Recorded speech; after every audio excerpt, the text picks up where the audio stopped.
Court of Silver Flames. Book 5. By Sarah Janet Maas. Part 1. Novice. Chapter 1. Cassian raised his fist to the green door in the dim hallway and hesitated.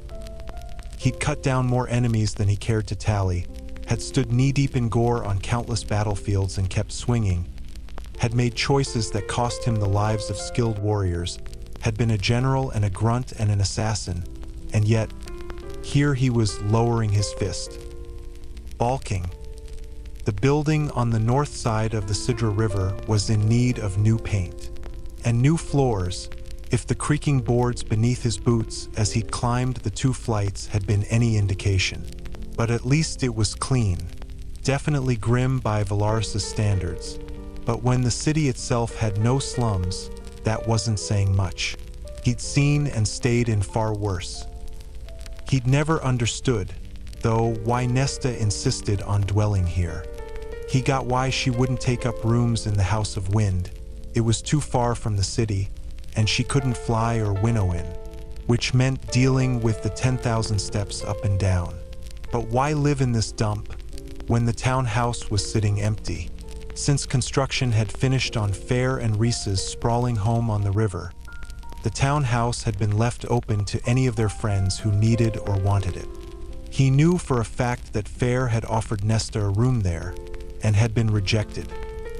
He frowned at the door's peeling paint. No sounds trickled through the sizable gap between the door and the floor, wide enough for even the fattest of rats to meander through. No fresh scents lingered in the cramped hallway. Maybe he'd get lucky and she'd be out, perhaps sleeping under the bar of whatever seedy tavern she'd frequented last night, though that might be worse, since he'd need to track her down there instead. Cassian lifted his fist again, the red of his siphon flickering in the ancient fey lights tucked into the ceiling. Coward, grow some damned balls. Cassian knocked once. Twice.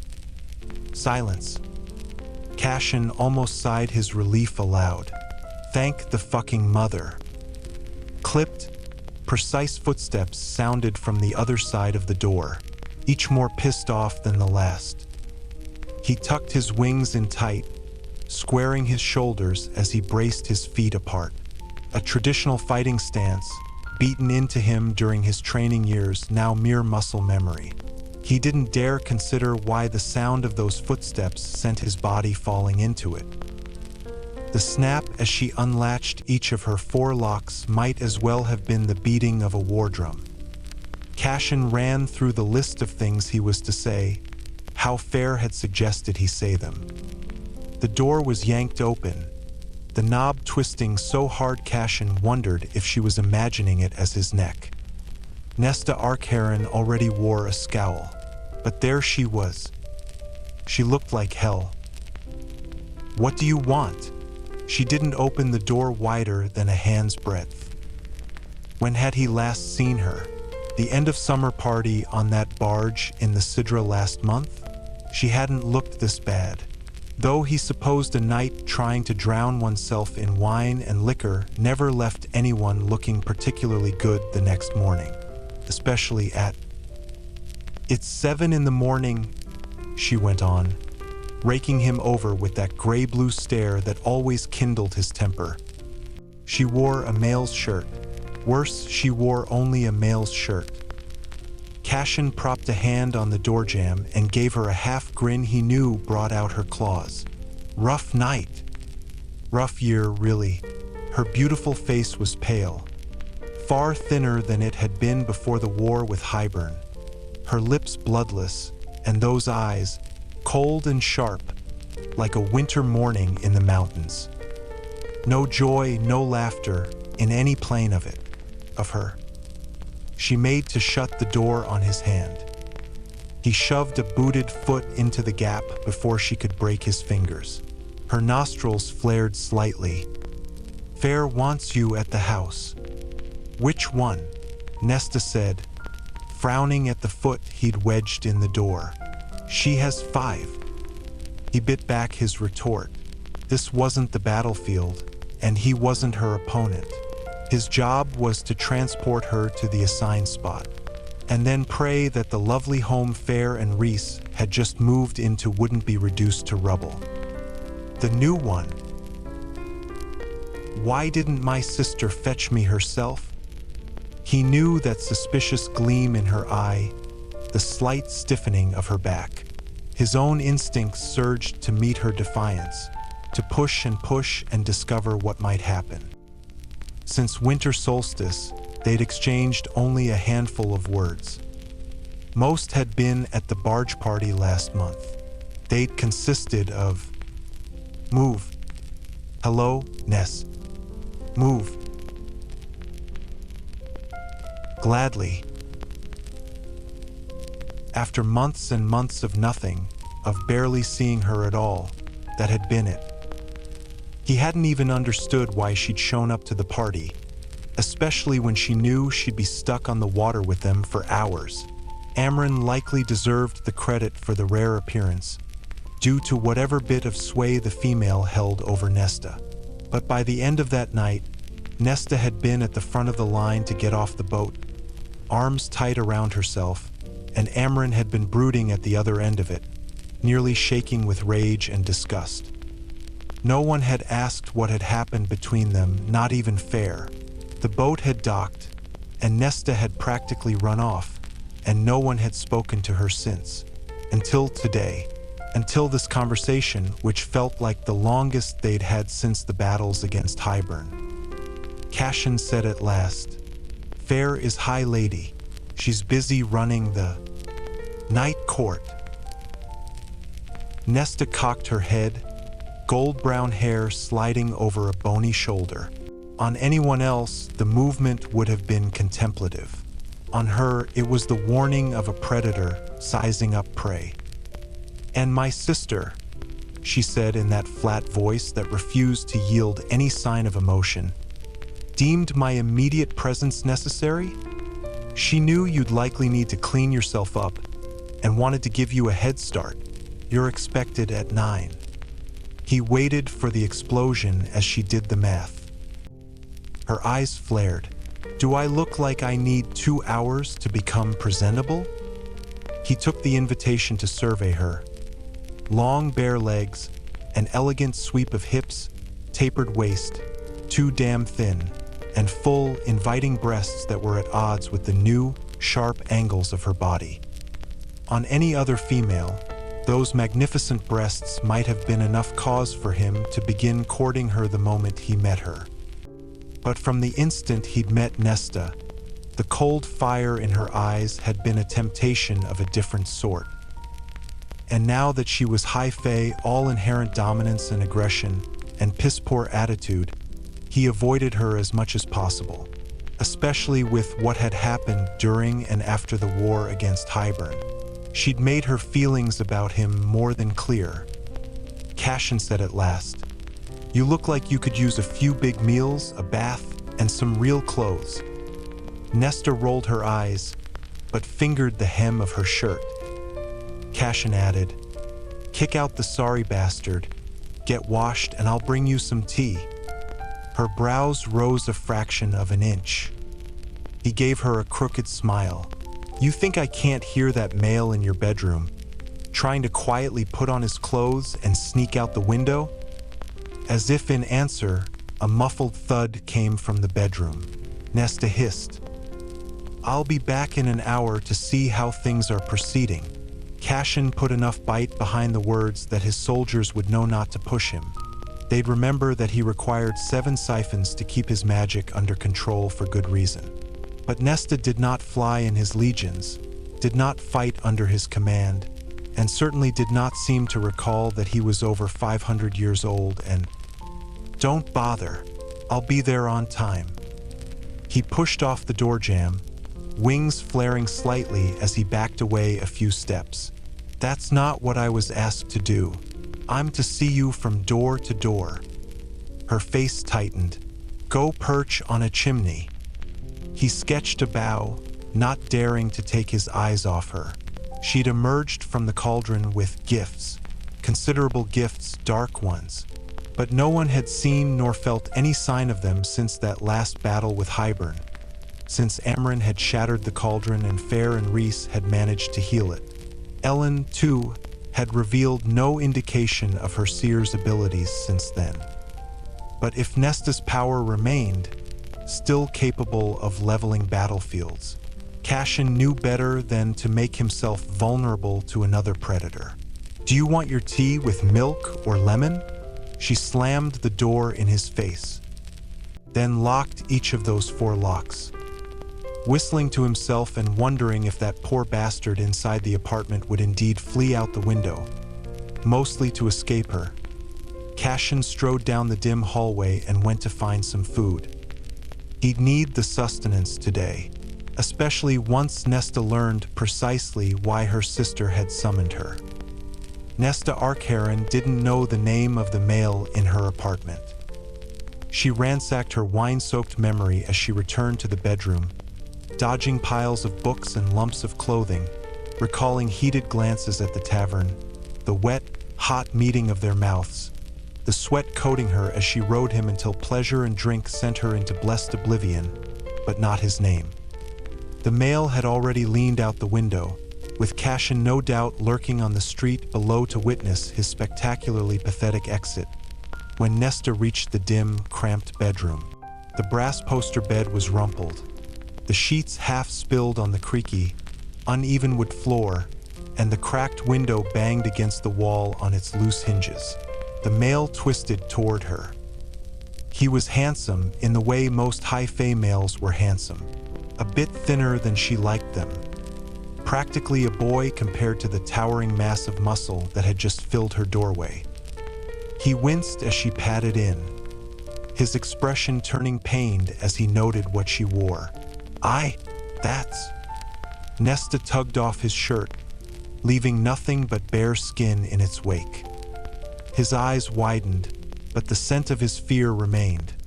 Not fear of her, but of the male he'd heard at the front door, as he remembered who her sister was, who her sister's mate was, who her sister's friends were, as if any of that meant something.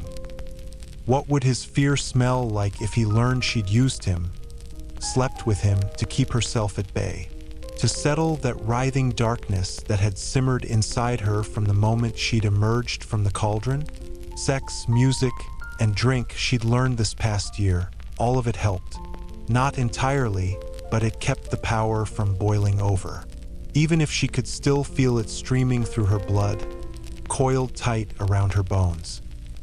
She chucked the white shirt at him. "You can use the front door now." He slung the shirt over his head. Is he still? His gaze kept snagging on her breasts, peaked against the chill morning, her bare skin, the apex of her thighs. Goodbye. Nesta entered the rusty, leaky bathroom attached to her bedroom. At least the place had hot running water. Sometimes. Fair and Ellen had tried to convince her to move. She'd always ignored their advice, just as she'd ignore whatever was said today.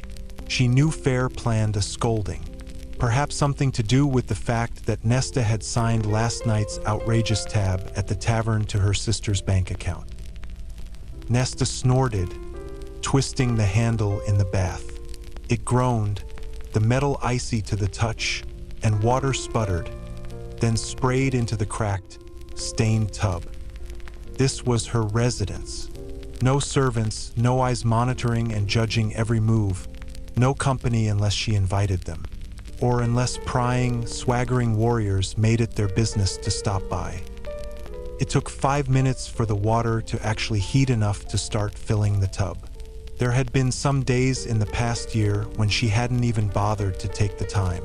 Some days when she climbed into the icy water, not feeling its bite but that of the cauldron's dark depths as it devoured her whole, as it ripped away her humanity, her mortality, and made her into this.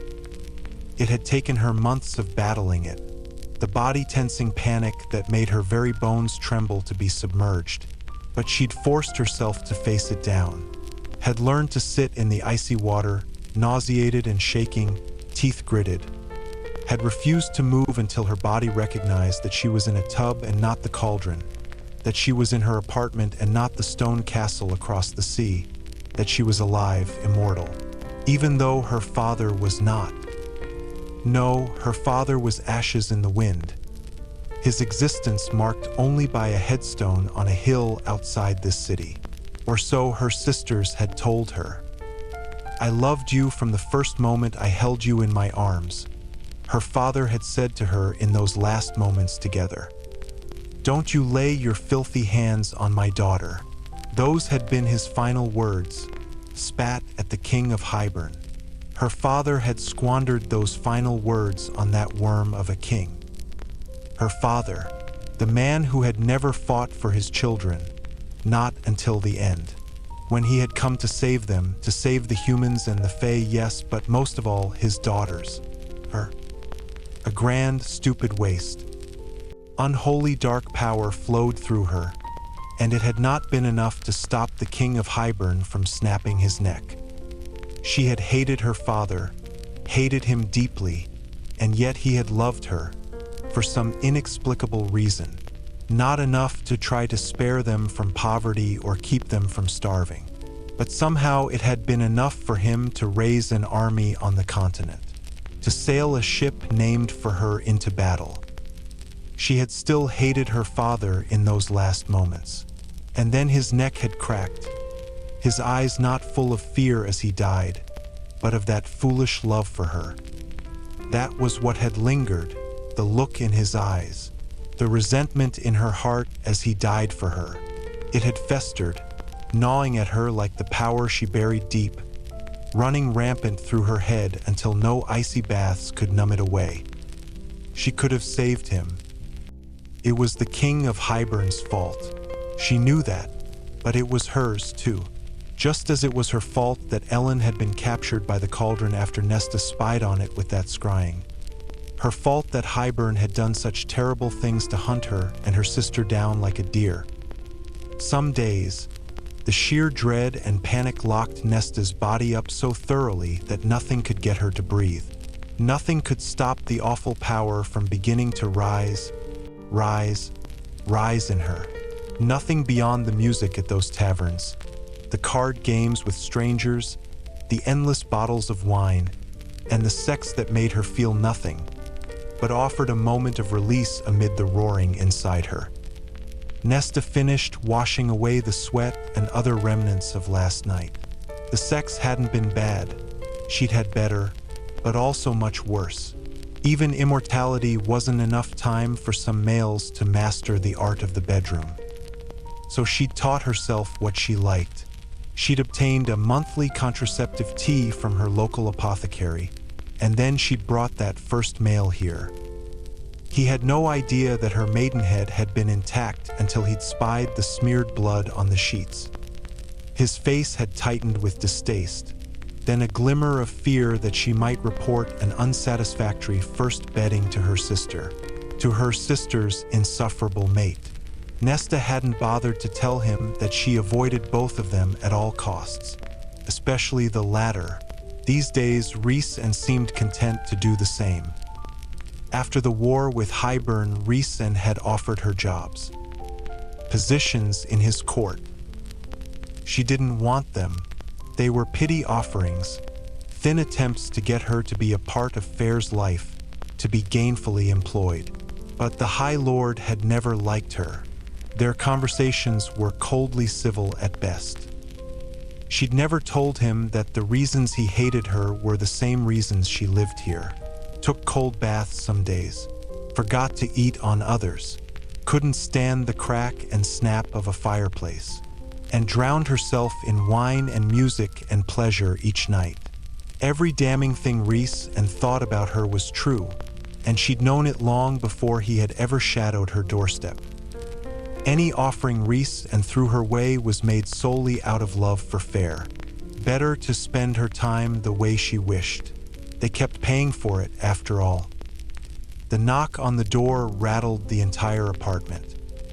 She glared toward the front room, debating whether to pretend she'd left, but Cassian could hear her, smell her. And if he broke down the door, which he was likely to do, she'd just have the headache of explaining it to her stingy landlord. So Nesta donned the dress she'd left on the floor last night, and then again freed all 4 locks. She'd installed them the first day she'd arrived. Locking them each night was practically a ritual. Even when the nameless male had been here, even out of her mind on wine, she'd remembered to lock them all. As if that would keep the monsters of this world at bay. Nesta tugged open the door enough to see Cassian's cocky grin, and left it ajar as she stormed away to search for her shoes. He strode in after her, a mug of tea in his hand, the cup probably borrowed from the shop at the corner, or outright given to him, considering how people tended to worship the ground his muddy boots walked on. He'd already been adored in this city before the Highburn conflict. His heroism and sacrifice, the feats he'd performed on the battlefields, had won him even more awe after its end. She didn't blame his admirers. She'd experienced the pleasure and sheer terror of watching him on those battlefields. Still woke with sweat coating her at the memories. How she couldn't breathe while she'd witnessed him fight, enemies swarming him. How it had felt when the cauldron's power had surged and she'd known it was going to strike where their army was strongest, him. She hadn't been able to save the 1,000 Illyrians who had fallen in the moment after she'd summoned him to safety. She turned away from that memory, too. Cassian surveyed her apartment and let out a low whistle.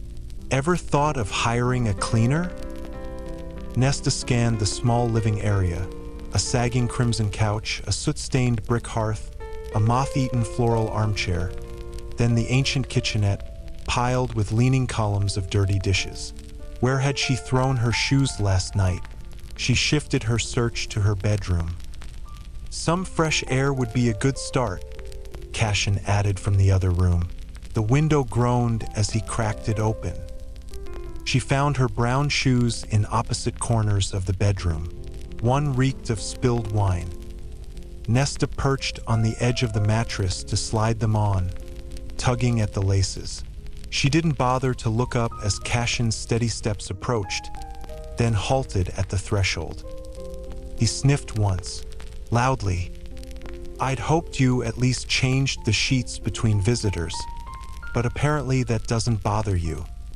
Nesta tied the laces on the first shoe. What business is it of yours? He shrugged, though the tightness on his face didn't reflect such nonchalance. If I can smell a few different males in here, then surely your companions can too. Hasn't stopped them yet. She tied the other shoe, Cassian's hazel eyes tracking the movement. Your tea is getting cold, his teeth flashed. Nesta ignored him and searched the bedroom again. Her coat. Your coat is on the ground by the front door, he said, and it's going to be brisk out, so bring a scarf. She ignored that too, but breezed by him, careful to avoid touching him, and found her dark blue overcoat exactly where he'd claimed it was. She opened the front door, pointing for him to leave first.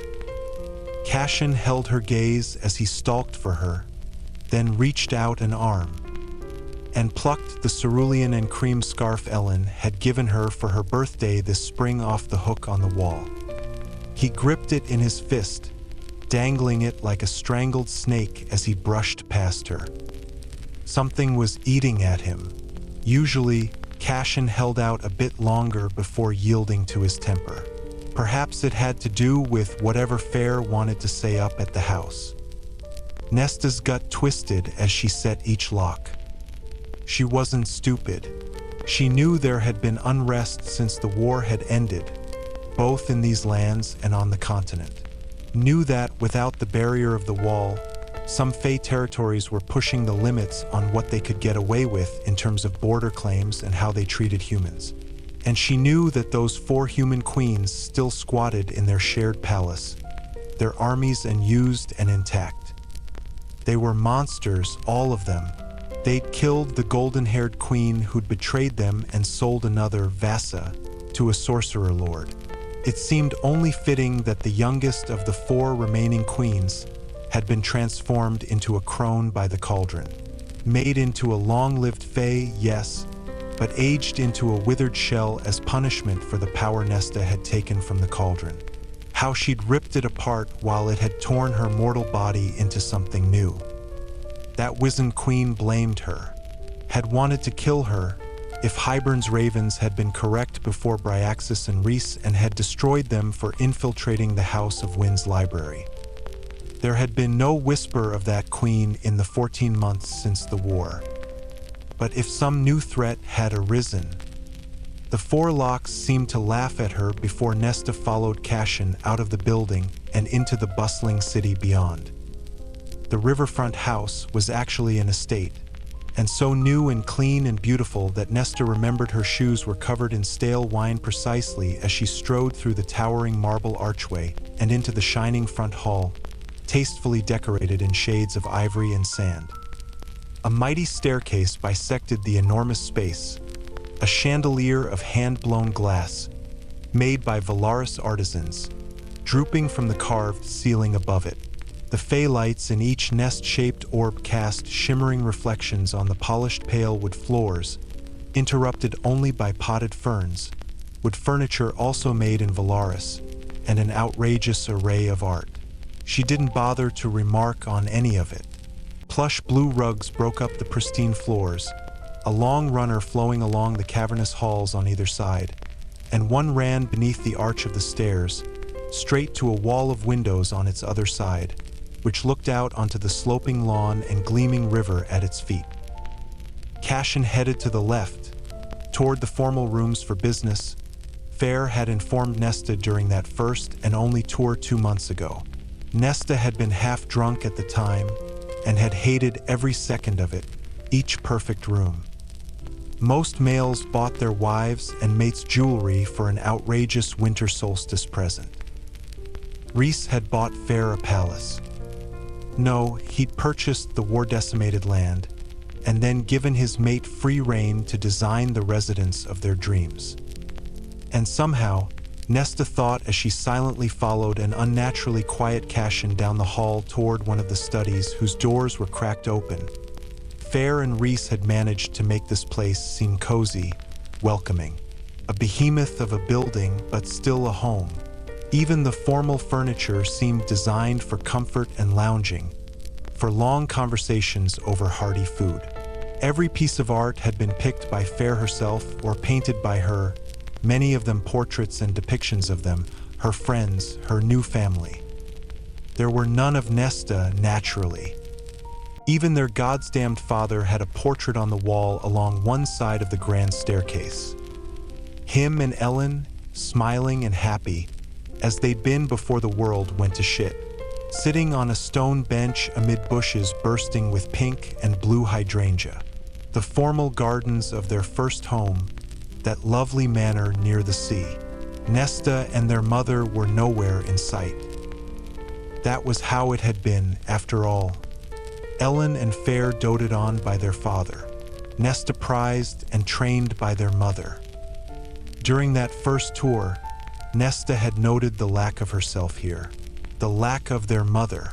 She said nothing, of course, but it was a pointed absence. It was enough to now set her teeth on edge, to make her grab the invisible, internal leash that kept the horrible power within her at bay and pull tight, as Cassian slipped into the study and said to whoever awaited them, "She's here." Nesta braced herself, but Fair merely chuckled. "You're 5 minutes early. I'm impressed. Seems like a good omen for gambling. We should head to Rita's," Cassian drawled just as Nesta stepped into the wood-paneled room. The study opened into a lush garden courtyard. The space was warm and rich, and she might have admitted she liked the floor-to-ceiling bookshelves, the sapphire velvet furniture before the black marble hearth, had she not seen who was sitting inside. Fair perched on the rolled arm of the couch, clad in a heavy white sweater and dark leggings. Rhys, in his usual black, leaned against the mantel, arms crossed. No wings today. And Amryn, in her preferred gray, sat cross-legged in the leather armchair by the roaring hearth, those muted silver eyes sweeping over Nesta with distaste. So much had changed between her and the female. Nesta had seen to that, the destruction. She didn't let herself think about that argument at the end of summer party on the river barge, or the silence between herself and Amren since then. No more visits to Amren's apartment. No more chats over jigsaw puzzles. Certainly no more lessons in magic.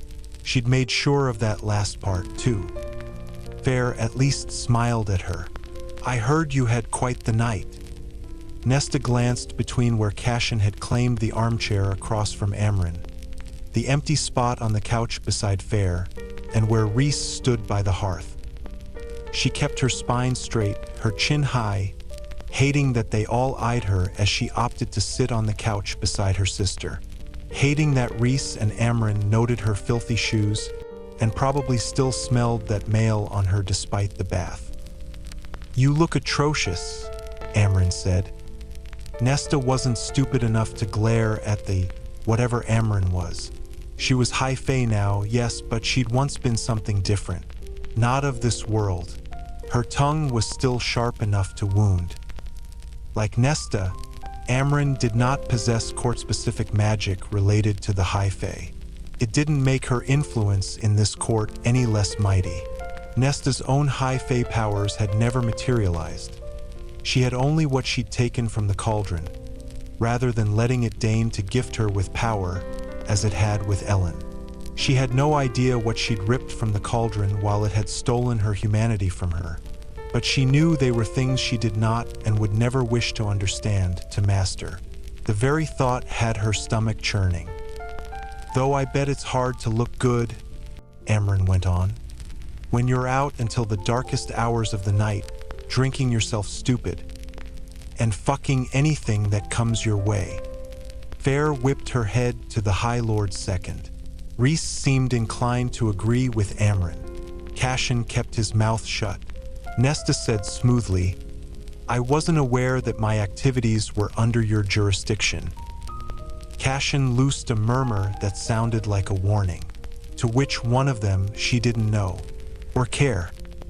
Amren's eyes glowed, a remnant of the power that had once burned inside her. All that was left now. Nesta knew her own power could shine like that too, but while Amren's had revealed itself to be light and heat, Nesta knew that her silver flame came from a colder, darker place. A place that was old and yet wholly new. Amren challenged, "They are when you spend that much of our gold on wine." Perhaps she had pushed them too far with last night's tab. Nesta looked to Fair, who winced. "So you really did make me come all the way here for a scolding?" Fair's eyes, mirror images of her own, softened slightly. "No, it's not a scolding." She cut a sharp glance at Reese, still icily silent against the mantel, and then to Amren, seething in her chair. "Think of this as a discussion." Nesta shot to her feet. "My life is not your concern, or up for any sort of discussion." "Sit down," Reese snarled. The raw command in that voice, the utter dominance and power. Nesta froze, fighting it, hating that fey part of her that bowed to such things. Cassian leaned forward in his chair, as if he'd leap between them. She could have sworn something like pain had etched itself across his face. But Nesta held Rysand's gaze. Through every ounce of defiance she could intuit, even as his order made her knees want to bend, to sit. Reese said, "You are going to stay. You are going to listen."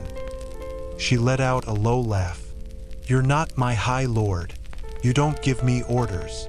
But she knew how powerful he was, had seen it, felt it, still trembled to be near him. Reese scented that fear. One side of his mouth curled up in a cruel smile. "You want to go head-to-head, Nesta Archeron?" he purred. The High Lord of the Night Court gestured to the sloping lawn beyond the windows. "We've got plenty of space out there for a brawl." Nesta bared her teeth, silently roaring at her body to obey her orders. She'd sooner die than bow to him, to any of them. Rhys's smile grew, well aware of that fact. "That's enough," Fair snapped at Rhys. "I told you to keep out of it." He dragged his star-flecked eyes to his mate, and it was all Nesta could do to keep from collapsing onto the couch as her knees gave out at last. Fair angled her head, nostrils flaring, and said to Rhys, "You can either leave or you can stay and keep your mouth shut."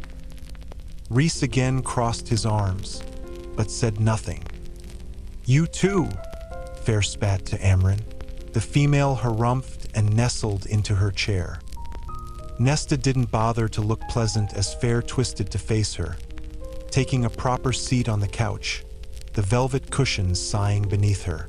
Her sister swallowed. "We need to make some changes, Nesta," Fair said hoarsely. "You do, and we do. Where the hell was Ellen?" "I'll take the blame," Fair went on, "for allowing things to get this far and this bad. After the war with Highburn, with everything else that was going on, I should have been there to help you, but I wasn't, and I am ready to admit that this is partially my fault." "That what is your fault?" Nesta hissed. "You," Cassian said. "This bullshit behavior." He'd said that at the winter solstice, and just as it had then, her spine locked at the insult, the arrogance. "Look," Cassian went on, holding up his hands, "it's not some moral failing, but I understand how you're feeling," Fair cut in. "You know nothing about how I'm feeling." Fair plowed ahead.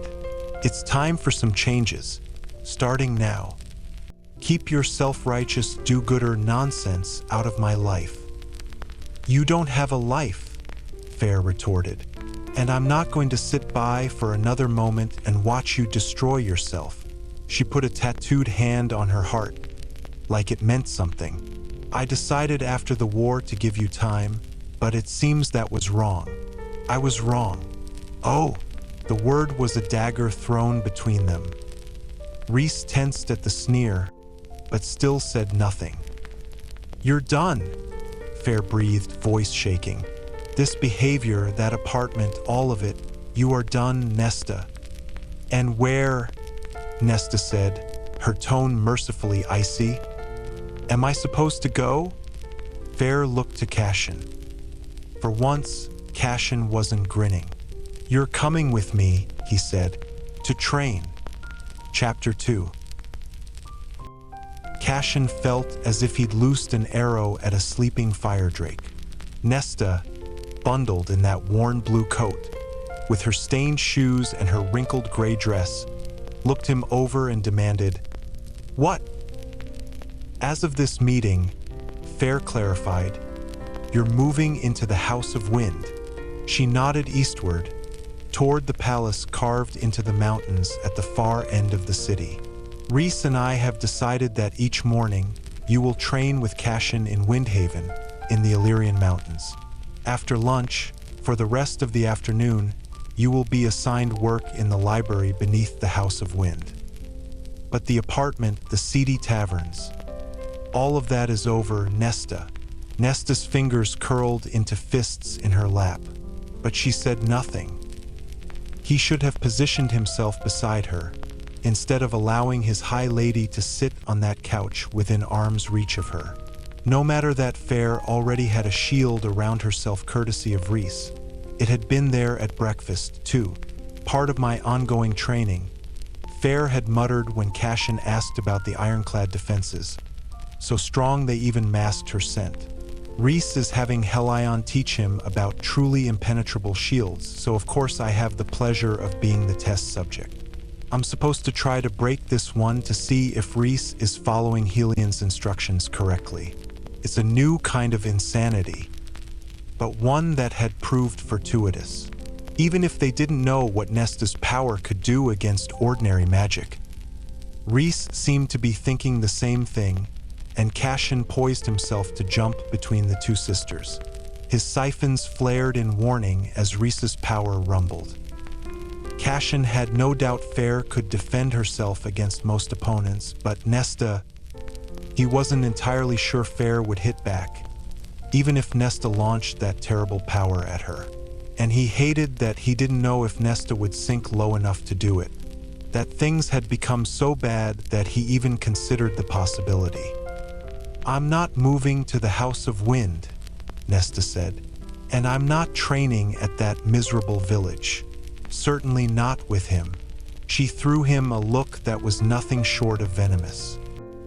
"It's not up for negotiation," Amren said, breaking her vow to keep out of the discussion as much as possible for the second time in so many minutes. The eldest of the Archeron sisters had a talent for getting under everyone's skin. Yet Nesta and Amren had always shared a bond, an understanding. Until their fight on the barge. "Like hell it isn't," Nesta challenged, but didn't attempt to stand as Rhys's eyes flickered with cold warning. "Your apartment is being packed as we speak," Amren said, picking at a speck of lint on her silk blouse. "By the time you return, it will be empty. Your clothes are already being sent to the house, though I doubt they will be suitable for training at Windhaven." A pointed glance at Nesta's gray dress, baggier on her than it had once been. Did Nesta notice the faint glimmer of worry in Amren's smoky eyes? Understand how rare it was? More than that, did Nesta understand that this meeting wasn't to condemn her, but instead came from a place of concern? Her simmering stare told him she considered this purely an attack. "You can't do this," Nesta said. "I'm not a member of this court." "You seem to have no qualms about spending this court's money," Amren countered. "During the war with Highburn, you accepted the position as our human emissary. You never resigned from the role, so formal law still considers you an official member of this court." A wave of her small fingers and a book floated toward Nesta before thumping onto the cushions beside her. That was about the extent of the magic Amren now possessed, ordinary, unremarkable high fae magic. Page 236, if you want to check. Amren had combed through their laws for this? Cassian didn't even know such a rule existed. He'd accepted the position Rhys had offered him without question, not caring what he was agreeing to, only that he and Rhys and Azriel would be together, that they'd have a home that no one could ever take from them. Until Amarantha. He'd never stopped being grateful for it. For the High Lady mere feet from him, who had saved them all from Amarantha's rule, who had returned his brother to him and then brought Rhys out of the darkness that lingered. "So here are your options, girl," Amren said, delicate chin rising. Cassian didn't miss the look between Fair and Rhys. The utter agony in his High Lady's face at the ultimatum he knew was to be presented to Nesta, and the half-restrained rage in Rhys's that his mate was in such pain because of it. He'd already seen that exchanged look once today, had hoped he wouldn't see it again. Cassian had been eating an early breakfast with them this morning when Rhys had gotten the bill for Nesta's night out. When Rhys had read each item aloud, bottles of rare wine, exotic foods, gambling debts, Fair had stared at her plate until silent tears dripped into her scrambled eggs. Cassian knew there'd been previous conversations, fights about Nesta, about whether to give her time to heal herself, as they'd all believed would happen at first, or to step in. But as Fair wept at the table, he knew it was a breaking of some sort. An acceptance of a hope failed. It had required all of Cassian's training, every horror he'd endured on and off the battlefield, to keep that same crushing sorrow from his own face. Rhys had laid a comforting hand on Fair's, squeezing gently before he looked at Azriel, and then Cassian, and laid out his plan, as if he'd had it waiting a long, long while. Ellen had walked in halfway through. She'd been toiling in the estate gardens since dawn, and had been solemn as Rhys filled her in. Fair had been unable to say a word, but Ellen's gaze remained steady as she listened to Rhys. Then Rhys summoned Amren from her attic apartment across the river. Fair had insisted that the order come through Amren, not Rhys, to preserve any sort of familial bond between Rhys and her sister. Cassian didn't think there was one to begin with, but Rhys had agreed, moving to kneel at Fair's side, wiping away the remnants of her tears, kissing her temple. They'd all left the table then, giving their high lord and lady privacy. Cassian took to the skies moments later, letting the roaring wind drown out every thought in his head, letting its briskness cool his pounding heart. This meeting, what was to come, none of it would be easy. Amren, they'd agreed, had always been one of the few people who could get through to Nesta, whom Nesta seemed to fear if only slightly, who understood somehow what Nesta was deep down. She'd been the only one Nesta had truly spoken to after the war. It didn't seem like a coincidence that in the past month, since they'd argued on that boat, Nesta's behavior had deteriorated further, that she now looked like this. One, Amren said, raising a slender finger. You can move up to the House of Wind, train with Cassian in the mornings, and work in the library in the afternoons. You will not be a prisoner, but there will be no one to fly or winnow you down to the city. If you want to venture into the city proper, by all means go ahead. That is, if you can brave the 10,000 steps down from the house. Amren's eyes glittered with the challenge.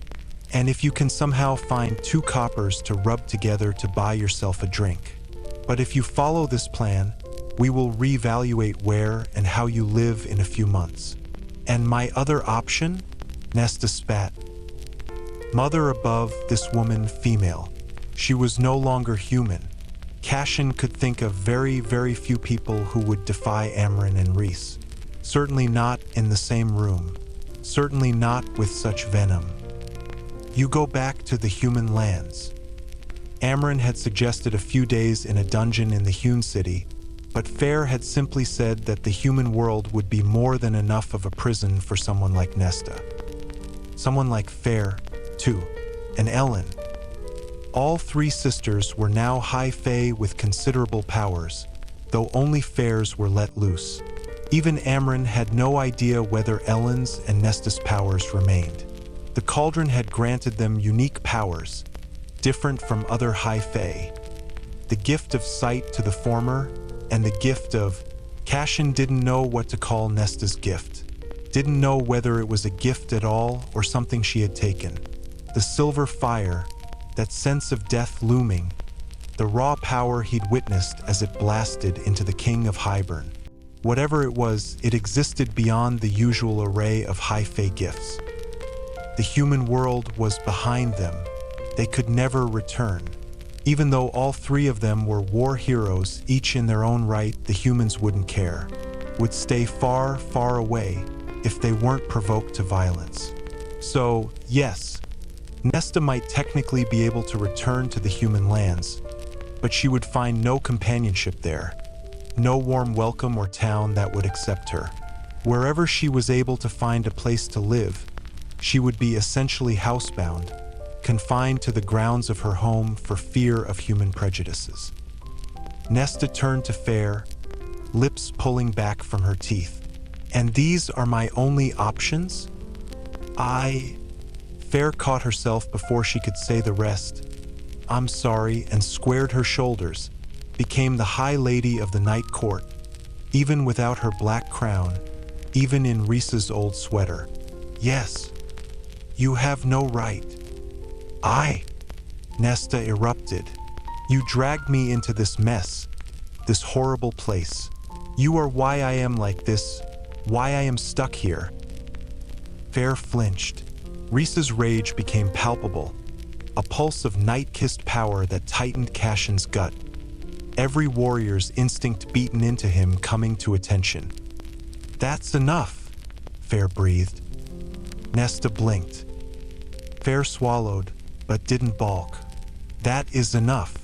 You're moving up to the house, you're gonna train and work, and I don't care what vitriol you spew my way. You're doing it. Ellen needs to be able to see me. Ellen agreed to this hours ago. She's currently packing your things. They'll be waiting for you when you arrive. Nesta recoiled.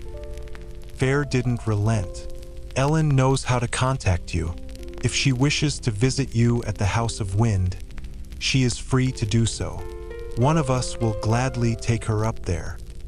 The words hung between them, so heavy and awkward that Cassian said, I promise not to bite. Nesta's upper lip curled back as she faced him. I suppose this was your idea. It was, he lied with a grin. We're going to have a wonderful time together. They'd likely kill each other. I want to speak to my sister. Alone, Nesta ordered. Cassian glanced at Reese, who leveled an assessing stare at Nesta. Cassian had been on the receiving end of that same stare a few times over the centuries and did not envy Nesta one bit. But the High Lord of the Night Court nodded. We'll be in the hall. Cassian's fist tightened at the implied insult that they didn't trust her enough to go farther than that, despite the shield on Fair. Even if the rational, warrior-minded part of him agreed. Nesta's eyes flared, and he knew she'd understood it, too. From the way Fair's jaw tightened, he suspected she wasn't pleased at the subtle jab. It wouldn't help convince Nesta that they were doing this to help her. Reese would be getting the verbal beating he deserved later. Cassian waited until Reese and Amren rose before following them out. True to his word, Reese walked 3 steps down the hall, away from the wood doors spelled against eavesdroppers, and leaned against the wall. Doing the same, Cassian said to Amren, I didn't even know we had laws like that about court membership. We don't. Amren picked at her red-painted nails. He swore under his breath. Reese smiled wryly, but Cassian frowned toward the shut double doors and prayed Nesta didn't do anything stupid. Nesta held her spine ramrod straight, back aching with the effort. She had never hated anyone so much as she hated all of them now. Save for the King of Hybern, she supposed. They'd all been discussing her, deeming her unfit and unchecked, and, You didn't care before, Nesta said. Why now? Fair toyed with her silver and star sapphire wedding ring. I told you, it wasn't that I didn't care. Everyone had multiple conversations about this. About you. I decided that giving you time and space would be best. And what did Ellen have to say about it? Part of her didn't want to know. Fair's mouth tightened. This isn't about Ellen. And last I checked, you barely saw her, either. Nesta hadn't realized they were paying such close attention. She'd never explained to Fair, had never found the words to explain, why she'd put such distance between them all. Ellen had been stolen by the cauldron and saved by Azriel and Fair. Yet the terror still gripped Nesta, waking and asleep. The memory of how it had felt in those moments after hearing the cauldron's seductive call and realizing it had been for Ellen, not for her or Fair. How it had felt to find Ellen's tent empty, to see that blue cloak discarded. Things had only gotten worse from there.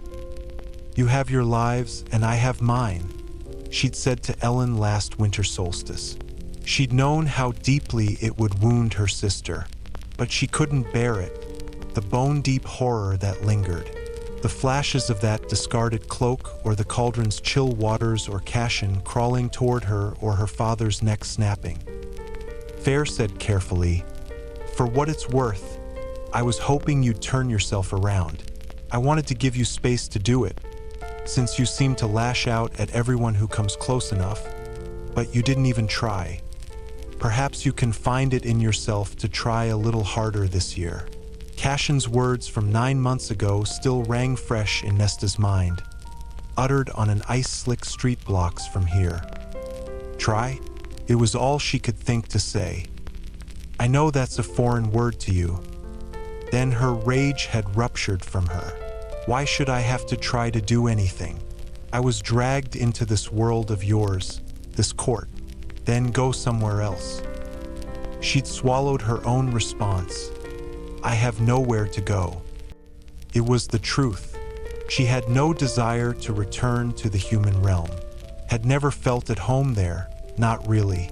And this strange, new Fey world, she might have accepted her different, altered body, that she was now permanently changed and her humanity gone. But she didn't know where she belonged in this world, either. The thought was one she tried to drown in liquor and music and cards, as often as she used those things to quell that writhing power deep inside. Fair continued, "All you have done is help yourself to our money." Your mate's money. Another flash of hurt. Nesta's blood sang at the direct blow. "Thank you so much for taking time out of your homemaking and shopping to remember me. I built a room in this house for you. I asked you to help me decorate it. You told me to piss off. Why would I ever want to stay in this house?" Where she could see precisely how happy they were, where none of them seemed remotely as decimated as she'd been by the war. She'd come so close to being a part of it, of that circle, had held their hands as they'd stood together on the morning of the final battle and believed they might all make it. Then she'd learned precisely how mercilessly it might be ripped away, what the cost of hope and joy and love truly was. She never wanted to face it again, never wanted to endure what she'd felt in that forest clearing, with the king of Hybern chuckling, blood everywhere. Her power hadn't been enough to save them that day. She supposed she'd been punishing it for failing her ever since, keeping it locked up tight inside her. Fair said, "Because you're my sister." "Yes, and you're always sacrificing for us, your sad little human family. You spent 500 gold marks last night." Fair exploded, shooting to her feet to pace in front of the hearth. "Do you know how much money that is? Do you know how embarrassed I was when we got the bill this morning and my friends, my family, had to hear all about it?" Nesta hated that word, the term Fair used to describe her court, as if things had been so miserable with the Archeron family that Fair had needed to find another one, had chosen her own. Nesta's nails bit into her palms, the pain overriding that of her tightening chest. Fair went on, "And to hear not just the amount of the bill, but what you spent it on. Oh, so it's about you saving face. It is about how it reflects upon me, upon Reese, and upon my court when my damned sister spends our money on wine and gambling and does nothing to contribute to this city. If my sister cannot be controlled, then why should we have the right to rule over anyone else? I am not a thing to be controlled by you," Nesta said icily. Everything in her life, from the moment she was born, had been controlled by other people. Things happened to her. Anytime she tried to exert control, she'd been thwarted at every turn, and she hated that even more than the king of Hybern. "That's why you're going to train at Windhaven. You will learn to control yourself." "I won't go." "You're going even if you have to be tied up and hauled there. You will follow Cassian's lessons, and you will do whatever work Clotho requires in the library." Nesta blocked out the memory of the dark depths of that library, the ancient monster that had dwelled there. It had saved them from Hybern's cronies, yes, but she refused to think of it. "You will respect her and the other priestesses in the library," Fair said, "and you will never give them a moment's trouble. Any free time is yours to spend as you wish. In the house." Hot rage pumped through her, so loud Nesta could barely hear the real fire before which her sister paced. Was glad of the roaring in her head when the sound of wood cracking as it burned was so much like her father's breaking neck that she couldn't stand to light a fire in her own home. "You had no right to close up my apartment, to take my things." "What things?" "A few clothes and some rotten food." Nesta didn't have the chance to wonder how Fair knew that. Not as her sister, said, "I'm having that entire building condemned. You wouldn't dare. It's done." Reese already visited the landlord. It will be torn down and rebuilt as a shelter for families still displaced by the war. Nesta tried to master her uneven breathing. One of the few choices she'd made for herself, stripped away. Fair didn't seem to care. Fair had always been her own master, always got whatever she wished, and now it seemed Fair would be granted this wish. "Too," Nesta seethed. "I never want to speak to you again." "That's fine. You can talk to Cassian and the priestesses instead." There was no insulting her way out of it. "I won't be your prisoner." "No, you can go wherever you wish. As Amren said, you are free to leave the house, if you can manage those 10,000 steps." Fair's eyes blazed. "But I'm done paying for you to destroy yourself." Destroy herself. The silence hummed in Nesta's ears, rippled across her flames, suffocating them, stilling the unbearable wrath. Utter, frozen silence. She'd learned to live with the silence that had started the moment her father had died. The silence that had begun crushing her when she'd gone to his study at their half-wrecked manor days later and found one of his pathetic little wood carvings. She'd wanted to scream and scream, but there had been so many people around. She'd held herself together until the meeting with all those war heroes had ended. Then she'd let herself fall, straight into this silent pit. "The others are waiting," Fair said. "Ellen should be done by now. I want to talk to her. She'll come visit when she's ready." Nesta held her sister's stare. Fair's eyes gleamed. "You think I don't know why you've pushed even Ellen away?" Nesta didn't want to talk about it, about the fact that it had always been her and Ellen, and somehow now it had become Fair and Ellen instead. Ellen had chosen Fair and these people and left her behind. Amren had done the same. She'd made it clear on the barge. Nesta didn't care that during the war with Highburn, her own tentative bond had formed with Fair, forged over common goals. Protect Ellen, save the human lands. They were excuses, Nesta had realized, to paper over what now boiled and raged in her heart. Nesta didn't bother replying, and Fair didn't speak again as she departed. There was nothing to bind them together anymore. Chapter 3. Cassian watched Reese and carefully stir his tea. He'd seen Reese slice up their enemies with the same cold precision that he was now using with that spoon. They sat in the High Lord's study, illuminated by the light of green glass lamps and a heavy iron chandelier. The two-level atrium occupied the northern end of the business wing, as Fair called it. There was the main floor of the study, bedecked in the hand-knotted blue carpets that Fair had gone to Caesarea to select from its artisans, with its two sitting areas, Reese's desk, and twin long tables near the bookshelves. At the far end of the room, a little dais led into a broad raised alcove flanked by more books, and in its center a massive working model of their world, the stars and planets around it, and some other fancy things that had been explained to Cassian once before he deemed them boring and proceeded to ignore them completely. AZ, of course, had been fascinated. Reese had built the model himself centuries ago.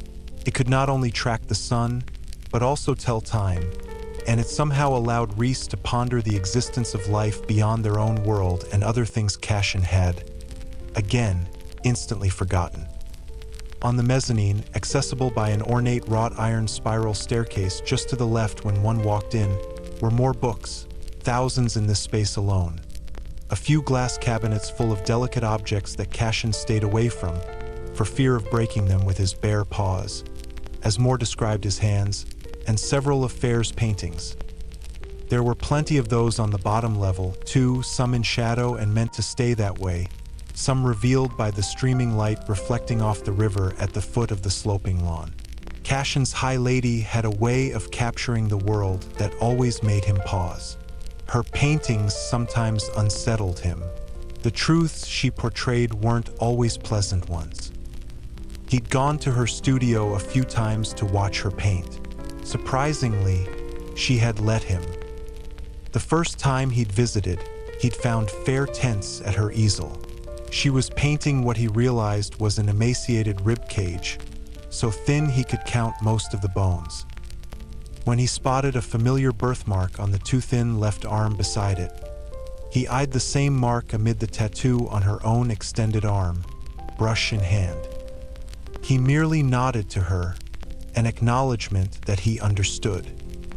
He had never been as thin as fair during his own years of poverty, but he understood the hunger in each brushstroke, the desperation, the hollow, empty feeling that felt like those grays and blues and pale, sickly white, the despair of the black pit behind that torso and arm, death hovering close like a crow awaiting carrion.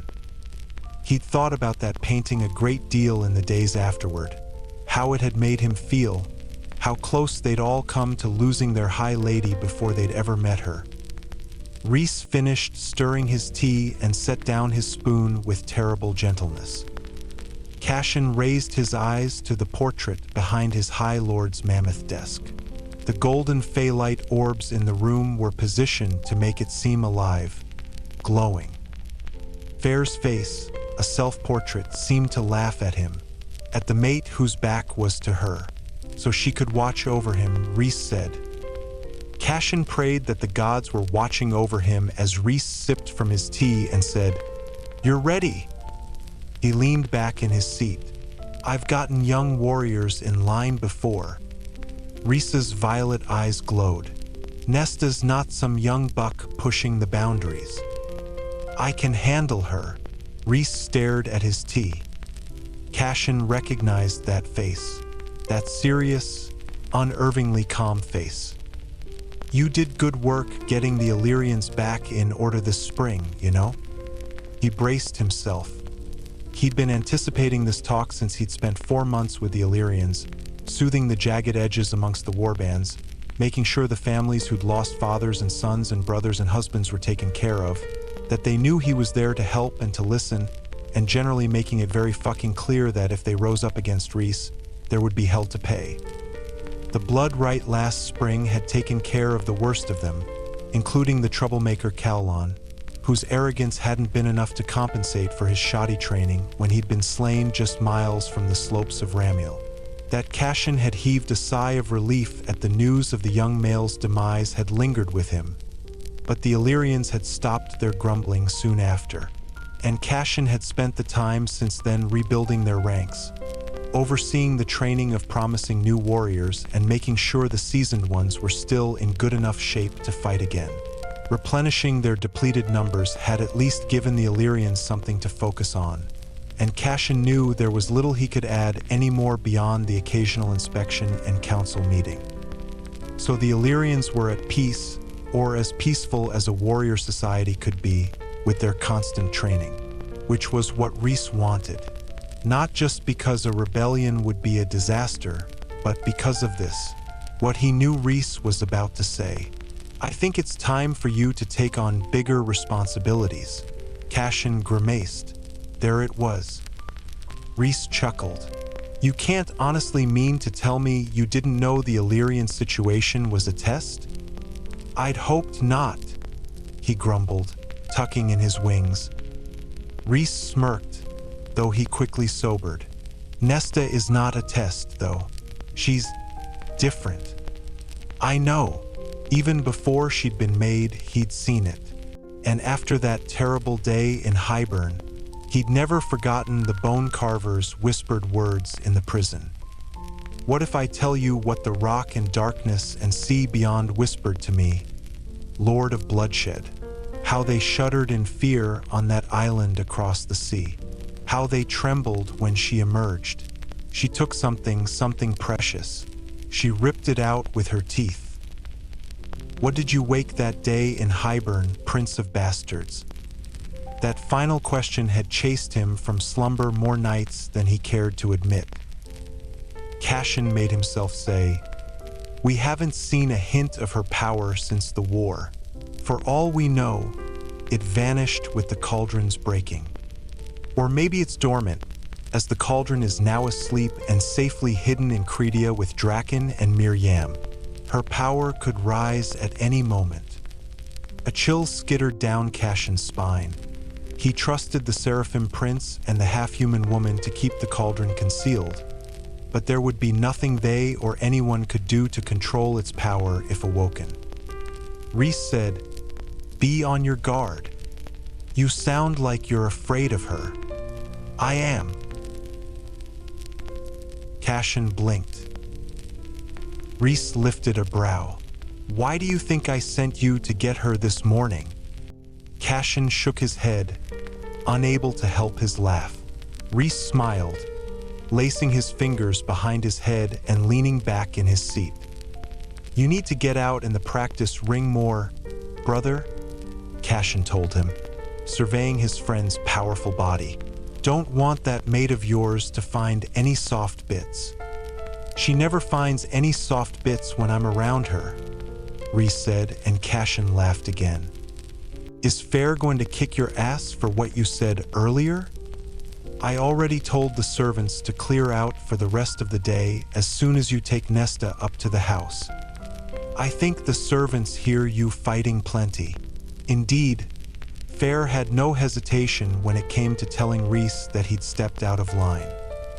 Rhys threw him a wicked smile. "It's not the fighting I don't want them hearing." Cassian grinned right back, even as something like jealousy tugged on his gut. He didn't begrudge them their happiness, not at all. There were plenty of times when he'd see the joy on Rhys's face and have to walk away to keep from weeping, because his brother had waited for that love, earned it. Rhys had gone to the mat again and again to fight for that future with Fair, for this. But sometimes Cassian saw that mating ring and the portrait behind the desk and this house and just wanted. The clock chimed 10:30, and Cassian rose. "Enjoy your not fighting." "Cassian." The tone stopped him. Rhys's face was carefully calm. "You didn't ask what bigger responsibilities I have in mind for you." "I assumed Nesta was big enough," he hedged. Rhys gave him a knowing look. "You could be more. I'm your general. Isn't that enough?" "Is it enough for you?" "Yes," he almost said, but found himself hesitating. "Oh, you're certainly hesitating," Rhys said. Cassian tried to snap up his mental shields, but found they were intact. Rhys was smiling like a cat. "You still reveal everything on that face of yours, brother," Rhys crooned, but his amusement swiftly faded. "AZ and I have good reason to believe that the human queens are scheming again. I need you to look into it. Deal with it." "What, we're doing some role reversal? AZ gets to lead the Illyrians now." "Don't play stupid," Rhys said coolly. Cassian rolled his eyes, but they both knew Azrael would sooner disband and destroy Illyria than help it. Convincing their brother that the Illyrians were a people worth saving was still a battle amongst the three of them. Rhys went on, "Azrael is juggling more than he'll admit right now. I'm not dumping another responsibility on him. This task of yours will help him." Rhys flashed a challenging smile. "And let us all see what you're really made of." "You want me to play spy?" "There are other ways to glean information, Cass, besides peeking through keyholes. AZ isn't a courtier. He works from the shadows. But I need someone. I need you, standing in the open. Moore can fill you in on the details. She'll be back from Valahan at some point today." "I'm no courtier either. You know that." The thought made his stomach churn. "Scared." Cassian let the siphons atop the backs of his hands shimmer with inner fire. "So I'm to deal with these queens as well as train. Nesta?" Rhys leaned back, his silence confirmation. Cassian strode toward the shut double doors, raining in a string of curses. "We're in for a long few months, then." He was almost to the door when Reese said quietly, "You certainly are. Did you keep those fighting leathers from the war?" Cassian said to Nesta by way of greeting as he stalked into the entry hall. "You'll need them tomorrow." "I made sure Ellen packed them for her," Fair replied from her perch on the stairs, not looking at her stiff-backed sister standing at their base. He wondered if his high lady had noticed the disappearing servants yet. The secret smile in Fair's eyes told him she knew plenty about it, and what was coming for her in a few minutes. Thank the gods he was getting out of here. He'd probably have to fly to the sea itself not to hear Reese, or feel his power when Cassian stopped himself before he could finish the thought. He and his brothers had put a good deal of distance between the stupid youths they'd been, fucking any female who showed interest, often in the same room as each other, and the males they were now. He wanted to keep it that way. Nesta just crossed her arms. "Are you winnowing us up to the house?" he asked Fair. As if in answer, Moore said from behind him, "I am."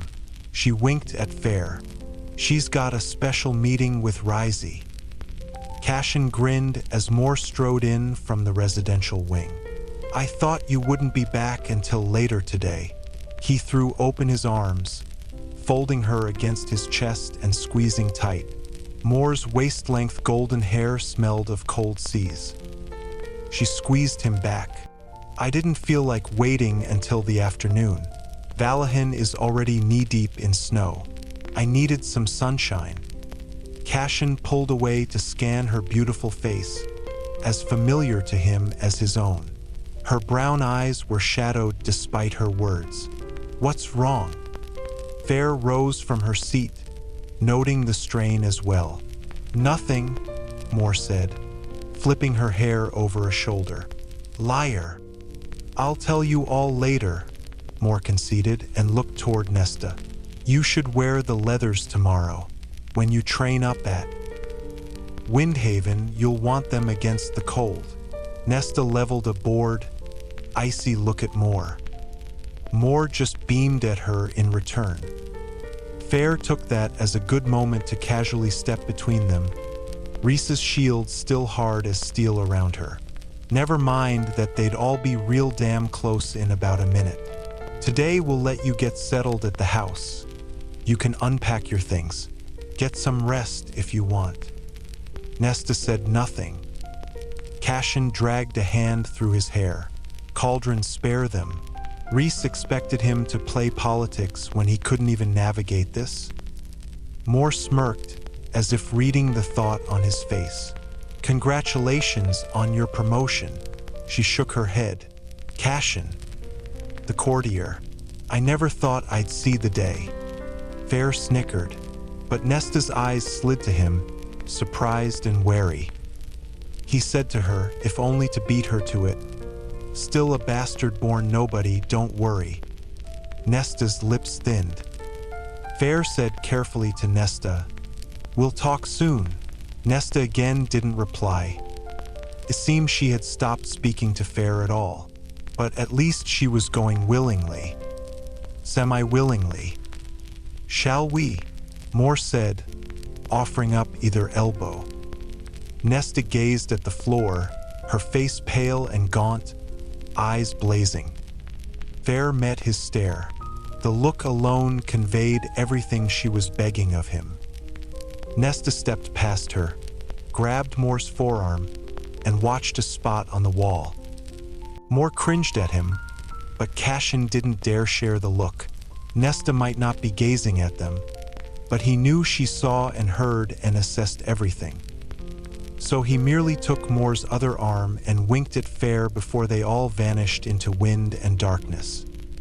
Moore winnowed them into the sky right above the House of Wind. Before the stomach-dropping plunge could register, Nesta was in Cassian's arms. His wings spread as he flew toward the stone veranda. It had been a long while since she'd been held by him, since she'd seen the city so small below. He could have flown them both up here, Nesta realized as he alighted and Morrigan vanished from her deadly plummet with a wave. The rules of the house were simple. No one could winnow directly inside thanks to its heavy wards, so it was a choice to either walk up the 10,000 steps, winnow and drop a terrifying distance to the veranda, likely breaking bones, or winnow to the edge of the wards with someone who had wings to fly the rest of the way in. But being in Cassian's arms, she'd rather have risked breaking every bone in her body from the plunge to the veranda. Thankfully, the flight was over in a matter of seconds. Nesta shoved out of his grip the moment her feet hit the worn stones. Cassian let her, folding his wings and lingering by the rail, all of Valaris glittering below and beyond him. She'd spent weeks here last year, during that terrible period after being turned Fae, begging Ellen to demonstrate any sign of wanting to live. She'd barely slept for fear of Ellen walking off this veranda, or leaning too far out of one of the countless windows, or simply throwing herself down those 10,000 stairs. Her throat closed at the surge of memories and at the sprawling view, the glimmering ribbon of the Sidra far below, the red-stoned palace built into the side of the flat-topped mountain itself. Nesta dug her hands into her pockets, wishing she'd opted for the warm gloves Fair had coaxed her to take. She'd refused, or silently refused, since she had not uttered a word to her sister after they'd left the study. Partially because she was afraid of what would come out. For a long moment, Nesta and Cassian watched each other. The wind ripped at his shoulder-length dark hair, but he might have been standing in a summer field for all the reaction he yielded to the cold. So much sharper up here, high above the city. It was all she could do to keep her teeth from clattering their way out of her skull. Cassian finally said, "You'll be staying in your old room," as if she had any sort of claim on this place, on anywhere at all. He went on, "My room's a level above that." "Why would I need to know that?" The words snapped out of her. He began walking toward the glass doors that led into the mountain's interior. "In case you have a bad dream and need someone to read you a story," he drawled, a half-smile dancing on his face.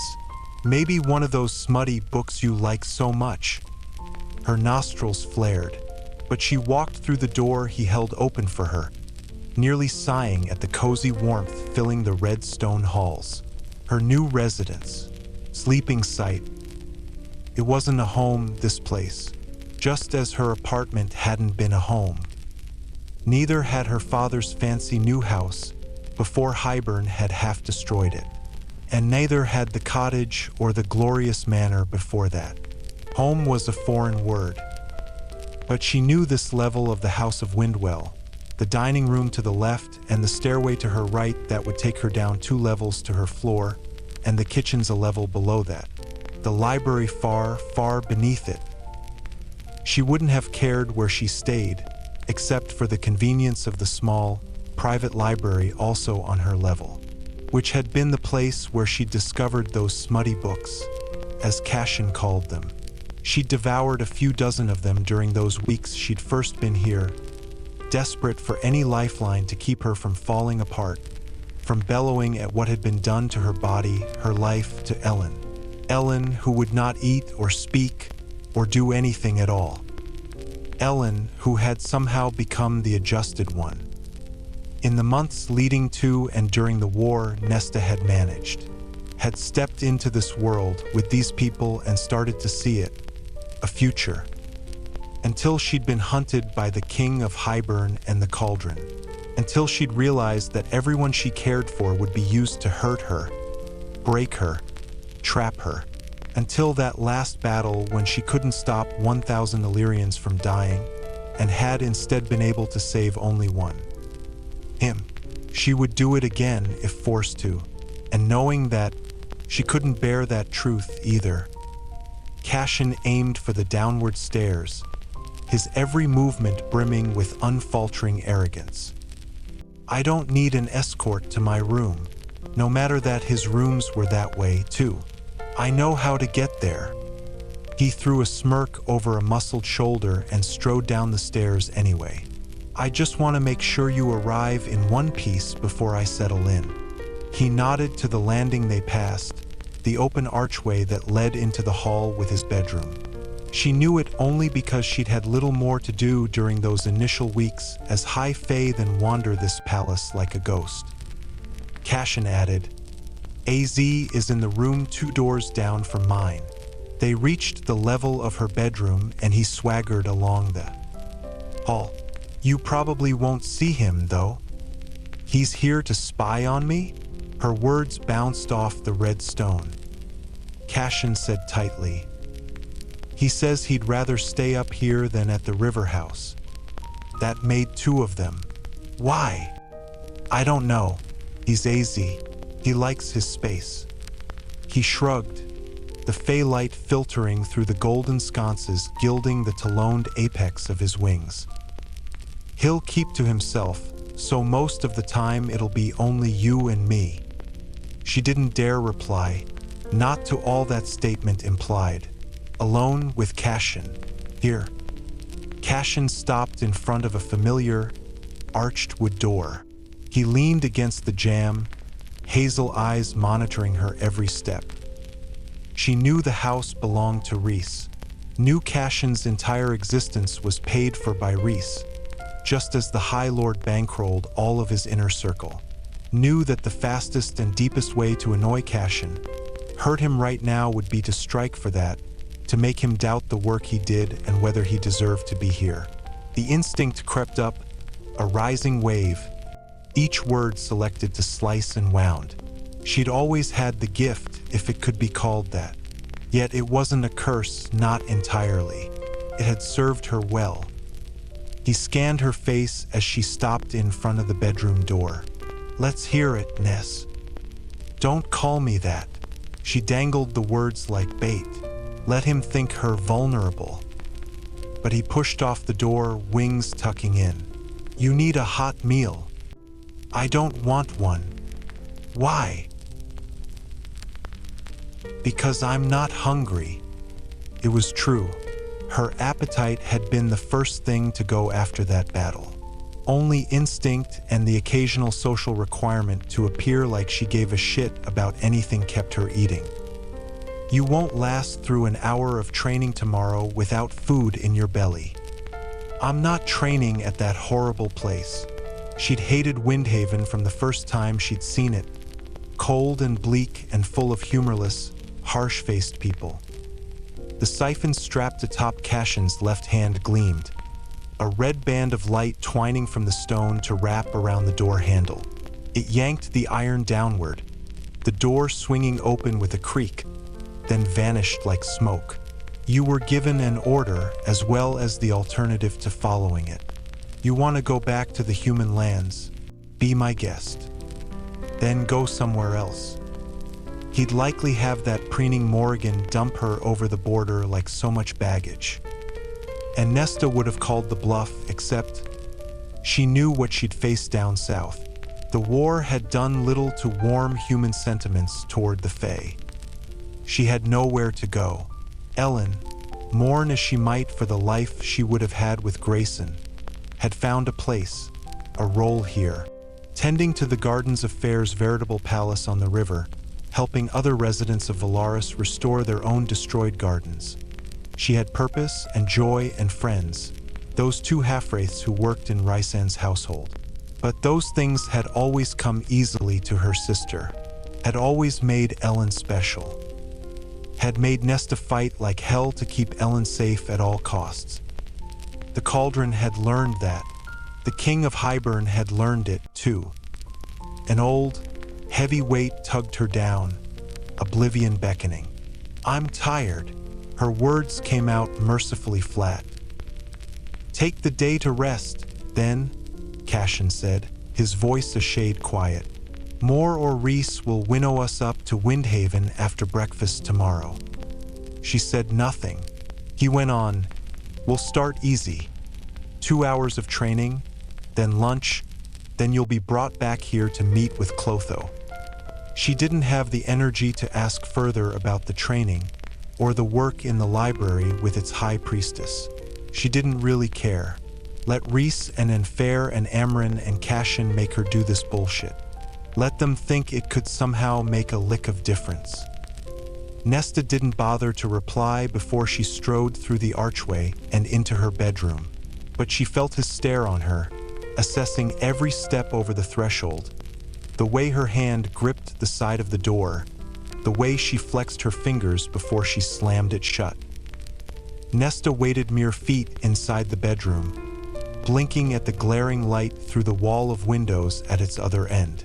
A scuff of boots on stone informed her that he'd left. It wasn't until the sound faded completely that she took in the room before her, unchanged since she'd last been in it. The connecting door to Ellen's old suite now sealed shut.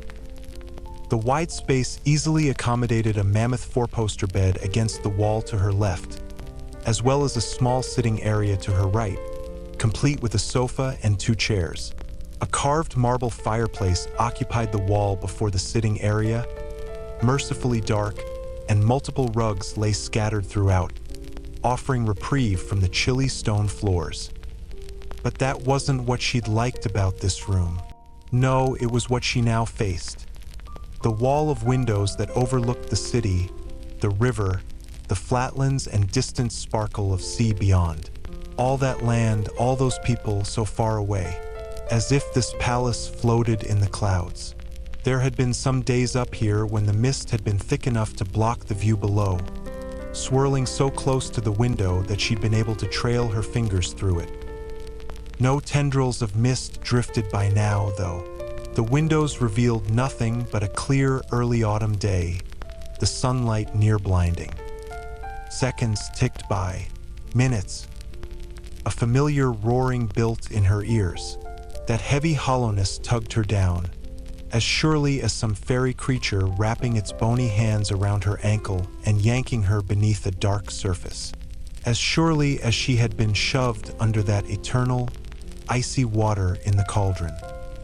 Nesta's body became distant, foreign, as she shut the heavy gray velvet curtains against the light, shrouding the room in darkness bit by bit. She ignored the 3 bags and 2 trunks set beside the dresser as she approached the bed. She barely managed to toe off her shoes before she slid beneath the layers of white down blankets and quilts, closed her eyes and breathed. And breathed. And breathed. Chapter 4. Moore had already commandeered a table at the riverfront cafe, an arm slung across the back of a wrought iron chair, the other elegantly draped over her crossed knees. Cassian halted a few feet from the maze of tables along the walkway, smiling to himself at the sight of her. Head tipped toward the sun, unbound hair gleaming and rippling around her like liquid gold, her full lips curled upward, basking in the light. She never stopped appreciating the sunshine, even 500 years after leaving that veritable prison she'd called home and the monsters who claimed her as kin, his friend, his sister honestly, still savored every moment in the sun, as if the first 17 years of her life, spent in the darkness of the hewn city, still lurked around her like AZ's shadows. Cassian cleared his throat as he approached the table, offering pleasant smiles to the other patrons and people along the walkway who either gawked or waved at him.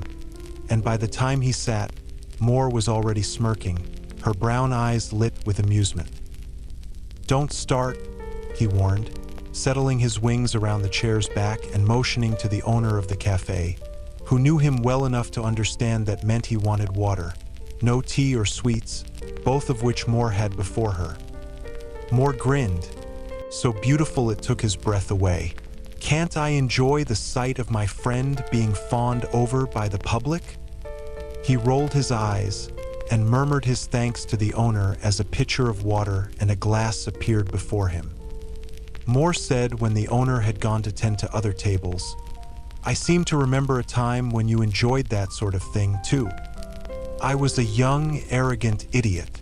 He cringed to recall how he'd strutted around after successful battles or missions, believing he deserved the praise of strangers. For too damn long, he'd indulged in that bullshit. It had taken walking these same streets after Rhys had been imprisoned by Amarantha. After Rhys sacrificed so much to shield the city, and seeing the disappointment and fear in so many faces, to make Cassian realize what a fool he'd been. Moore cleared her throat, as if sensing the direction of his thoughts. She didn't possess Rhys's skill set, but having survived in the Court of Nightmares, she'd learned to read the subtlest of expressions. A mere blink, she'd once told him, might mean the difference between life and death in that miserable court. She's settled, then? Cassian knew who she meant. Taking a nap. Moore snorted. Don't. His attention drifting to the glittering Sidra mere feet away. Please don't. Moore sipped her tea, the portrait of elegant innocence. We'd be better off throwing Nesta into the Court of Nightmares. She'd thrive there. Cassian clenched his jaw, both at the insult and the truth. That's exactly the sort of existence we're trying to steer her away from. Moore assessed him with a bob of her thick lashes. It pains you seeing her like this. All of it pains me. He and Moore had always had this kind of relationship. Truth at all costs, however harsh. Ever since that first and only time they'd slept together, when he'd learned too late that she'd hidden from him the terrible repercussions. When he'd seen her broken body and known that even if she'd lied to him, he'd still played a part. Cassian blew out a breath, shaking away the blood-soaked memory still staining his mind 5 centuries later. It pains me that Nesta has become this. It pains me that she and Fair are always at each other's throats. Pains me that Fair hurts over it, and I know Nesta does too. It pains me that... He drummed his fingers on the table, then sipped from his water. I really don't want to talk about it. All right. The breeze ruffled the gauzy fabric of Moore's twilight blue dress. He again let himself admire her perfect face. Beyond the disastrous consequences for Moore after their night together, the fallout with Rhys afterward had been awful, and Azriel had been so furious in his own quiet way that Cassian had quelled any further desire for Moore, had let lust turn into affection, and all romantic feelings turn into familial bonds. But he could still admire her sheer beauty, as he'd admire any work of art, even though he knew well that what lay inside Moore was far more lovely and perfect than her exterior. He wondered if she knew that. Drinking again, he said, "Tell me what happened in Valahan." The ancient, mountainous Fey territory across the northern sea had been stirring since before the war with Hybern, and had been both enemy and ally to Prythian in different historical eras. What role Valahan's hot-tempered king and proud people would play in this new world of theirs was yet to be decided, though much of its fate seemed to depend upon Moore's now frequent presence at their court as Rhys's emissary. Indeed, Moore's eyes shuddered. They don't want to sign the new treaty. Fuck! Rhys, Fair, and Amaran had spent months working on that treaty, with input from their allies in other courts and territories. Helion, High Lord of the Day Court and Rhys's closest ally, had been the most involved. Helion's spellcleaver was unrivaled in sheer, swaggering arrogance. He'd probably made up the moniker himself. But the male had 1,000 libraries at his disposal, and had put them all to good use for the treaty. I've spent weeks in that blasted court, Moore said, poking at the flaky pastry beside her teacup. Freezing my ass off, trying to kiss their cold asses, and their king and queen refused the treaty. I came home on the earlier side today because I knew any more last-minute pushing from me would be unwelcome. My time there was supposed to be a friendly visit, after all. Why won't they sign it? Because those stupid human queens are stirring. Their army still isn't disbanded. The Queen of Valahan even asked me what the point of a peace treaty would be when another war, this time against the humans, might redraw the territory lines far below the wall. I don't think Valahan is interested in peace, or allying with us. So Valahan wants another war in order to add to their territory? They'd already seized more than their fair share after the war 500 years ago. "They're bored," Moore said, frowning with distaste. "And the humans, despite those queens, are far weaker than we are. Pushing into human lands is low-hanging fruit." Montesir and Rask are likely thinking the same thing. Cassian groaned skyward. That had been the fear during the recent war, that those 3 territories across the sea might ally with Hybern. Had they, there would have been no chance at all of survival. Now, even with Hybern's king dead, its people remained angry. An army might be raised again in Hybern. And if it united with Valahin, if Montesir and Rask joined with the goal of claiming more territory from the humans. "You already told Reese this." It wasn't a question, but Moore nodded. "That's why he's asking you to look into what's going on with the human queens. I'm taking a few days off before I head back to Valahin. But Reese needs to know where the human queens stand in all of this." "So you're supposed to convince Valahin not to start another war, and I'm supposed to convince the human queens not to do so, either?" "You won't get near the human queens," Moore said frankly. "But from what I observed in Valahin, I know they're up to something, planning something. We just can't figure out what or why the humans would be stupid enough to start a war they cannot win. They'd need something in their arsenal that could grant them the advantage. That's what you have to find out." Cassian tapped his booted foot on the stones of the walkway. "No pressure." Moore drained her tea. "Playing courtier isn't all nice clothes and fancy parties." He scowled. Long moments passed in amiable silence, though Cassian half heard the wind whispering over the sidra, the merry chatter of the people around them, the clink of silverware against plates. Content to let him think, Moore returned to her sunning. Cassian straightened. "There's one person who knows those queens inside and out, who can offer some insight." Moore opened an eye, then slowly sat forward, hair falling around her like a rippling golden river. "Oh, Vasa." Cassian hadn't dealt much with the ousted human queen, the only good one out of the surviving group, who had been betrayed by her fellow queens when they'd sold her to a sorcerer lord who'd cursed her to be a firebird by day, woman by night. She'd been lucky. They'd given the other rebellious queen in their midst to the Adder, who had then impaled her on a lamppost a few bridges away from where Cassian and Moore now sat. Moore nodded. She might be able to help. He leaned his arms on the table. "Lucian is living with Vasa, and Jurian. He's supposed to be our emissary to the human lands. Let him deal with it." Moore took another bite from her pastry. "Lucian can't be entirely trusted anymore." Cassian started. "What?" "Even with Ellen here, he's become close with Jurian and Vasa.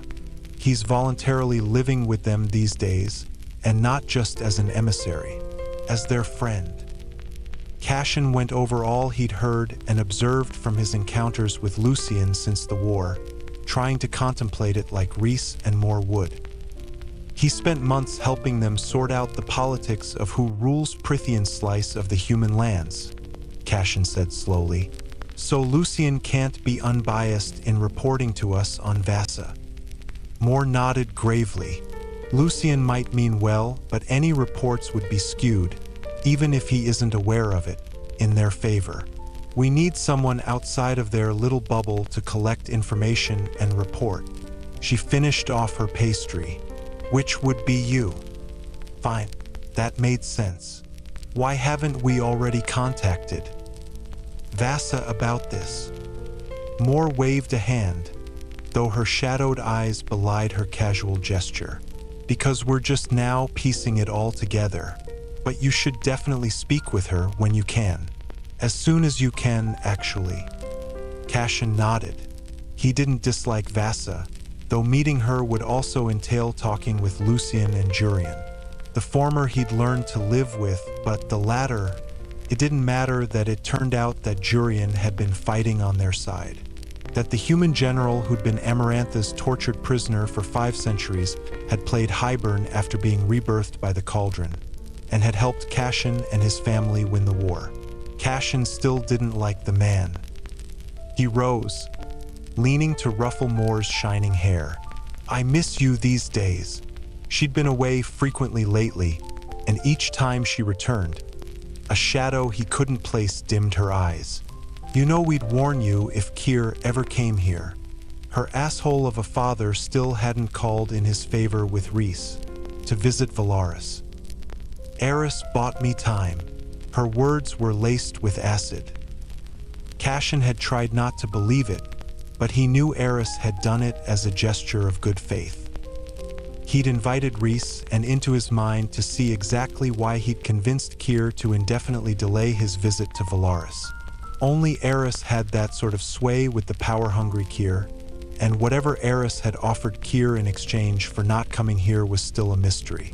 At least to Cassian. Rhys probably knew. From Moore's pale face, he wondered if she knew, too. Eris must have sacrificed something big to spare Moore from her father's visit, which would have likely been timed for a moment that would maximize tormenting her. "It doesn't matter to me." Moore waved off the conversation with a flip of her hand. He could tell something else was eating at her, but she'd let him in when she was ready. Cassian walked around the table and pressed a kiss to the top of her head. "Get some rest." He shot skyward before she could answer.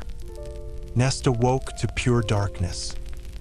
Darkness that she had not witnessed in years now, since that ramshackle cottage that had become a prison and a hell. Jolting upright, hands clutching at her chest, she gasped for air.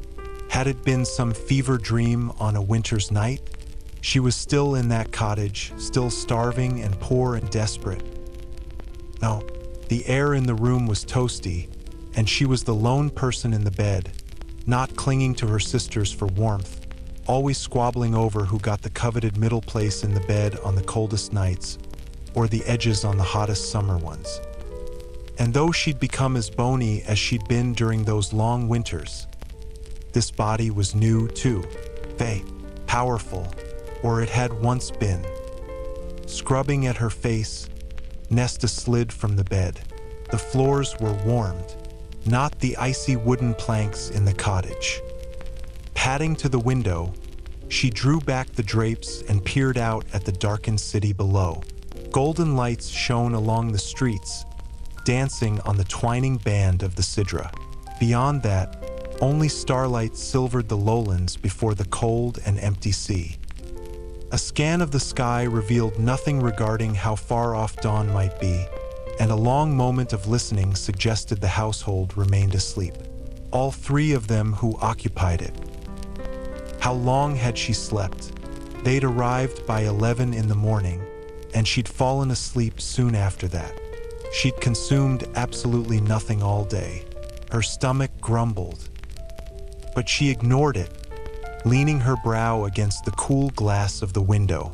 She let the starlight gently brush her head, her face, her neck, imagined it running its shimmering fingers down her cheek, as her mother had done for her and her alone. "My Nesta, Ellen shall wed for love and beauty, but you, my cunning little queen, you shall wed for conquest."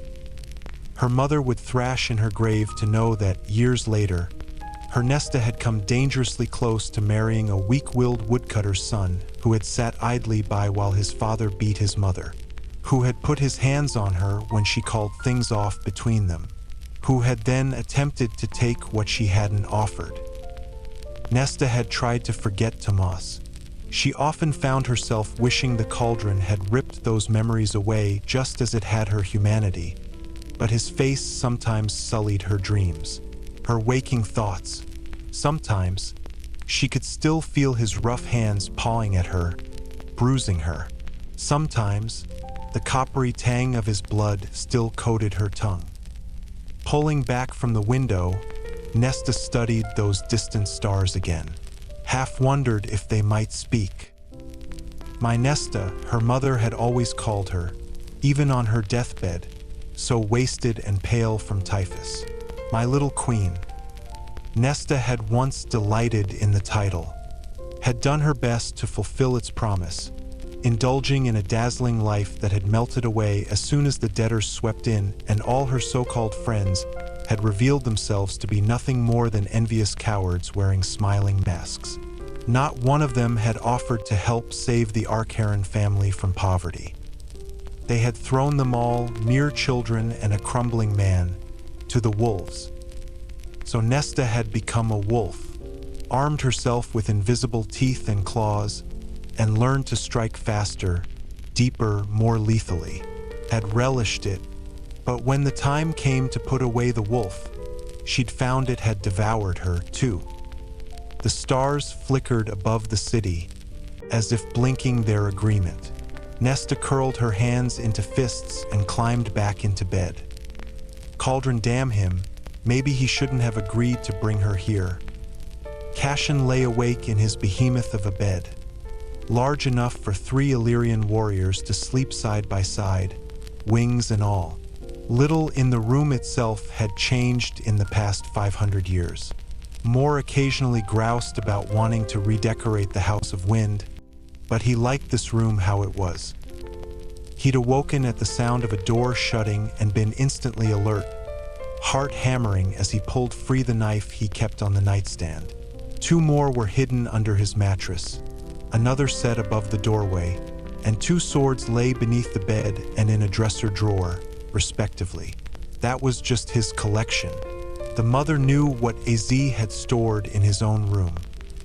He supposed that between him, AZ, Moore, and Reese, in the 5 centuries they'd used the House of Wind, they had filled it with enough weapons to arm a small legion. They'd hidden and stashed and forgotten about so many of them that there was always a good chance of sitting on a couch and being poked in the ass by something. And a good chance that most of the weapons were now little more than rust in their sheaths.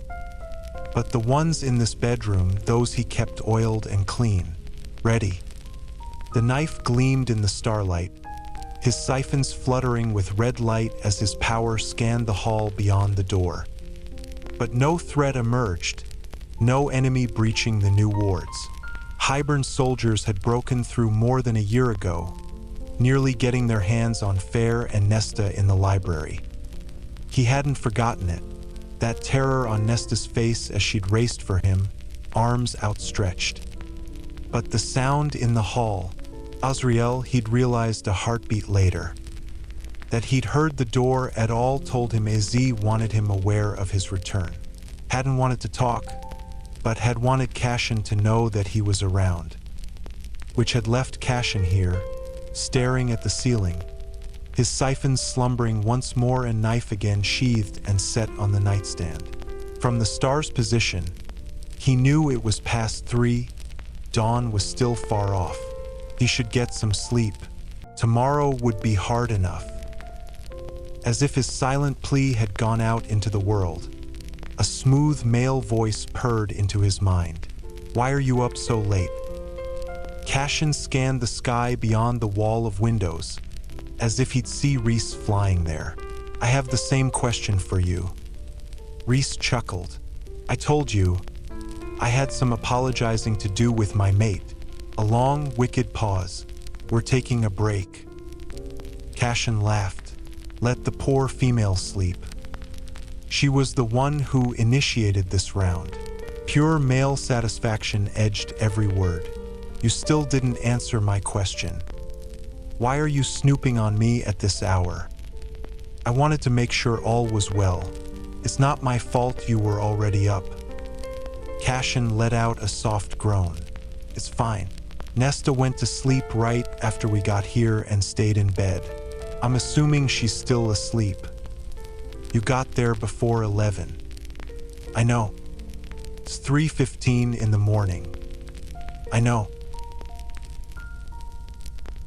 The silence was pointed enough that Cassian added, Don't butt in. I wouldn't dream of it. Cassian didn't particularly want to have this conversation, not at 3 in the morning and certainly not twice in one day.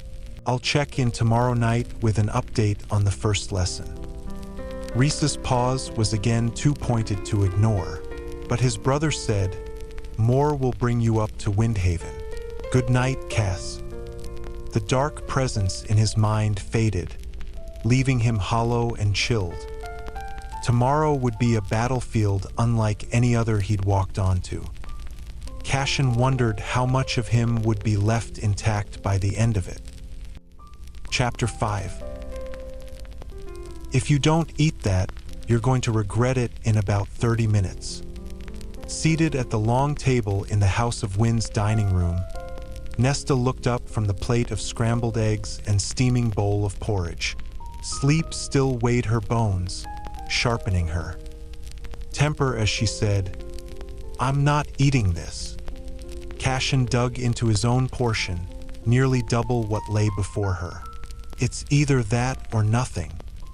Nesta kept perfectly still in her chair, keenly aware of every movement in the fighting leathers she donned. She'd forgotten how it felt to wear pants, the nakedness of having her thighs and ass on display. Mercifully, Cassian had been too busy reading some report to see her slink in and slide into her seat. She glanced toward the doorway, hoping a servant might appear. "I'll eat toast." "You'll burn through that in 10 minutes and be tired."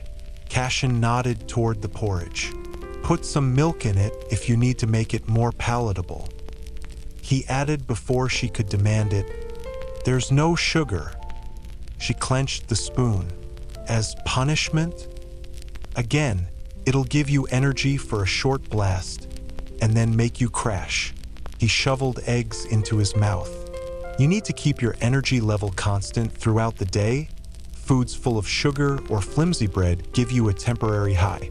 Lean meats, whole grains, and fruits and vegetables keep you relatively steady and full." She drummed her nails on the smooth table.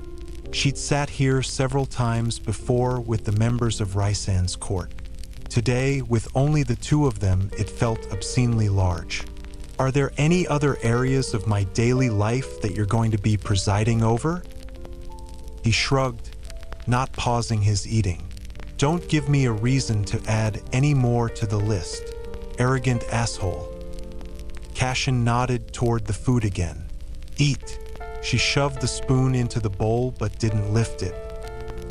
"Have it your way, then." He finished his porridge and returned to the eggs. "How long will today's session be?" The dawn had revealed clear skies, though she knew the Illyrian mountains had their own weather. Might already be crusted in the first snows. "As I said yesterday, the lesson is 2 hours. Right until lunch." He set his bowl on his plate, piling the silverware within. They vanished a heartbeat later, taken by the magic of the house. "Which will be the next time we eat?" He glanced pointedly at her food. Nesta leaned back in her chair. 1. I'm not participating in this lesson. 2. I'm not hungry. His hazel eyes guttered. Not eating won't bring your father back.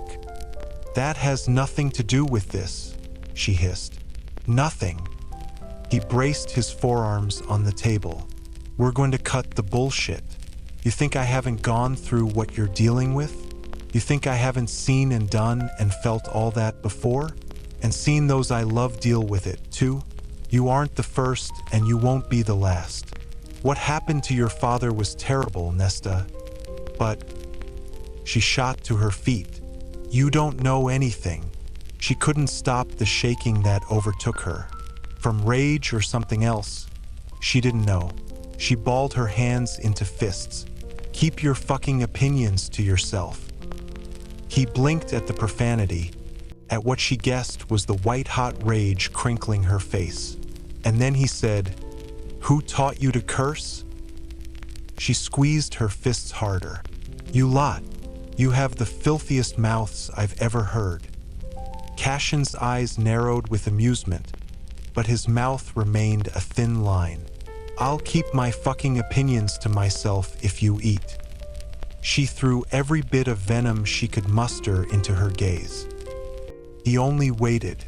unmovable as the mountain into which the house had been built. Nesta sat down, grabbed the bowl of porridge, shoved a lumpy spoonful into her mouth, and nearly gagged at the taste. But she forced it down. Then another spoonful, another, until the bowl was clean and she started on the eggs.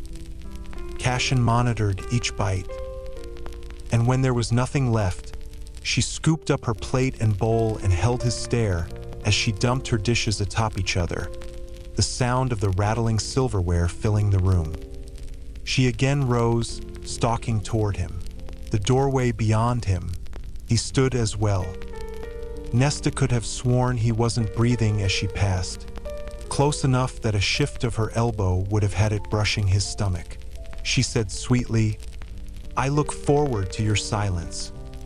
Unable to help the smirk blooming on her mouth, she aimed for the door, but a hand on her arm stopped her. Cassian's eyes blazed, the red siphon tethered on the back of the hand that gripped her fluttering with color. A wicked, taunting smile curved his lips. "Glad to see you woke up ready to play, Nesta." His voice dropped to a low rumble. She couldn't help the thundering of her heart at that voice. The challenge in his eyes, the nearness and size of him, had never been able to help it, had once let him nuzzle and lick at her throat because of it, had let him kiss her during the final battle because of it. Barely a kiss, about all he could manage in his injured state, and yet it had shattered her entirely. "I have no regrets in my life, but this, that we did not have time. That I did not have time with you, Nesta. I will find you again in the next world, the next life, and we will have that time. Promise." She relived those moments more often than she cared to admit. The press of his fingers as he'd cupped her face, the way his mouth had felt and tasted, tinged with blood but still tender. She couldn't bear it. Cassian didn't so much as blink, though his grip on her arm gentled. She willed herself not to swallow, willed her surging blood to chill to ice. His eyes again narrowed with amusement, but he let go. "You have 5 minutes until we leave." Nesta managed to step away. "You're a brute." He winked, "Born and raised." She managed another step. If she refused to leave the house, Cassian or Morrigan or Reese could just haul her to Windhaven. And if she flat out refused to do anything, they'd drop her in the human lands without a second thought. The realization was enough to steel her further. "Don't ever put your hands on me again." Noted. His eyes still blazed. Her fingers curled once more. She selected her next words like throwing knives. "If you think this training nonsense is going to result in you climbing into my bed, you're delusional," she added with a slice of a smile. "I'd sooner let in a mangy street dog." "Oh, it's not going to result in me climbing into your bed." Nesta snickered, victory achieved, and had reached the stairs when he crooned, "You'll climb into mine." She whirled toward him, foot still suspended midair. "I'd rather rot." Cassian threw her a mocking smile. "We'll see." She fumbled for more of those sharp-edged words, for a sneer or a snarl or anything, but his smile grew. "You have 3 minutes to get ready now." Nesta debated chucking the nearest thing at him, a vase on a little pedestal beside the doorway, but demonstrating that he'd gotten under her skin would be too satisfying for him. So she merely shrugged and walked through the doorway, slowly, utterly unaffected by him and his swaggering, insufferable boasts. Climb into his bed. Indeed. Those pants were going to kill him. Brutally, thoroughly kill him. Cassian hadn't forgotten the sight of Nesta in Illyrian fighting leathers during the war. Not at all. But compared to the memory, mother above.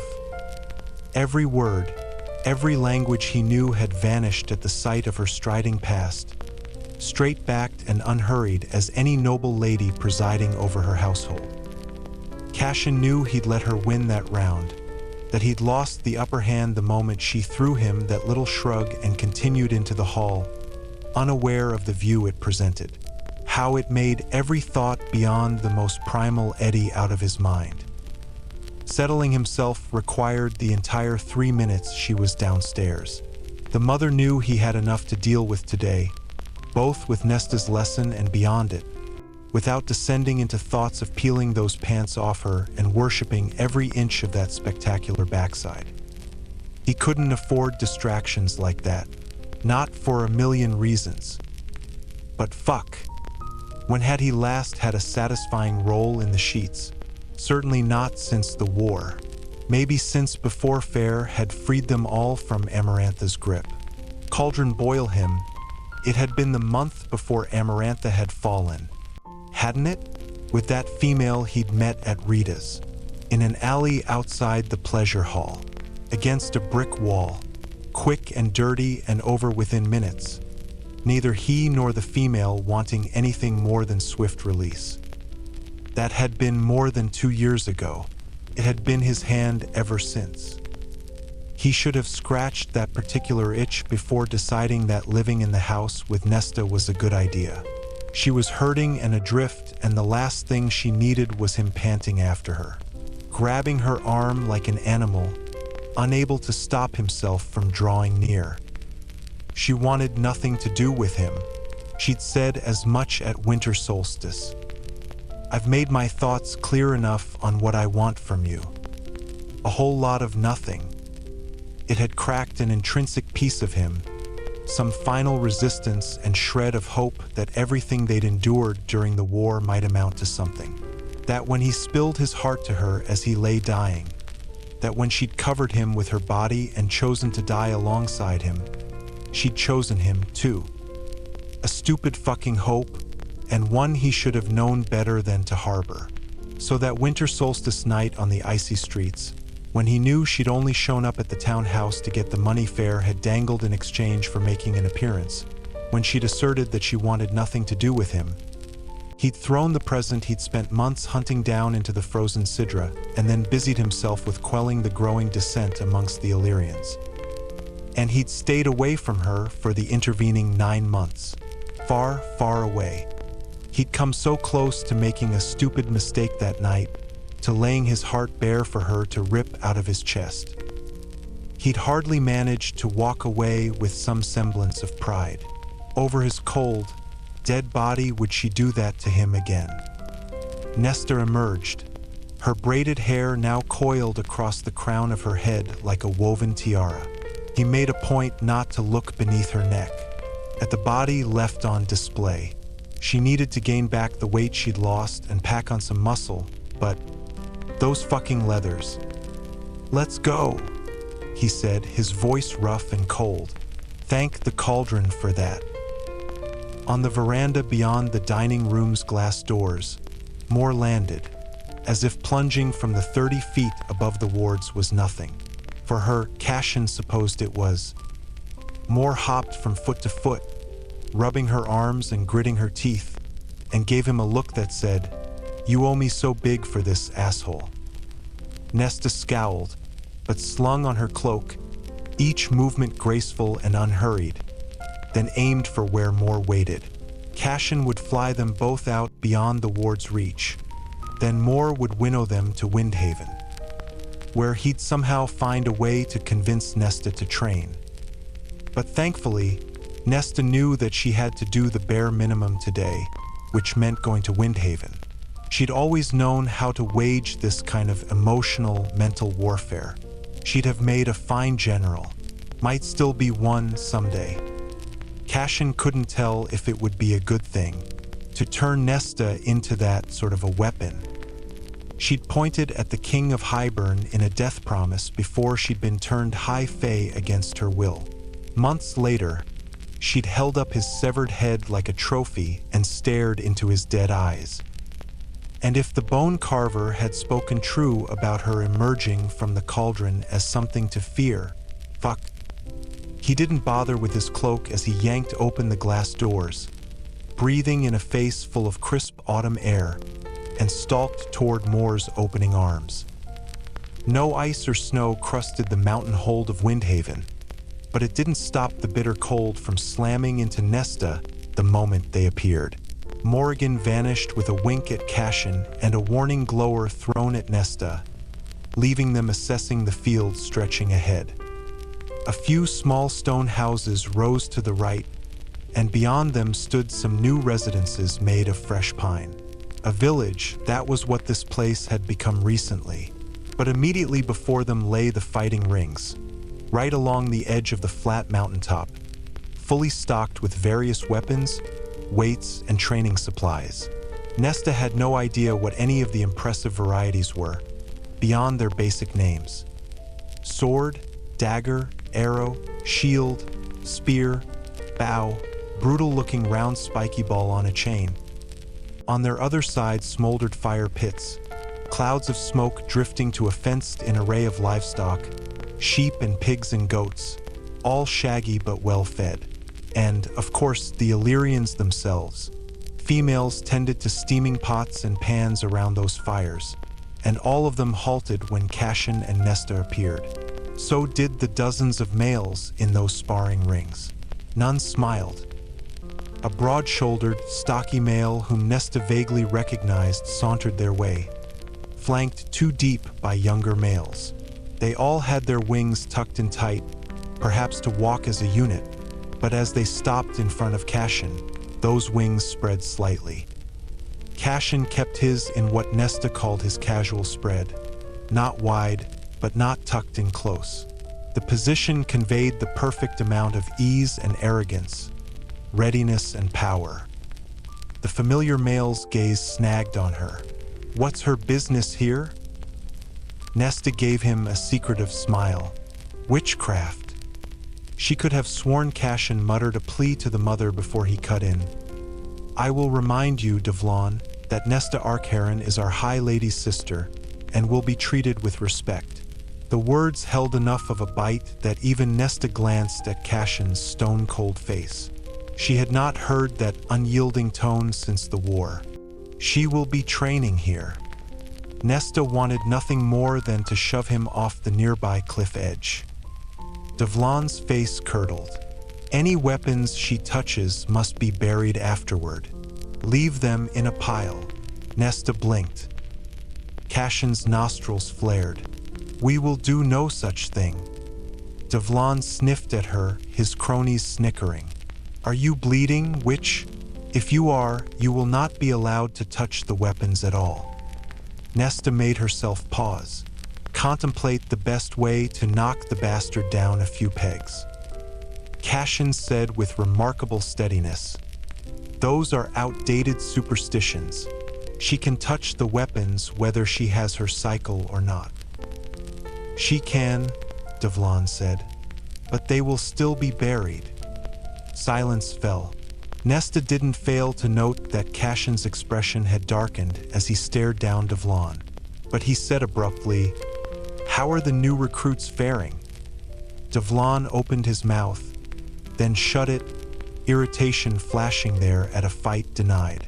Fine, he spat and turned away, his soldiers following. Cassian's face tightened with each breath, and Nesta braced herself, a thrill slowly building in her blood, for him to rip into Devlon. But Cassian growled, let's go, and began walking toward an empty training area. Devlon glared over a shoulder, and Nesta threw him a cool look before striding after Cassian. The Illyrian's gaze lingered like a burning brand on her spine. Cassian didn't go for one of the countless weapons racks stationed throughout the training area. He just halted in the farthest ring, hands on his hips, and waited for her. Like hell would she join him. She spied a weather-worn rock near the rack of weapons, its smoothness either from the harsh climate or the untold number of warriors who'd taken a seat on it as she did then. Its frigid surface bit into her skin even through the thickness of the leathers. What are you doing? Cassian's handsome face was nearly predatory. She crossed her legs at the ankles and arranged the fall of her cape like the train of a gown. "I told you, I'm not training. Get up." He'd never ordered her like that. "Get up." She'd sobbed that day before the king of Hybern. "Get up." Nesta met his stare, willed hers to be distant and unruffled. "I am officially attending training, Cassian, but you can't make me do a lick of it." She motioned to the mud.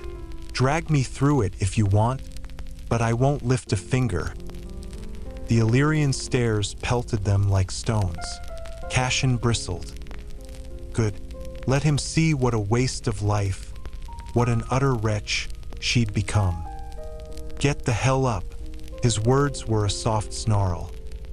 Devlon and his group had returned, attracted by their argument, and gathered beyond the edge of the circle. Cassian's hazel eyes remained fixed on her, though. A slight pleading note flickered in them. "Get up," a small voice whispered in her head, her bones. "Don't humiliate him like this. Don't give these assholes the satisfaction of seeing him made a fool." But her body refused to move.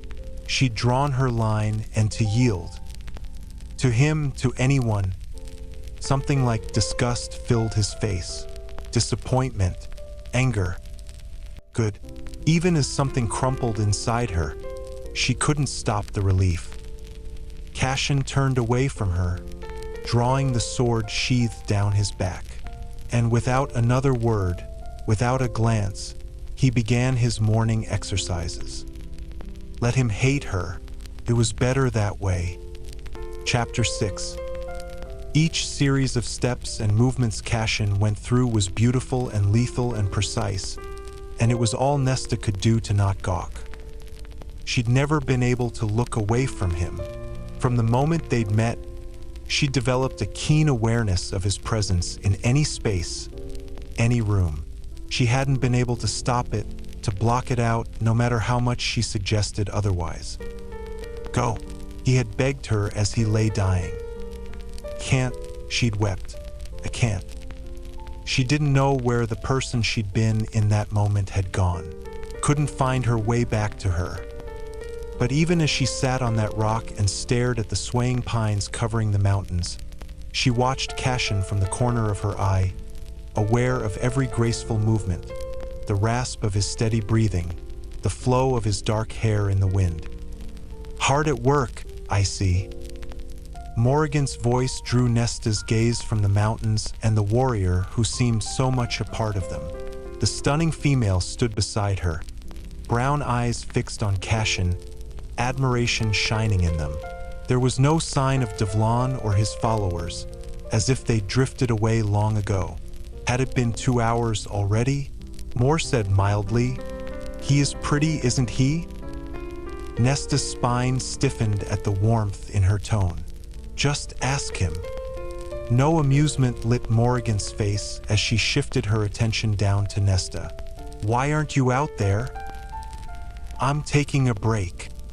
Morrigan's gaze swept over Nesta's face, noting the lack of sweat or flushed skin, the hair barely out of place.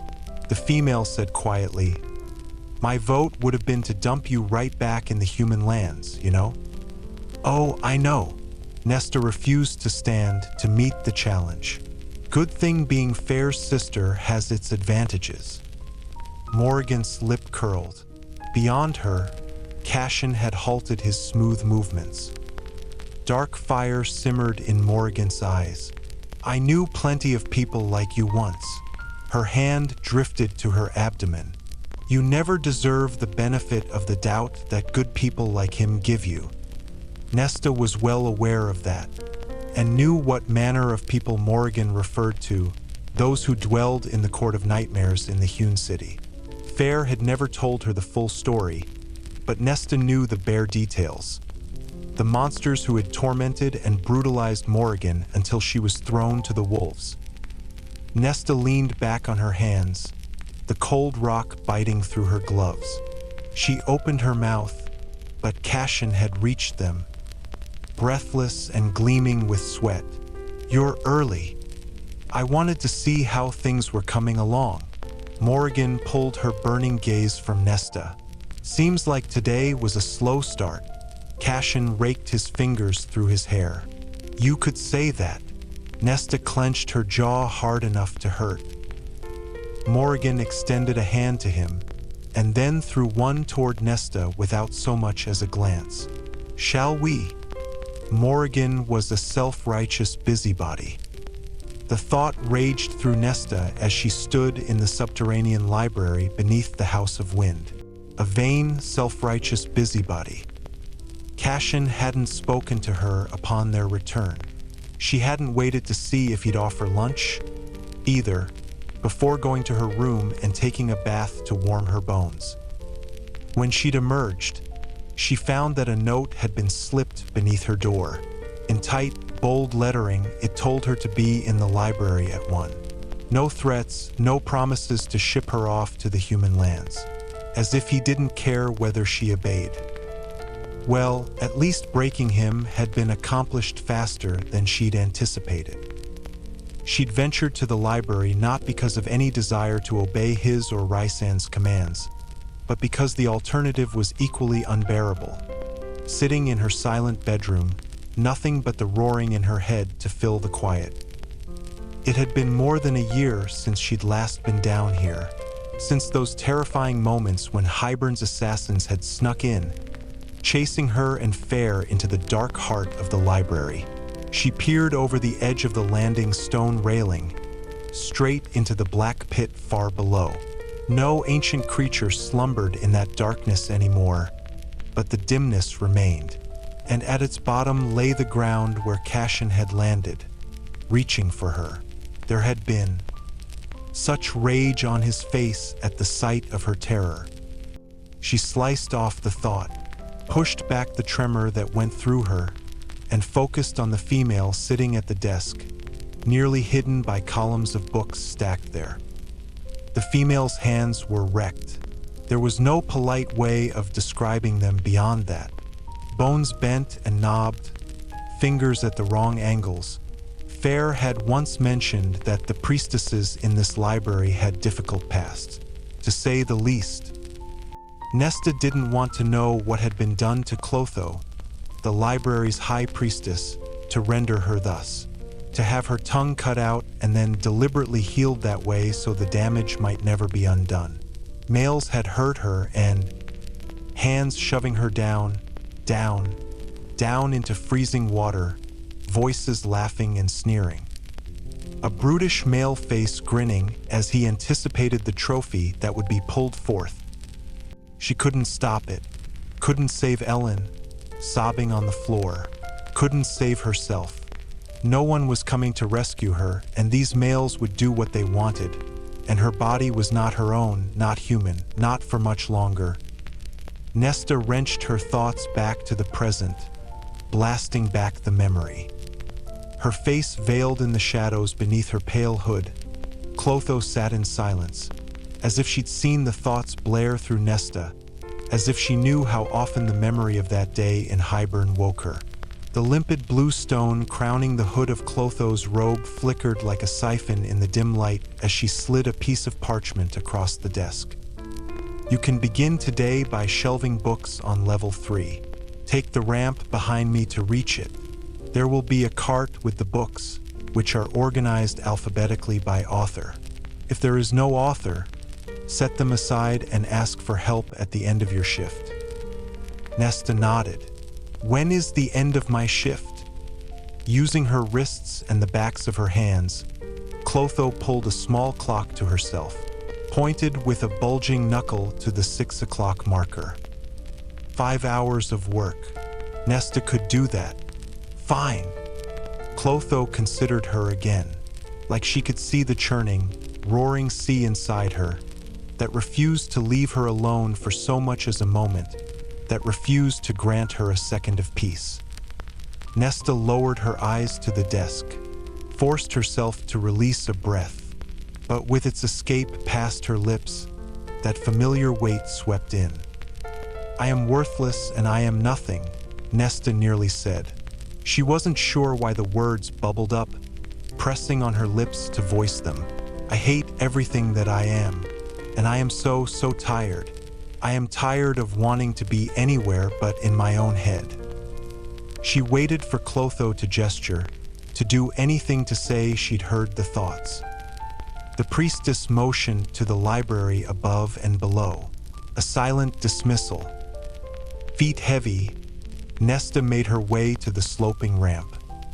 The task was menial, but required enough concentration that time slipped away, her mind quieting to a blissful nothing. No one approached Nesta as she hunted down sections and shelves, fingers skimming over the spines of books as she searched for the right place.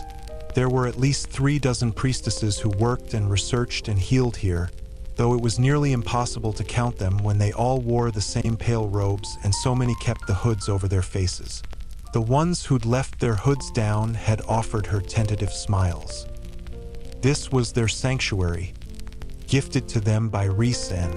No one could enter without their permission, which meant they'd approved her presence, for whatever reason. Nesta's hands were near withered with dust by the time a bell chimed 6 silvery peals throughout the cavernous library, ringing from its top levels down to the black pit. Some priestesses rose from where they worked at the desks and chairs on each level. Some remained. She found Clotho at the same desk. Did she ever lift her hood? She must, in order to bathe, but did she ever show anyone her face? I'm done for the day, Nesta announced. Clotho slid another note across the desk. Thank you for your assistance. We will see you tomorrow. All right, Nesta pocketed the note. But Clotho held up a broken hand. Nesta watched with no shortage of awe as a fountain pen lifted above a piece of paper and began to write. Wear clothes you don't mind getting dusty. You'll wreck that beautiful dress down here. Nesta glanced to the gray gown she'd thrown on. All right, she repeated. The pen began moving again, somehow spelled to connect with Clotho's thoughts. It was nice to meet you, Nesta. Fair speaks highly of you.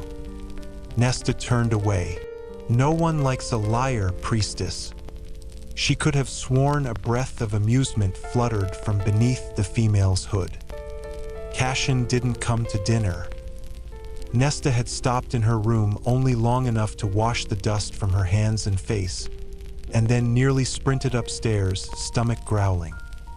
The dining room had been empty, the place setting for one confirmed that she was in for a solitary meal. She'd stared at the sunset-bathed city far below, the sole sounds her rustling dress and creaking chair. Why was she surprised? She'd humiliated him at Windhaven.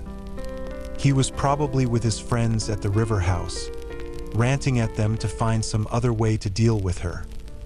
A plate of food appeared, dumped unceremoniously onto the placemat. Even the house hated her.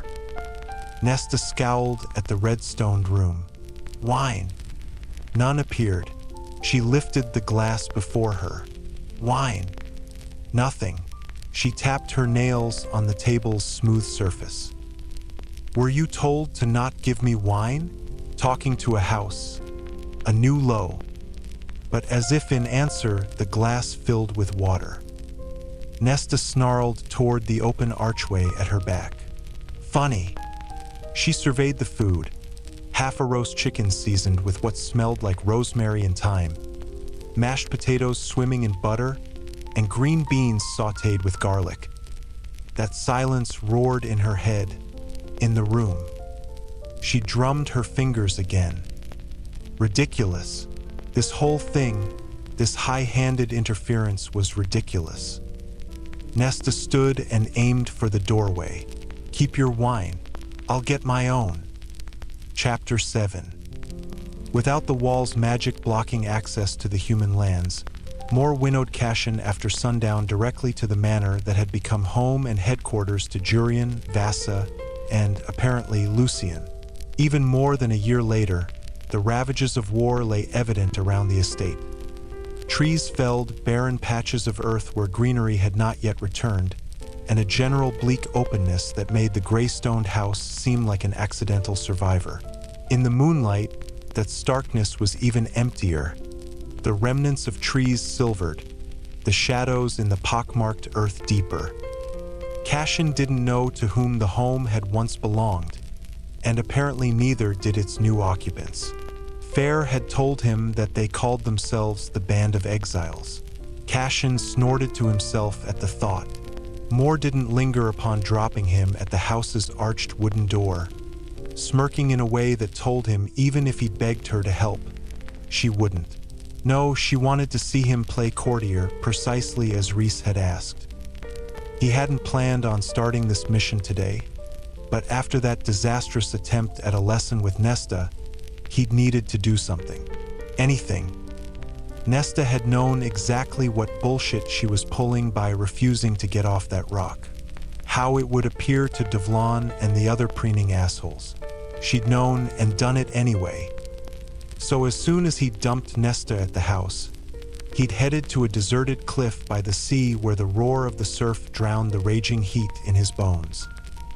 He'd stopped by the river house to admit to his failure, but Fair had only simmered with annoyance at Nesta's behavior, and Reese had given him a wary, amused look.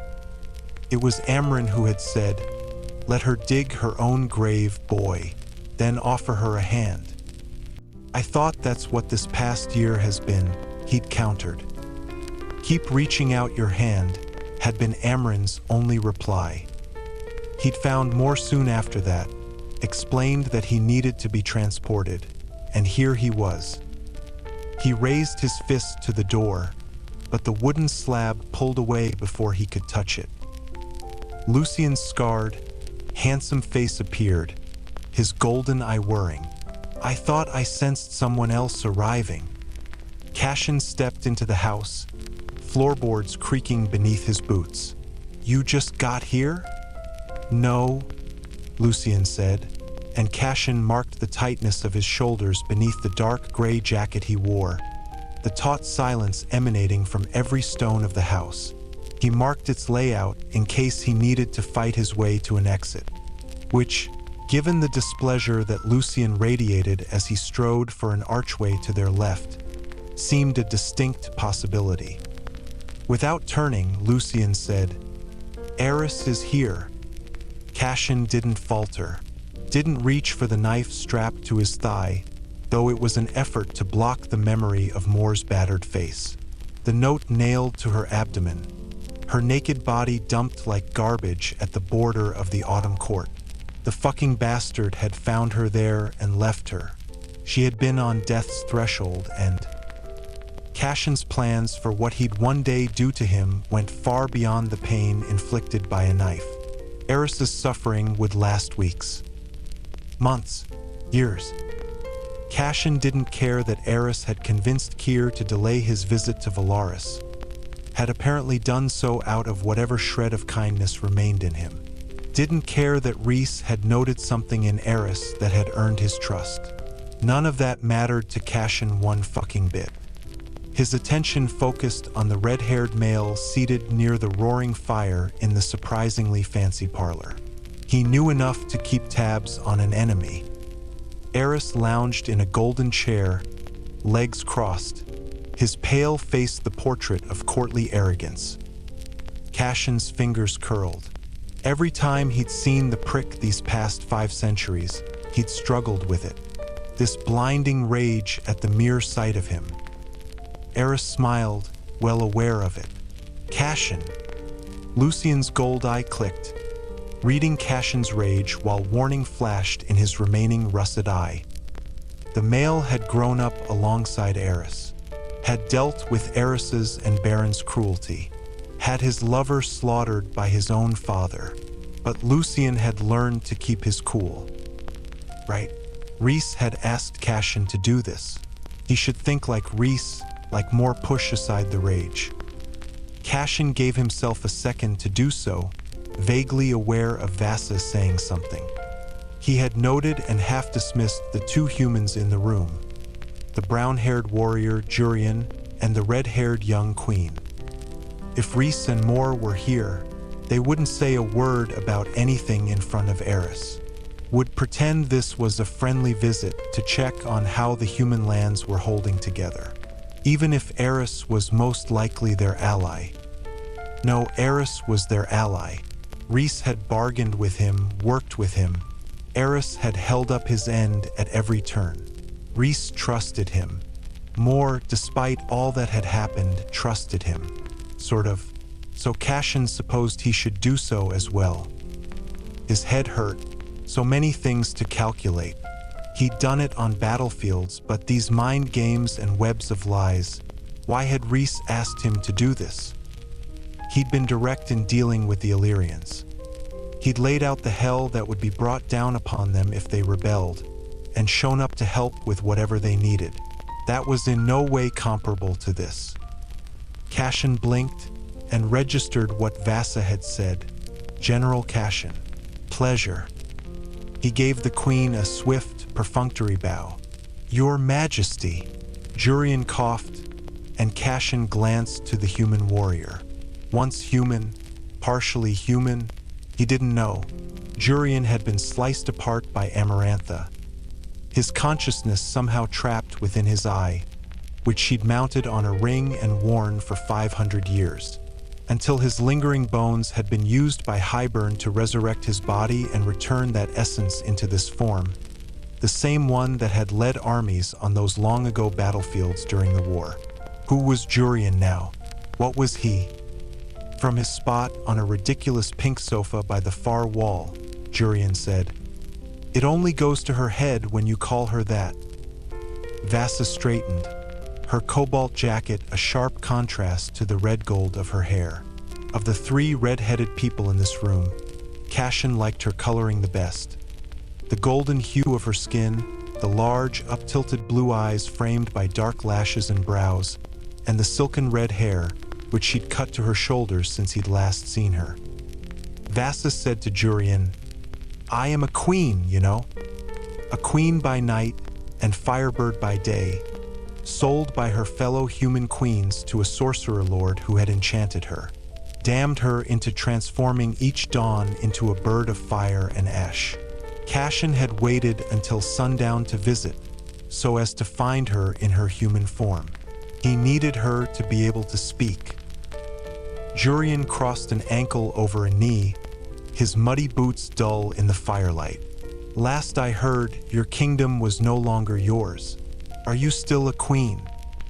Vasa rolled her eyes, then looked to Lucian, who sank onto the sofa beside Jurian. Like the Fey male had settled similar arguments between them before, but Lucian's attention was upon Cassian. "Did you come with news or orders?" Keenly aware of Eris's presence near the fire, Cassian kept his gaze upon Lucian. "We give you orders as our emissary." He nodded to Jurian and Vasa. "But when you are with your friends, we only give suggestions." Eris snorted. Cassian ignored him and asked Lucian, "How's the spring court?" He had to give Lucian credit. The male was somehow able to move between his three roles: an emissary for the night court, ally to Jurian and Vasa, and liaison to Tamlin, and still dress immaculately. Lucian's face revealed nothing of how Tamlin and his court fared. "It's fine." Cassian didn't know why he'd expected an update regarding the High Lord of Spring. Lucian only gave those in private to Rhys. Eris snorted again at Cassian's fumbling, and unable to help himself, Cassian at last turned toward him. "What are you doing here?" Eris didn't so much as shift in his seat. "Several dozen of my soldiers were out on patrol in my lands several days ago and have not reported back. We found no sign of battle.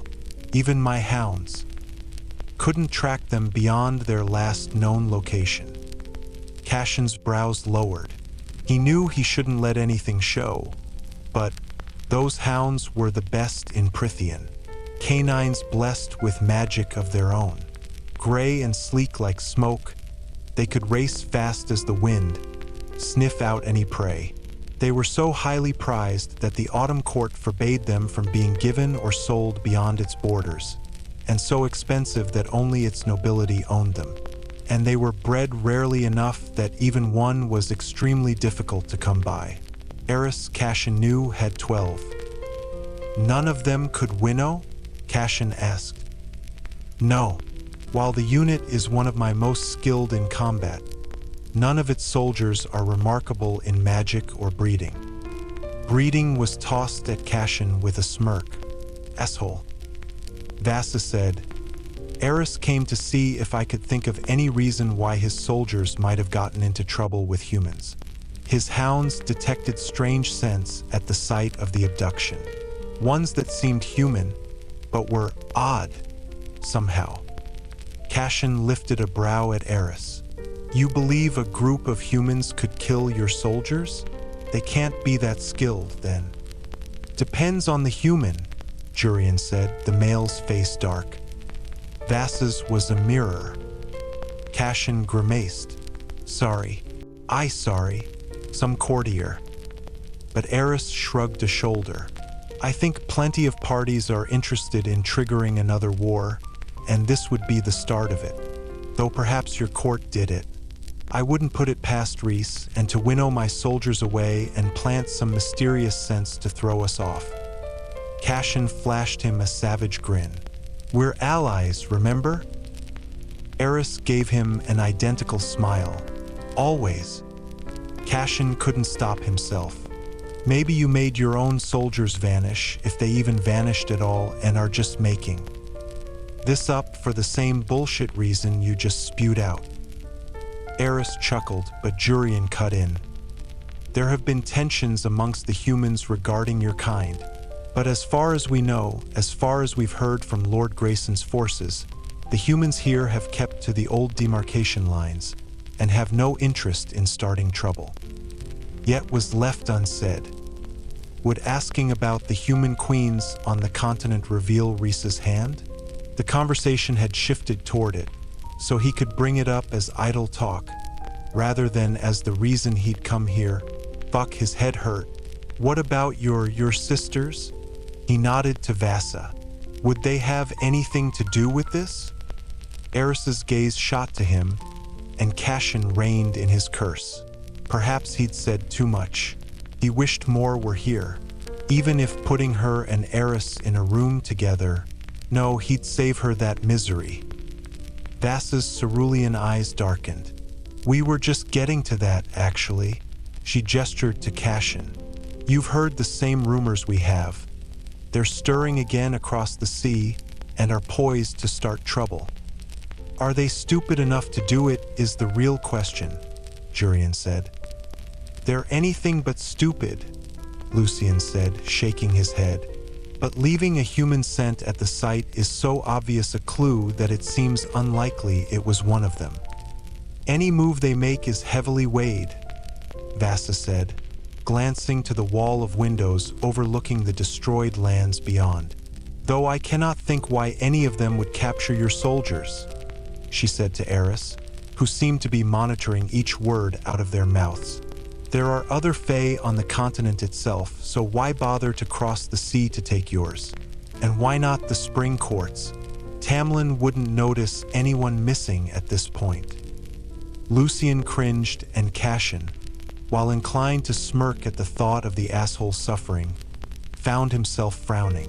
If war was coming, they needed Tamlin and his forces in fighting shape. Needed Tamlin ready. Rhys had been visiting him regularly, making sure he'd be both on their side and capable of leading. How Rhys had managed not to kill the High Lord of Spring was something Cassian still couldn't understand. But that was why Rhys was High Lord and Cassian his blade. He knew if he ever got the name of the human bastard who'd put his hands on Nesta, nothing would stop him from finding the man. A conversation he'd had with Nesta years ago, when she'd still been human, forever lurked in the back of his mind. How she'd stiffened at his touch, and he'd known, scented and seen the fear in her eyes and known that a man had hurt her, or tried to. She'd never told him the details, but she'd confirmed it enough by refusing to share the man's name. He'd often contemplated how he'd kill the man if Nesta gave him the go-ahead. Peeling his skin from his bones would be a good start. His friends would understand the wound it pressed, how far the pain of that ancient wound would push him to go. A raised Illyrian camp was all that remained of the first and last time he'd let himself sink to that level of rage. And Rhys had appointed him to play courtier, to put aside the blade and use his words. It was a joke. Eris uncrossed his legs. I suppose this could be to sow tensions amongst us, to make us eye each other with suspicion, weaken our bonds. Hybern would have done that, Jurian agreed. He might have taught them a thing or two before Nesta had beheaded him. But Vassa said, the queens require no teaching. They were well versed in treachery before they ever contacted Hybern, and have dealt with greater monsters than him. Cassian could have sworn flames rippled across her blue eyes. Both Jurian and Lucian stared at her, the former's face utterly unreadable, and the latter's pained. Cassian suppressed his jolt. He should have asked someone before coming here how much time remained before Vassa would be forced to return to the continent, to the sorcerer lord at a remote lake who held her leash and had allowed her to leave only temporarily, as part of a bargain Fair's father had struck. Fair's father, and Nesta's father. Cassian blocked out the memory of the man's neck being snapped, of Nesta's face as it had happened, and deciding to damn caution to hell, he asked, which of the queens would do something this bold? Vassa's golden face tightened. Bryalin, the once young, once human queen who had been turned high fae by the cauldron. But in its rage at whatever Nesta had taken from it, the cauldron had punished Bryalin. She was made a mortal fae, yes, but she was withered into a crone, doomed to be old for millennia. She'd made no secret of her hatred for Nesta, her desire for revenge. If Bryalin made a move against Nesta, he'd kill the queen himself. Cassian tried to think over the bellowing beast in his head that tightened every muscle of his body until only bloody violence would appease it. Easy, Lucian said. Cassian snarled. Easy, Lucian repeated, and flame sizzled in his rusted eye. The flame, the surprising dominance within it, hit Cassian like a stone to the head, knocking him from his need to kill and kill and kill whatever might threaten. They were all staring. Cassian rolled his tensed shoulders, stretching out his wings. He'd revealed too much. Like a stupid brute, he'd let them all see too much, learn too much. Send that Shadowzinger of yours to track Bryalin, Jurian ordered, his face grave. If she's somehow capable of capturing a unit of Fae soldiers, we need to know how. Swiftly, spoken like the General Jurian had once been. Cassian said to Vassa, you really think Bryalin would do something like this? Be that blatant?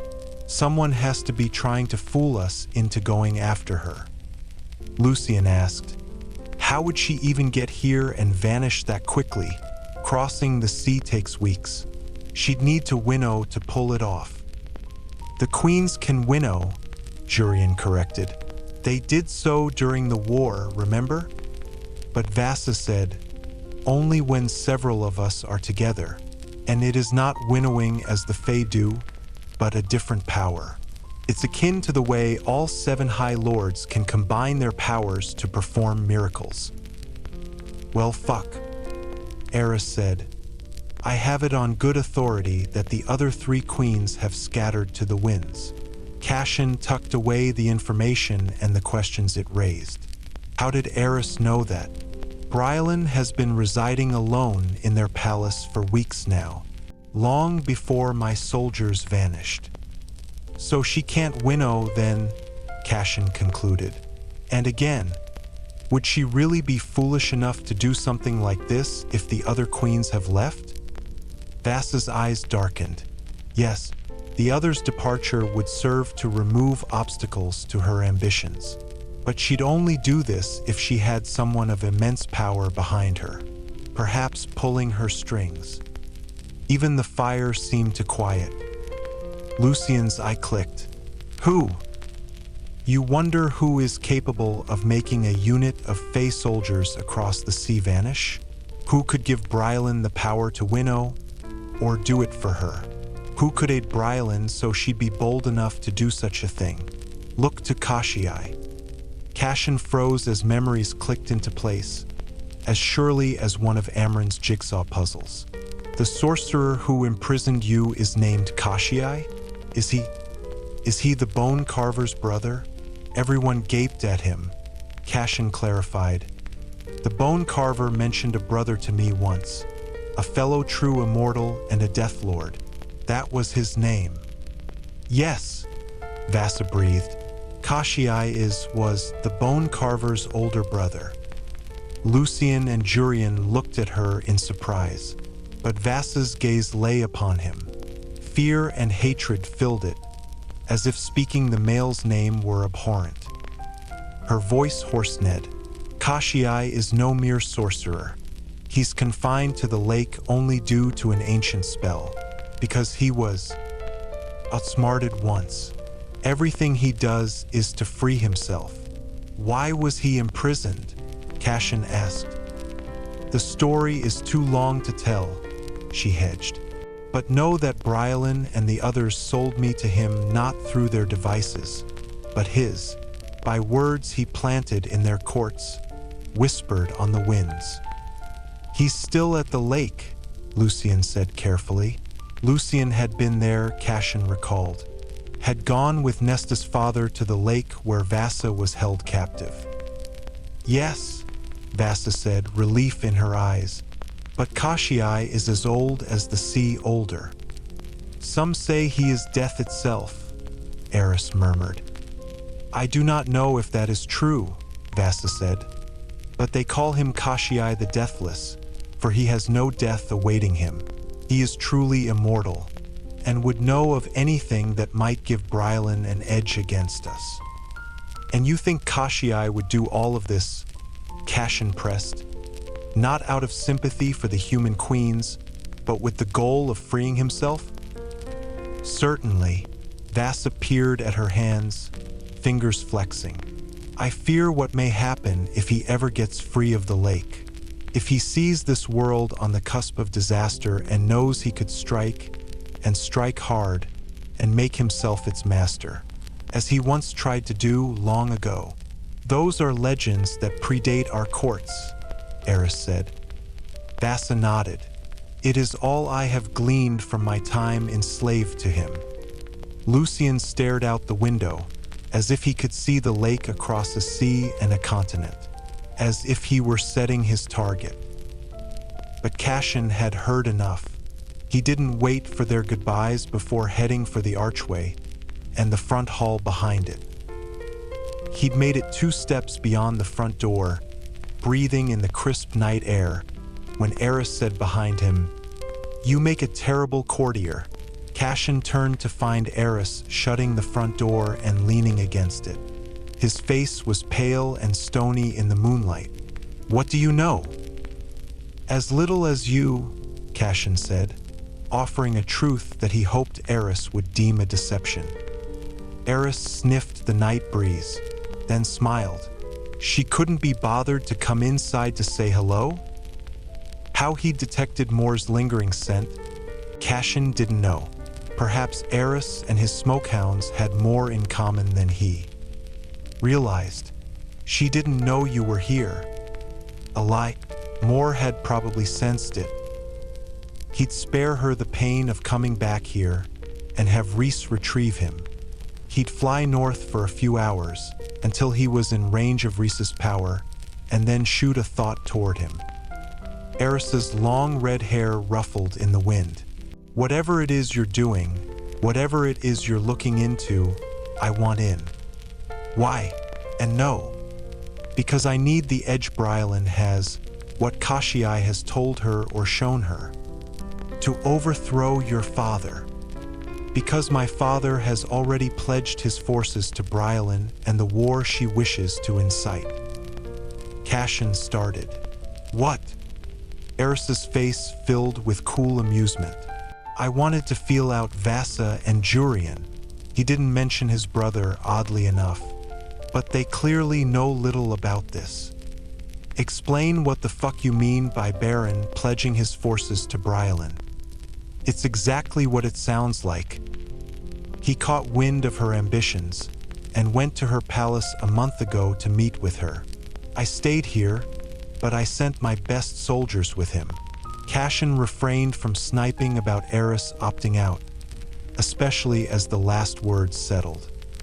Those wouldn't happen to be the same soldiers who went missing, would they? Eris nodded gravely. They returned with my father, but they were off, aloof and strange. They vanished soon after, and my hounds confirmed that the scents at the scene are the same as those on. Gifts Brylan sent to curry my father's favor. You knew it was her this entire time? Cassian motioned to the house and the 3 people inside it. You didn't think I'd just spill all that information, did you? I needed Vasa to confirm that Brylan could do something like that. Why would Brylan ally with your father only to abduct your soldiers? That's what I'd like to find out. What does Baron say? He is unaware of it. You know where I stand with my father. And this unholy alliance he's struck with Brylan will only hurt us. All of us. It will turn into a Fey war for control. So I want to find answers on my own, rather than what my father tries to feed me. Cassian surveyed the mail, his grim face. So we take out your father. Eris snorted, and Cassian bristled. I am the only person my father has told of his new allegiance. If the Night Court moves, it will expose me. So your worry about Brylan's alliance with Baron is about what it means for you, rather than the rest of us. I only wish to defend the Autumn Court against its worst enemies. Why would I work with you on this? Because we are indeed allies. Eris's smile became Lupin.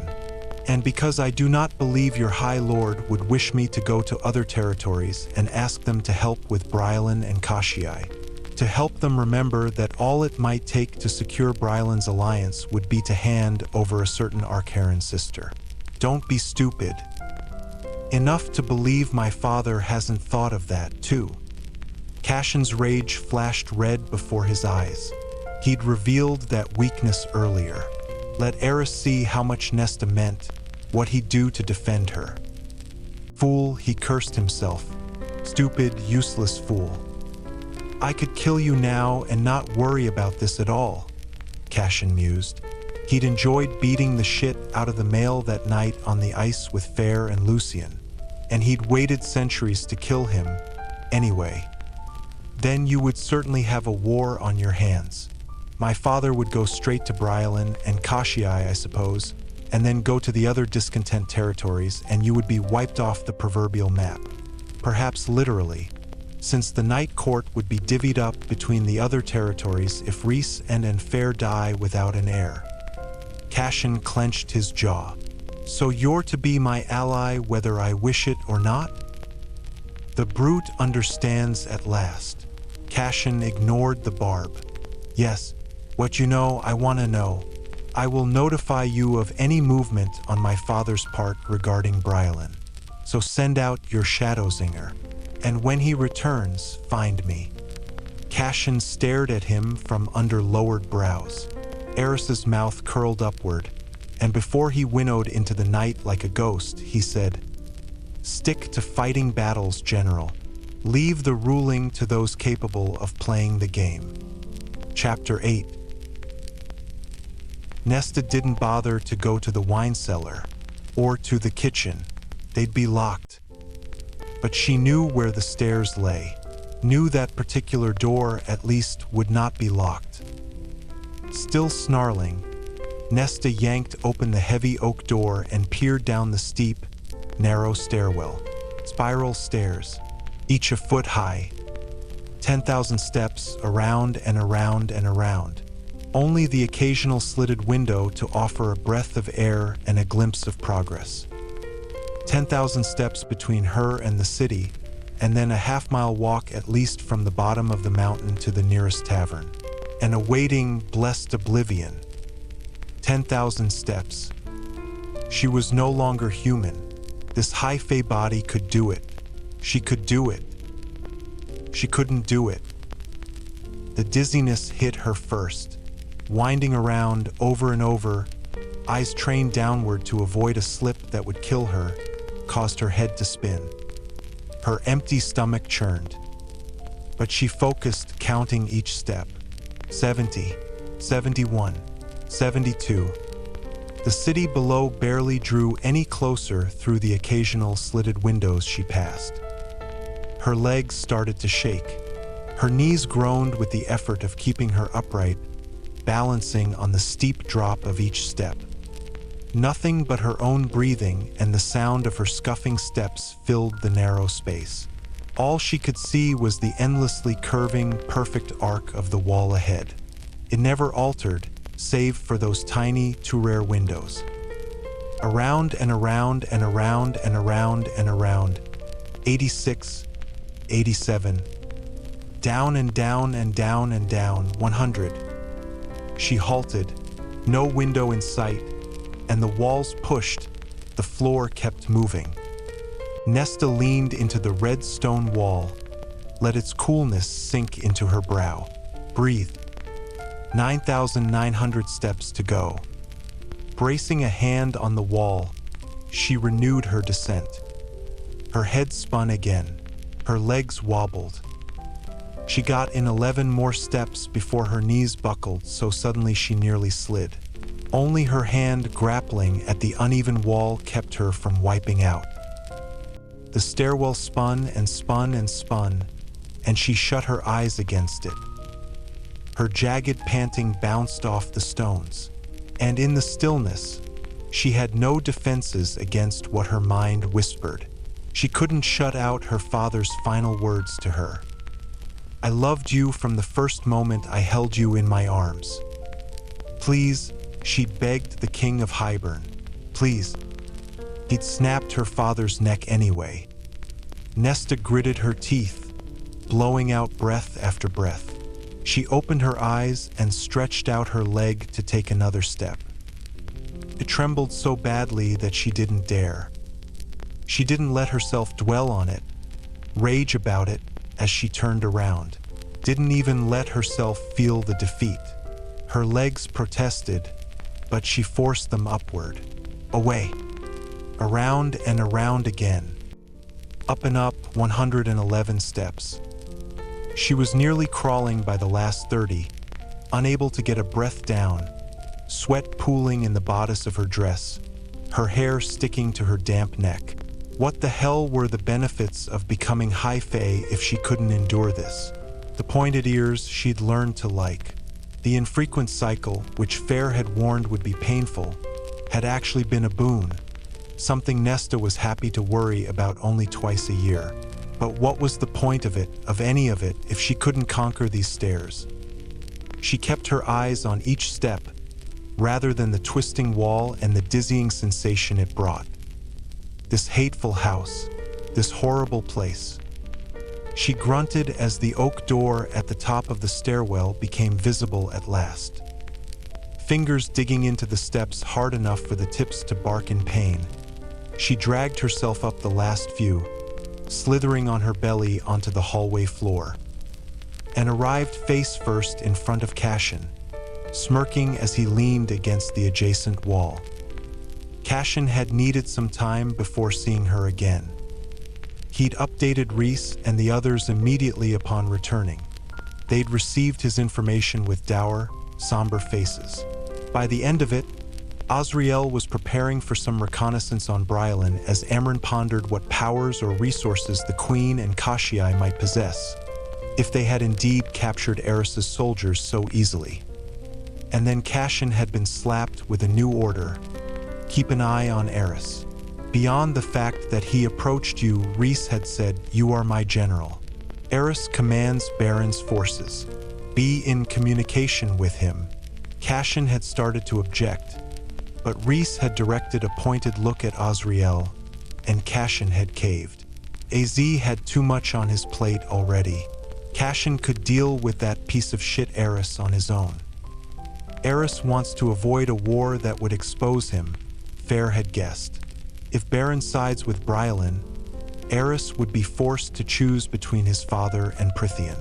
The careful balance he struck by playing both sides would crumble. He wants to act when it's convenient for his plans. This threatens that. But no one had been able to decide which was the bigger threat for them, Brylin and Cassian or Baron's willingness to ally with them. While the Night Court had been trying to make the peace permanent, the bastard had been doing his best to start another war. After an unusually quiet dinner, Cassian had flown back up to the house and found the oak door to the stairs open, Nesta's scent lingering. So he'd waited, counted the minutes. It had been worth it. Seeing her claw her way onto the landing, panting, hair curling with the sweat sliding down her face. Completely worth his generally shit day.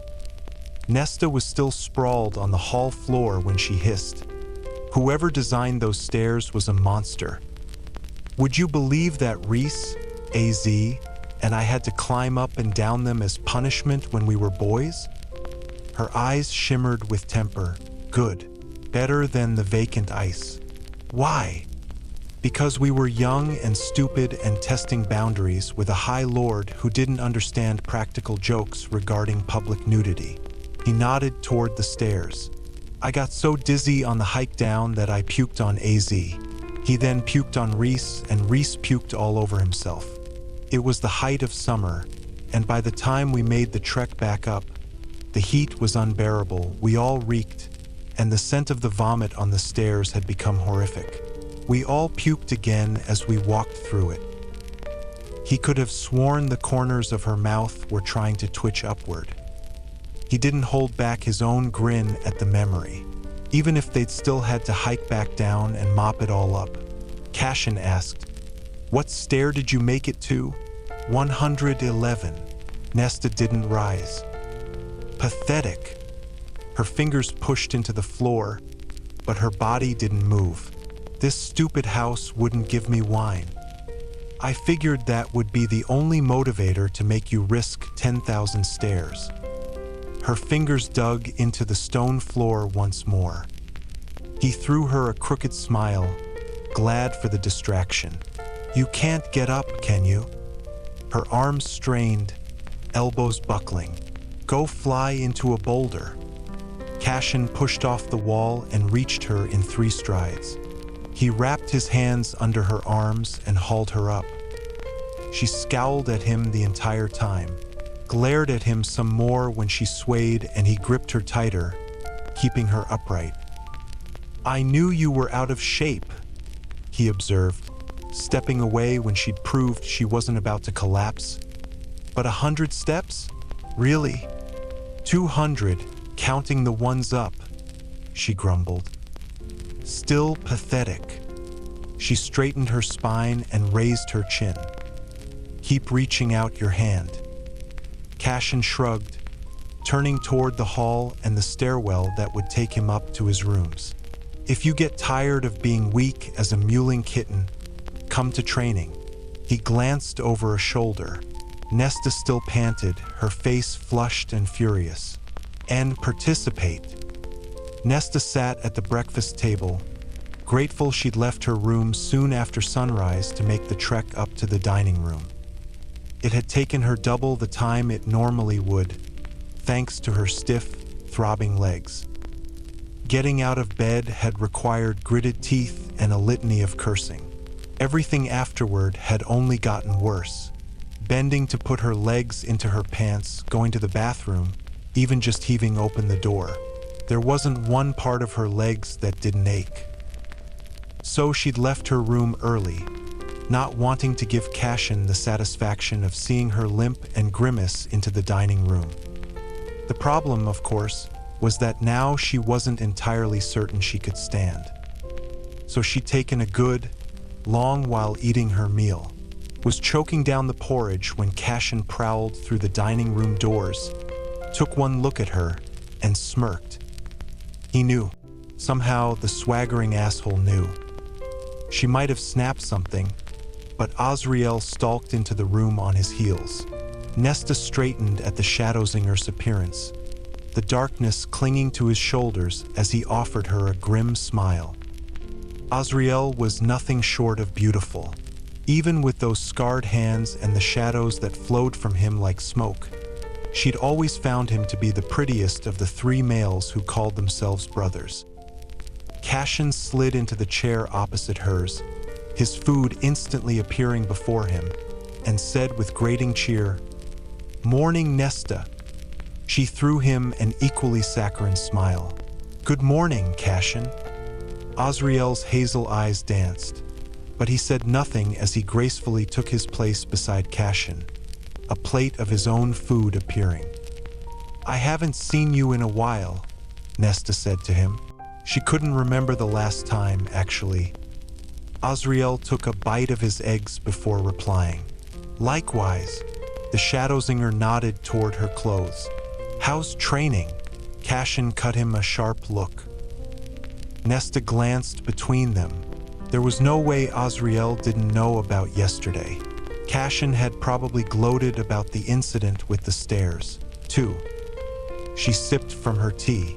"Training is fantastic. Absolutely riveting." Azriel's mouth curled up at the corner. "I hope you're not giving my brother a hard time." She set down her teacup. "Is that a threat, Shadowzinger?" Cassian took a long drink from his own tea, drained it to the dregs. Azriel said coolly, "I don't need to resort to threats." The shadows coiled around him, snakes ready to strike. Nesta gave him a smile, holding his stare. "Neither do I." She leaned back in her chair and said to Cassian, who was frowning at both of them, "I want to train with him instead." She could have sworn Cassian went still. "Interesting." Azriel coughed into his tea. Cassian drummed his fingers on the table. "I think you'll find that AZ is even less forgiving than I am." "With that pretty face?" she crooned. "I have a hard time believing that." Azriel ducked his head, focusing on his food. "You want to train with AZ?" Cassian said tightly. "Then go ahead."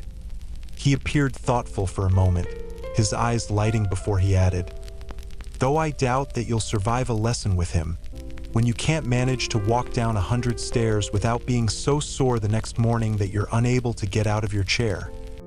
She braced her feet on the floor. He'd read every tinge of pain on her face if she stood, but letting him see he was right. Azriel studied the two of them as she planted her hands on the table, bit down on her yelp, and stood in a great rush. Cassian shoveled more eggs into his mouth and said around them, "Doesn't count when you use your hands to do most of the work." Nesta schooled her face into utter disdain, even as a hiss rose inside her. "I bet that isn't what you've been telling yourself at night." Azriel's shoulders shook with silent laughter as Cassian set down his fork, his eyes gleaming with challenge. Cassian's voice dropped an octave. "Is that what those smutty books teach you? That it's only at night?" Took a heartbeat for the words to settle, and she couldn't stop it, the heat that sprang to her face, her glance at his powerful hands. Even with Azriel now biting his lip to keep from laughing, she couldn't stop herself. Cassian said with a wicked smile, "It could be any time, dawn's first light, or when I'm bathing, or even after a long, hard day of practice." She didn't miss the slight emphasis he put on long, hard. Nesta couldn't stop her toes from curling in her boots, but she said with a slight smile, striding for the doorway, refusing to let one bit of the discomfort in her sore legs show, "Sounds like you have a lot of time on your hands, Cassian." "You're in deep shit," Azriel said mildly to him on the chilly veranda as Nesta donned her cloak inside. "I know," Cassian muttered. He had no idea how it had happened. How he'd gone from mocking Nesta to taunting her with his own bedroom habits, then imagining her hand wrapped around him, pumping him, until he was a heartbeat away from exploding out of his chair and leaping into the skies. He knew AZ had been well aware of the shift in his scent, how his skin had become too tight at the way she said his name, his cock an insistent ache rubbing against the buttons of his pants. He could count on one hand the number of times she'd addressed him by name. The thought of that one hand led him back to her hand, squeezing him rough and hard, just the way he liked it. Cassian gritted his teeth and breathed in the crisp morning air, willed it to settle him, made himself focus on the morning wind's sweet song. The wind around Valaris had always been lovely, gentle. Not like the vicious, unforgiving mistress that ruled the peaks of Illyria. As he chuckled, the wind shifting the strands of his dark hair. "You two need a chaperone up here?" "Yes. No. Yes. I thought you were the chaperone." Aziz threw him a wicked smile. "I'm not entirely sure I'm enough." Cassian flipped him off. "Good luck today." AZ would leave soon to begin his spying on Brylan. Fair had decided it last night. Though Reese had asked Cassian to look into the human queens, the subterfuge would fall to AZ. Azriel's hazel eyes glimmered. He squeezed Cassian's shoulder, his hand a warm weight against the chill. "Good luck to you, too."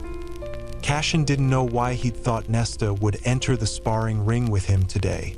She sat her ass right on the same rock as the day before and did not move. By the time Moore had appeared to winnow them to the camp, he'd managed to get enough control over himself that he'd stopped thinking about what Nesta's hands would feel like and started considering what they'd cover today. He'd planned to keep the lesson to an hour, then leave her at Reese's mother's old house while he did a standard check of the Illyrian warband's state of rebuilding their ranks. He wouldn't mention that they might be flying into battle soon, depending on what AZ learned. He didn't tell Nesta any of this information either, especially about Eris. She'd made her contempt of the Fey realms perfectly clear, and he'd be damned if he gave her one more verbal weapon to wield against him, since she'd likely see right through him and realize he knew all of this political scheming and planning was far beyond his abilities. He also didn't let himself consider whether it was wise to leave her alone up here even for an hour. "So we're back to this?" Cassian asked, ignoring how every single asshole in the camp watched him. "Them, her." Nesta picked at her nails, wisps of her braided hair drifting free in the wind. She'd hunched over her knees, keeping her body as compact as possible. He said, "You'd stop being so cold if you got up and moved." She only folded one ankle over another. "If you want to sit on that rock and freeze for the next 2 hours, go ahead." "Fine. Fine. Fine. Good one, Ness." He threw her a mocking grin that he knew made her see red, and strode to the center of the practice area. He halted in its heart, allowing his breathing to take over. When she didn't reply, he let himself fall into that calm, steady place within his mind, let his body begin the series of motions he'd performed for 5 centuries straight.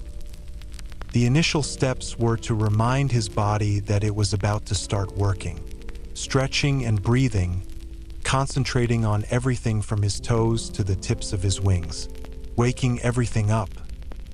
It got harder from there. Cassian yielded to instinct and movement and breath, only dimly aware of the female watching from that rock. "Keep reaching out your hand." Cassian was breathless by the time he finished an hour later. Nesta, to his satisfaction, had become rigid with cold. But she hadn't moved, hadn't even shifted during his exercises. Wiping the sweat from his brow, he noted that her lips had taken on a blue tinge. Unacceptable. He indicated Reese's mother's house. Go wait in there. I have business to attend to. She didn't move. Cassian rolled his eyes. Either you sit out here for the next hour, or you can go inside and warm up. She wasn't that stubborn, was she? Thankfully, a blast of icy wind hit the camp at that exact moment, and Nesta began moving toward the house. Its interior was indeed warm, with a fire crackling in the sooty hearth that occupied much of the main room. Fair or Reese must have woken the house for them. He held the door for Nesta as she walked in, already rubbing her hands. Slowly, Nesta surveyed the space. The kitchen table before the windows, the little sitting area that occupied the other half of the room, the narrow staircase that led to the exposed upstairs hallway and the 2 bedrooms beyond. One of those rooms had been his since childhood, the first bedroom, the first night indoors he'd ever experienced. This house was the first true home he'd ever had. He knew every scratch and splinter, every dent and burn mark, all of it preserved with magic. There, the gouged-out spot by the base of the railing, that was where he'd cracked his head when Reese had tackled him during one of their countless brawls. There, that stain on the old red couch. That was when he'd spilled his ale while the 3 of them were drunk out of their minds on their first solo night in this house at age 16. Reese's mother had been off in Valaris for a rare visit to her mate, and Cassian had been too stupid drunk to know how to clean it. Even Reese, swaying with the combination of ale and liquor, had failed to lift the stain, his magic accidentally setting it instead of wiping it away. They'd rearranged the throw pillows to hide it from his mother when she returned the next morning, but she'd spied it immediately. Perhaps it had something to do with the fact that they'd still been drunk, given away by AZ's relentless hiccuping. Cassian nodded to the kitchen table. Since you're so good at sitting, why don't you make yourself comfortable? When she didn't answer, he turned to find Nesta standing in front of the hearth, arms tightly crossed, the flickering light dancing in her beautiful hair. She didn't look up at him. She'd always stood with that stillness. Even as a human, it had only amplified when she'd become high fae. Nesta stared at the fire as if it murmured to that burning soul of hers. "What are you looking at?" he asked. She blinked, seeming to realize he was still there. A log on the fire popped, and she flinched. Not in surprise, he noted, but in dread, fear. He glanced between her and the fire. Where had she gone for those few moments? What horror had she been reliving? Her face had blanched, and shadows dimmed her blue-gray eyes. He knew that expression, had seen it and felt it so many times he'd lost track. "There are some shops in the village," he offered, suddenly desperate for anything to remove that hollowness from her. "If you don't feel like sitting in here, you could visit them." Nesta still said nothing, so he let it drop and left the house in silence. Chapter 9. Nesta stepped into the warmth of the small shop. The bell above the door jangled as she entered. The floors were fresh pine, all polished and gleaming, a matching counter occupying the back, an open door beyond it revealing a rear room. Clothes for both males and females occupied the space, some displayed on dummies, others folded neatly along display tables. A dark-haired female appeared on the other side of the counter, her braided back hair shining in the lights. Her face was striking, elegant and sharp, contrasting with her full mouth. Her angular eyes and light brown skin suggested a heritage from another region, perhaps a recent ancestor from the Dawn Court. The light in those eyes was direct, clear. "Good morning," the female said, her voice solid and frank. Can I help you? If she recognized Nesta, she didn't let on. Nesta gestured down at her fighting leathers. I was looking for something warmer than this. The cold leaks through. Ah, the female said, glancing toward the door and the empty street beyond, worried that someone might see her in here, or waiting for another customer. The warriors are all such proud fools that they never complain about the leathers being cold. They claim they keep them perfectly warm. They're decently warm, Nesta confessed, part of her smiling at the way the female had said proud fools, as if she shared Nesta's instinct to be unimpressed by the males in the camp. But the cold still hits me. The woman folded back the partition on the counter, entering the showroom proper. She surveyed Nesta from head to toe. I don't sell fighting gear, but I wonder if we could get fleece-lined leathers made. She nodded toward the street. How often do you train? I'm not training. Nesta struggled for the right words. Honestly, what she was doing was being a wretched asshole. I'm watching, she said a shade pathetically. Ah, the female's eyes glinted. Brought here against your will? It was none of her business. But Nesta said, part of my duties to the night court. She wanted to see if the female would pry, to see if she really did not know her, if she would judge her for being a miserable waste of life. The female angled her head, her braids slipping over the shoulder of her simple, homespun gown. Her wings twitched, the motion drawing Nesta's eye. Scars ran down them, unusual for the Fae. Azriel and Lucien were two of the few who bore scars, both from traumas so terrible Nesta had never dared ask for details. For this female to bear them as well. My wings were clipped, the female said. My father was a traditional male. He believed females should serve their families and be confined to their homes. I disagreed. He won in the end. Sharp, short words. Reese's mother, Fair had once told her, had nearly been doomed to such a fate. Only the arrival of his father had stopped the clipping from occurring. She'd been revealed as his mate, and endured the miserable union mostly from gratitude for her unharmed wings. No one, it seemed, had been there to save this female. I'm sorry. Nesta shifted on her feet. The female waved a slim hand. It's of no consequence now. This shop keeps me busy enough that some days I forget I could ever fly in the first place. No healer can repair them? Her face tightened, and Nesta regretted her question. It is extremely complex, all the connecting muscles and nerves and senses. Short of the High Lord of Dawn, I'm not certain anyone could handle it. The San, Nesta recalled, was a master of healing. Fair bore his power in her veins, had offered to use it to heal Ellen from her stupor after being turned High Fae. Nesta blocked out the memory of that pale face, the empty brown eyes. Anyway, the female said quickly, I can make inquiries to my suppliers about whether the leathers could be made warmer. It might take a few weeks, possibly a month, but I'll send word as soon as I hear. That's fine. Thank you. A thought clanged through Nesta. How much will it cost? She had no money. You work for the High Lord, do you not? The female angled her head again. I can send the bill to Valaris.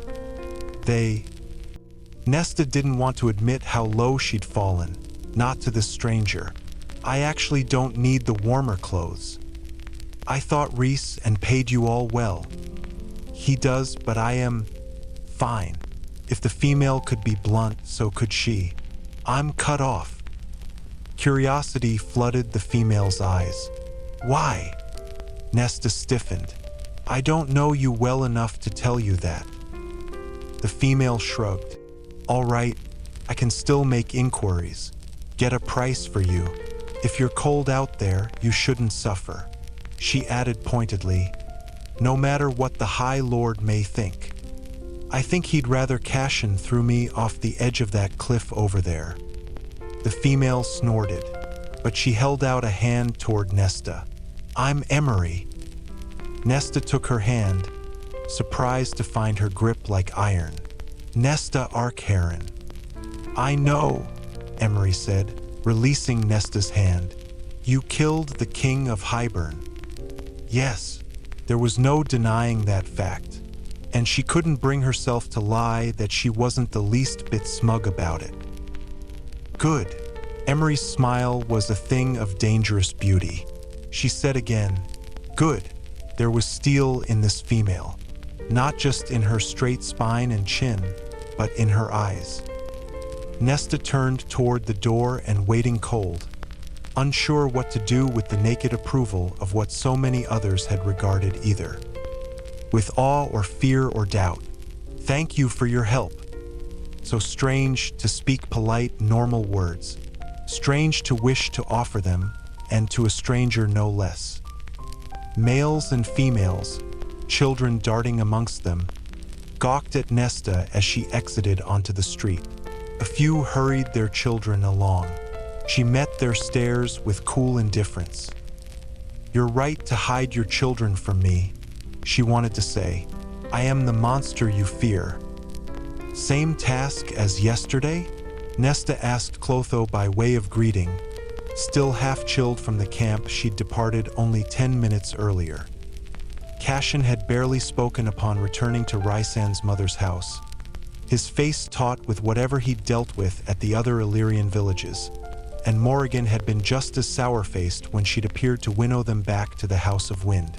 Cassian had dumped Nesta on the landing veranda without so much as a farewell before he pivoted to where Mor dusted herself off. Within seconds, he was carrying the blonde beauty into the brisk wind.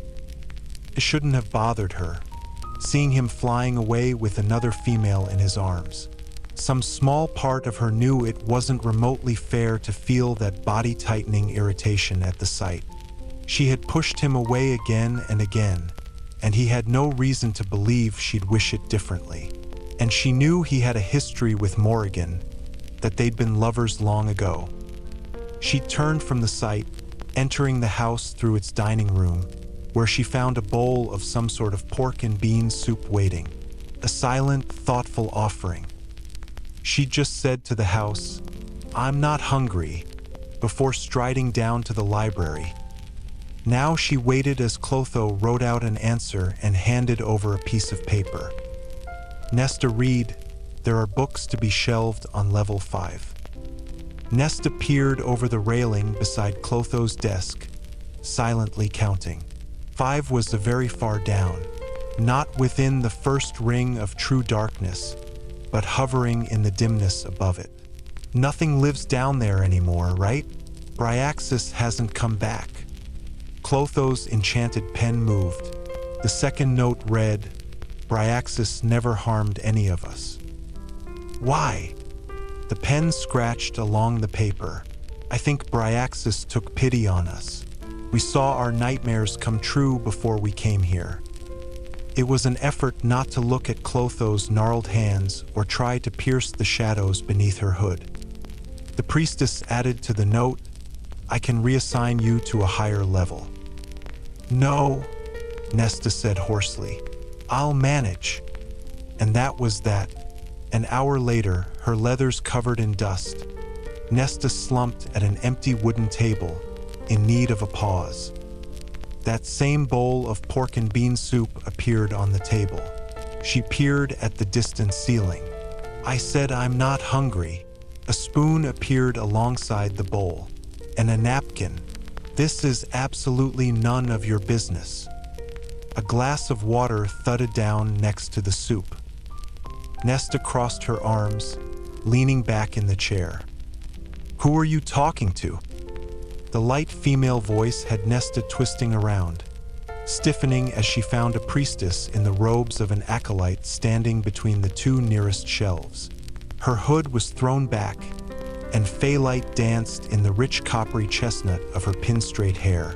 Her large teal eyes were as clear and depthless as the stone usually atop a priestess's hood, and a scattering of freckles lay across her nose and cheeks, as if someone had tossed them with a careless hand.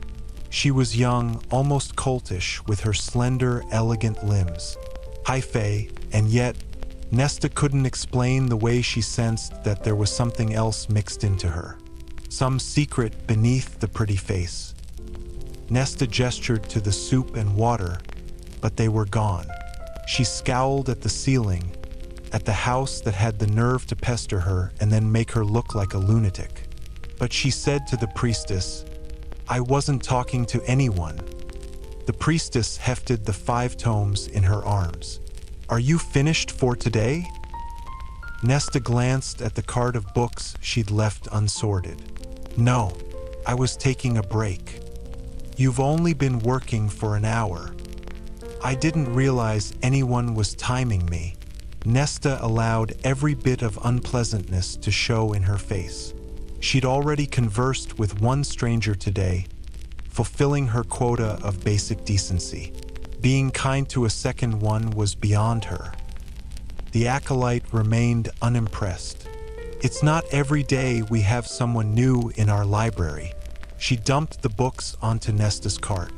"These can be shelved." "I don't answer to acolytes."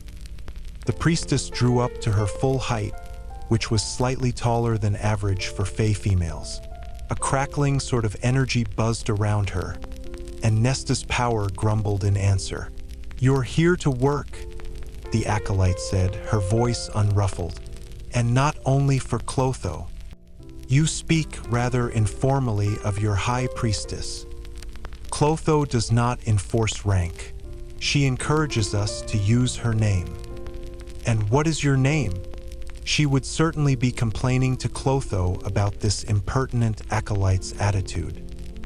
The priestess's eyes glittered with amusement, as if aware of Nesta's plan. "Gwyneth Berdara." Unusual for these fae to use family names. Even Reese didn't use one as far as Nesta knew. "But most call me Gwyn." A level above, 2 priestesses walked by the railing in silence, hooded heads bowed and books in their arms. Nesta could have sworn one of them watched, though. Gwyn tracked the focus of her attention. "That's Rosalind and Deirdre." "How can you tell?" With their hoods on, they appeared nearly identical save for their hands. "Their scents," Gwyn said simply, and turned to the books she'd left on the cart. "Do you plan to shelve these, or do I need to take them elsewhere?" Nesta leveled a flat look at her. Living down here, there was a good chance the priestesses didn't know who she was, what she'd done, what power she bore. "I'll do it," Nesta said through clenched teeth. Gwyn hooked her hair behind her arched ears. Freckles dotted her hands, too, like splattered bits of rust. If marks of trauma lingered, any evidence was hidden by her robe. But Nesta knew well how invisible wounds could be, how they could scar as deeply and badly as any physical breaking. And it was for that reminder alone that Nesta said more gently, "I'll do it right now." Perhaps she had a little bit of her decency quota left. Gwyn marked the change. "I don't need your pity." The words were sharp, as clear as her teal eyes. "It wasn't pity.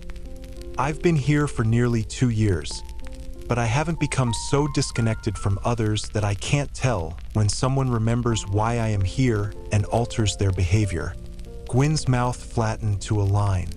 "I don't need to be coddled, only spoken to like a person." "I doubt you'll enjoy the way I speak to most people," Nesta said. Gwyn snorted. "Try me." Nesta looked at her from under lowered brows again. "Get out of my sight." Gwyn grinned, a broad, bright thing that showed most of her teeth and made her eyes sparkle in a way Nesta knew her own never had. "Oh, you're good." Gwyn turned back to the stacks. "Really good." She vanished into the gloom. Nesta stared after her for a long moment, wondering if she'd imagined the whole thing. 2 friendly conversations in one day. She had no idea when such a thing had last occurred. Another hooded priestess drifted by and offered Nesta a bob of the chin in greeting.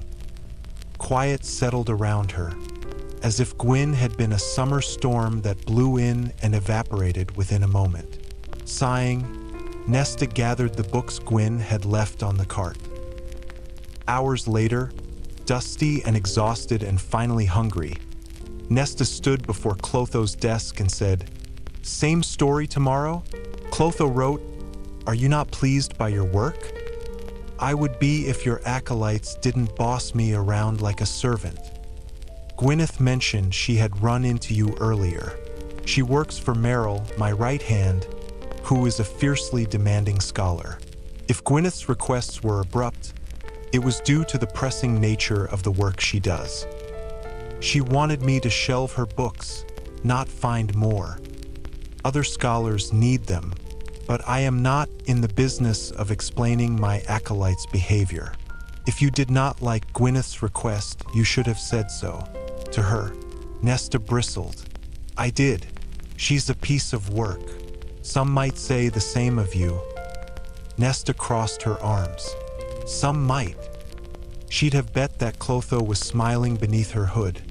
But the priestess wrote, "Gwyneth, like you, has her own history of bravery and survival. I would ask that you give her the benefit of the doubt."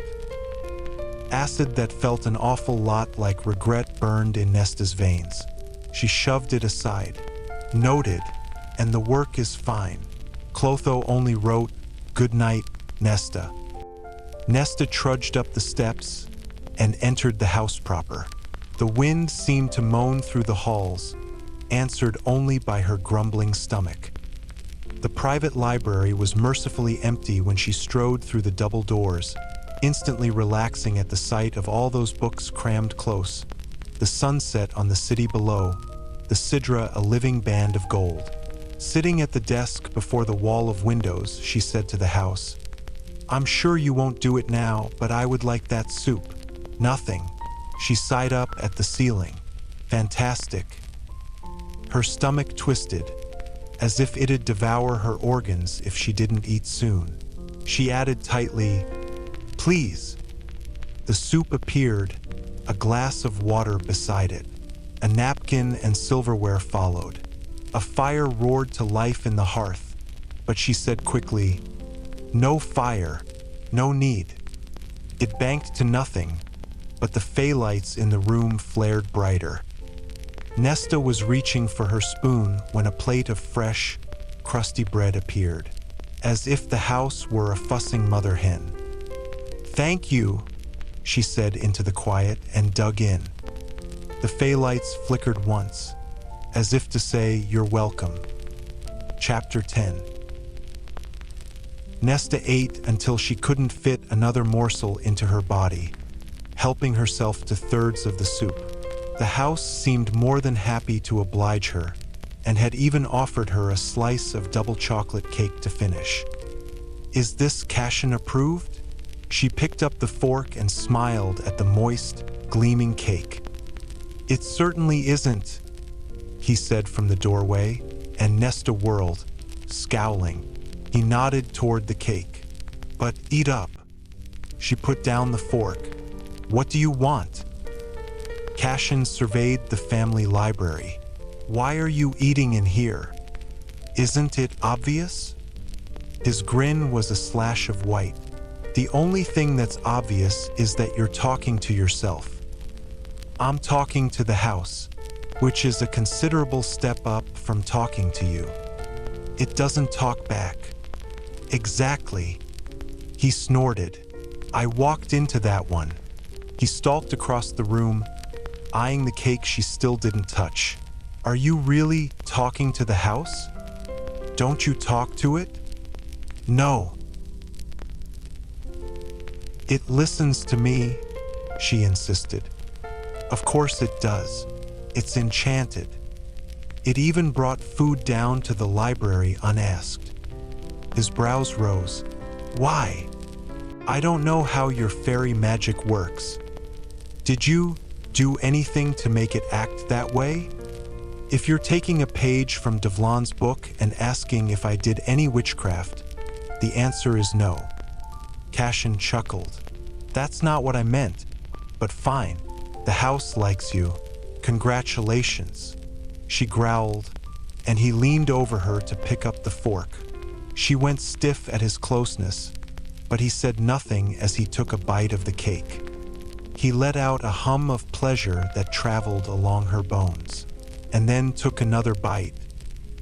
That's supposed to be mine, she groused, peering up at him as he continued to eat. Then take it from me, he said. A simple disarming maneuver would do, considering my center of gravity is off balance and I'm distracted by this delicious cake. She glowered at him. He took a third bite. These are the things, Ness, that you'd learn in lessons with me. Your threats would be a hell of a lot more. Impressive if you could back them up. She drummed her fingers on the desk, eyed the fork in his hands and pictured stabbing him in the thigh with it. You could do that too, he said, reading the direction of her stare.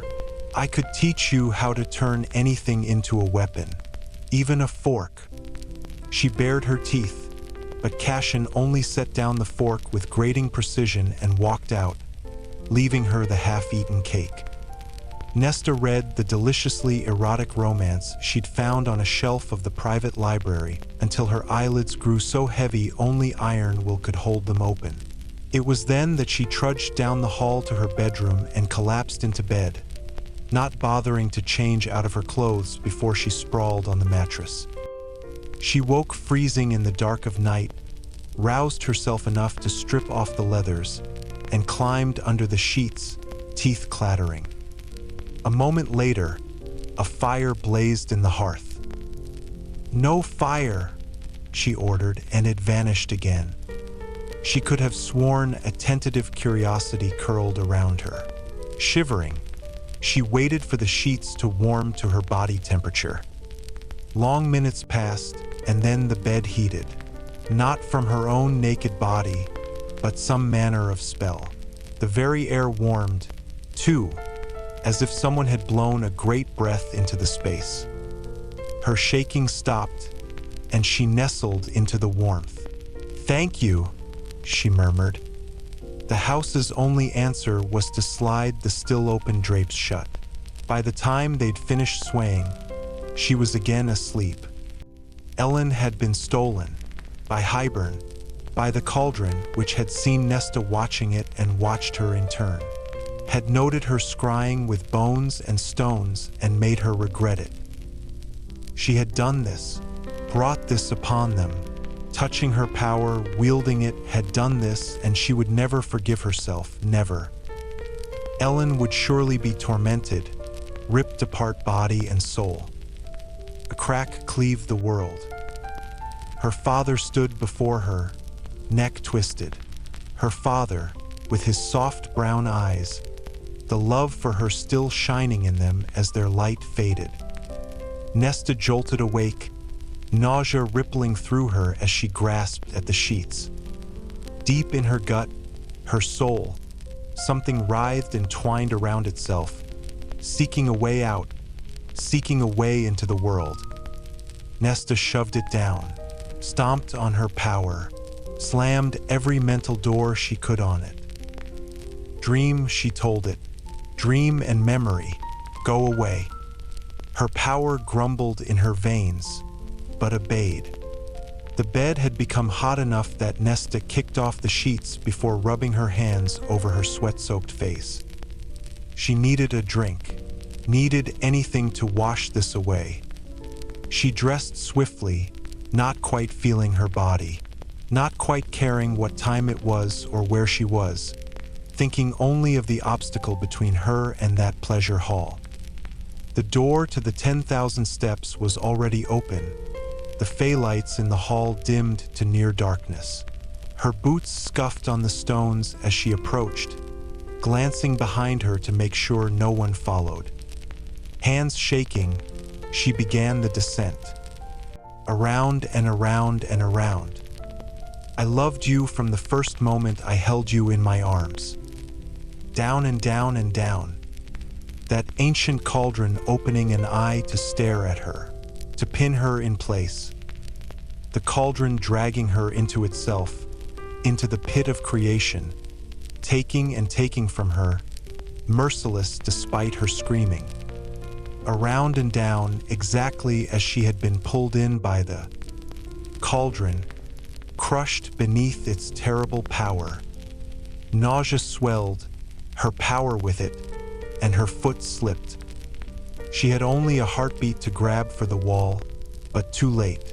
Her knees banged into the steps, her face hitting a second later, and then she was twisting and careening down, blasting into the wall, ricocheting off and tumbling down step after step after step. She flung out a hand blindly, nails biting into stone. Sparks exploded as she cried out and held on. The world stopped moving. Her body halted its plunge. Sprawled across the steps, hand clutching the stone, she panted, great sawing breaths that cut with each inhale. She shut her eyes, savoring the stillness, the utter lack of motion. And in the quiet, pain set in, barking, bleeding pain across every part of her body. The coppery tang of blood filled her mouth. Something wet and warm slid down her neck. A sniff told her it was blood, too, and her fingernails, the ones gripping the stone steps. Nesta blinked at her hand. She had seen sparks. Her fingers were embedded in the stone, the rock glowing as if lit with an inner flame. Gasping, she snatched back her hand, and the stone went dark. But the fingerprints remained, for furrows buried in the top of the step, a single hole in the riser where her thumb had pressed. Icy dread sluiced through her, sent her to her battered legs, knees groaning as she sprinted upward, away from that handprint, forever etched in stone. So, who won the fight? Cassian asked the next morning as she sat on her rock and watched him go through his exercises. He hadn't asked at breakfast about the black eye and cut chin or how stiffly she'd moved. Neither had more upon her arrival. That the bruising and cuts remained at all told Nesta how bad the fall had been. But as High Fae, with her improved healing, they were already on the mend. As a human, she supposed the fall might have killed her. Perhaps this Fae body had its advantages. Being human, being weak in this world of monsters was a death sentence. Her High Fae body was her best chance at survival. Cassian's reticence had only lasted an hour into his routine. He stood in the center of the sparring ring, panting, sweat running down his face and neck. What fight? She examined her mangled nails. Even with the whatever it was she'd flung out to catch herself, her nails had cracked. She didn't let herself name what had come from within her, didn't let herself acknowledge it. By dawn, it had been strangled into submission. The one between you and the stairs. Nesta cut him a glare. I don't know what you're talking about. Cassian began moving once more, drawing his sword and running through a series of movements that all seemed designed to hack a person in two. 3 in the morning, you leave your room to get shit-faced drunk in town, and you're in such a rush to conquer the steps that you fall down a good 30 of them before you can stop yourself. Had he seen the step? The handprint? She demanded. How do you know that? He shrugged. Are you watching me? Before he could answer, she spat. You were watching and didn't come to help? Cassian shrugged again. You stopped falling. If you'd kept at it, someone would have eventually come to catch you before you hit the bottom. She hissed at him. He only grinned and beckoned with a hand. Want to join me? I should push you down those stairs. Cassian sheathed his sword down his back in one elegant movement. 500 years of training. He must have drawn and sheathed that sword so many times it was muscle memory. Well? He demanded. an edge creeping into his voice. "If you've got those glorious bruises, you might as well claim it came from training and not a pathetic tumble." He added, "How many stairs did you manage this time?" 66. But Nesta said, "I'm not training." At the edge of the ring, males were watching them again. They'd been watching Cassian first, partially with awe and partially with what she could only assume was envy. No one moved like he did. No one even came close. But now their stares turned amused, mocking him. Once, last year, she might have gone up to those males and ripped them apart. Might have let a bit of that terrible power within her show so they truly believed she was a witch and would curse them and 1,000 generations of their offspring if they insulted Cassian again. Nesta stretched out her legs, leaning her bruised palms on the stone.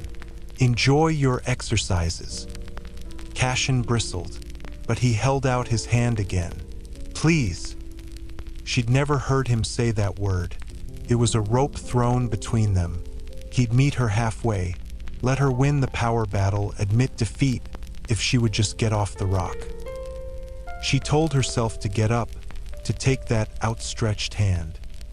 But she couldn't bring her body to rise. His hazel eyes were bright with pleading in the morning sun, the wind dancing in his dark hair, like he was made from these mountains, crafted from wind and stone. He was so beautiful. Not in the way that Azrael and Reese were beautiful, but in an uncut way, savage and unrelenting. The first time she'd seen Cassian, she couldn't take her eyes off him. She felt like she'd spent her life surrounded by boys, and then a man, a male, she supposed, had suddenly appeared. Everything about him had radiated that confident, arrogant masculinity. It had been heady and overwhelming, and all she'd wanted for so many months, was to touch him, smell him, taste him, get close to that strength and throw everything she was against it because she knew he'd never break, never falter, never balk. But the light in his eyes dimmed as he lowered his hand. She deserved his disappointment, deserved his resentment and disgust, even if it carved something vital from her. "Tomorrow, then," Cassian said. He didn't speak to her again for the rest of the day. Chapter 11. The private library's doors were locked. Nesta jangled the handle, but it refused to open. She said quietly, "Open this door." The house ignored her. She tried the handle again, shoving a shoulder into the door. "Open this door." Nothing. She continued slamming her shoulder into the door. "Open this door right now." The house declined to obey. She gritted her teeth, panting. She'd had more books than yesterday to shelve, as the priestesses had apparently heard from Gwyn that Nesta was to be their errand girl. So they began dumping their tomes on her cart, and a few asked her to retrieve books as well. Nesta had heeded them, if only because finding the requested books took her to new places in the library and occupied her thoughts. But by the time the clock had struck 6, she was exhausted and dusty and hungry. She'd ignored the sandwich the house had laid out for her in the afternoon, and this had apparently pissed off the house enough that it now refused to allow her entry into the private library.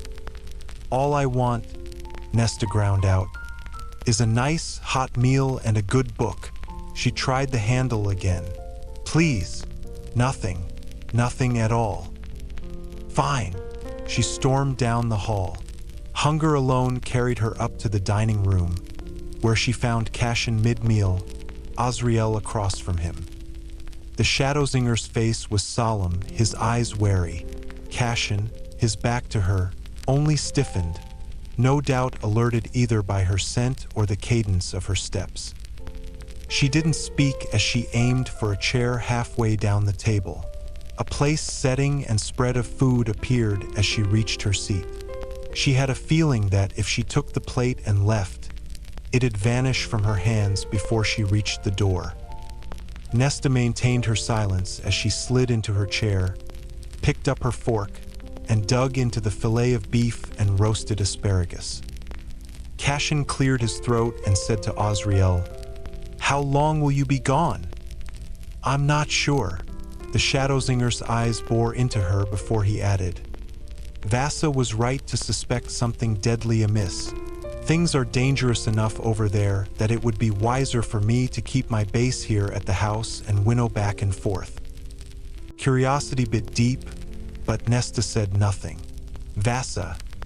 She hadn't seen the enchanted human queen since the war had ended, since the young woman had tried to speak to her about how wonderful Nesta's father had been, how he had been a true father to her, helped her and won her this temporary freedom, and on until Nesta's bones were screaming to get away, her blood boiling to think that her father had found his courage for someone other than her and her sisters, that he'd been the father she had needed, but for someone else. He had let their mother die in his refusal to send his merchant fleet hunting for a cure for her, had fallen into poverty and let them starve, but had decided to fight for this stranger, this nobody queen peddling a sad tale of betrayal and loss. That thing deep in Nesta stirred, but she ignored it, pushed it down as best she could without the distraction of music or sex or wine. She took a sip of her water, letting it cool her throat, her belly, and supposed that would have to be enough. "What did Reese say about it?" Cassian asked around a mouthful of food. "Who do you think insisted I not risk a base over there? Protective bastard." A note of affection rang in Cassian's words, though. Silence fell again. Azriel nodded at her. "What happened to you?" She knew what he meant. The black eye that was finally fading. Her hands and chin had healed, along with the bruising on her body, but the black eye had turned greenish. By tomorrow morning, it had be gone entirely. "Nothing," she said without looking at Cassian. "She fell down the stairs," Cassian said, not looking at her either. Azriel's silence was pointed before he asked, "Did someone push you?" "Asshole," Cassian growled. Nesta lifted her eyes from her plate enough to note the amusement in Azriel's gaze, even though no smile graced his sensuous mouth. Cassian went on, "I told her earlier today, if she'd bother to train, she'd at least have bragging rights for the bruises." Azriel took a calm sip of his water. "Why aren't you training?" "Nesta, I don't want to." "Why not?" Cassian muttered, "Don't waste your breath, Azee." She glared at him. "I'm not training in that miserable village." Cassian glared right back. "You've been given an order. You know the consequences. If you don't get off that fucking rock by the end of this week, what happens next is out of my hands." "So you'll tattle to your precious High Lord?" she crooned. "Big, tough warrior needs oh so powerful Reese and to fight his battles? Don't you fucking talk about Reese with that tone," Cassian snarled. "Reese is an asshole," Nesta snapped. "He is an arrogant, preening asshole." Azriel sat back in his seat, eyes simmering with anger, but said nothing. "That's bullshit," Cassian spat, the siphons on the backs of his hands burning like ruby flames. "You know that is bullshit, Nesta."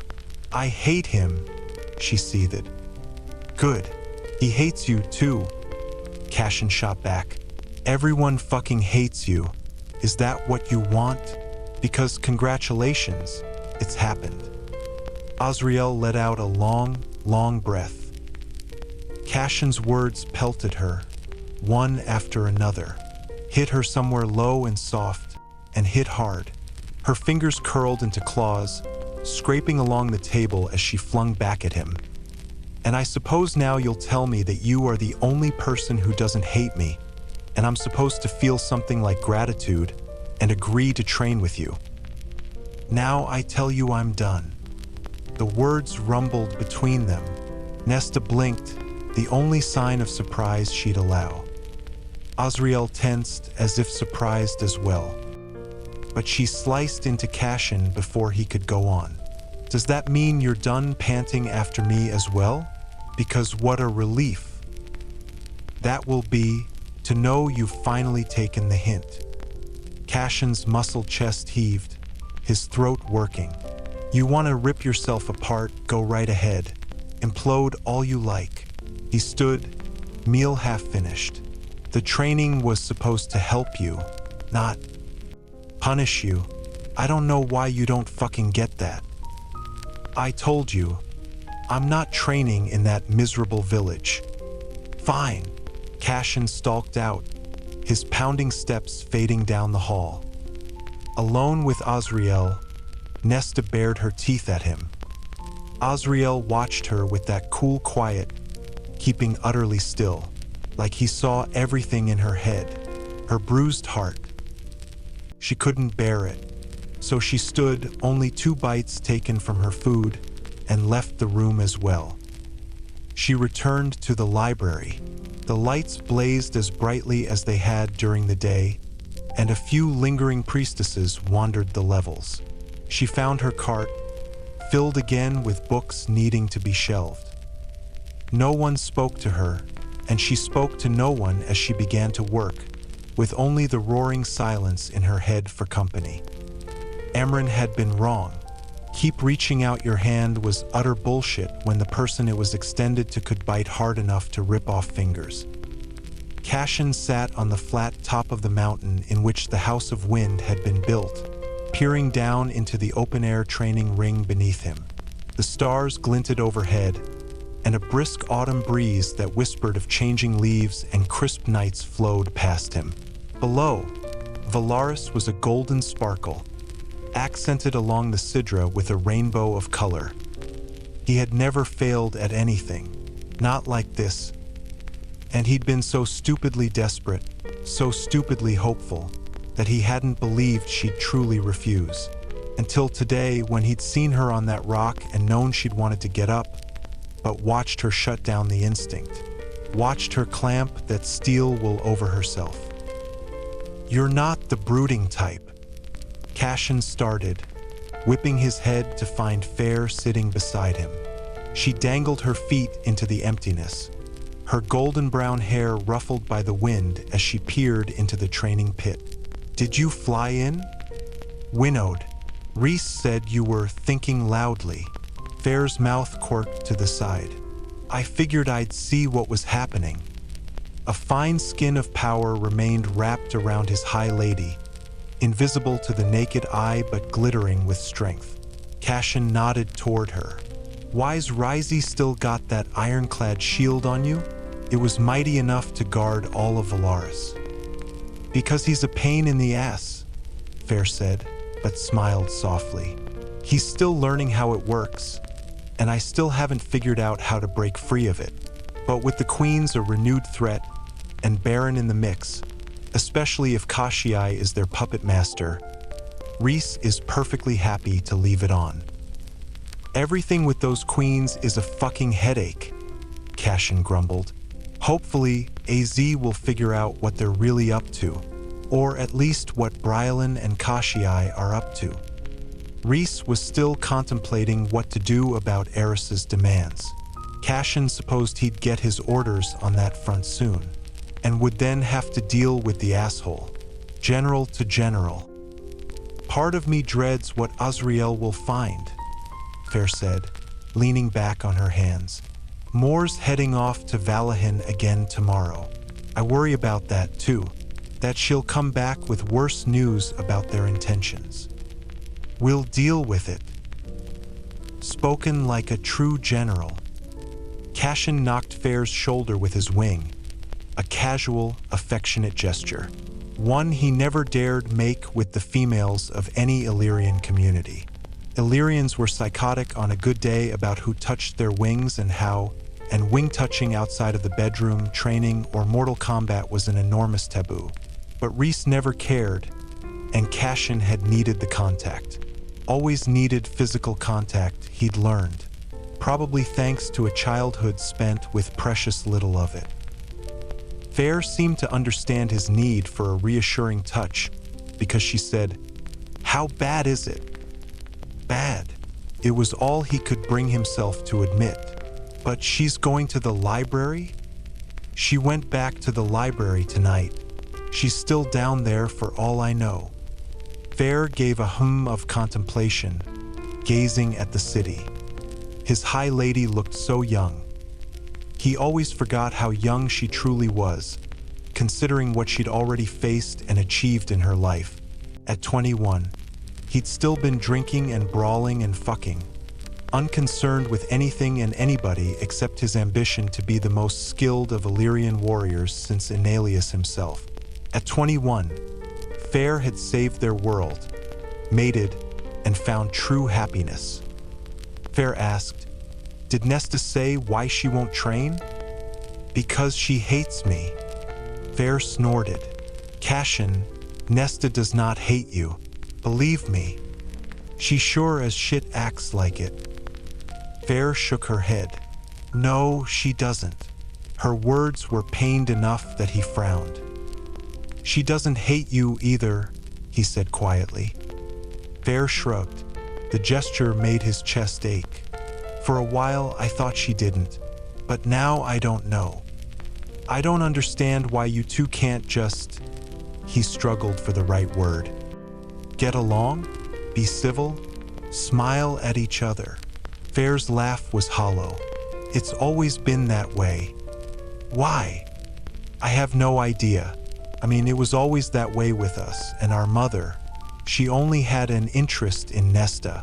She ignored me and saw Ellen as barely more than a doll to dress up. But Nesta was hers. Our mother made sure we knew it. Or she just cared so little what we thought or did that she didn't bother to hide it from us. Resentment and long-held pain laced every word. That a mother would do such a thing to her children. But when we fell into poverty, when I started hunting, it got worse. Our mother was gone, and our father wasn't exactly present. He wasn't fully there. So it was me and Nesta, always at each other's throats." Fair rubbed her face. "I'm too exhausted to go over every detail. It's all just a tangled mess." Cassian refrained from observing that both sisters seemed to need each other, that Nesta perhaps needed Fair more than she realized, and from mentioning that this mess between the two females hurt him more than he could express. Fair sighed. "That's my long way of saying that if Nesta hated you, I know what it looks like, and she doesn't hate you. She might after what I said to her tonight." Azriel filled me in. Fair rubbed her face again. "I don't know what to do, how to help her. 3 days in and I'm already at my wit's end," he said. They sat in silence, the wind drifting past them. Mist gathered on the Sidra far below, and white plumes of smoke from countless chimneys rose to meet it. Fair asked, "So what do we do?" He didn't know. Maybe the library work will be enough to pull her out of this. But even as he spoke the words, they rang false. Fair apparently agreed. No, in the library she can hide in the silence and amongst the shelves. The library was meant to balance what the training does. He rolled his shoulders. "Well, she said she's not training in that miserable village, so we're at an impasse." Fair sighed again. "Seems like it." But Cassian paused, blinked once, and peered down at the training ring before him. "What?" He snorted, shaking his head. "I should have known." A tentative smile bloomed on Fair's mouth, and Cassian leaned in to kiss her cheek. He only got within an inch of her face before his lips met night-kissed steel. "Right, the shield. That level of protection is insane." She smoothed her thick cream sweater. "So is Reese." Cassian sniffed, trying and failing to detect her scent. "He's got your scent shielded too?" Fair grinned. "It's all part of the same shield. Heleon wasn't joking about it being impenetrable." And despite everything, Cassian grinned back. Memory washed over him from when he'd met her in the dining room several levels below. This girl who would become his high lady. She'd been so horribly thin then, so dead-eyed and withdrawn that it had taken all his self-control not to fly to the spring court and rip Tamlin limb from limb. Cassian shook the thought away, focusing instead on the revelation before him. One last time. He'd try one last time. Chapter 12. Nesta stood in the training ring atop the House of Wind and scowled. I thought we were going up to Windhaven. Cassian strode over to the rope ladder laid out on the ground and straightened a rung. Change of plans. No trace of that red-hot anger had remained on his face this morning when she'd walked into the breakfast room. Azriel was already gone, and Cassian hadn't said a word about why he'd left. Something about the Queens, presumably, judging by what she'd heard the previous night. When she'd finished her porridge, she'd looked for any sign of Morrigan, but the female had never appeared, and Cassian had led her here, not speaking on the walk up. Everyone hates you. The words had lingered, like a bell that wouldn't stop ringing. He finally clarified, Moor's gone back to Valahin, and Rhys and Fair are busy, so there's no one to winnow us to Windhaven. We'll be training here today. He gestured to the empty ring, free of any watching eyes. He added with a sharp grin that made her swallow, Just you and me, Ness. Nesta had said last night she wasn't training at the village. She'd said it multiple times, Cassian had realized. She wasn't training at that miserable village. He should have realized it days ago. He knew her better than that, after all. Nesta might be willing to face down the king of Hybern himself, but she was proud as all hell. Appearing foolish, making herself vulnerable. She'd rather die. Would rather sit on a freezing rock in the icy wind for hours than look like a fool in front of anyone. Especially arrogant warriors predisposed to mock any female who attempted to fight like them. It didn't matter to him where she trained, so long as she began the training. If she refused today, he didn't know what he'd do. The morning sun beat down, promising a warm day, and Cassian removed his leather jacket before rolling up a shirt sleeve. Well? He asked, lifting his eyes to her face. Aye. The hesitation made his chest tighten unbearably, but he stomped on that hope, slowly folding his other sleeve. He wondered if she noticed his fingers trembling slightly. Pretend everything is normal. Don't scare her off. There was nowhere for her to plant that beautiful ass here. He'd already moved the lounge chairs that Amryn, and sometimes more, liked to use for sunbathing while he and the others trained. When Nesta remained by the doorway, Cassian found himself saying, I'll make a bargain with you. Her eyes flashed. Fey bargains were no idle thing. He knew Fair had already versed Nesta in them when her sister had first come here. As a precaution, from Nesta's wary gaze, he knew she remembered Fair's warnings well. Fey bargains were bound by magic and marked in ink upon one's body. The ink would not fade until the bargain had been fulfilled, and if the bargain was broken, the magic could exact terrible vengeance. Cassian maintained a casual stance. If you do an hour of exercises right now, I'll owe you a favor. I don't need any favors from you. Then name your price. He struggled to calm his racing heart. An hour of training for whatever you want. That's a fool's bargain for you. Her eyes narrowed. I thought you were a general. Aren't you supposed to be good at negotiating? His mouth quirked upward. She wasn't fighting him. For you, I have no strategies. She studied him with unflinching focus. Anything I want? Anything, he added wryly. Anything short of you ordering me to fall out of the sky and smash my head on the earth. She didn't smile the way he'd hoped. Her eyes turned to chips of ice. You truly believe me capable of such a thing? "No," he said without hesitation. Her mouth tightened, like she didn't believe him, and those were purple smudges under her eyes. How long had she worked in the library last night? Demanding to know why she'd stayed up so late wouldn't be wise. He'd save that battle for another time. In an hour, perhaps. She surveyed him again, and Cassian willed himself to stand still, to appear open and non-threatening and not like his very heart was in his bloody, outstretched hands. She said at last, "Fine, let's just say it will be a favor, of whatever size I wish."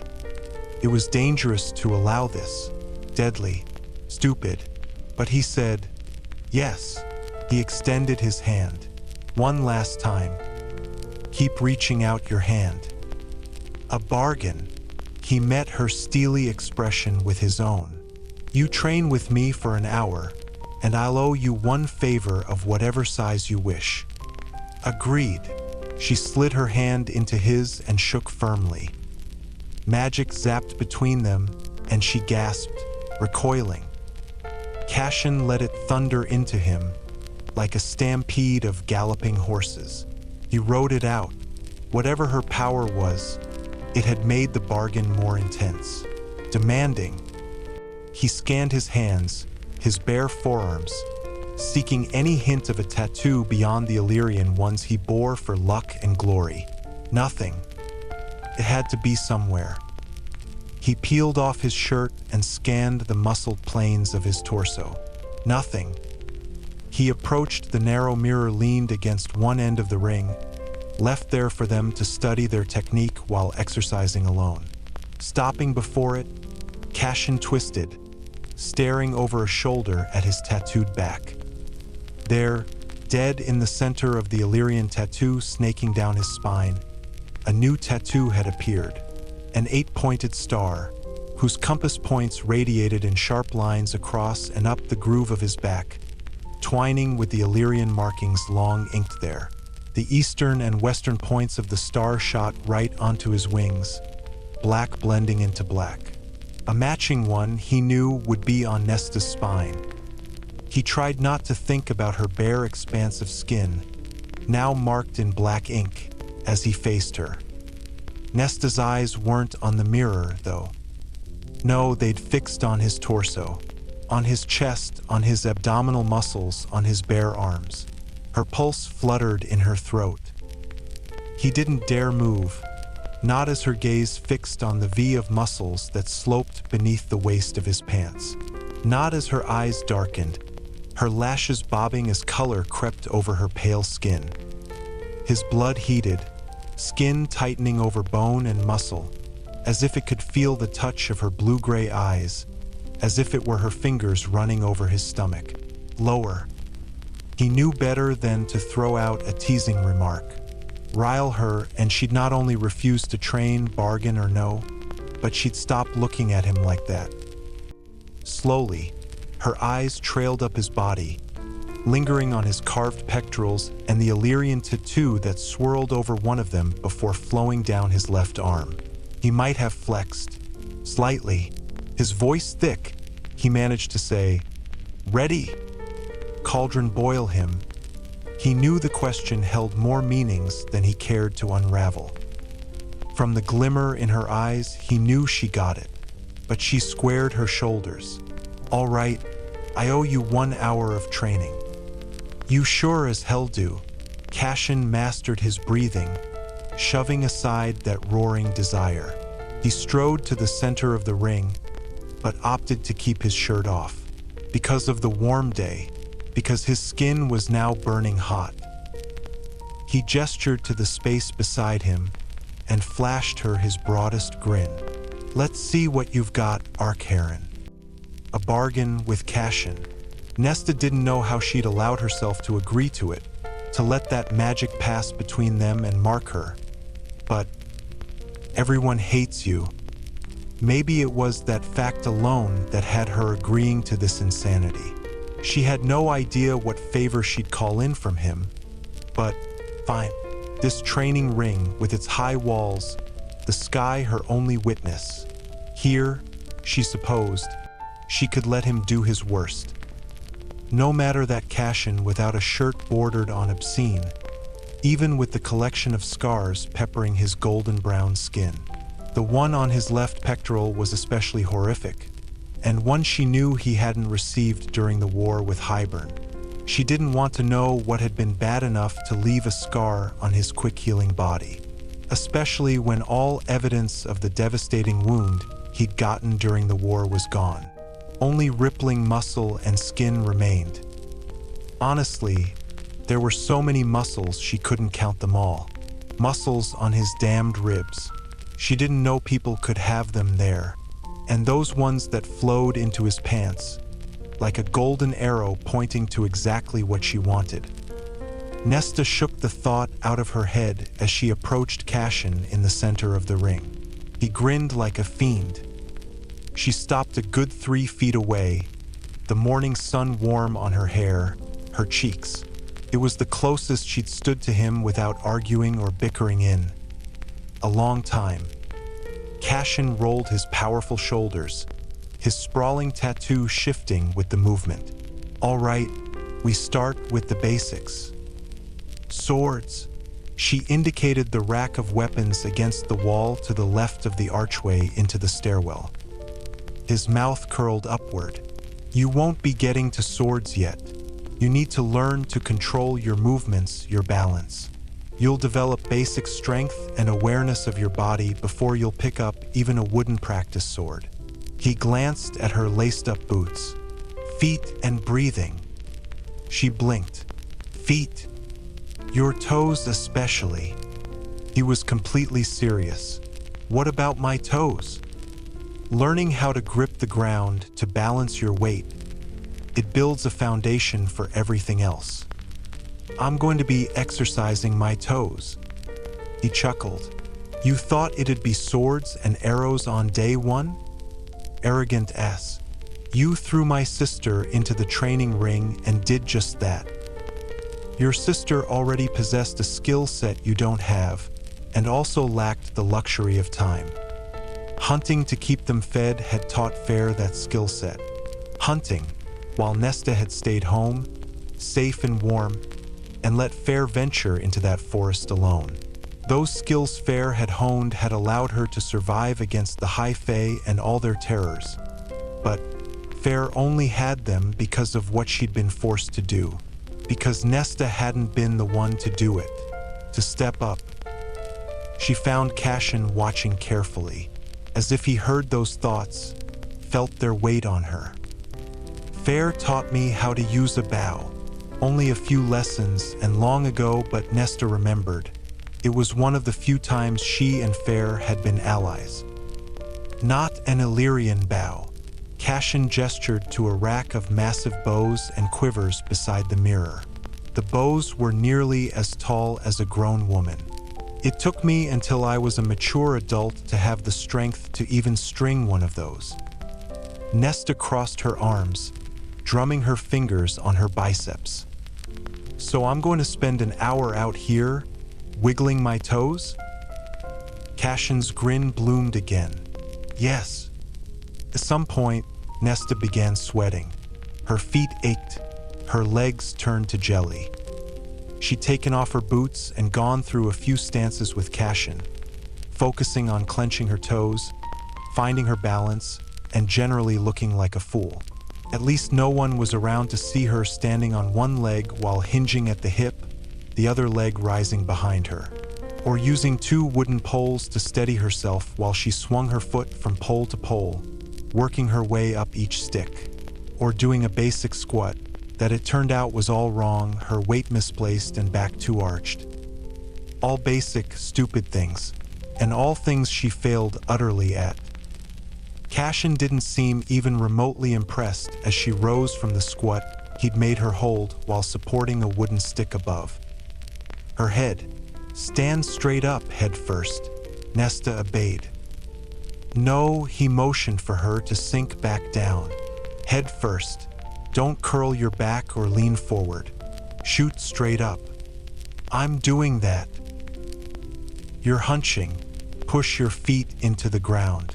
Grip with your toes as you bring your head right, Yes. She glared as she stood. Cassian just said, "Do another good one, then our hour's up." She did so, panting hard, knees trembling and thighs bleeding in burning pain. When she'd finished, she propped herself up with the pole she'd lifted over her head. "That's it.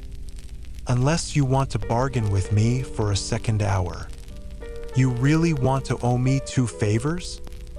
If it'll keep you here to finish the lesson, sure.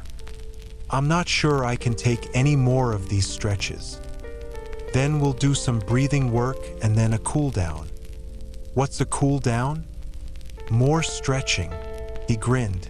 When she opened her mouth, he explained, "It's designed to help bring your body back to a normal pace and limit any soreness you'll have later." His tone held no condescension. So she asked, "And what's breathing work?" "Exactly what it sounds like." He put a hand on his stomach, right on those rippling muscles, and took a big, inhaling breath before slowly releasing it. "Your power when you fight comes from many places, but your breathing is one of the big ones." He nodded toward the stick in her hands. "Thrust it forward like you're skewering someone with a spear." Brows rising, she did so, the motion awkward and inelegant. He only nodded. "Now do it again, and as you do, inhale." She did, the motion markedly weaker. "And now do it again, but exhale with the thrust." It took her a second or two to orient her breathing, but she obeyed, shoving the stick forward as she blew out a breath. Power rippled down her arms, her body. Nesta blinked at the stick. "I could feel the difference. It's all linked. Breath and balance and movement. Bulky muscle like this." He tapped that absurdly contoured stomach of his. "Means shit when you don't know how to utilize it. So how do you learn to control your breathing?" He smiled again, hazel eyes bright in the sun. "Like this." So began another series of movements, also damned simple when he demonstrated, but nearly impossible to coordinate in her own body when she went to replicate them. But she focused on her breathing, on the power of it, as if her lungs were the bellows of some great forge. The sun arced higher, crossing the training space, dragging the shadows with it. Inhale, exhale. Breaths accented by a deep lunge or a squat or balancing on one leg. All exercises she'd done in the first hour, but now revealed anew with the added layer of breathing. Breathing in and out and in, body and mind flowing, her concentration unwavering. Cassian's commands were firm, but gentle, encouraging without being irksome.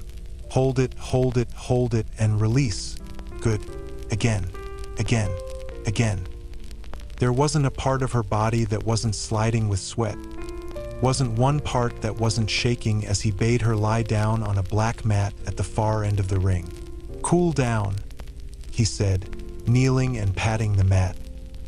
She was too tired to object, practically flinging herself onto it and staring at the sky.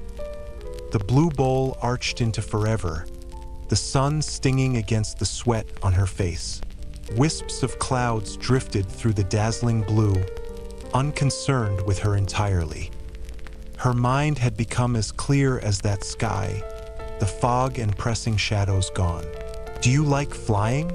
She didn't know where the question came from. He peered down at her. "I love it." The truth rang out in those words. It's freedom and joy and challenge. I met a female shop owner at Windhaven who'd had her wings clipped. She turned her head from the sky to look over at him. His face had tightened. "Why do Illyrians do that?" "To control their women," Cassian said with quiet anger. "It's an old tradition. Reese and I tried to stamp it out by making it illegal, but change takes a while amongst the high fae. For stubborn asses like the Illyrians, it takes even longer." "Emery, I'm assuming that's who you met, since she's the only female shop owner, was one who slipped through the cracks."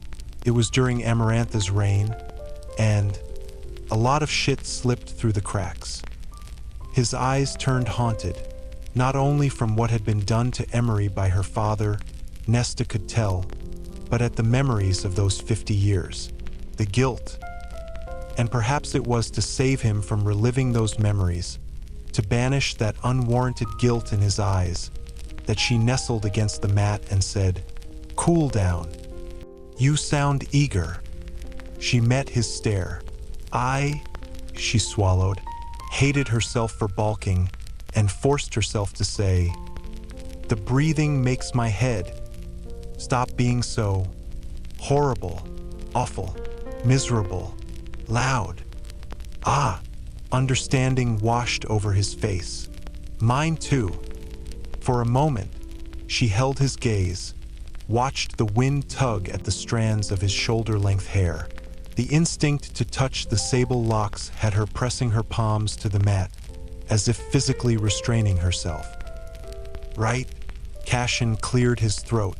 "Cool down. She'd done well, really damn well." Nesta finished the cool down and sprawled on the black mat, as if needing to piece herself together, rally her strength. Cassian let her, rising to his feet and walking to the water station to the right of the archway. "You need to drink as much water as you can," he said, taking 2 glasses and filling them from the ewer on the small table. He returned to her side, sipping from his own. Nesta remained prone, limbs loose, eyes closed, the sunlight making her hair, her sweaty skin shine. He couldn't stop the image from rising, of her lying in his bed like this, sated, her body limp with pleasure. He swallowed hard. She cracked open an eye, sitting up slowly, and took the water he extended, chugged it, realized how thirsty she was, and eased to her feet. He watched as she aimed for the ewer, filling her glass and draining it twice more before she finally set it down. "You never told me what you wanted for the second hour of training," he said eventually. She looked over a shoulder. Her skin was rosy in a way he hadn't seen for a long, long time, her eyes bright. The breathing, she'd said, had helped her, settled her. Looking at the slight change on her face, he believed it. What would happen when the high wore off remained to be seen. Small steps, he assured himself. Small, small steps. Nesta said, "The second hour was on the house." She didn't smile, didn't so much as wink, but Cassian grinned. "Generous of you." She rolled her eyes, but without her usual venom. "I have to change before I go to the library." As Nesta entered the archway, the gloom of the stairwell beyond it, Cassian blurted, "I didn't mean what I said last night, about everyone hating you." She halted, her blue-gray eyes frosting. "It's true. It's not." He dared one step closer. "You're here because we don't hate you." He cleared his throat, running a hand through his hair. "I wanted you to know that we don't, that I don't hate you." She weighed whatever the hell lay in his stare, likely more than was wise to let her see. But she said quietly, "And I have never hated you, Cassian." With that, she walked through the doorway into the house, as if she hadn't hit him right in the gut, first with the words, then by using his name. It wasn't until she'd vanished down the stairs that he released the breath he'd been holding. Chapter 13. She was starving. It was the only thought that occupied Nesta as she shelved book after book. That and how sore her body was. Her thighs burned with each foot she walked up and down the ramp of the library, her arms unbearably stiff with each book she lifted to its resting place. That much soreness just from stretches and balance exercises. She didn't want to consider what a workout like the ones she'd seen Cassian go through would do to her. She was pathetic for being so weak. Pathetic for now being unable to walk so much as a step without grimacing. "Cool down my ass," she grumbled, heaving a tome into her hands. She peered at the title and groaned. It belonged on the other side of this level, a good 5-minute walk across the central atrium and down the endless hall. Her throbbing legs might very well give out halfway there. Her stomach gurgled. "I'll deal with you later," she told the book, and scanned the other titles remaining in her cart. None, fortunately or unfortunately, needed to be shelved in the section that book belonged in. To lug the cart all the way over there would be exhausting. Better to just carry the tome, even if it was an essentially meaningless trip to deposit one book. Not that she had anything better to do with her time, her day, her life. Whatever clarity she'd felt in the training ring levels and levels above fogged up again. Whatever calm and quiet she'd managed to capture in her head had dissipated like smoke. Only moving would keep it at bay. Nesta found the next shelf required, quite a ways above her head with no stool in sight. She rose onto her toes, legs shrieking in protest, but it was too high. Nesta was on the taller side for a female, standing a good 2 inches above fair, but this shelf was out of reach. Grunting, she attempted to shelve the book with her fingertips, arms straining. "Oh good, it's you," a familiar female voice said from down the row. Nesta pivoted to discover Gwyn striding swiftly toward her, arms laden with books and coppery hair shimmering in the dim light. Nesta didn't bother to look pleasant as she lowered herself fully onto her feet. Gwyn angled her head, as if finally realizing what she'd been doing. "Can't you use magic to put it up on the shelf?" No, the word was cool and sullen. Gwyn's brows twitched toward each other. "You don't mean to tell me you've been shelving everything by hand? How else would I do it?" Gwyn's teal eyes narrowed. "You have power, though, don't you?" "It's none of your concern." It was no one's concern. She had none of the High Fae's usual gifts. Her power, that thing, was utterly alien, grotesque. But Gwyn shrugged. "Very well." She dumped her books right into Nesta's arms. "These can go back." Nesta staggered under the book's weight and glared. Gwyn ignored the look, instead glancing around before lowering her voice. "Have you seen Volume 7 of Lavinia's The Great War?" Nesta scanned her memory. "No, I haven't come across that one." Gwyn frowned. "It's not on its shelf. So someone else has it." "That's what I was afraid of." She released a dramatic breath. "Why?" Gwyn's voice quieted into a conspiratorial whisper. "I work for someone who is very demanding." Memory tugged at Nesta. Someone named Meryl, Clotho had told her the other day. Her right hand. "I take it you're not fond of the person?" Gwyn leaned against one of the shelves, crossing her arms with a casualness that belied her priestess's robes.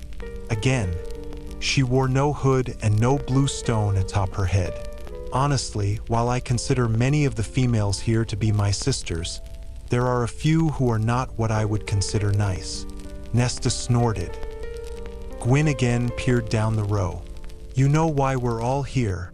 Shadows swarmed her eyes, the first Nesta had seen there. "We all have endured." She rubbed her temple.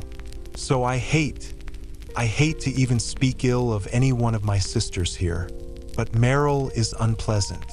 To everyone, even Clotho. Because of her experiences?" "I don't know," Gwyn said.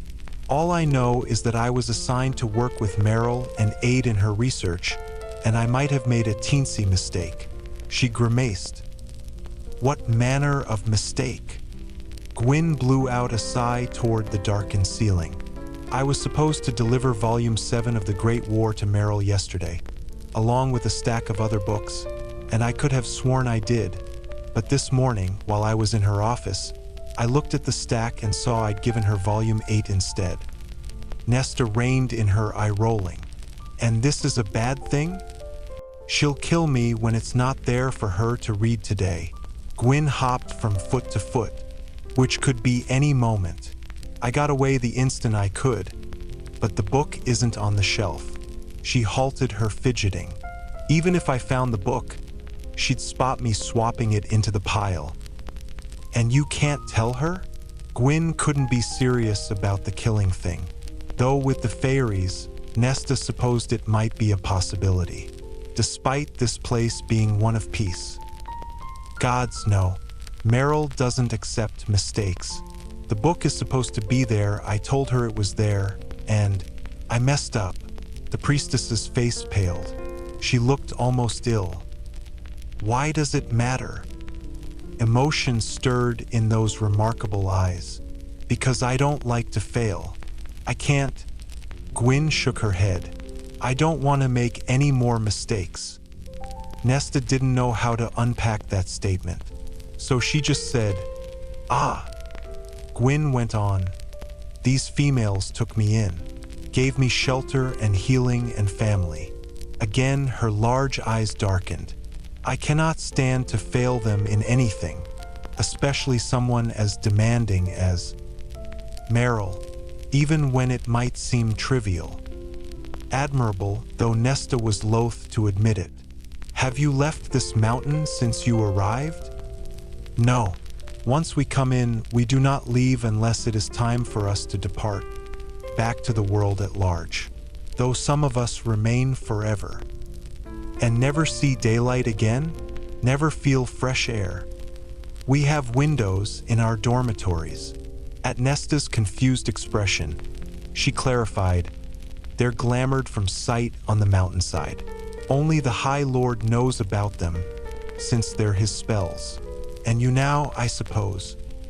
But you don't leave? No, Gwyn said. We don't. Nesta knew she could let the conversation end there, but she asked, and what do you do with the time you're not in the library? Practice your religious things. Gwyn huffed a soft laugh. In part, we honor the mother and the cauldron and the forces that be. We have a service at dawn and at dusk, and on every holy day. Nesta must have made a face of distaste because Gwyn snorted. It's not so dull as all that. The services are beautiful. The songs as fair as any you'd hear in a music hall. That did sound rather interesting. I enjoy the dusk services, Gwyn continued. The music was always my favorite part of it, you know? I mean, not here. I was a priestess, an acolyte still, before I came here.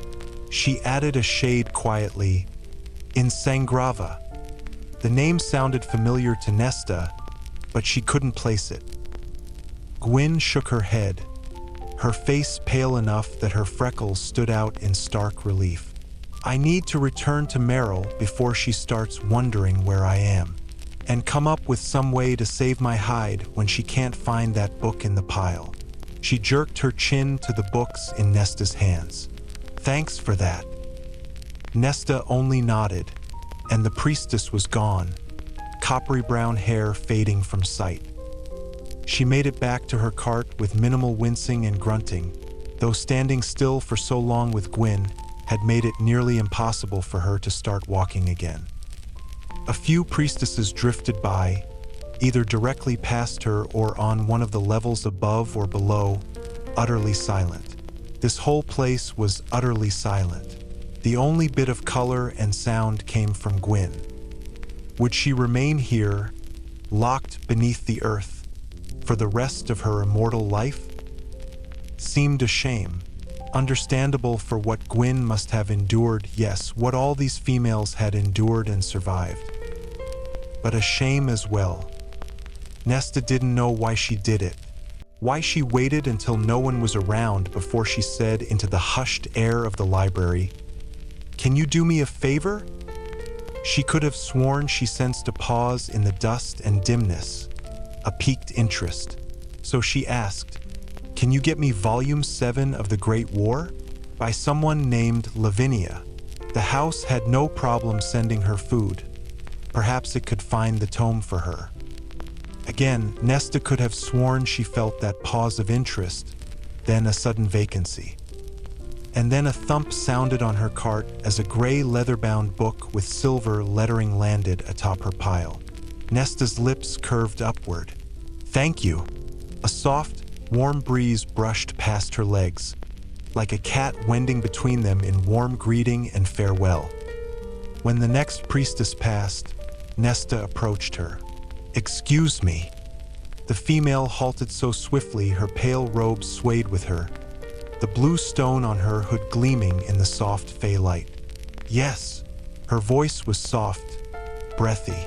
Curly black hair peeked out from her robe, and rich brown skin gleamed on her lovely, delicate hands. Like Clotho, she wore her hood over her face. "Meryl's office. Where is it?" Nesta gestured to the cart behind her. "I have a few books for her, but don't know where she works." The priestess pointed. 3 levels up, level 2, at the end of the hall on your right. "Thank you."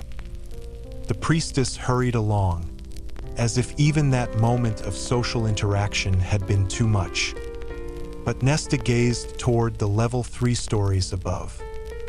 Her aching body did not make for easy stealth work, but Nesta mercifully didn't encounter anyone on her way up.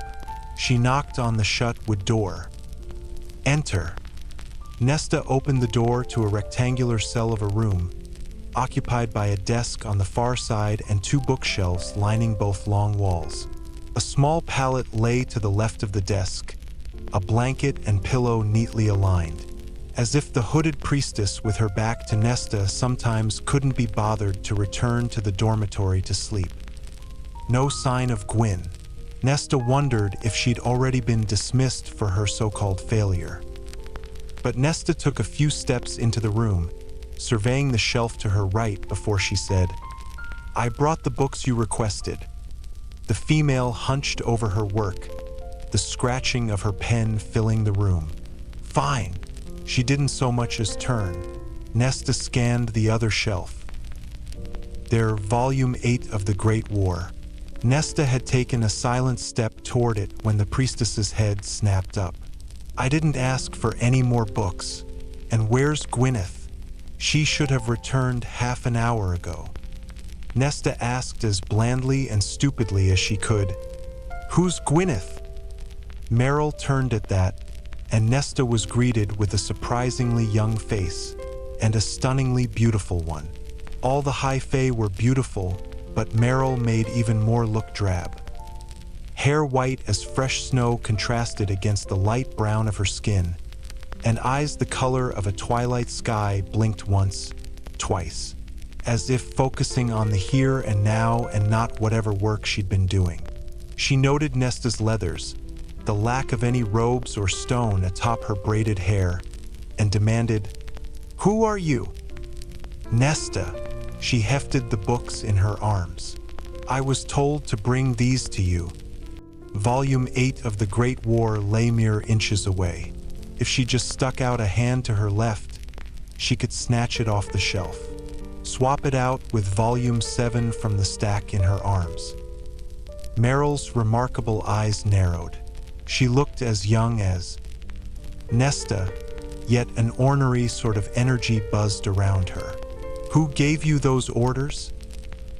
Nesta blinked, the portrait of stupidity. "A priestess." Meryl's full mouth tightened. "Which priestess?" Gwyn was right in her assessment of this female. Being assigned to work with her seemed more like a punishment than an honor. "I don't know. You all wear those hoods. These are the sacred clothes of our order, girl. Not those hoods." Meryl returned to her papers. Nesta asked, "Because it would piss off the female? So you didn't ask for these books, Rosalind?" Meryl threw down her pen and bared her teeth. "You think I'm Rosalind? I was told to bring these books to Rosalind, and someone said her office was here. Rosalind is on level 4. I am on level 2. She said it as if it implied some sort of hierarchy. Nesta shrugged again. and might have enjoyed the hell out of it. Meryl seethed, but returned to her work. Rosalind, she muttered. Insufferable, inane Rosalind. Endless prattling. Nesta reached a stealthy hand toward the shelf to her left. Meryl whipped her head around, and Nesta snapped her arm down to her side.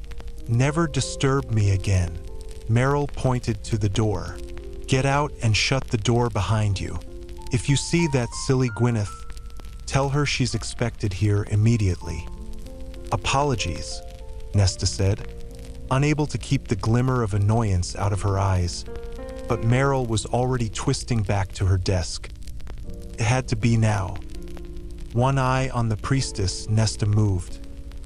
She coughed to cover the whisper of books moving, and by the time Meryl whipped her head around again, Nesta made sure she wasn't so much as looking toward the shelf, where Volume 7 of The Great War stood in place of Volume 8, which now sat atop the other books in Nesta's arms.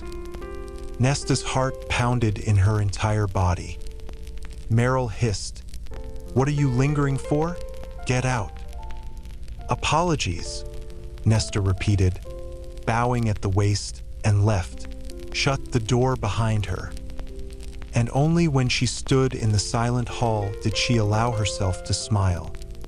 She found Gwyn the same way she'd found Meryl, by asking a priestess, this one more quiet and withdrawn than the other, so trembling and nervous that even Nesta had used her most gentle voice, and been unable to shake the heaviness in her heart as she'd walked to the first-level reading area.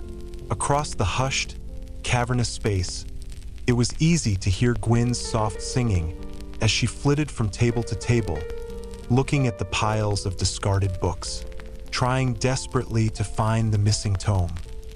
The words of Gwyn's merry song were in a language Nesta didn't know, but for a heartbeat, Nesta allowed herself to listen, to savor the pure, sweet voice that rose and fell with sinuous ease. Gwyn's hair seemed to glow brighter with her song, skin radiating a beckoning light, drawing any listener in.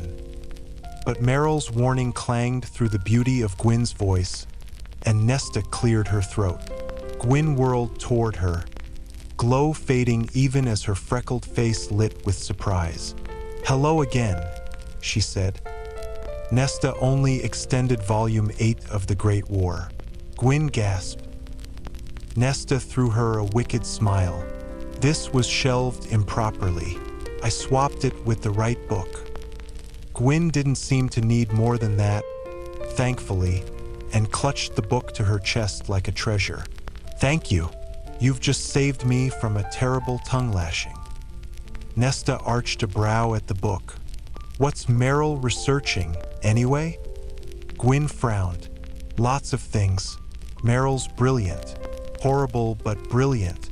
When she first came here, she was obsessed with theories regarding the existence of different realms, different worlds, living on top of each other without even knowing it. Whether there is merely one existence, our existence, or if it might be possible for worlds to overlap, occupying the same space but separated by time, and a whole bunch of other things I can't even begin to explain to you because I barely understand them myself." Nesta's brows rose. "Really? Some philosophers believe there are 11 worlds like that, and some believe there are as many as 26, the last one being time itself, which..." Gwyn's voice dropped to a whisper. "Honestly, I looked at some of her early research and my eyes bled, just reading her theorizing and formulas." Nesta chuckled. "I can imagine, but she's researching something else now." "Yes, thank the cauldron. She's writing a comprehensive history of the Valkyries." "The who?" "A clan of female warriors from another territory. They were better fighters than the Illyrians, even. The Valkyrie name was just a title, though they weren't a race like the Illyrians. They hailed from every type of fae, usually recruited from birth or early childhood. They had 3 stages of training: novice, blade, and finally Valkyrie. To become one was the highest honor in their land. Their territory is gone now, subsumed into others. And the Valkyries are gone too? Yes, Gwyn sighed.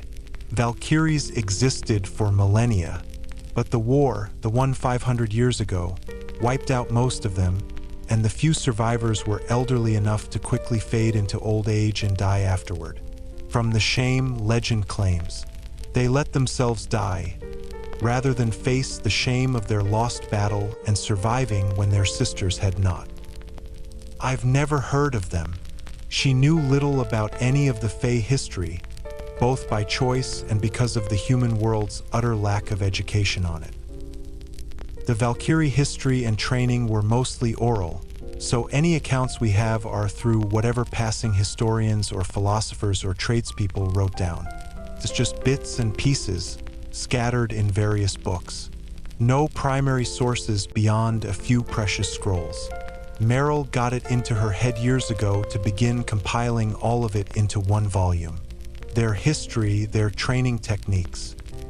Nesta opened her mouth to ask more, but a clock chimed somewhere behind them. Gwyn stiffened. I've been gone too long.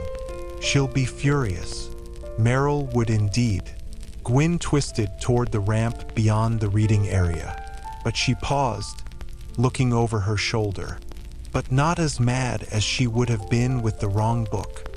She flashed Nesta a grin. Thank you. I am in your debt. Nesta shifted on her feet. It was nothing.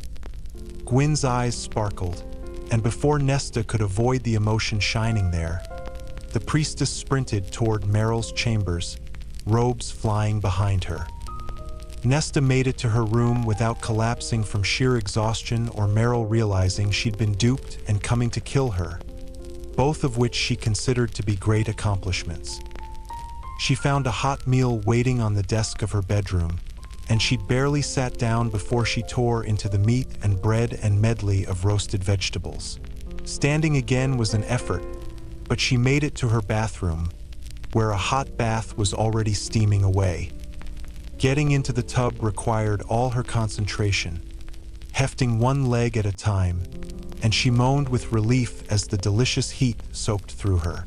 She lay there until her body had loosened enough to move, and fell into the warmed sheets without bothering to put on a nightgown. There would be no trying the stairs tonight. No dreams chased her awake, either. Nesta slept and slept and slept, though she could have sworn that her door opened at one point, could have sworn a familiar, beckoning scent filled her room. She reached toward it with a sleep-heavy hand, but it was already gone. Chapter 14. Cassian stood in the training ring, trying not to stare at the empty doorway.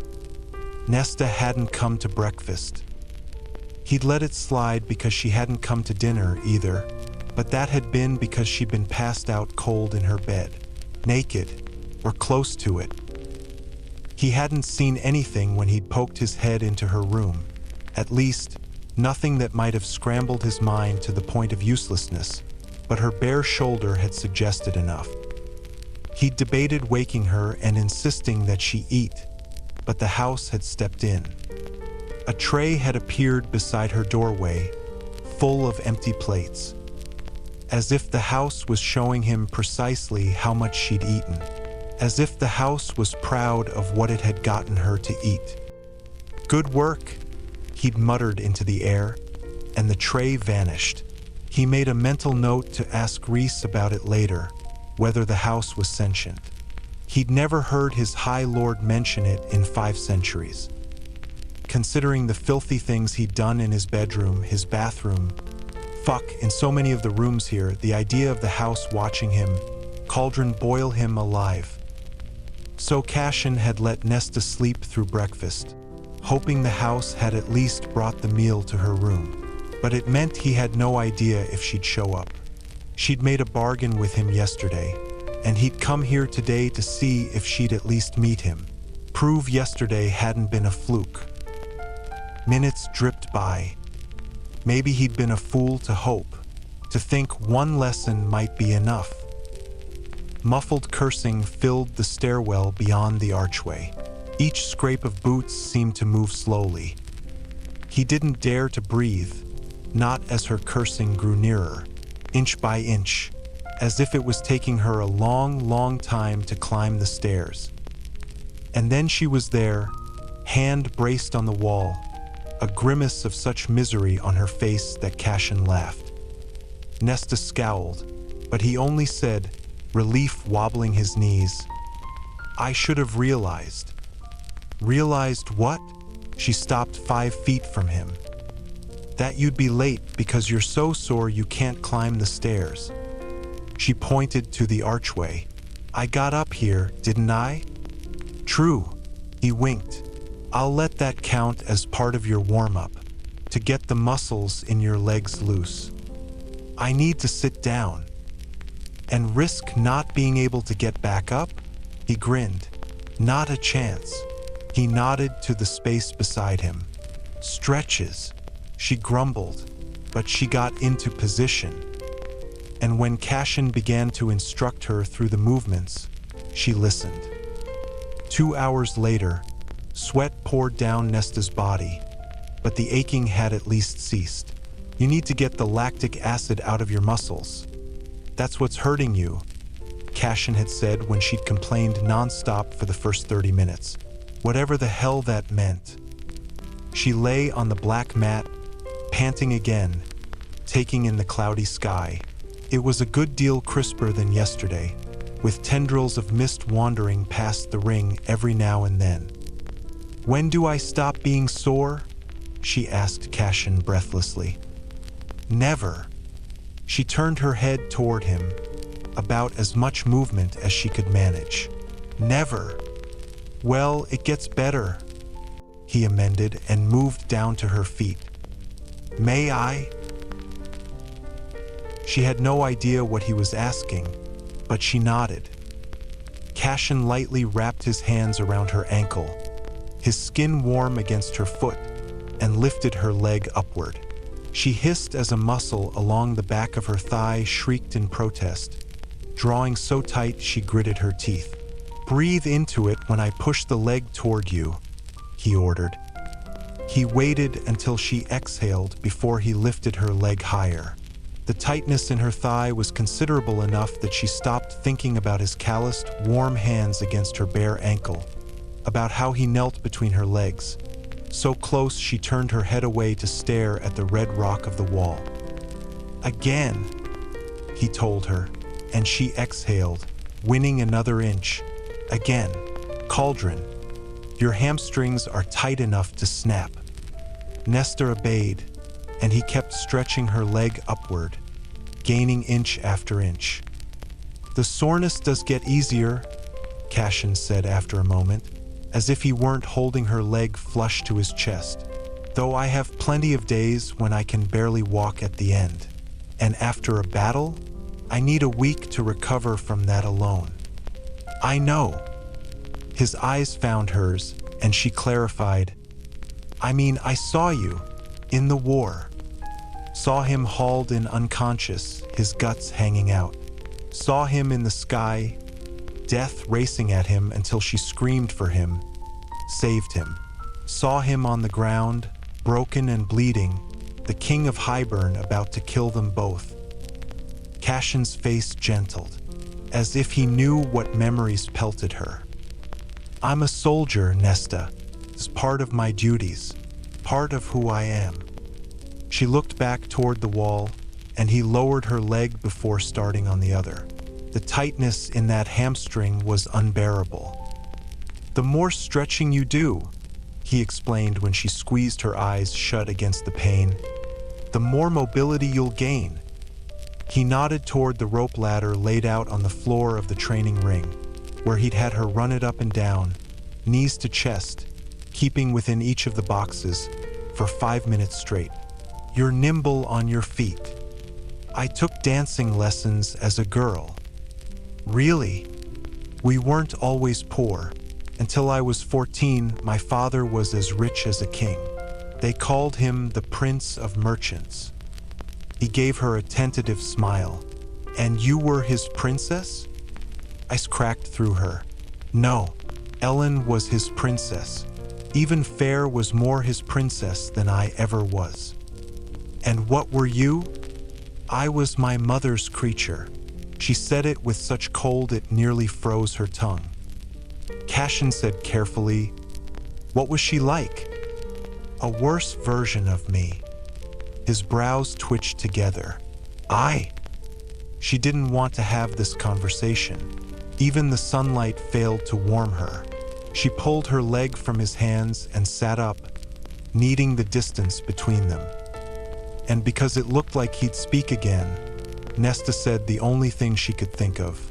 What happened to the priestess's inn? Sangrava 2 years ago. He went wholly still. It was terrifying. The stillness of a male ready to kill, to defend, to bloody himself. But his voice was terribly calm as he asked, "Why? What happened?" His mouth tightened, and he swallowed once before he said, "Hybern was looking for the cauldron back then, for the pieces of its feet. One was hidden at the temple in Sangrava, its power used to fuel its priestess's gifts for millennia. Hybern found out and sent a unit of their deadliest and cruelest warriors to retrieve it. Cold rage filled his face. They slaughtered most of the priestesses for sport and raped any they found to their liking. Horror, icy and deep, sluiced through her. Gwyn had, "You met one of them?" he asked. "In the library?" She nodded, unable to find the words. He closed his eyes, as if reeling his rage back into himself. "I heard that Moore had brought one in.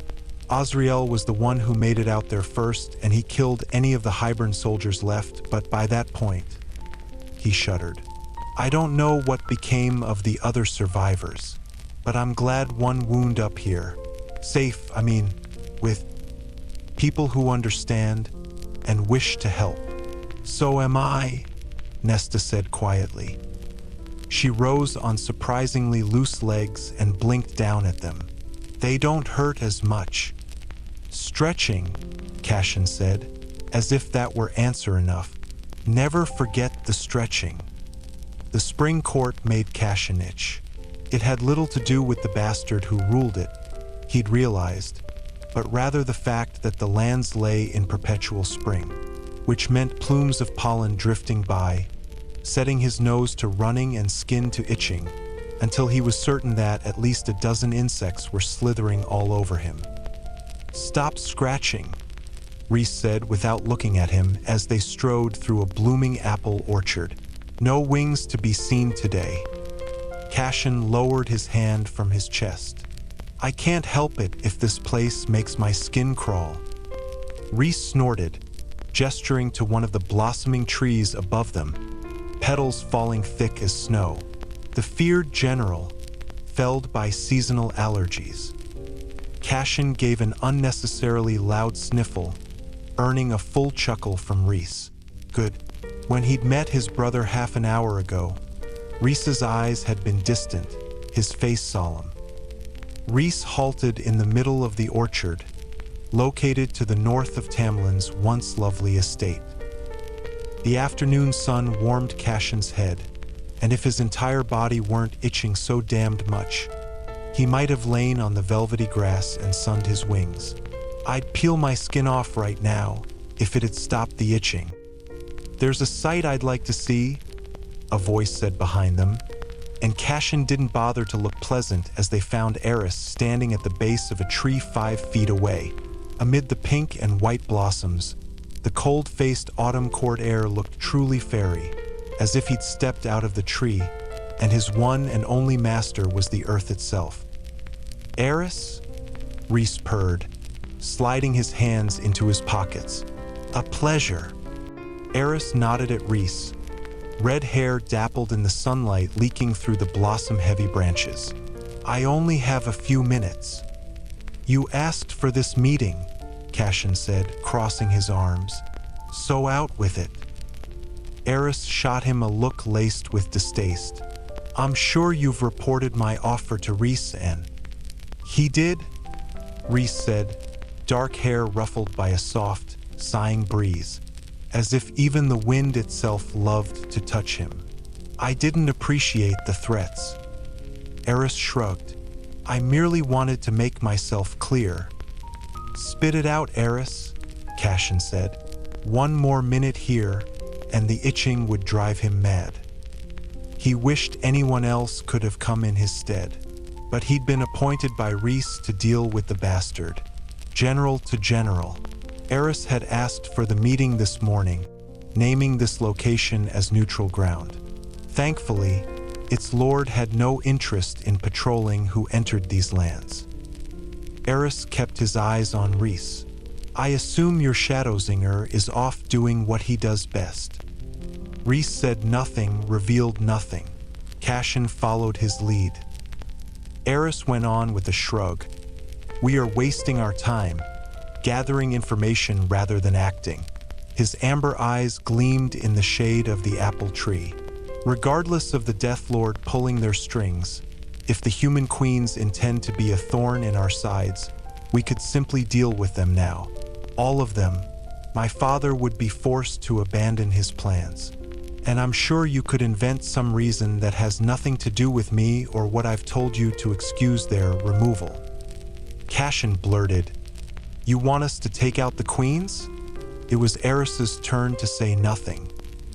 Reese, too, remained silent. Cassian threw them an incredulous look. We kill those queens and we'll be in a greater mess than ever. Wars have been started for less. Killing even one queen, let alone 4, would be a catastrophe. Everyone would know who'd done it, regardless of the reasons we'd invent to justify it. Reese angled his head. Only if we're sloppy. You're kidding, Cassian said to his brother. Half kidding, Reese said, throwing him a dry smile. It didn't quite meet his eyes, though. A grave distance lurked there, but Reese turned to Eris. Tempting as it may be to take the easy way out, I agree with my brother. It's a simple solution to our current problems and to thwarting your father, but it would create a conflict far greater than any we're anticipating. Reese surveyed Eris. You know that already. Eris still said nothing. Cassian glanced between them, watching Reese piece it together. Reese asked solemnly, Why does your father want to start a war so badly? Why does anyone go to war? Eris reached out a long, slender hand, letting the falling petals gather there. Why does Valahan not sign the treaty? The borders of this new world have not yet been set. Baron doesn't have the military strength to control the Autumn Court and a territory on the continent, Cassian countered. Eris's fingers closed around the petals. Who says he wants land on the continent? He surveyed the orchard as if to make a point. Silence fell. Reese murmured, Baron knows another war that pits Fae against Fae would be catastrophic. Many of us would be wiped out entirely, especially.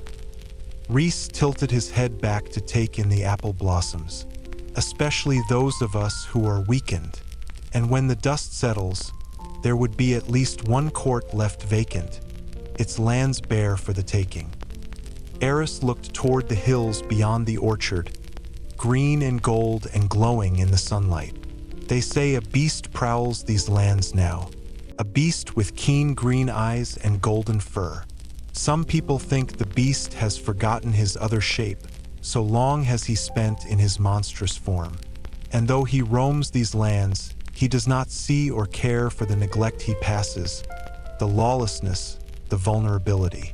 Even his manor has fallen into disrepair, half-eaten by thorns, though rumors fly that he himself destroyed it. Enough with the double talk, Cassian said. Tamlin's staying in his beast form and is finally getting the punishment he deserves. So what? Eris and Reese held each other's gaze. Eris said, You've been trying to bring Tamlin back for a while, but he isn't getting better, is he? Reese's jaw tightened, his only sign of displeasure. Eris nodded knowingly. I can delay my father from allying with Brylan and starting this war for a little while, but not forever. A few months, perhaps. So I'd suggest your Shadowsinger hurry. Find a way to deal with Brylan. Find out what she wants and why. Discover whether Cassian is indeed involved. At best, we'll stop them all. At worst, we'll have proof to justify any conflict and hopefully win allies to our side, avoiding the bloodshed that would carve up these lands once more. My father would think twice before standing against an army of superior strength and size. You've turned into quite the little traitor, Rhys said, stars winking out in his eyes. I told you years ago what I wanted, High Lord, Eris said. To seize his father's throne. Why? Cassian asked. Eris grasped what he meant. Apparently, because flames sizzled in his eyes. For the same reason I left Morrigan untouched at the border. You left her there to suffer and die, Cassian spat. His siphons flickered, and all he could see was the male's pretty face. All he could feel was his own fist, aching to make contact. Eris sneered. Did I? Perhaps you should ask Morrigan whether that is true. I think she finally knows the answer. Cassian's head spun, and the relentless itching resumed, like fingers trailing along his spine. His legs, his scalp. Eris added before winnowing away. Tell me when the Shadowsinger returns. Petals streamed past, thick as a mountain blizzard, and Cassian turned to Rhys. But Rhys's gaze had gone distant, once again distracted. He stared toward the faraway hills, as if he could see the beast that roamed there. Cassian had witnessed Rhys going deep into his own head often enough. Knew his brother was prone to withdrawing while appearing. Perfectly fine, but this level of distraction. What's the matter with you? Cassian scratched his scalp. This fucking place. Rhys blinked, as if he'd forgotten Cassian stood beside him. Nothing. He flicked a petal off the gauntlet of his leathers. Nothing. Liar. Cassian tucked in his wings. But Rhys wasn't listening again. He didn't say a word before he winnowed them home. Nesta stared into the reddish gloom of the staircase. She'd been just as sore as yesterday while working in the library, but thankfully Meryl hadn't come to rip into her about the swapped book. She spoke to no one but Clotho, who had given her only perfunctory greetings. So Nesta had shelved in the dimness, surrounded by whispers of rustling paper, only pausing to wipe the dust from her hands. Priestesses drifted by like ghosts, but Nesta had no glimpse of coppery brown hair and large teal eyes. She honestly didn't know why she wished to see Gwyn. What Cassian had told her about the attack on the temple wasn't the sort of thing she had any right to bring up. But Gwyn didn't seek her out, and Nesta didn't dare go up to the second level to knock on Meryl's door to see if Gwyn was there. So it was silence and soreness, and the roaring in her head. Maybe it was the roaring that had brought her to the stairwell, instead of to her bedroom to wash up. The gloom beckoned, challenging her like the open maw of some great beast, a WRM poised to devour her whole. Her legs moved of their own accord, and her foot landed upon the first step. Down and down, around and around. Nesta ignored the step with the 5 holes embedded in it, made a point not to look down as she carefully stepped over it.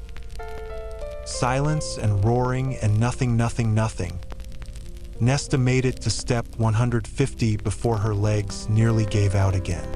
Sparing herself another tumble, she panted on the steps, leaning her head against the stone.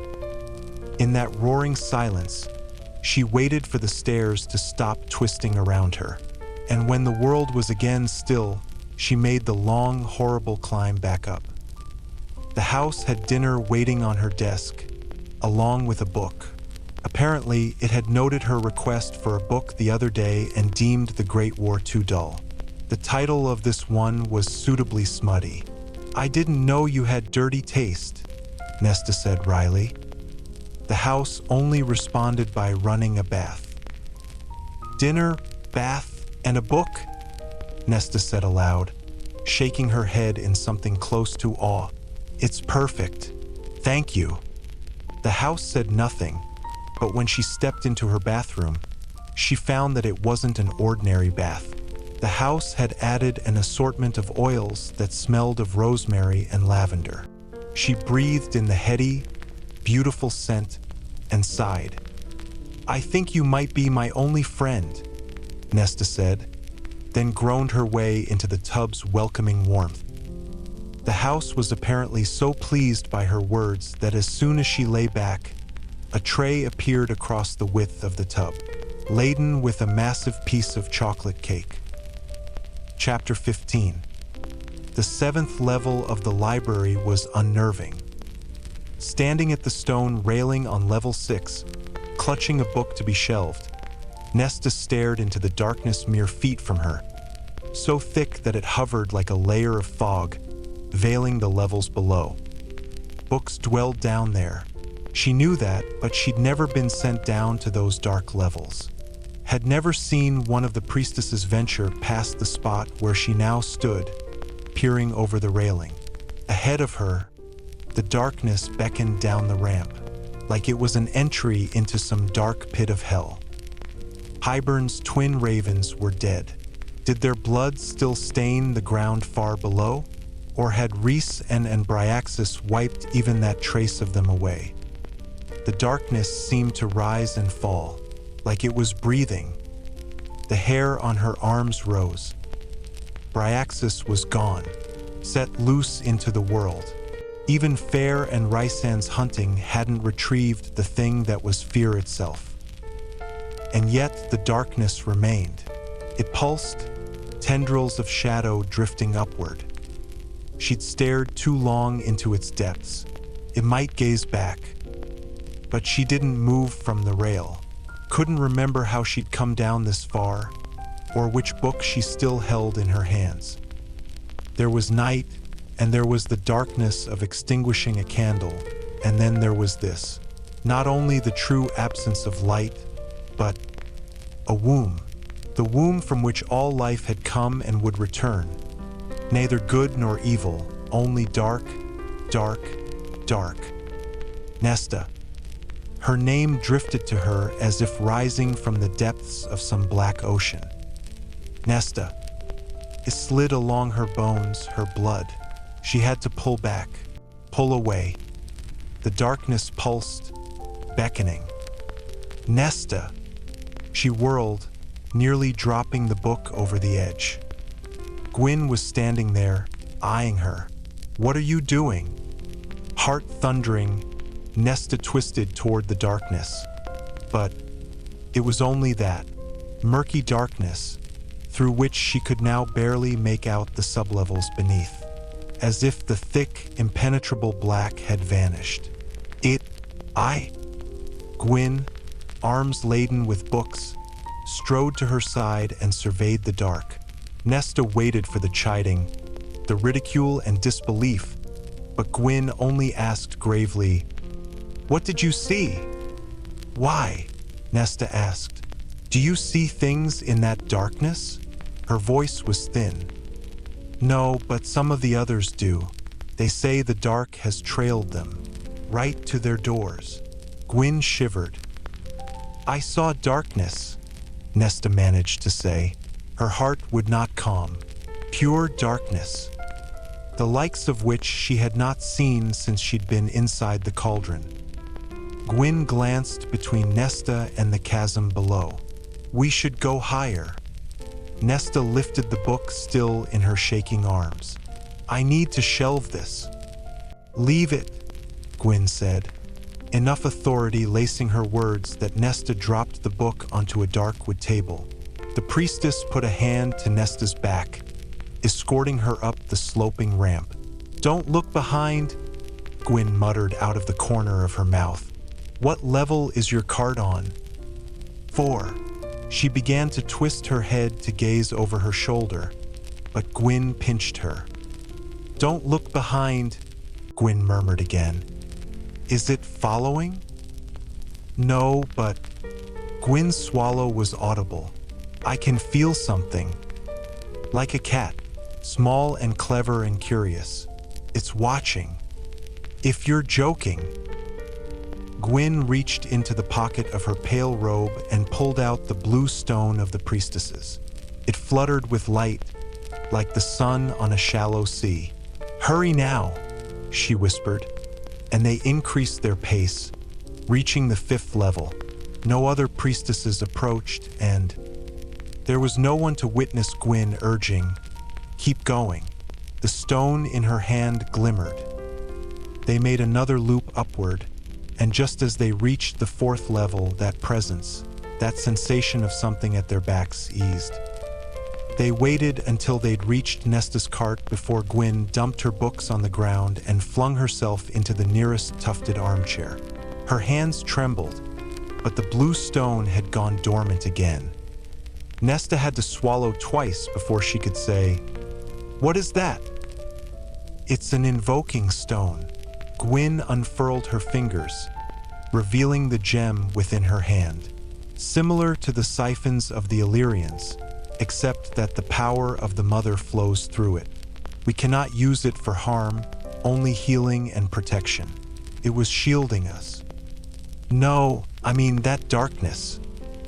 Gwyn's eyes matched her stone almost perfectly, right down to the shadows that now veiled her expression. They say the being that dwelled down there is gone, but I believe some piece of it might have lingered, or at the very least altered the darkness itself. It didn't feel like that. It felt older. Gwyn's brows rose. Are you an adept in such things? There was no condescension in the words, only curiosity. Nesta blinked. Do you not know who I am? I know you are the High Lady's sister, that you slew the King of Hybern. Gwyn's face grew solemn, haunted. That you, like Lady Fair, were once mortal, human. I was made by the cauldron, at the King of Hybern's order. Gwyn traced her fingers over the smooth dome of the invoking stone. It rippled with light at the touch. I didn't know such a thing was possible. My other sister, Ellen, we were forced into the cauldron and turned high fae. Nesta swallowed again. It imparted some of itself to me. Gwyn considered the railing, the open drop into the darkness beyond it. Like calls to like. Yes. Gwyn shook her head, hair swaying. Well, perhaps don't go down to level 6 again. It's my job to shelve the books. Make it known to Clotho and she'll ensure those books are given to others. It seems cowardly. I don't wish to learn what might come crawling out of that darkness if you, Cauldron Maid, fear it, especially if it's drawn to you. Nesta sank into the chair beside Gwyn's. I'm not a warrior. You slew the King of Hybern, Gwyn repeated, with the Shadowzinger's knife. Luck and rage, Nesta admitted, and I had made a promise to kill him for what he did to me and my sister. A priestess walked by, beheld them lounging there, and scurried off. Her fear left a tang in the air like burned food. Gwyn sighed after her. That's Riven. She's still uncomfortable with any manner of contact with strangers. When did she arrive? 80 years ago. Nesta started, but sorrow filled Gwyn's eyes as she explained, We do not gossip about each other here. Our stories remain our own to tell or to keep. Only Riven, Clotho, and the High Lord know. What happened to her? She will not speak of it. And there has been no help for her? I am not privy to that information. I know of the resources available to us, but it is not my business whether Riven has utilized them. From the worry that now etched Gwyn's face, Nesta knew she had used those services, or had at least tried. Gwyn tucked her hair behind her arched ears. "I meant to find you yesterday to thank you again for switching out that book, but I got tied up with Meryl's work." She inclined her head. "I'm in your debt." Nesta rubbed at a persistent cramp in her thigh. "It was nothing." Gwyn noted the movement. "What's wrong with your leg?" Nesta gritted her teeth. "Nothing. I'm training every morning with Cassian." She had no idea if Gwyn knew of him, so she clarified, "The High Lord's General. I know who he is. Everyone knows who he is." It was impossible to read Gwyn's face. "Why do you train with him?" Nesta brushed a clump of dust off her knee. "Let's just say that I was presented with several options, all designed to curb my behavior. Training with Cassian in the morning and working here in the afternoon was the most palatable." "Why do you need to curb your behavior?" Gwyn truly didn't know about what a horrible, wretched waste she'd become. "It's a long story." Gwyn seemed to read her reluctance. "What manner of training is it?" "Combat. Right now, it's a whole lot of balancing and stretching." She nodded toward Nesta's leg. "Such things are painful?" "They are when you're as out of shape as I am. Pathetic weakling." 2 more priestesses passed by, and apparently the presence of one of them was enough to send Gwyn launching to her feet. "Well, I should be getting back to Meryl," she declared, any trace of solemnity gone. She nodded to the drop into the pit. "Don't go looking for trouble." Gwyn turned on her heel, blue flashing in her hand. The sight of that blue made Nesta blurt, "Why don't you wear that stone on your head like the others?" Gwyn pocketed the gem. "Because I don't deserve to." "Is this really all we'll be doing?" Nesta demanded the next morning in the training ring as she rose from what Cassian had called a curtsy squat. "Balance and stretching?" Cassian crossed his arms. "So long as you keep having shit balance, yes. I don't fall that often, only every few minutes." He motioned for her to do another squat. "You still keep your weight on your right leg when you stand. It opens up your hip and your right foot rolls slightly to the side. Your entire center is off. Until we correct that, you're not starting anything more intense, no matter how nimble you are on your feet. You'd only injure yourself." Nesta puffed out a breath as she did another squat, her right leg sweeping out behind her left as she ducked low. Fire quivered along her left thigh and knee. How many curtsies had she practiced under her mother's sharp eye? She'd forgotten they were this demanding. "Like you stand so perfectly." "I do." Unflinching arrogance laced every word. "I've been training since I was a child. I was never given the chance to learn how to stand incorrectly. You have 25 years of bad habits to break." She rose from the squat, legs shaking. She had half a mind to call in their bargain and order him to never make her do another squat again. "And you truly enjoy this endless exercising and training?" "2 more, and then I'll tell you." Grumbling, Nesta obeyed, only because she was tired of being as weak as a mewling kitten, as he'd called her several nights ago. When she was done, Cassian said, "Get some water." The mid-morning sun beat down on them relentlessly. "I don't need you to tell me when to drink," she snapped. "Then go ahead and faint." Nesta met his hazel stare, the no-nonsense face, and drank the water. To stop her head spinning, she told herself. When she gulped down a glass, Cassian said, "I was born to an unwed female in a settlement that makes Windhaven look like a tolerant, welcoming paradise. She was shunned for bearing a child out of wedlock and forced to give birth to me alone in a tent in the dead of winter." Horror lurched through her. She'd known Cassian was lowborn, but that level of cruelty because of it What of your father? You mean the piece of shit who forced himself on her and then went back to his wife and family? Cassian let out a cold laugh that she rarely heard. There were no consequences for him. There never are, Nesta said coolly. She blocked out the image of Tomas's face. There are here, Cassian growled, as if he sensed the direction of her thoughts. Cassian gestured to the city below, hidden by the mountain and the house blocking the view. Rhys changed the laws. Here in the Night Court and in Illyria, his face hardened further. But it still requires the survivor to come forward. And in places like Illyria, they make life a living hell for any female who does. They deem it a betrayal. That's outrageous. We're all Fae. Forget the high Fae or lesser Fae bullshit. We're all immortal or close to it. Change comes slowly for us. What humans accomplish in decades takes us centuries. Longer if you live in Illyria. Then why do you bother with the Illyrians? Because I fought like hell to prove my worth to them. His eyes glittered. To prove that my mother brought some good into this world. Where is she now?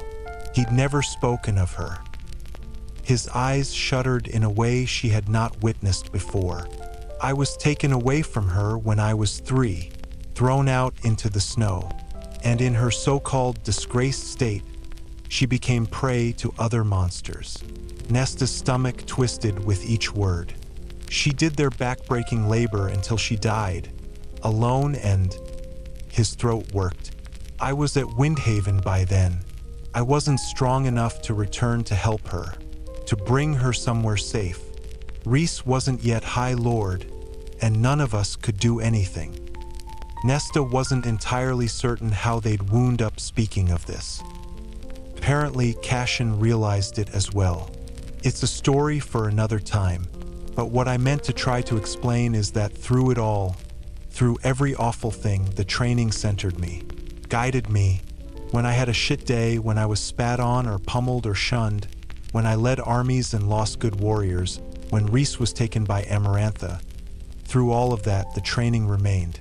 You said the other day the breathing helped you. It helps me too. It helped Fair. She watched the wall rise in his eyes, word after word, as if he waited for her to rip it down, rip him down. Make of that what you will, but it's true. Oily shame slithered through her. She'd done that, brought this level of defensiveness to him. Heaviness weighed on her, started gnawing on her insides. So Nesta said, "Show me another set of movements." Cassian scanned her face for a heartbeat. His gaze still shuddered, and began his next demonstration. The house had a taste for romance novels. Nesta stayed up later than she should have to finish the one it had left the day before, and when she returned to her room that evening, another was waiting. "Don't tell me you somehow read these." She leafed through the volume on her nightstand. In answer, 2 more books thumped on the surface, each one utterly filthy. Nesta let out a small chuckle. It must get awfully dull up here. A 3rd book plopped atop the others. Nesta laughed again, a rusty, hoarse sound. She couldn't remember the last time she'd laughed. A true, belly-deep laugh. Maybe before her mother had died. She'd certainly had nothing to laugh about once they'd fallen into poverty. Nesta nodded toward the desk. No dinner tonight? Her bedroom door only swung open to reveal the dimly lit hallway. I've had enough of him for one day. She'd barely been able to speak to Cassian for the rest of their lesson, unable to stop thinking of how he'd put up a wall without her so much as saying a word, anticipating that she would go after him, assuming that she was so awful she couldn't have a normal conversation, that she'd mock him about his mother and their pain. I'd rather stay here. The door opened wider. Nesta sighed. Her stomach ached with hunger. You're as much a busybody as the rest of them, she muttered, and aimed for the dining room. Cassian sat alone at the table, the setting sun gilding his black hair in golds and reds, shining through his beautiful wings. For a heartbeat, she understood Fair's urge to paint things, to capture sights like this, preserve them forever. "How was the library?" he asked as she claimed the seat across from him. "Nothing tried to eat me today, so it was fine." A plate of roast pork and green beans appeared with a glass of water before her. He'd gone still, though. "Something tried to eat you on another day?" "Well, it didn't get close enough to try, but that was the general impression I received." He blinked, his siphons glowing. "Tell me." Nesta wondered if she'd said something wrong, but she related the incident with the darkness and finished with Gwyn's assistance. She hadn't seen the priestess after that, but at the end of the day there had been a note on her cart that said, "Just a friendly reminder to stay away from the lowest levels." Nesta had snorted, balling up the note, but she'd kept it in her pocket.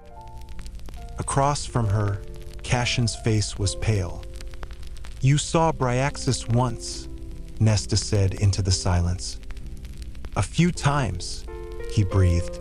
His skin had turned greenish. "I know we should keep hunting for Bryaxis. It's not a good thing that it's out in the world, but I don't think I could endure encountering it again." "What was it like?" His eyes met hers. "My worst nightmares, and I'm not talking about petty phobias. I mean my deepest, most primal fears. I've put some of the worst, most vile monsters into the prison, but these were monsters in every sense of the word. I don't think anyone can understand unless they've seen it." He glanced at her again, and she could tell he was bracing for her venom. Monster. She was a monster. The knowledge cut and sliced deep. But she said, hoping to let him see she wouldn't pry into his business just to hurt him, "What manner of creatures did you put in the prison?" Cassian took a bite of food, a good sign that this, at least, was acceptable territory. "When you lived in the human world, you had legends of the dread beasts and fairies who would slaughter you if they ever breached the wall, didn't you? Things that slithered through open windows to drink the blood of children? Things that were so wicked, so cruel there was no hope against their evil." The hair on her neck rose. Yes. Those stories had always unnerved and petrified her. They were based on truth, based on ancient, near-primordial beings who existed here before the High Fae split into courts, before the High Lords. Some call them the first gods. They were beings with almost no physical form, but a keen, vicious intelligence. Humans and Fae alike were their prey. Most were hunted and driven into hiding or imprisonment ages ago, but some remained, lurking in forgotten corners of the land. He swallowed another mouthful. "When I was nearing 300 years old, one of them appeared again, crawling out of the roots of a mountain. Before he went into the prison and confinement weakened him, Lanthes could turn into wind and rip the air from your lungs, or turn into rain and drown you on dry land. He could peel your skin from your body with a few movements. He never revealed his true form, but when I faced him, he chose to appear as swirling mist. He fathered a race of fairies that still plague us, who thrived under Amarantha's reign, the Bog. But the Bog are lesser, mere shadows compared to Lanthes. If there is such a thing as evil incarnate, it is him. He has no mercy, no sense of right or wrong. There is him and there is everyone else, and we are all his prey. His methods of killing are creative and slow. He feasts on fear and pain as much as the flesh itself." Her blood chilled. "How did you trap such a thing?" Cassian tapped a spot on his neck where a scar slashed beneath his ear. "I quickly learned I could never beat him in combat or magic. Still have the scar here to prove it." Cassian smiled faintly. "So I used his arrogance against him. flattered and taunted him into trapping himself in a mirror bound with ash wood. I bet him the mirror would contain him, and Lanthes bet wrong. He got out of the mirror, of course, but by that time, I dumped his miserable self into the prison. Nesta lifted a brow. He cut her a sharp smile that didn't meet his eyes and said, "Not just a brood after all." No, he wasn't, even though she'd said as much to him, but she'd never once believed it. Cassian went on, "Of all the occupants of the prison, Lanthes is the one I dread finding a way out. Would such a thing ever happen? I don't think so, thank the cauldron. That prison is inescapable. Unless you're Amren." Nesta didn't want to talk about Amren, or think about her. "You said you put others in." Half of her didn't want to know. He shrugged, as if it were of no consequence that he had done such remarkable things. Seven-headed Lubia, who made the mistake of surfacing from the caves of the deep ocean to prey on girls along the western coast. Blue Anise, who was a terror to behold. Cobalt skin and iron claws and, like Lubia, a taste for female flesh. Lubia at least swallowed her prey swiftly. Anise, she took longer. Anise was like Lanthes in that regard. His throat bobbed, and he tugged back the collar of his shirt to reveal another scar. The horrific, thick one above his left pectoral. She'd spied it the other day in the training ring. That's all that remains of it now. But Anise had shredded through my chest with those iron claws and was nearly at my heart when Azrael intervened. So I suppose her capture is shared between the two of us. He drummed his fingers on the table. And then there was. "I've heard enough." Her words were breathless. "I'll never sleep tonight." She shook her head, taking another bite of food. "I don't know how you can, having faced all that." He leaned back in his seat. "You learn to live with it, how to block the horrors from your present thoughts." He added a touch quietly, "But they still lurk there, in the back of your mind." She wished she knew how to do such things, to push all the thoughts that devoured her behind some wall or into a hole within her, so she could bury them deep.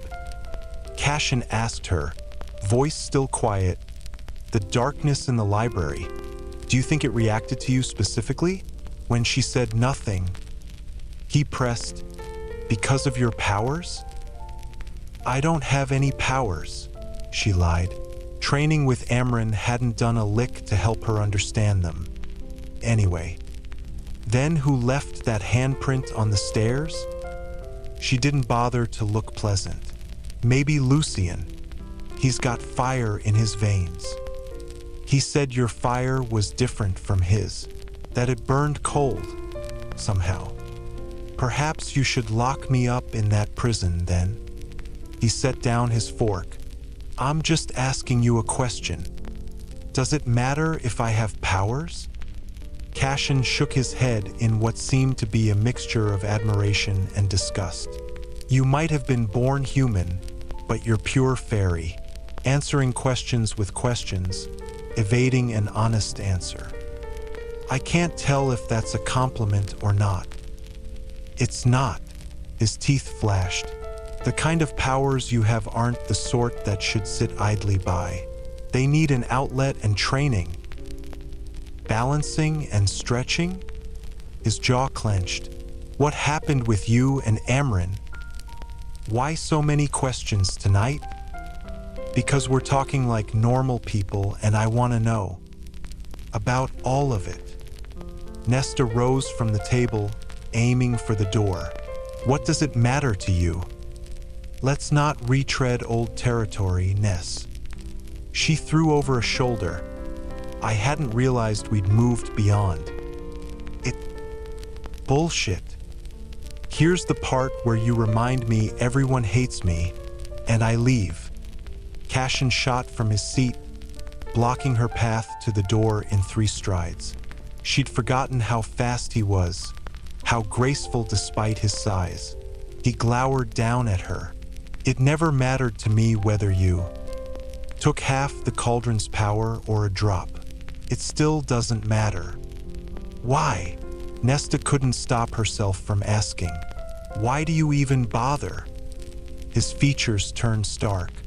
Why did you stay at my side when we went up against the King of Hybern during that last battle? As if that were an answer. She couldn't bear it, this talk, the expression on his face. Because I was a stupid fool. She shoved past him. What is it you're afraid of? He asked, following her into the hall. She drew up short. I'm not afraid of anything. Liar. Nesta turned slowly, let him see every bit of anger rippling through her. Cassian's eyes gleamed in savage satisfaction. His siphons flared, casting red light upon the stones, like watery blood had been spilled. His mouth twisted to the side in a crooked, mocking grin. Do you know how your eyes glow when your power rises to the surface? Like molten steel, like silver fire. He'd done it on purpose, riled her like this, to get her to show her hand. Nesta's fingers curled into claws at her sides. She took a step toward him. Cassian held his ground, so she took another step. Another. Until they were close enough that a heaving breath would have had her chest brushing his. Until she was baring her teeth at his still smirking face. Cassian surveyed her, gazed into her eyes and breathed. Beautiful.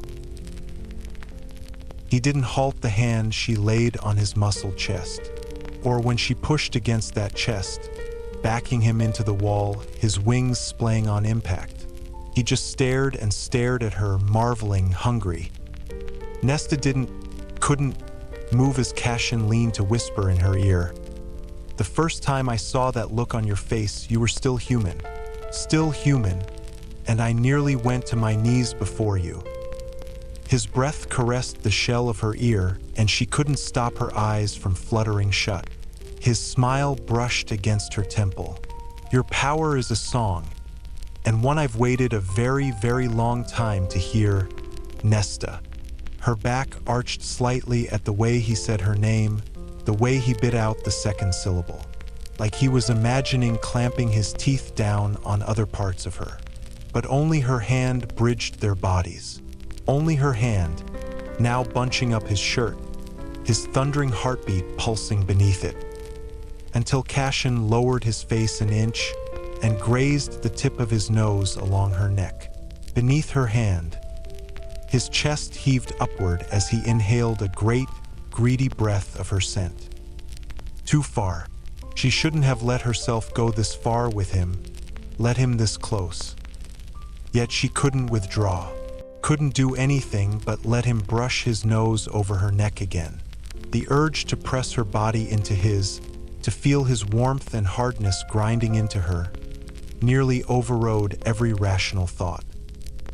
Cassian's hands remained at his sides, though, as if waiting for her to give permission. Nesta pulled her head back, away, just enough to see his features. Her knees nearly wobbled at the desire blazing in them. Liquid, unrelenting desire, all fixed upon her. She couldn't get a breath down as she drowned in that stare. As low, sensitive parts of her tightened and began throbbing, her breasts becoming heavy and aching. His nostrils flared, scenting that too. She couldn't do this to him, to herself. Couldn't. Nesta began to withdraw her hand from his chest, but he slid his own atop it, rubbed his thumb over the back of her hand, and just that graze of calloused flesh had her grinding her teeth, unable to think, to breathe. Cassian whispered in her ear, "Do you know what I'm going to think of tonight?" A small sound must have come out of her, because he grinned as he stepped to the side, let go of her hand. The absence of his warmth, his scent, was like a bucket of ice water. He smiled, nothing but wickedness and challenge. "I'm going to think of that look on your face. He took another step down the hall. "I'm always thinking of that look on your face." She couldn't sleep. The sheets chafed, strangled her, smothered her with their heat until sweat ran down her body. "I'm always thinking of that look on your face."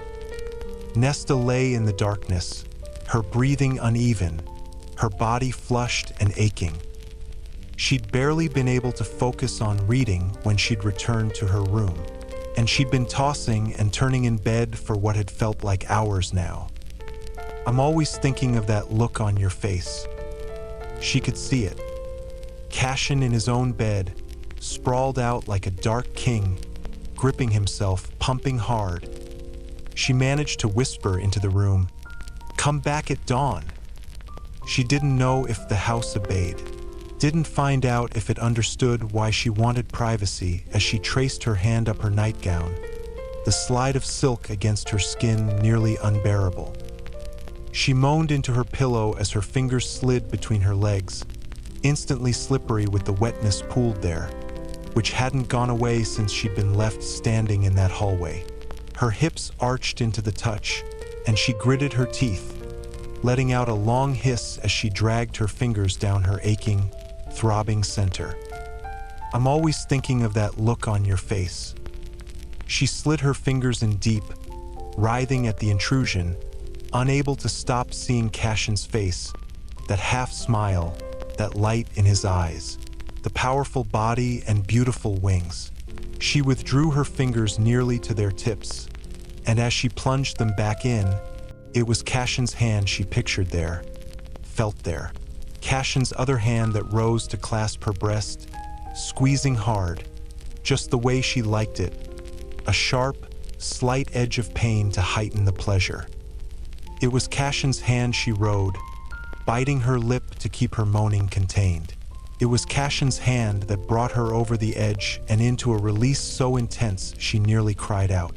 It was Cassian's hand that slid into her, over and over again, release after release, until Nesta lay wrung out and panting upon the bed, with only the darkness to hold her.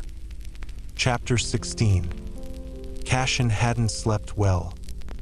It was hard to sleep well when he'd been so aroused he'd had to pleasure himself not once but 3 times just to calm the hell down enough to close his eyes. But he awoke before dawn aching for her, her scent still in his nose, and another release had barely taken the edge off. He'd told her exactly what he planned to do last night, but meeting Nesta's stare over the breakfast table the next morning was more uncomfortable than he'd anticipated. She'd beaten him to the table and had been reading a book while she ate. It lay closed now, but from the spine, he gleaned that it was one of the romances she favored so much. To break the silence, Cassian asked, "What are you reading?" Color stained Nesta's pale cheeks, and he could have sworn it took an effort of will for her to meet his eyes, too. "A romance." "I gathered that. What's this one about?" She dropped her gaze quickly, but the blush remained. He knew it had nothing to do with the novel. But she lifted her eyes to him again, spine stiffening, like she was working hard as hell to make herself meet his stare. Her fingers clenched her fork, and when he looked at them, she pulled her hand under the table, as if it were blazing with proof. His blood heated as he realized the blush, her embarrassment. He made himself take deep, steadying breaths. They had to train together for the next 2 hours. Being at attention wasn't only unhelpful, but inappropriate in the training ring. It didn't make him stop picturing it. That hand between her legs, her body as aching for release as his had been. The way she'd probably bitten her lip, just as he had, to keep from crying out. His cock grew hard, pushing at his pants to the point of pain. Cassian shifted in his seat, trying to free up any space for himself. It only succeeded in making the hard seam rub against his cock, the friction enough to make him grit his teeth. Training. They had training. "The book," Nesta said, a bit breathlessly, "is about." Her nostrils flared and her eyes went a bit unfocused. A book. Interesting, Cassian murmured. Sounds great. He had to get out of this room. Had to sort his shit out before he went upstairs. The heat between them didn't belong in the training ring. Where the fuck was AZ when he needed him? Cassian had played buffer for years. Where the fuck was she when he needed her? But he couldn't rise from his chair. If he did, Nesta would see precisely how she'd affected him. That is, if she hadn't already scented it and understood the shift in his smell. And if she looked at the bulge in his pants with that heat she'd had in her eyes last night, the heat he'd come to just picturing her, he might very well make a fool of himself. It was a risk he was willing to take, had to take, before he laid her flat on the table and removed their clothing piece by piece. Cassian shot out of his chair, muttering, "I'll see you there," and left. The book? Nesta repeated to herself, staring at her porridge. Is about a book. She cupped her forehead in her hands. Idiot. At least Cassian hadn't seemed to be listening. But whatever willingness had been in his eyes last night seemed reluctant today, as if he couldn't help. Didn't want that heat between them, that tension. He'd practically run out of the room to avoid her. Training would be awful. He was waiting in the ring, the portrait of a swaggering warrior. Nesta didn't dare look at his pants. To what she could have sworn she'd glimpsed straining at the stays and buttons when he'd fled the room. But if he appeared unruffled, then fine. She'd match him in it. Nesta rolled her shoulders, approaching him. More stretching and balance? No. Their eyes met, and there was only clear, determined calm and a challenge. We'll do the warm-up, and then we're moving into some core work. She gaped. Her core? Abdominals, he clarified, and pink washed across his face. He cleared his throat. Filthy mind. He flicked her cheek. Too much smut. She batted him away and gestured to the muscles hidden beneath his shirt. You're going to make me look like that? His low laugh rippled over her body. No one can look like this but me, Ness. Arrogant ass. Reese and Azriel do, she said sweetly. I've got 1 or 2 muscles on them. I don't see it. He winked. Maybe they're in other places. She couldn't help it, couldn't stop it. Not the flash of desire, but the smile that overtook her face. She huffed a laugh. Cassian stared like he hadn't seen her before. His shock was enough that Nesta dropped her smile. All right, she said. Warm up, then abdominals. She hated abdominal exercises, mostly because she couldn't do them. I knew you didn't have much muscle, Cassian observed as Nesta lay belly down on the ground, having collapsed onto her front after trying to hold a full-body plank. But this is absolutely pathetic. Aren't you supposed to be my inspirational teacher? You can't do more than 5 seconds. She spat. And how long can you do? 5 minutes. Nesta pushed herself onto her elbows. I'm sorry if I haven't had 500 years of core work. I asked you to hold that plank for 30 seconds. She shoved onto her knees, stomach aching. He'd had her doing curls upward, then leg extensions while lying on her back, and then lifting a smooth 5-pound rock over her head while she tried to raise herself from lying prone into a sitting position using only her stomach muscles. She hadn't been able to do more than 1 or 2 of any of them before her body gave out. No amount of will or grit could make it move. This is torture. Bracing her hands on her knees, Nesta pointed to the ring. If you're so perfect, do everything you just ordered me to do. Cassian snorted. A 10-year-old Illyrian boy could do it in the span of a few minutes. Then do your big, tough male routine. He smirked. All right, you want to mouth off? Then I'll show you my big, tough male routine. He slung his shirt off, tied back his hair. And this was a different sort of torture. To watch him go through the same exercises, only harder, heavier, faster. To watch the muscles of his stomach ripple, muscles everywhere ripple.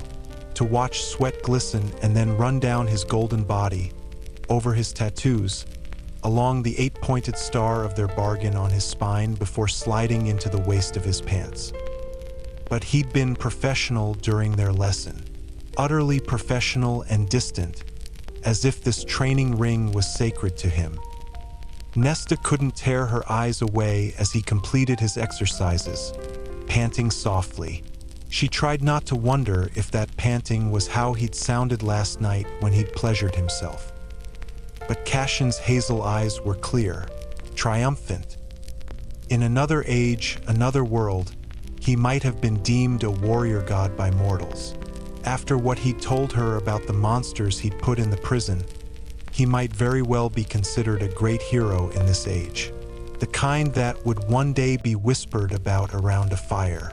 People would name their children after him. Warriors would want to be him. A fine warrior would be known as Cassian Reborn. She'd called him a brute. What? Cassian wiped the sweat from his face. She asked, to distract herself from her thoughts. Are there truly no female fighting units amongst the Illyrians? She hadn't seen any during the war. His smile faded. We tried once and it failed spectacularly. So no, there aren't.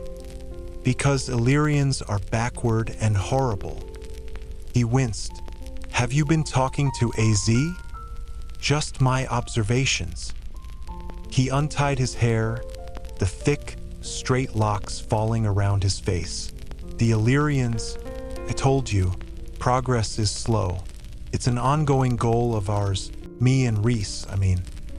It's that hard for the females to become warriors?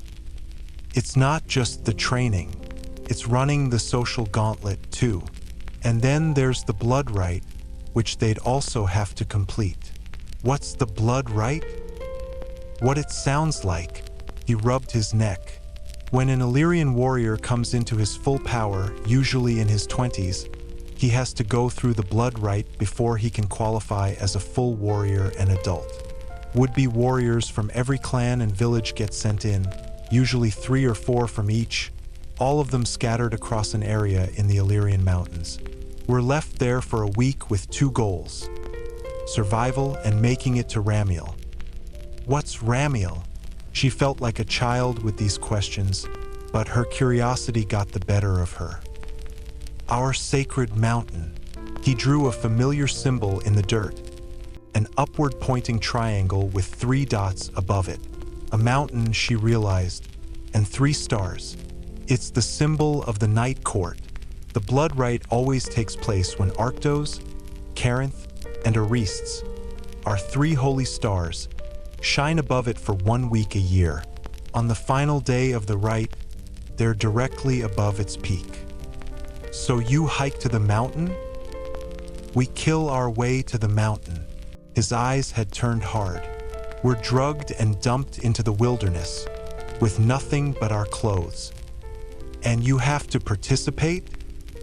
Once you're in, you can't leave, at least until the rite is over or you reach the peak of Ramiel. If anyone breaks into the rite to extract or save you, the law declares that both of you will be hunted down and killed for the transgression. Even Reese isn't exempt from those laws. Nesta shivered. It sounds barbaric. That's not the half of it. A spell is in place so our wings are rendered useless and no magic may be used. He held up a hand, displaying the red siphon on its back. Magic is rare amongst Illyrians, but when it does manifest, it requires siphons to be controlled, filtered into something usable. But it gives us an advantage over the other Illyrians without it, so the spell levels the playing field. Illyrians do possess magic on 1 night a year, though, the night before the blood rite, when the warband leaders can winnow the drugged novices into the wilds. Don't even ask me why that is. No one knows. Azrael can winnow all the time, though. AZ is different, in a lot of ways. His tone didn't invite further questioning. So without the use of magic in the rite, you kill each other the normal way? Swords and daggers. Weapons are banned too, at least ones that are brought in from the outside. But you can build your own. You need to build your own, or else you'll be slaughtered. By the other warriors? Yes, rival clans, enemies, assholes seeking notoriety. All of it. In some villages, the higher the kill count, the more glory you bring. The most backward clans claim the slaughter is to thin out the weaker warriors, but I always thought it was a grand waste of any potential talent. Cassian dragged a hand through his hair. And then there are the creatures that roam the mountains, ones that can easily bring down an Illyrian warrior with claws and fangs. A murky memory surfaced, a fair telling her about the horrible beasts she'd once encountered in the region. Cassian went on, "So you're facing all of that while trying to make your way to Ramiel's slopes. The majority of the males forget to save enough strength for the end of the week to make the climb. It's a full day and night of brutal climbing, where one fall can kill you. Most don't even make it to the base of the mountain. But if they do, the opponent changes. You're not facing other warriors. You're pitting yourself, your very soul, against the mountain. It's usually that fact that breaks anyone who tries to scale it. And what, you make it to the top and get a trophy?" Cassian snorted, but his words were serious. "There's a sacred stone atop it. Touch the stone first and you win. It will transport you out immediately. And everyone else, when the week is done? Whoever is left standing is considered a warrior. Where you are when it ends sorts you into one of the 3 echelons of warrior, named after our holy stars. Arctosian, the ones who don't make it to the mountain but survive. Oristian, the ones who make it to the mountain but don't reach the top. And Corinthian, the ones who scale the summit and are considered elite warriors. Touching the stone atop Ramiel is to win the rite. Only a dozen warriors in the past 5 centuries have reached the mountain. You touched the stone, I take it. Reese, AZ, and I touched it together, even though we were deliberately separated from each other at the beginning. Why? The leaders feared us and what we'd become. They thought the warriors or beasts would handle us if we didn't have each other to lean against. They were wrong." His eyes glittered fiercely. "What they learned was that we love each other as true brothers. And there was nothing that we wouldn't do, no one we wouldn't kill to reach each other, to save each other. We killed our way across the mountains and made it through the breaking, the worst of Ramiel's 3 routes to the top, and we won the damn thing. We touched the stone in the same moment, the same breath, and entered the Corinthian tier of warriors." Nesta failed to keep the shock off her face. "And you say only 12 have become Corinthian in 500 years? No, 12 made it to the mountain and became Oristian. Only 3 others, besides us, won the blood rite and became Corinthian." His throat bobbed. "They were fine warriors and led exemplary units. We lost 2 of them against Highburn, likely in that blast that had decimated 1,000 of them. The blast she'd shielded him from. Him and only him." Nesta's stomach clenched, nausea sliding through her. She forced herself to take a long breath. "So you think females can't participate in the rite? Moore would likely win the damn thing in record time, but no. I wouldn't want even her participating in the rite." The unspoken part of his reasoning lay coldly in his eyes. There would be a different, worse kind of violence to defend against, even if the females were as highly trained as the males. Nesta shivered. Could you have a female unit without them taking the blood rite? They would never be honored as true warriors without it, without one of those 3 titles. Well, I would consider them warriors, but not the rest of the Illyrians. No other units would fly with them. They'd consider it a disgrace and an insult. She frowned and he held up his hands. Like I said, change comes slowly. You heard the bullshit Devlon spewed about your cycle. That's considered progress. In the past, they'd kill a female for picking up a weapon. Now they decontaminate the blade and call themselves modern thinkers. Disgust contorted his features. Nesta eased to her feet and scanned the sky. Her head had cleared only slightly. She didn't relish the prospect of shelving books when her body was already aching, but perhaps she'd see Gwyn. Training the Illyrian females, Cassian went on, wouldn't be about fighting in our wars. It would be about proving they're equally as capable and strong as the males. It would be about mastering their fear, honing the strength they already have. What do they fear? Becoming my mother, he said softly, going through what she endured, what the priestesses beneath the mountain had endured. Nesta thought of the quiet priestesses who did not leave the mountain, who dwelled in the dimness. Riven flashed through her memory, hurrying past, unable to stomach a stranger's presence. Gwyn, with her bright eyes that sometimes darkened with shadows. Cassian tilted his head to the side at her silence. What is it? Would you train non-Illyrian females? I'm training you, aren't I? I mean, would you consider?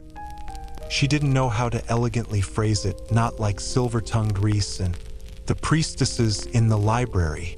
If I invited them to train with us here, where it's private and safe, would you train them? Cassian blinked slowly. Yes, I mean, of course, but he winced. Nesta, many of the females in the library do not want to be, cannot stand to be around males again. Then we'll ask one of your female friends to join, Moore or anyone else you can think of. The priestesses might not even be able to stomach having me present. You'd never hurt anyone like that. His eyes softened slightly. It's not about that for them. It's about the fear, the trauma they bear. Even if they know I'd never do that to them, I might still drag up memories that are incredibly difficult for them to face. You said this training would help me with my problems. Perhaps it could help them. At the very least, give them a reason to get outside for a bit. Cassian watched her for a long moment. Then he said, "Whoever you can get up here with us, I'll gladly train. Moore's away, but I can ask fair." Not fair. Nesta hated the words, the way his back stiffened. She couldn't look at him as she said, How could she explain the tangle between her and her sister? The self-loathing that threatened to consume her every time she looked at her sister's face? All right, Cassian repeated. Not fair, but I need to give her and Reese a heads up. You should probably ask Clotho for permission, too. A warm hand clasped her shoulder and squeezed. I like this idea, Ness. His hazel eyes shone bright. I like it a lot, and for some reason, the words meant everything. Chapter 17. I have a proposition for you. Stomach muscles throbbing, legs aching. Nesta stood before Clotho's desk as the priestess finished writing on whatever manuscript she was annotating, her enchanted pen scratching along. Clotho lifted her head when the pen dotted its last mark and wrote on a scrap of paper. Yes?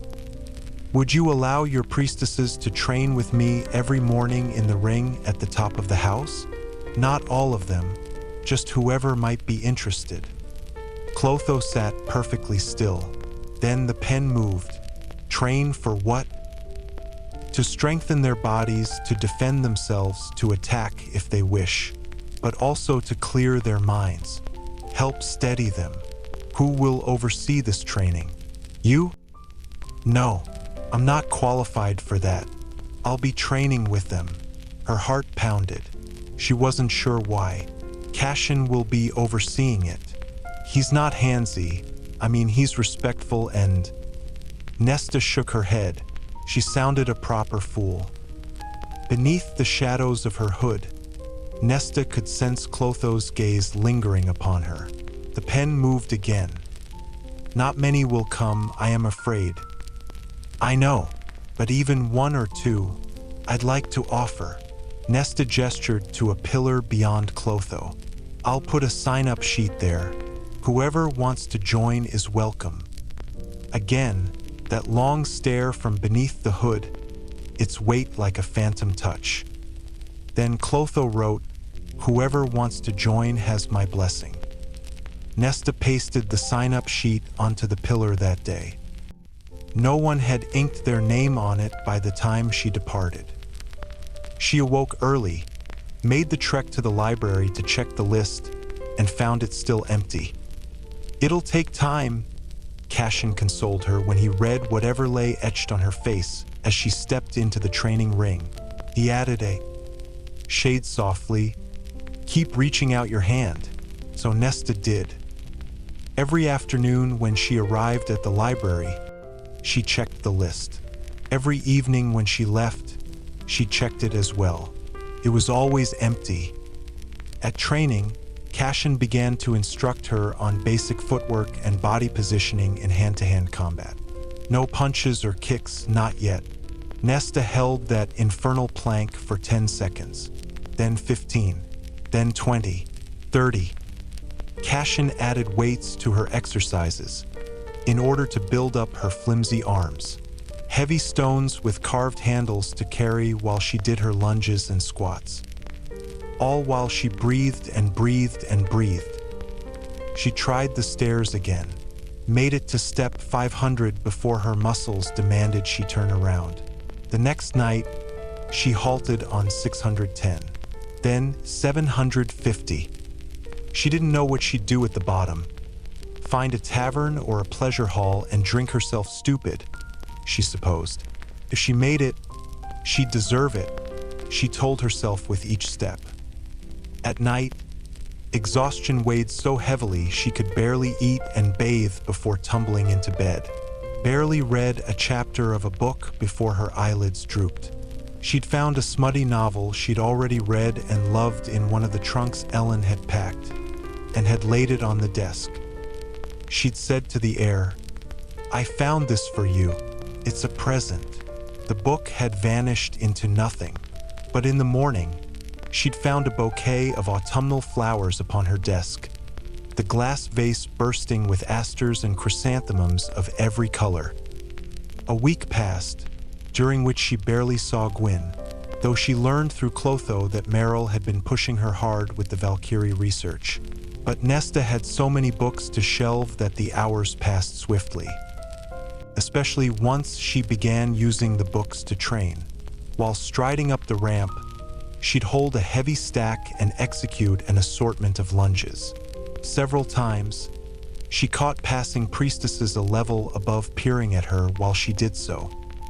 Every day, she checked the sign-up sheet on the pillar beyond Clotho's desk. Empty. Day after day after day. Keep reaching out your hand, Cassian had told her. But what would it matter? She began to wonder, if no one bothered to reach back. You hold your fist like that when you punch someone and you'll shatter your thumb. Panting, with sweat running down her back in great rivers, Nesta scowled at Cassian. She held up the fist he'd ordered her to make, her thumb inside her folded fingers. What's wrong with my fist? Keep your thumb atop the knuckles on your pointer and middle finger. He made a fist to demonstrate and wiggled the thumb tucked against his fingers. If your thumb makes the hit, it's going to hurt like hell. Studying the fist Cassian extended, Nesta mimicked the positioning on her own hand. What then? He jerked his chin. Get into the position we went over yesterday. Feet parallel, rooting your strength into the ground. I know, Nesta muttered, and took up the stance he'd spent 3 days making her practice. She observed her feet as they shuffled into position. Then she bent her knees slightly, bobbing twice to make sure she'd secured her center of power. Cassian circled her. Good. Any punch you make should be swift and precise, not a wild swing that'll knock you off balance and deprive your arm of strength.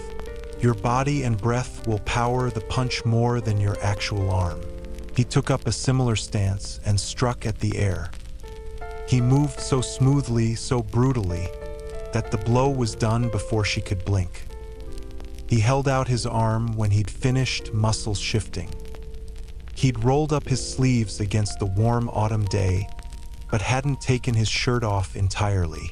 In the stark sunlight, the tattoo along his left arm seemed to drink down the brightness. Line up the first 2 knuckles with your forearm.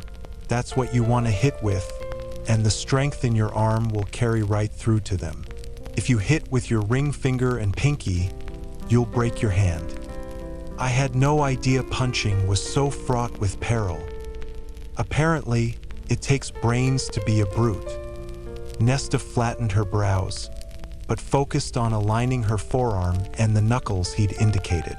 That's it. To hit with the proper knuckles, you need to angle your wrist downward just a fraction. Why? So your wrist doesn't snap. She lowered her arm. Considering how many ways there are to break my own hand when punching someone, it doesn't seem worth it. That's why a good warrior knows when to pick his battles. He lowered his fist. You have to ask yourself if the risk is worth it each time. And do you always throw a punch with perfect form? Yes, Cassian said without 1 ounce of doubt. He shook his hair from his eyes. Well, most of the time. There have been some brawls when I didn't have the right angle and balance, but a punch, even one that could break my hand, was the best way out of a bind. I've shattered my hand. He squinted at the sky, as if doing a mental tally. Oh, probably 10 times. In 500 years. I can't be perfect every moment of every day, Ness. His eyes flickered. There had been no repeats of that madness in the hallway last week, and she'd been too tired at night to even make it up to the dining room, let alone to pleasure herself in bed. Right, he said. Now shift your hips into the punch. He struck at the air again. He moved more slowly this time, letting her see how his body flowed into the blow. It will engage your core and your shoulder, both of which add extra power. Another jab. So those abdominal exercises are useful beyond wanting to show off your muscles? He threw her a wry grin. You really think this is just for show? I think I've caught you looking at yourself in that mirror at least a dozen times each lesson. Nesta nodded to the slender mirror across the ring. He chuckled. Liar. You use that mirror to watch me when you think I'm not paying attention. She refused to let him see the truth on her face, refused to so much as lower her head. She focused again on her stance. All business today, huh? You want me to train, Nesta said coolly. So train me. Even if no priestesses showed up, even if she was a stupid fool for hoping that they would, she didn't mind this training. It cleared her head, required so much thinking and breathing that the roaring thoughts had little chance to devour her whole. Only in the quiet moments did those thoughts pounce again, usually if she lost focus while working in the library or bathing. And when that happened, the stairwell always beckoned. The infernal 10,000 steps. But would it do anything, the training, the work, the stairs, beyond keeping her busy? The thoughts still waited like wolves to swarm her, to rip her apart. I loved you from the first moment I held you in my arms. The wolves prowled closer, claws clicking. Where'd you go? Cassian asked, hazel eyes dim with worry. Nesta took up her stance again. Sent the wolves retreating a step. Nowhere. Ellen was in the private library. Nesta knew it before she'd cleared the stairs, covered in dust from the library. Her sister's delicate scent of jasmine and honey lingered in the red-stoned hall like a promise of spring, a sparkling river that she followed to the open doors of the chamber. Ellen stood at the wall of windows, clad in a lilac gown whose close-fitting bodice showed how well her sister had filled out since those initial days in the night court. Gone were the sharp angles, replaced by softness and elegant curves. Nesta knew she herself had looked like that at one point, even if Ellen's breasts had always been smaller. She peered down at herself, bony and gangly. Her sister turned toward her, glowing with health. Ellen's smile was as bright as the setting sun beyond the windows. "I thought I'd drop by to see how you were doing." Someone had brought Ellen here, since there was no way in hell she had climbed those 10,000 steps. Nesta didn't return her sister's smile, but rather gestured to her body, the leathers, the dust. "I've been busy. You look a little better than you did a few weeks ago." The last time she'd seen Ellen, a week before she'd come to the house, she'd passed her sister in the bustling market square they called the Palace of Bone and Salt, and though Ellen had halted, no doubt intending to speak to her, Nesta had kept walking, hadn't looked back before vanishing into the throng. Nesta didn't wish to consider how poorly she'd looked then, if the picture she presented now was better. "You've got good coloring. I mean," Ellen clarified, striding from the windows to cross the room. She stopped a few feet away, as if holding herself back from the embrace she might have given. Like Nesta was some sort of disease-ridden leper. How many times had they been in this room during those initial months? How many times had it been this way, only with their positions switched? Ellen had been the ghost then, too thin, with her thoughts turned inward. Somehow, Nesta had become the ghost.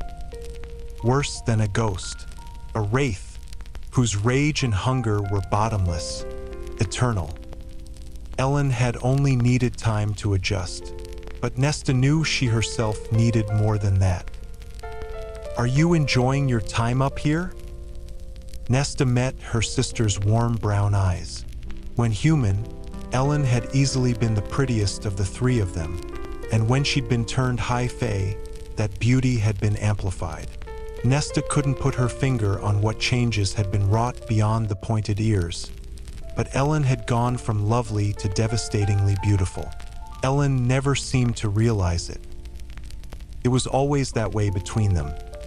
Ellen, sweet and oblivious, and Nesta, the snarling wolf at her side, poised to shred anyone who threatened her. "Ellen is pleasant to look at," her mother had once mused while Nesta sat beside her dressing table, a servant silently brushing her mother's gold-brown hair, but she has no ambition. She does not dream beyond her garden and pretty clothes. She will be an asset on the marriage market for us one day, if that beauty holds, but it will be our own maneuverings, Nesta, not hers, that win us an advantageous match. Nesta had been 12 at the time, Ellen barely 11. She'd absorbed every word of her mother's scheming, plans for futures that had never come to pass. "We shall have to petition your father to go to the continent when the time is right," her mother had often said. "There are no men here worthy of either of you." Fair hadn't even been considered at that point, a sullen, strange child whom her mother ignored.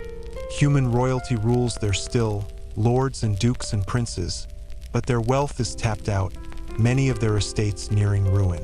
Two beautiful ladies with a king's fortune could go far. "I might marry a prince?" Nesta had asked. Her mother had only smiled. Nesta shook her head clear of the memories and said at last, "I don't have any choice but to be here, so I don't see how I could be enjoying myself." Ellen wrung her slender fingers, nails kept trimmed short for her work in the gardens. "I know the circumstances for your coming here were awful, Nesta, but it doesn't mean you need to be so miserable about it." I sat by your side for weeks, Nesta said flatly. Weeks while you wasted away, refusing food and drink. While you appeared to hope you'd just wither and die. Ellen flinched, but Nesta couldn't stop the words from pouring out. No one suggested you either shape up or be shipped back to the human lands. Ellen surprisingly held her ground. I wasn't drinking myself into oblivion and doing those other things. Fucking strangers? Ellen flinched again, her face coloring. Nesta snorted. You're living amongst beings who have none of our human primness, you know? Ellen squared her shoulders again, just as Nesta added, it's not like you and Grayson didn't act on your feelings. It was a low blow, but Nesta didn't care. She knew Ellen had given her maidenhead to Grayson a month before they'd been turned fae. Ellen had been glowing the next morning. Ellen cocked her head, didn't dissolve into the crying mess she usually became when Grayson came up. Instead, she said, "You're angry with me." Fine then. She could be direct, too. Nesta shot back. For packing my things while Reese and Unfair told me I'm a worthless pile of shit? Yes. Ellen crossed her arms and said calmly, sadly, Fair warned me this might happen. The words struck Nesta like a slap. They'd spoken of her behavior, her attitude. Ellen and Fair, that was the new status of things. The bond Ellen had chosen. It was inevitable, Nesta supposed, stomach churning. She was the monster. Why shouldn't the two of them band together and shove her out? Even if she'd foolishly believed that Ellen had always seen every horrible part of her and decided to stick by her anyway. I still wanted to come. Ellen went on with that focused calm, the quiet steel building in her voice. I wanted to see you, to explain. Ellen had chosen Fair, chosen her perfect little world. Amren hadn't been any different. Nesta's spine stiffened. There is nothing to explain. Ellen held up her hands. We did this because we love you. Spare me the bullshit, please. Ellen stepped closer, brown eyes wide, undoubtedly wholly convinced of her own innocence, her innate goodness. It's the truth. We did this because we love you and worry for you, and if Father were here. Don't ever mention him. Nesta bared her teeth, but kept her voice low. Never fucking mention him again. She forbade her leash to slip completely, but she felt it, the stirring of that terrible beast inside her. Felt its power surge, blazing yet cold. She lunged for it, shoving it down, but it was too late. Ellen's gasp confirmed that Nesta's eyes had gone to silver fire, as Cassian had described it. But Nesta smothered the fire in her darkness, until she was cold and empty and still once more. Pain slowly washed over Ellen's face. An understanding. Is that what this is all about? Father. Nesta pointed to the door, finger shaking with the effort of keeping that writhing power at bay. Each word from Ellen's mouth threatened to undo her restraint. Get out. Silver lined Ellen's eyes, but her voice remained steady. Sure, there was nothing that could have been done to save him, Nesta. The words were kindling. Ellen had accepted his death as inevitable. She hadn't bothered to fight for him, as if he hadn't been worth the effort, precisely as Nesta knew she herself wasn't worth the effort. This time, Nesta didn't stop the power from shining in her eyes. She shook so violently she had to fist her hands. You tell yourself there's nothing that could have been done because it's unbearable to think that you could have saved him, if you'd only deigned to show up a few minutes earlier. The lie was bitter in her mouth. It wasn't Ellen's fault their father had died. No, that was entirely Nesta's own fault. But if Ellen was so determined to root out the good in her, then she'd show her sister how ugly she could be. Let a fraction of this agony rip into her. This was why Ellen had chosen Fair. This Fair had rescued Ellen time and again. But Nesta had sat by, armed only with her viper's tongue. Sat by while they starved. Sat by when Hybern stole them away and shoved them into the cauldron. Sat by when Ellen had been kidnapped. And when their father had been in Hybern's grip, she had done nothing to save him either. Fear had frozen her, blanketing her mind, and she'd let it do so, let it master her, so that by the time her father's neck had snapped, it had been too late, and entirely her fault. Why wouldn't Ellen choose Fair? Ellen stiffened, but refused to balk from whatever she beheld in Nesta's gaze. "You think I'm to blame for his death?" Challenge filled each word. Challenge from Ellen of all people. No one but the king of Hybern is to blame for that. The quaver in her voice belied her firm words. Nesta knew she'd hit her mark. She opened her mouth, but couldn't continue. Enough. She had said enough. That fast, the power in her receded, vanishing into smoke on the wind, leaving only exhaustion weighing her bones, her breath. "It doesn't matter what I think. Go back to Fair and your little garden." Even during their squabbles in the cottage, fighting over who got clothes or boots or ribbons, it had never been like this. Those fights had been petty, born of misery and discomfort. This was a different beast entirely, from a place as dark as the gloom at the base of the library. Ellen headed for the doors, purple dress sweeping behind her. Cassian said he thought the training was helping, she murmured, more to herself than to Nesta. "Sorry to disappoint you." Nesta slammed the doors so hard they rattled. Silence filled the room. She didn't twist toward the windows to see who might fly past with Ellen, who'd be witness to the tears Ellen would likely shed. Nesta slid into one of the armchairs before the unlit fireplace and stared at nothing. She didn't stop the wolves when they gathered around her again, hateful, razor-sharp truths on their red tongues. She didn't stop them as they began to rend her apart. When Ellen burst into the dining room of the house, Cassian and Rhys were shaking off the frigid air that had been howling through Windhaven. Her brown eyes were bright with tears, but she kept her chin high. "I want to go home," she said, voice wobbling slightly. Cassian looked at Rhys, who dropped off the middle Archeron sister before retrieving Cassian from Windhaven. He'd wanted to see for himself how ready the Illyrians were to fight. That Rhys had found nothing lacking both elated Cassian and filled him with dread. If war began once more, how many would die? It was a soldier's lot in life to fight, to march with death beside him, and he had led males into battle multiple times. Yet how many promises had he foolishly made to the families of those who'd fallen in the recent war that the peace would last for a while?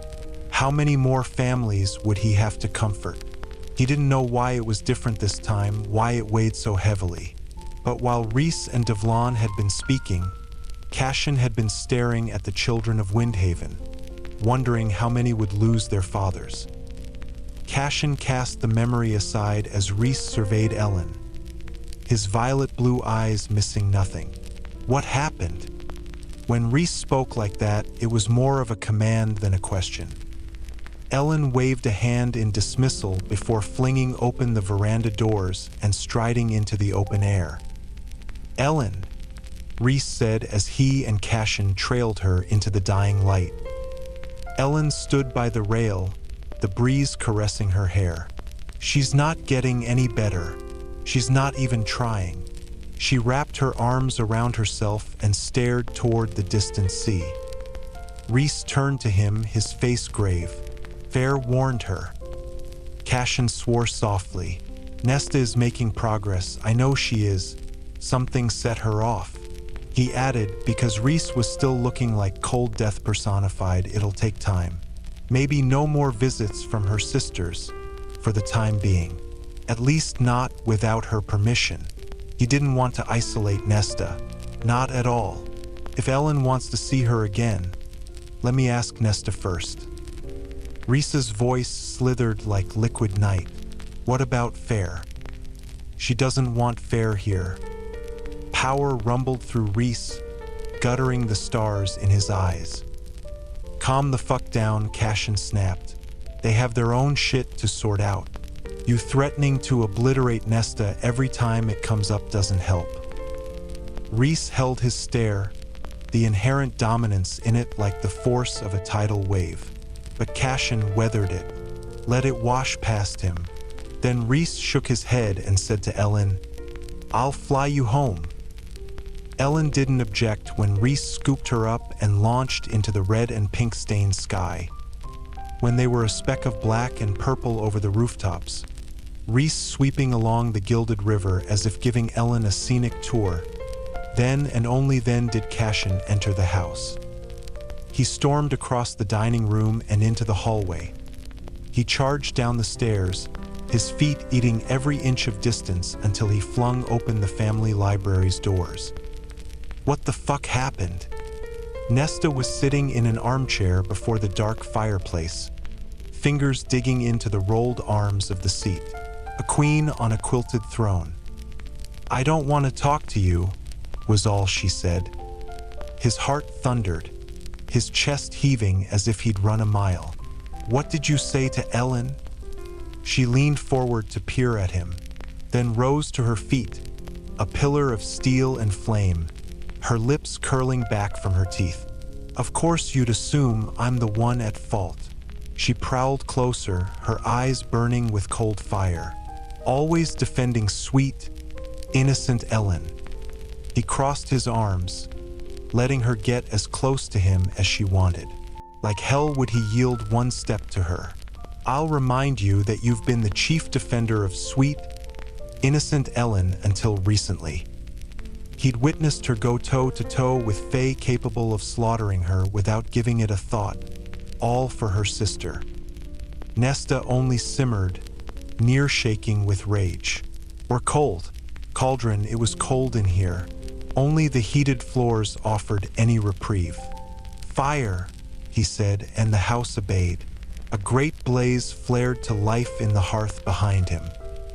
No fire, she said, focused upon Cassian, though her words were not to him.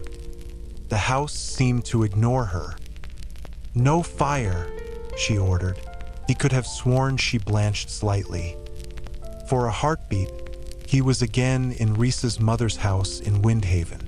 She'd been staring and staring into the fire, as if speaking to it, as if unaware that even he was there.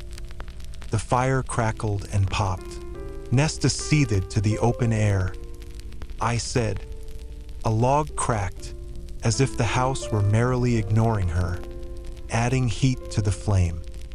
But Nesta flinched, barely a blink and half a shudder, but her entire body went rigid.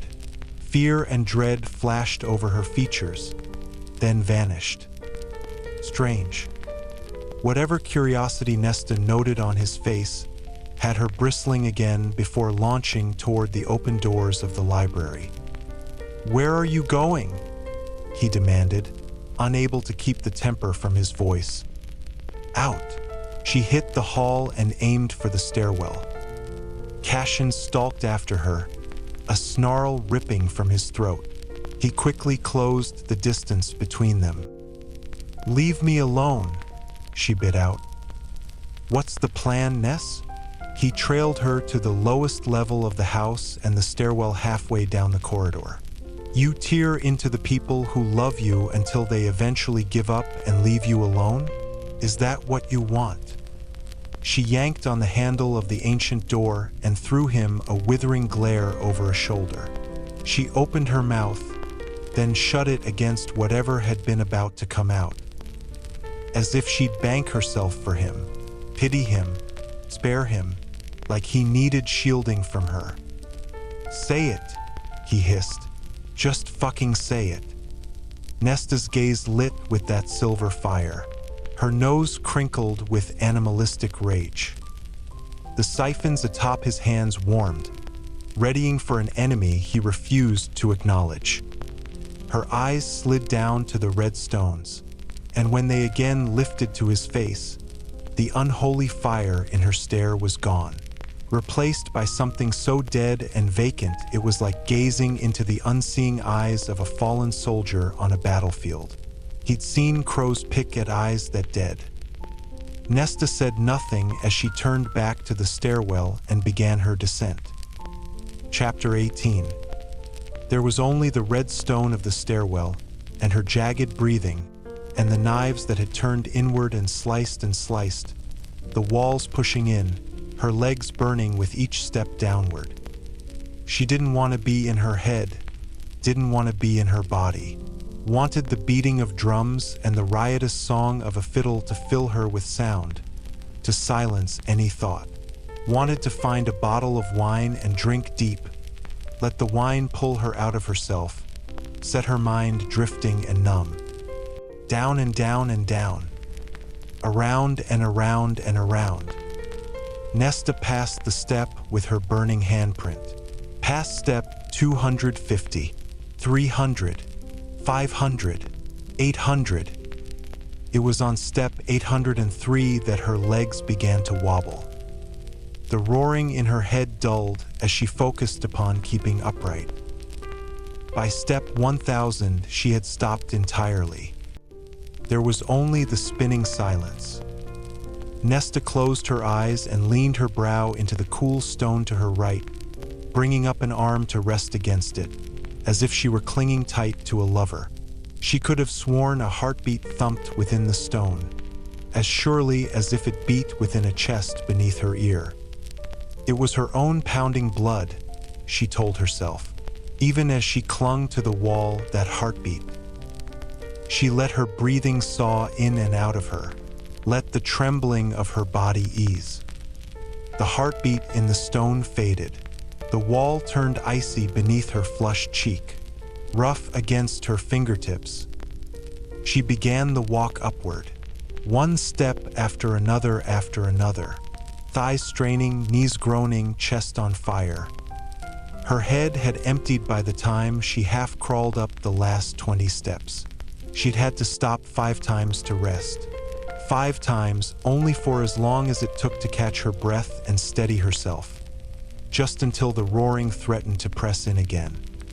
She was wrung out, utterly empty, by the time she arrived back at the landing. Cassian leaned against the opposite wall, his face grave. "I don't feel like sparring with you," she said flatly, too drained to be angry. She knew she could call in their bargain to order him to fly her down to the city, but she didn't possess the energy to even bother. "Good night." He moved into her path, wings blocking her. "What step did you reach this time?" As if it mattered. 1000. Her legs throbbed and throbbed. "Impressive." Nesta lifted her stare to his face and found him earnest. She didn't bother to hide the weariness weighing on every part of her. She made to walk past him, but he didn't lower his wings. Short of punching her way through, she wasn't getting by. What set you off today?" "Everything." She didn't want to say more. "What did Ellen say to you?" She couldn't revisit that conversation, couldn't talk about her father or his death or any of it, so she shut her heavy eyes. "Why don't they sign up for training?" He knew who she meant. "Maybe they're not ready." "I thought they'd sign up." "Is that what you're upset about?" His question was so gentle, so sad. Nesta opened her eyes. "Some of them have been here for hundreds of years and still haven't been able to come back from what they endured. So what hope do I have?" He rubbed at his shoulder as if it were sore. "We've been working for barely 2 weeks, Nesta. Physically, you might be seeing changes, but what's happening in your mind, your heart, will take far longer than that." "Fuck, it took Fair months." "I don't want to hear about Fair and her special journey. I don't want to hear about Reese's journey, or Morrigan's, or anyone's." "Why?" The words, the rage, built again. She refused to speak, instead focusing on tamping down that power inside her until it didn't so much as murmur. "Why?" he pushed. "Because I don't," she snapped. "Put those bat wings away." Cassian obeyed, but stepped closer, towering over her. "Then I'll tell you about my special journey, Ness." His tone was icy in a way she'd never heard. "No. I slaughtered every person who hurt my mother." She blinked up at him, the weight in her vanishing at the vicious words. Cassian's face held only ancient rage. "When I was old and strong enough, I went back to the village where I was born, where I'd been ripped from her arms, and I learned that she was dead. And there was no one I could fight to change that. They refused to tell me where they'd buried her. One of the females hinted that they'd dumped her off the cliff." Horror and something like pain went through her. His eyes flared with cold light. "So I destroyed them. Anyone who wasn't responsible, children and some females and the elderly, I let them leave. But anyone who had played a role in her suffering, I made them suffer in return. Reese and Azriel helped me, found the piece of shit who'd sired me. I let my brothers tear him apart before I finished him." The words hung between them. He said with soft fury, "It took me 10 years before I was able to face it, what I'd done to those people and what I'd lost. 10 years. He was trembling, but not with fear. "So if you want to take 10 years to face whatever is eating you alive from the inside out, go ahead. You want to take 20 years, go ahead." Silence fell, interrupted only by their uneven panting. Nesta breathed. "Do you regret what you did?" No, such unflinching honesty, the same honesty that now assessed her, marking every roaring, sharp piece of her. Nesta dipped her head, as if it'd stop him from seeing everything. Warm, strong fingers cupped her chin, calluses scraping against her skin. She let him lift her head. She hadn't realized he'd come closer, that only inches separated them, unless she'd been the one to drift toward him, drawn by each brutal word. Cassian kept his light grip on her chin. "Whatever you need to throw at me, I can take it. I won't break."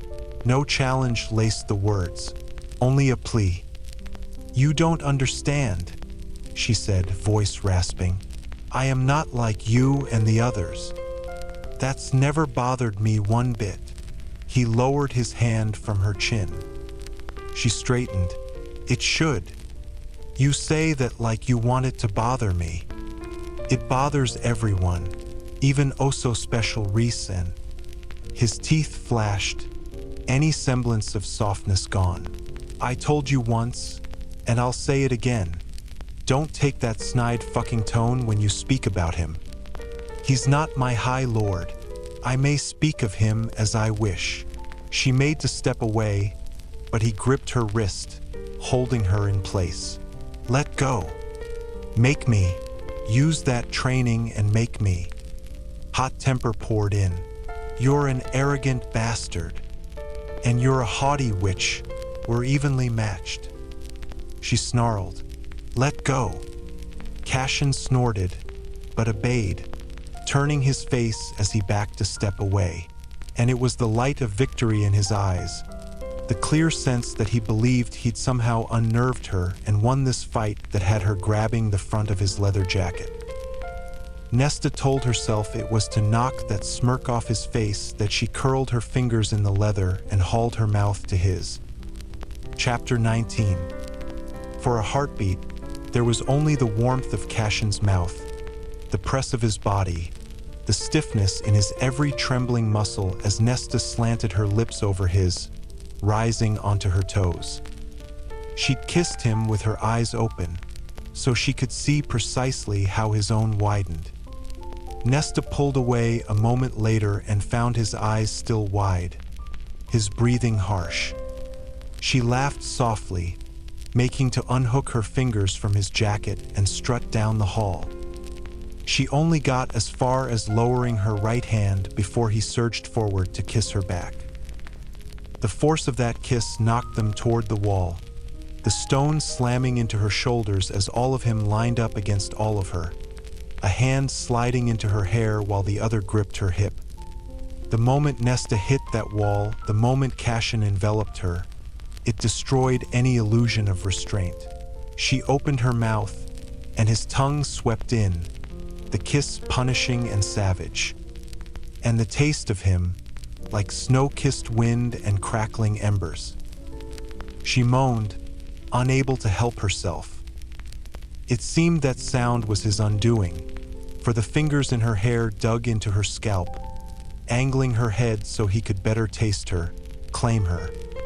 Her hands roved over his muscled chest, desperate for any skin, anything to touch as their tongues met and parted, as he licked the roof of her mouth, as he slid his tongue over her teeth. She met him stroke for stroke, and all sense of self went flying from her. She plunged her fingers into his hair, and it was as soft as she'd imagined, the strands like silk against her skin. Every hateful thought eddied from her mind. She gave herself to the distraction, welcomed it with open arms, let the kiss burn through all of it. There was only his mouth and his tongue and his teeth licking and tasting and biting.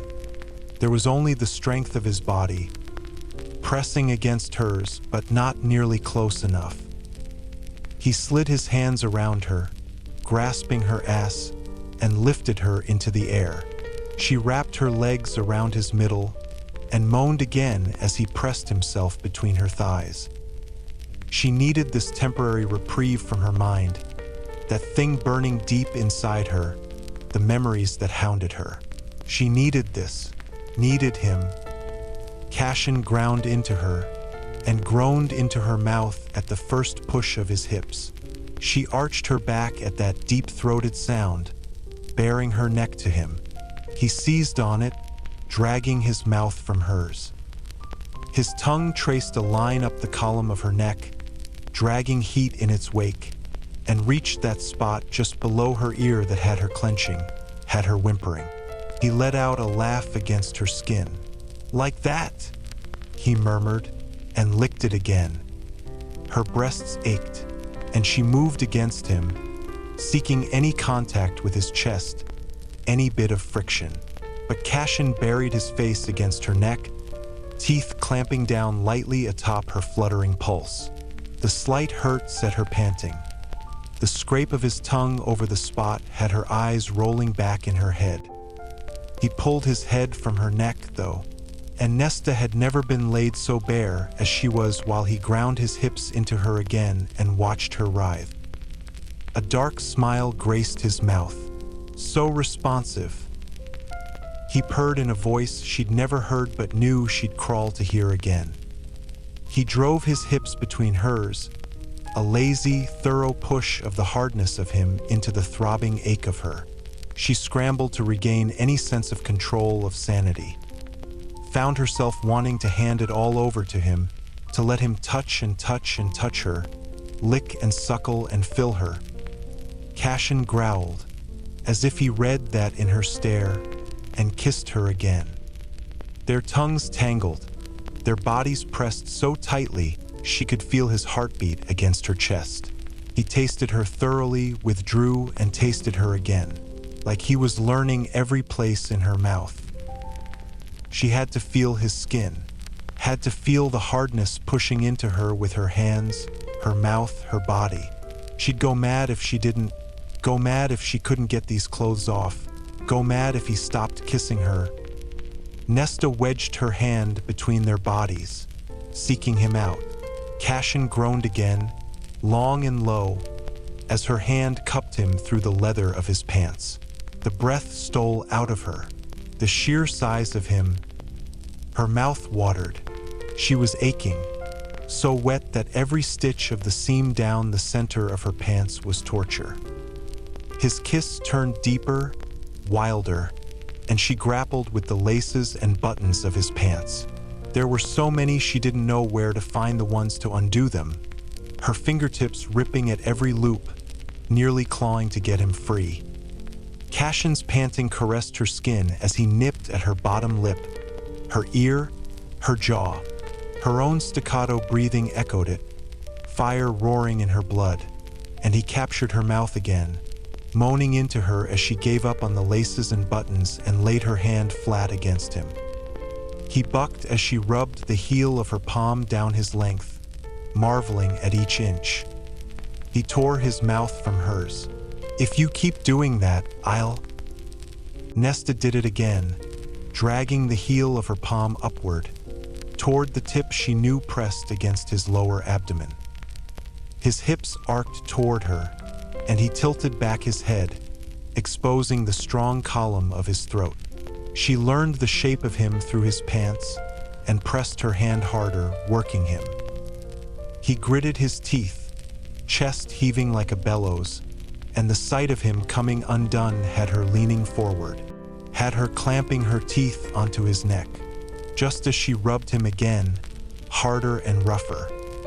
He hissed, with her name on his lips, his hips thrust into her hand with a strength that made her core throb to the point of pain, imagining that force, that size and heat, buried deep in her. Another punishing rub of her palm, a scrape of teeth at his neck, and Cassian erupted. His wings tucked in tight as he came, and each spurt of his cock shuddered through his pants, echoing along her hand as she stroked and stroked him. When Cassian had stilled, when he was shaking, only then did Nesta remove her face from his neck. His hazel eyes were wide enough that the whites shone around them. A blush stained his golden cheeks, so enticing that she nearly leaned forward to lick that, too. But he remained gaping, like he'd realized what he'd done and regretted it. Every bit of desire, of blessed distraction within her winked out. Nesta shoved at his chest, and he immediately let go, almost dropping her to the floor as their bodies pulled apart. She didn't wait to hear his words of regret, that this had been a mistake. She wouldn't let him hold that power over her. So Nesta curled her lips in a cold, cruel smile and said as she left, "Someone's quick off the mark." Cassian couldn't look Azriel in the face at breakfast the next morning. His brother had returned late last night, refused to say anything about what he'd found regarding Brylan, and only insisted that today they'd all meet at the river house and learn of it together. Cassian hadn't cared. He'd barely listened to Azriel asking about training. He'd come in his pants after a few touches from Nesta, soaking himself like he was no better than he'd been in his youth. But the moment she had kissed him in the hall, he'd lost all semblance of sanity. He turned into something just short of an animal, licking and biting at her neck, unable to think clearly beyond the base instinct to claim. The taste of her had been like fire and steel and a winter sunrise. That had just been her mouth, her neck. If he got his tongue between her legs, he shifted in his seat. Did something happen that I, as your chaperone, should know about? Azriel's dry question dragged Cassian from his rising arousal, from the amusement on his brother's face. He knew AZ could not only scent that arousal but see it on his face. "No," Cassian grumbled. He'd never hear the end of it if he admitted what he'd done. He'd found his pleasure, and Nesta had not. He'd never allowed such a thing to happen. But he'd come hard enough to see stars, and only then realized she had not. That he'd embarrassed himself, that he'd left her unsatisfied, and if it was the only taste of her he'd ever get, he'd monumentally fucked it all to hell. And then there'd been her parting shot, blasting what was left of his pride into shards. Quick off the mark, she'd purred, like what they'd done hadn't meant anything. He knew it was bullshit. He'd felt her frantic need, heard her moans and wanted to devour them whole. But that kernel of doubt took root. He had to make it even, somehow, had to get the upper hand again. Azriel cleared his throat, and Cassian blinked. "What?" I said, Are you two ready to head down to the river house? 2. He blinked through the cloud of arousal. Azrael chuckled, shadows skittering. Did you listen at all last night? No. At least you're honest. Azrael smirked. You and Nesta are wanted down there. Because of the shit with Ellen? Azrael stilled. What happened to Ellen? Cassian waved a hand. A fight with Nesta. Don't bring it up, he warned when Azrael's eyes darkened. Cassian blew out a breath. I take that as a no regarding the meeting topic, then. It's about what I discovered. Reese said he requires you both there. It's bad, then. Cassian surveyed the shadows gathered around. Azzy, you all right? His brother nodded. Fine, but shadows still swarmed him. Cassian knew it was a lie, but didn't push it.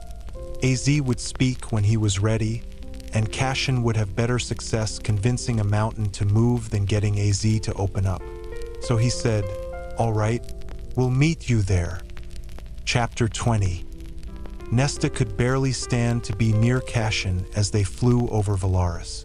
Every glance, every scent of him, every touch while he carried her down to the river house grated along her skin, threatening to bring her back to last night, when she'd been starved for any taste of him. Thankfully, Cassian didn't speak to her, barely looked at her, and by the time the sprawling manor along the river appeared, she'd forgotten to be annoyed by his silence. 2 weeks up at the house, and the city suddenly loomed large, too loud, too full of people. This meeting will be fast, Cassian promised as they landed on the front lawn, as if he'd read the tension in her body. Nesta said nothing, unable to speak with the churning in her stomach. Who would be here? Which of them would she have to face to endure them judging her so-called progress? They'd probably all heard of her fight with Ellen. Gods, would Ellen be present? She followed Cassian into the beautiful house, barely noting the round table in the heart of the entry, crowned with a massive vase full of freshly cut flowers. Barely noting the silence of the house, not a servant to be seen. But Cassian paused before a landscape painting of a towering, barren mountain, void of life yet somehow thrumming with presence. Snow and pines crusted the smaller peaks around it, but this strange, bald mountain, only a black stone jutted from its top. A monolith, Nesta realized, stepping closer. Cassian murmured, I didn't realize Fair had painted Ramiel, the sacred mountain from the blood rite. Indeed, 3 stars faintly glowed in the twilight skies above the peak. It was a near-perfect, real-life rendering of the Night Court's insignia. I wonder when she saw it, Cassian mused, smiling faintly. Nesta didn't bother to suggest Fair might have simply peered into Rysand's mind. Cassian continued onward, leading her down the hall without another word.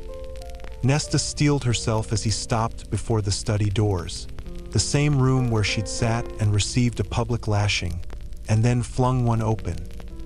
Reese and Fair sat on the sapphire couch before the window. Azrael leaned against the mantel. Amryn had curled herself into an armchair, bundled in a gray fur coat, as if the nip in the air today were a blast of winter. No Ellen, no Morrigan. Fair's gaze was wary, cold, but it warmed as she smiled at Cassian, who strode to her and kissed her cheek, or tried to. He said to Reese, Really? She's shielded even in here. Reese stretched out his long legs, crossing one ankle over the other. Even in here. Cassian rolled his eyes and plopped into the armchair beside Amryn's, surveying her fur coat and saying, It's barely cold today. Amryn's teeth flashed. Keep talking like that and it'll be your pelt. I wear tomorrow. Nesta might have smiled had Amryn not turned toward her. Tension, thick and painful, stretched between them. Nesta refused to look away. Amren's red lips curled, her bob of black hair gleaming. Fair cleared her throat. "All right, AZ, let's hear it." Azrael folded his wings, shadows writhing around his ankles and neck. "Queen Brylan has been busier than we thought, but not in the way we expected." Nesta's blood went cold. The queen who had leaped into the cauldron of her own free will, desperate to be turned young and immortal. She'd emerged a withered crone and immortal, doomed to be old and bent forever. Azrael went on, "In the week I've been watching her, I learned what her next steps are." The way he hesitated before he said learned said enough. He'd tortured it out of someone. Many people. Nesta glanced at his scarred hands, and Azrael tucked them behind his back, as if he noted her attention. "Get on with it," Amren snapped, rustling in her chair. "The other queens indeed fled from Brylan weeks ago," as Eris said. "She alone sits in the throne room of their shared palace." And what Eris revealed about Baron was true, too. The High Lord visited Brylan on the continent, pledging his forces to her cause. A muscle ticked in Azrael's jaw. But Brylan's gathering of armies, the alliance with Baron, is only the auxiliary force to what she has planned. He shook his head, shadows slithering over his wings. Brylan wishes to find the cauldron again, in order to retrieve her youth. "She'll never attain the cauldron," Amren said, waving a hand gleaming with rings. "No one but us, Miriam, and Draken know where it's hidden. Even if Brylan did uncover its location, there are enough wards and spells on it that no one could ever break through." "Brylan knows this," Azrael said gravely. Nesta's stomach churned. Azrael nodded to Cassian. "What Vassa suspected is true. The Death Lord Cassian has been whispering in Brylan's ear. He remains trapped at his lake, but his words carry on the wind to her. He is ancient, his depth of knowledge fathomless." He pointed Brylan toward the dread trove, not for her sake, but for his own ends. He wishes to use it to free himself from his lake. And Brylan is not the puppet we believed her to be. She and Cassian are allies. He added to Cassian, "You need to ask Eris whether Baron knows about this. And the trove." Cassian nodded into the ensuing silence. Nesta found herself asking, "What's the dread trove?" Amren's eyes glowed with a remnant of her power. The cauldron made many objects of power, long ago, forging weapons of unrivaled might. Most were lost to history and war, and when I went into the prison, only 3 remained. At the time, some claimed there were 4, or that the 4th had been unmade, but today's legends only tell of 3. "The mask," Rhys murmured, "the harp, and the crown." Nesta had a feeling none of them were good. Fair frowned at her mate. "They're different from the objects of power in the hewn city? What can they do?" Nesta had tried her best to forget that night she and Amren had gone to test her so-called gift against the horde within those unhallowed catacombs. The objects had been half imprisoned in the stone itself. Knives and necklaces and orbs and books, all shimmering with power. None of it pleasant. For the dread trove to be worse than what she'd witnessed. "The mask can raise the dead," Amren answered for Rhys. "It is a death mask, molded from the face of a long-forgotten king. Wear it and you may summon the dead to you, command them to march at your will. The harp can open any door, physical or otherwise. Some say between worlds. And the crown," Amren shook her head. "The crown can influence anyone, even piercing through the mightiest of mental shields. Its only flaw is that it requires close physical proximity to initially sink its claws into a victim's mind. But wear the crown and you could make your enemies do your bidding. Could make a parent slaughter their child, aware of the horror but unable to stop themselves. And these things were lost? Nesta demanded. Rhys threw her a frown. Those who possessed them grew careless. They were lost in ancient wars or to treachery, or simply because they were misplaced and forgotten. What does it have to do with the cauldron? Nesta pushed. Like calls to like, Fair murmured, looking to Amren, who nodded. Because the trove was made by the cauldron, so might the trove find its maker. She angled her head. Brylan was made, though. Can't she track the cauldron herself? Amren drummed her fingers on the arm of her chair. The cauldron aged Brylan to punish her. A glance at Nesta. Or punish you, I suppose. Nesta kept her face carefully blank. Amren went on. But I think you took something from it when you seized your power, girl. Fair looked toward Nesta, her voice soft as she asked, "What exactly happened in the cauldron?" Every image, thought, feeling pelted Nesta, smothered her, exactly as she had to smother the rising power in her at her sister's question. No one spoke. They all just stared. Cassian cleared his throat. Does it matter? Everyone faced him, and Nesta nearly sagged with relief at the shift of their attention, even as something kindled in her chest at his words, his defense of her. It'd help us gain insight, Fair said. We can discuss it later, Cassian began, but Nesta straightened.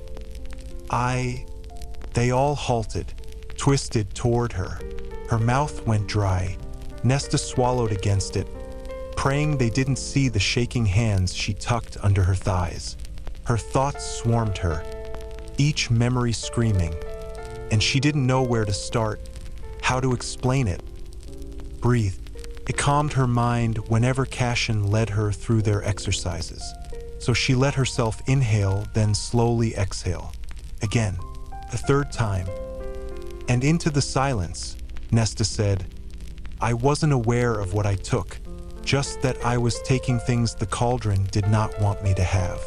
It seemed fitting, given what it was doing to me. There, that was all she could say, would say. But Fair nodded, eyes shining bright with something Nesta could not place. Fair said to Amren, so it's highly possible that the cauldron couldn't imbue Brylan with the ability to track it. All it could do was give Brylan the ability to track anything it made, a sorry shadow of the original gift. The others nodded, and Nesta dared a look at Cassian, who gave her a soft smile, like in saying the few words she'd managed to get out. She'd somehow done something worthy. Her chest tightened. Had she done so many unworthy things that her scant contribution earned that much praise? Nesta forced herself to ignore the nauseating thought as Amren continued. If you were to gather all three objects, you could use the potency of their combined made essence to track down the cauldron, no matter where it is. Not to mention gain 3 objects of terrible power, Azrael added grimly, capable of granting even a human army an advantage against the Fae. Raise the dead, Cassian mused, his face tightening, any trace of that approving smile gone. And you'd have an unstoppable force, able to march without rest or food. Open any door, and you could move that army of the dead wherever you wished. And with unrestrained influence, you could make any enemy territory and its people bow to you. Silence again filled the room. Nesta's heart thundered. And all Kashii wants is to be free from his lake? Rhys asked Azrael. But Amren answered, no one really knows the full scope of the Trove's powers. Beyond freeing him from his lake, Kashii may very well know something about the Trove that we don't, some greater power that manifests when all 3 are united. Rhys looked at Azrael, who nodded grimly. What is a Death Lord? Nesta asked into the silence. Their stares struck her like stones. Cassian answered, tapping the scar on the side of his neck. I told you of Lanthes, the wound he gave me. He is literally deathless. Nothing can kill him. Cassian, too, cannot be killed. He is the master of his own death. He lowered his hand from the horrible scar. The gleam in his eye suggested that his thoughts had turned toward her own powers. She ignored the thing that writhed within her in answer and confirmation, cold fire licking up her spine. Mercifully, Cassian went on. They are Death Lords. The words hung in the air. Rhys cursed. I'd forgotten about Lanthes. Cassian threw him a dry look, again tapping that scar. I haven't. To Nesta's horror, Amren shuddered. Emran. Fair cleared her throat. So they are trying to find this dread trove in order to track down the cauldron for Brylan, and likely free Cassian in the process, and launch a war with Baron as her ally that would grant them whatever territories they wish, or give some to Cassian, depending on what bargain he strikes with Brylan, probably one to his advantage. Again, Brylan is well aware of Cassian's insidious influence, Azriel said. If her strings are being pulled, it is only because she's allowing it to achieve her own ends. Cassian said, so we've got them on one front, and Baron here, ready and eager to go into war with Brylan, so he might expand his own territory after the carnage halts. Nesta's head spun. She'd had no idea any of this was occurring. She'd picked up hints, but nothing that had confronted her with the knowledge of the danger that faced them. To be on the brink of such disaster again, she shifted in her seat. Fair asked Azriel, Brylan has not found the dread trove yet? Azriel shook his head. Not as far as I could tell. The dread trove was last rumored to be here in Prythian. That's all Cassian knows, apparently. We have that on our side at least. Brylan won't risk coming over here. Not yet. Even with Baron as an ally. And Cassian is bound to his lake. But they are readying Brylan to come, gathering her realm's greatest spies and warriors.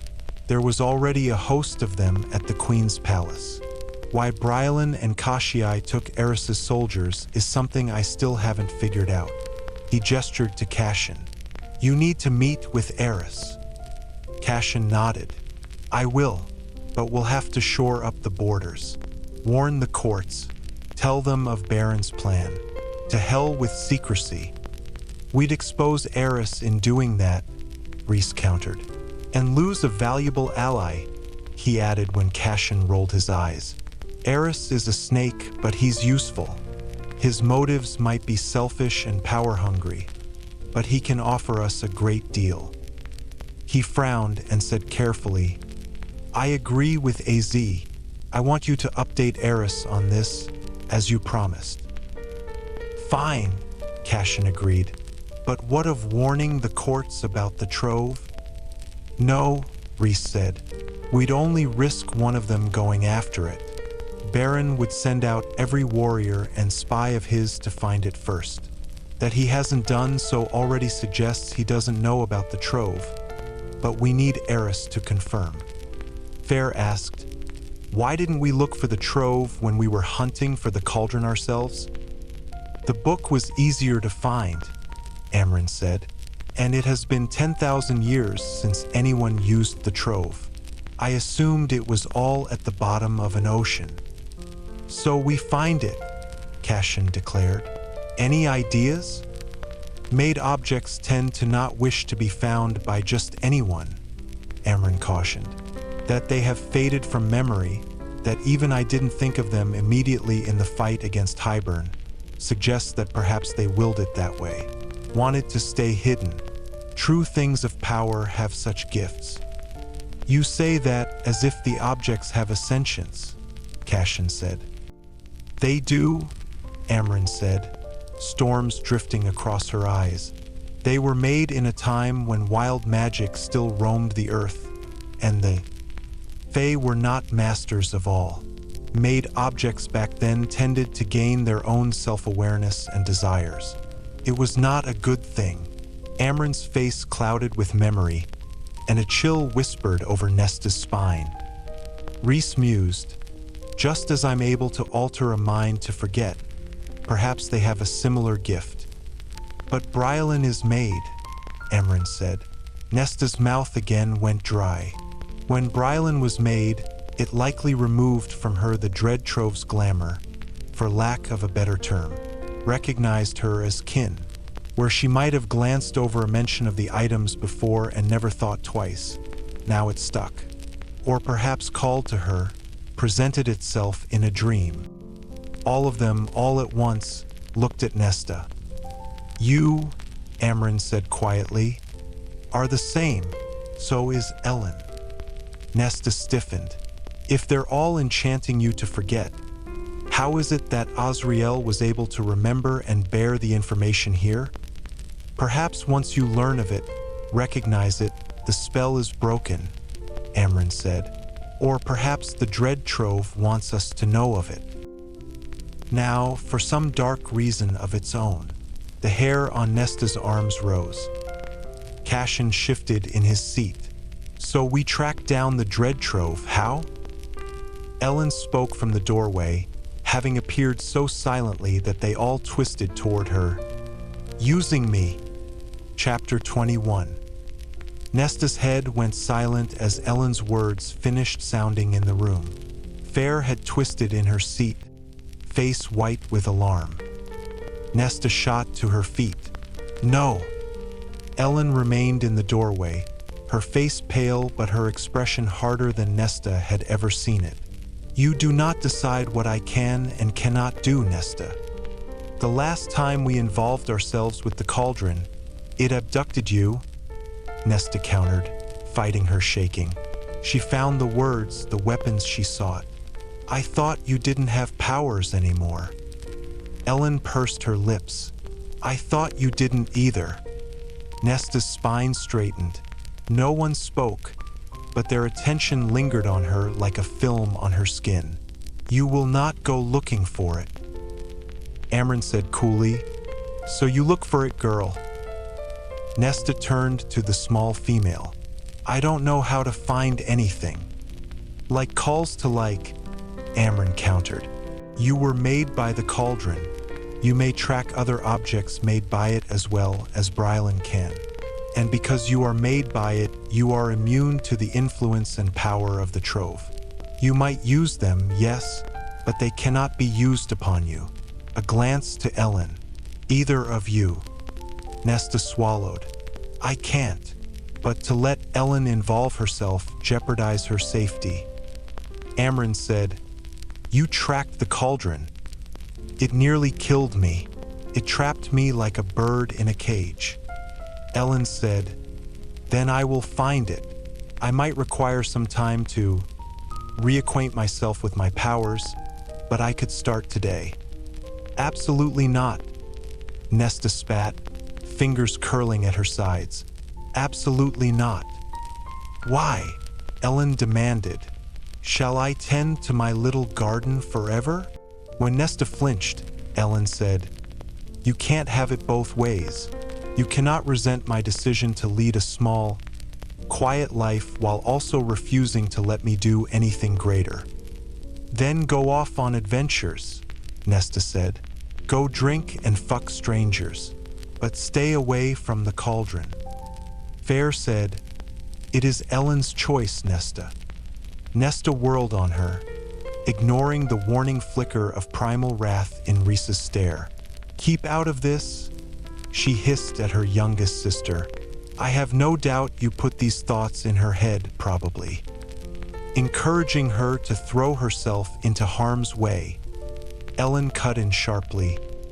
I am not a child to be fought over. Nesta's pulse pounded throughout her body. Do you not remember the war? What we encountered? Do you not remember the cauldron kidnapping you? Bringing you into the heart of Hybern's camp? I do, Ellen said coldly, and I remember Fair rescuing me. Roaring erupted in Nesta's head. For a heartbeat, it appeared that Ellen might say something to soften the words, but Nesta cut her off, seething at the pity about to be thrown her way. Look who decided to grow claws after all, she crooned. Maybe you'll become interesting at last, Ellen. Nesta saw the blow land, like a physical impact, in Ellen's face, her posture.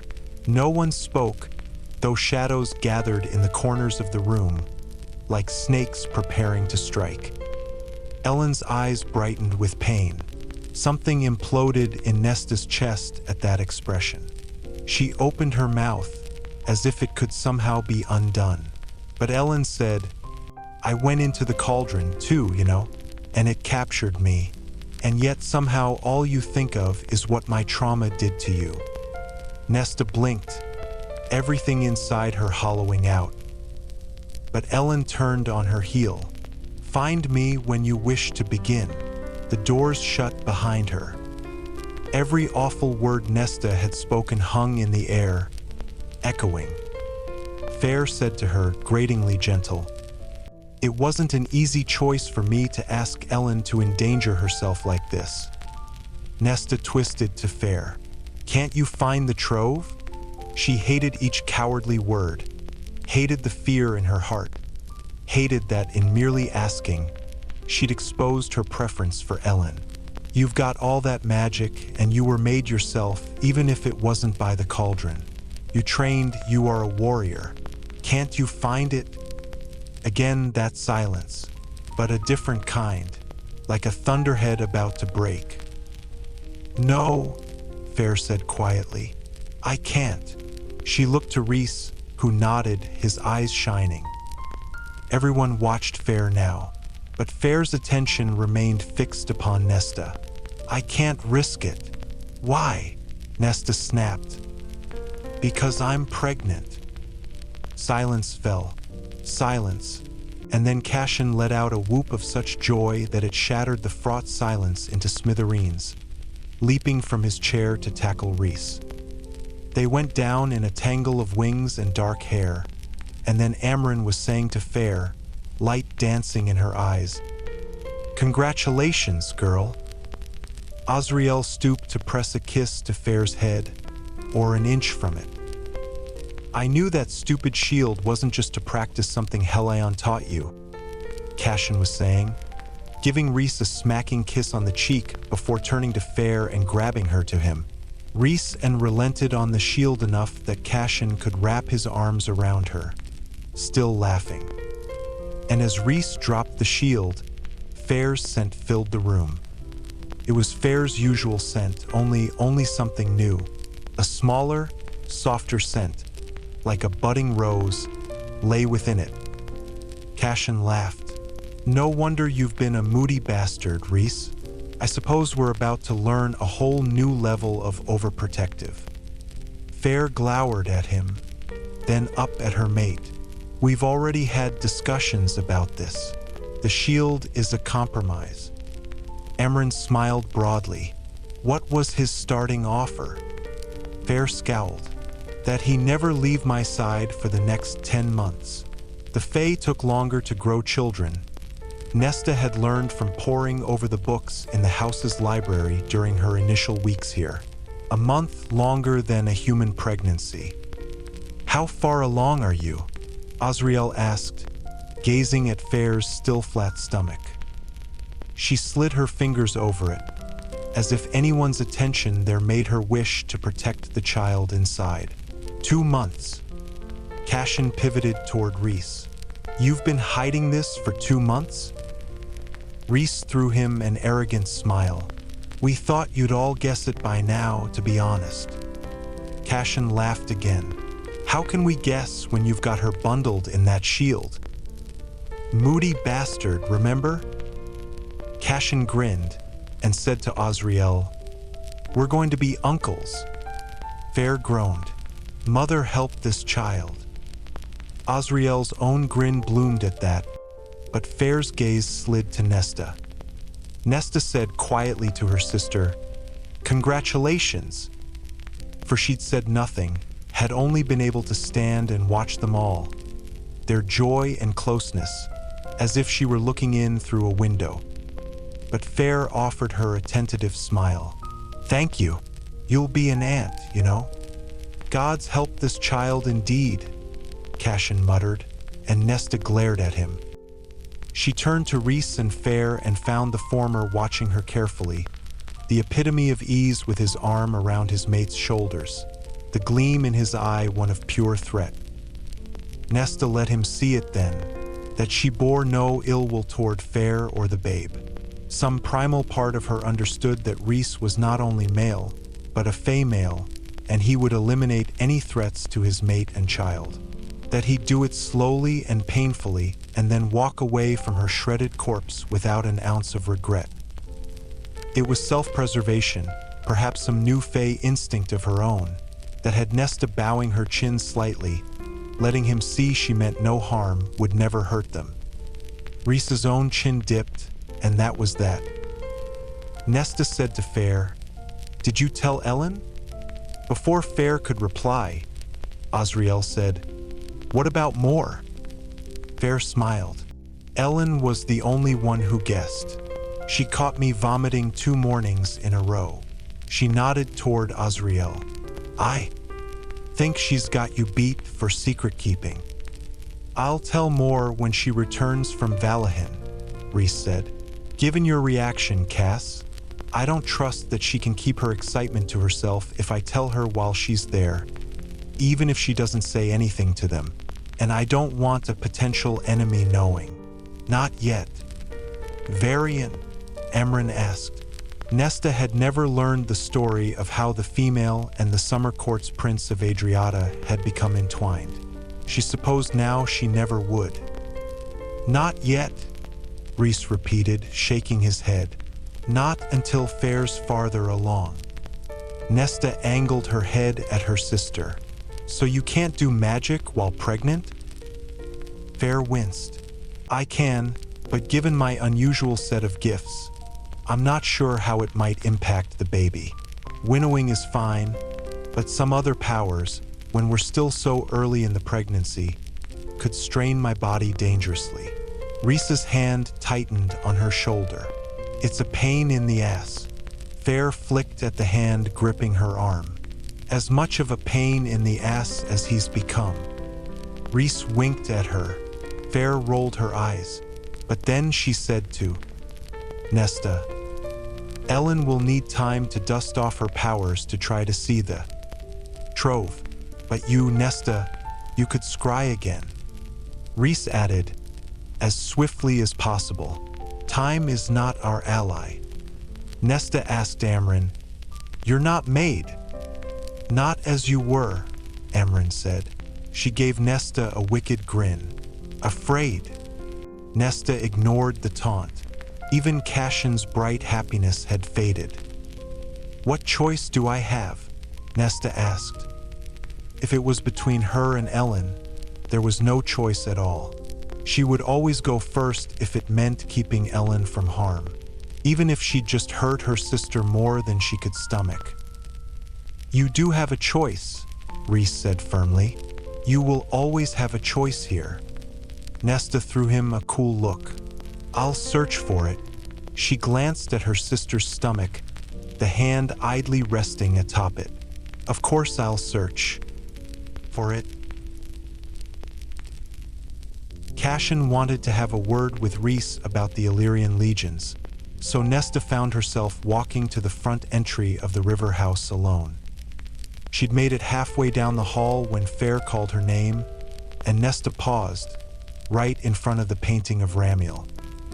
Fair's smile was tentative. "I'll wait with you until he's done." "Don't bother," Nesta almost said, but reined it in. They walked in silence to the main entry, all those paintings and portraits of everyone but her and their mother watching them. The quiet tightened, becoming nearly unbearable as they halted in the sprawling foyer. Nesta could think of nothing to say, nothing to do with herself. Until Fair said, "It's a boy." Nesta whipped her head toward her sister. "The baby." Fair smiled. "I wanted you to know first. I told Rhys to wait until I told you, but..." Fair chuckled as renewed shouts of joy echoed down the hall. "I suppose he's telling AZ and Cassian now." But Nesta needed a breath to sort through it. The offering of kindness Fair had extended what she had revealed. How can you possibly know it's sex? The smile faded from Fair's face. During the conflict with Hybern, the bone carver showed me a vision of the child I'd have with Reese. How did he know? I don't know, Fair admitted, her hand again drifting to her stomach. But I didn't realize how much I wanted a boy until I knew I'd bear one. Likely because having sisters was so horrible for you. Fair sighed. That's not what I meant. Nesta shrugged. Fair might say that, but the feeling was no doubt there. Everything that had just happened with Ellen. Fair seemed to sense the direction of her thoughts. Ellen was right. We've become so focused on how her trauma impacted us that we forget she was the one who experienced it. It was directed at me, not you. I've been guilty of the same things, Nesta. Sorrow dimmed Fair's eyes. It was unfair for Ellen to level that truth only at you. Nesta didn't have an answer to that, didn't know where to start. Why not tell Ellen about the baby's sex first? She discovered the pregnancy. I wanted you to know this part before anyone else. I hadn't realized you were keeping score. Fair gave her an exasperated look. I'm not, Nesta. Do I need an excuse to share things with you? You're my sister. Wanted to tell you before anyone else.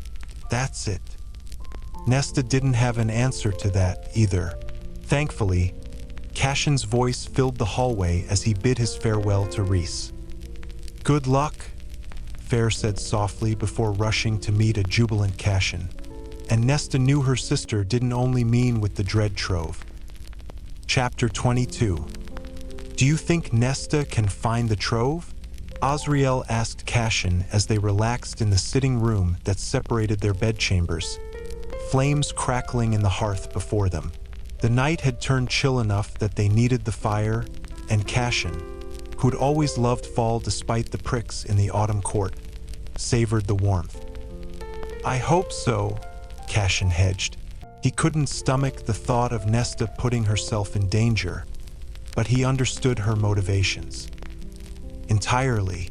If he'd had to pick between sending one of his brothers into danger or doing it himself, he would always choose himself. Though he'd winced at every harsh word that had come out of Nesta's mouth to Ellen, he couldn't fault the fear and love behind her decision. Could only admire that she had stepped up, if not for the good of the world, then to keep her sister safe. Azriel said, Nesta really should do a scrying. Cassian gazed across the space between their two armchairs. They'd sat in them before this fire so many times that it was an unspoken rule that Azriel's was the one on the left, closer to the window, and Cassian's the one to the right, closer to the door.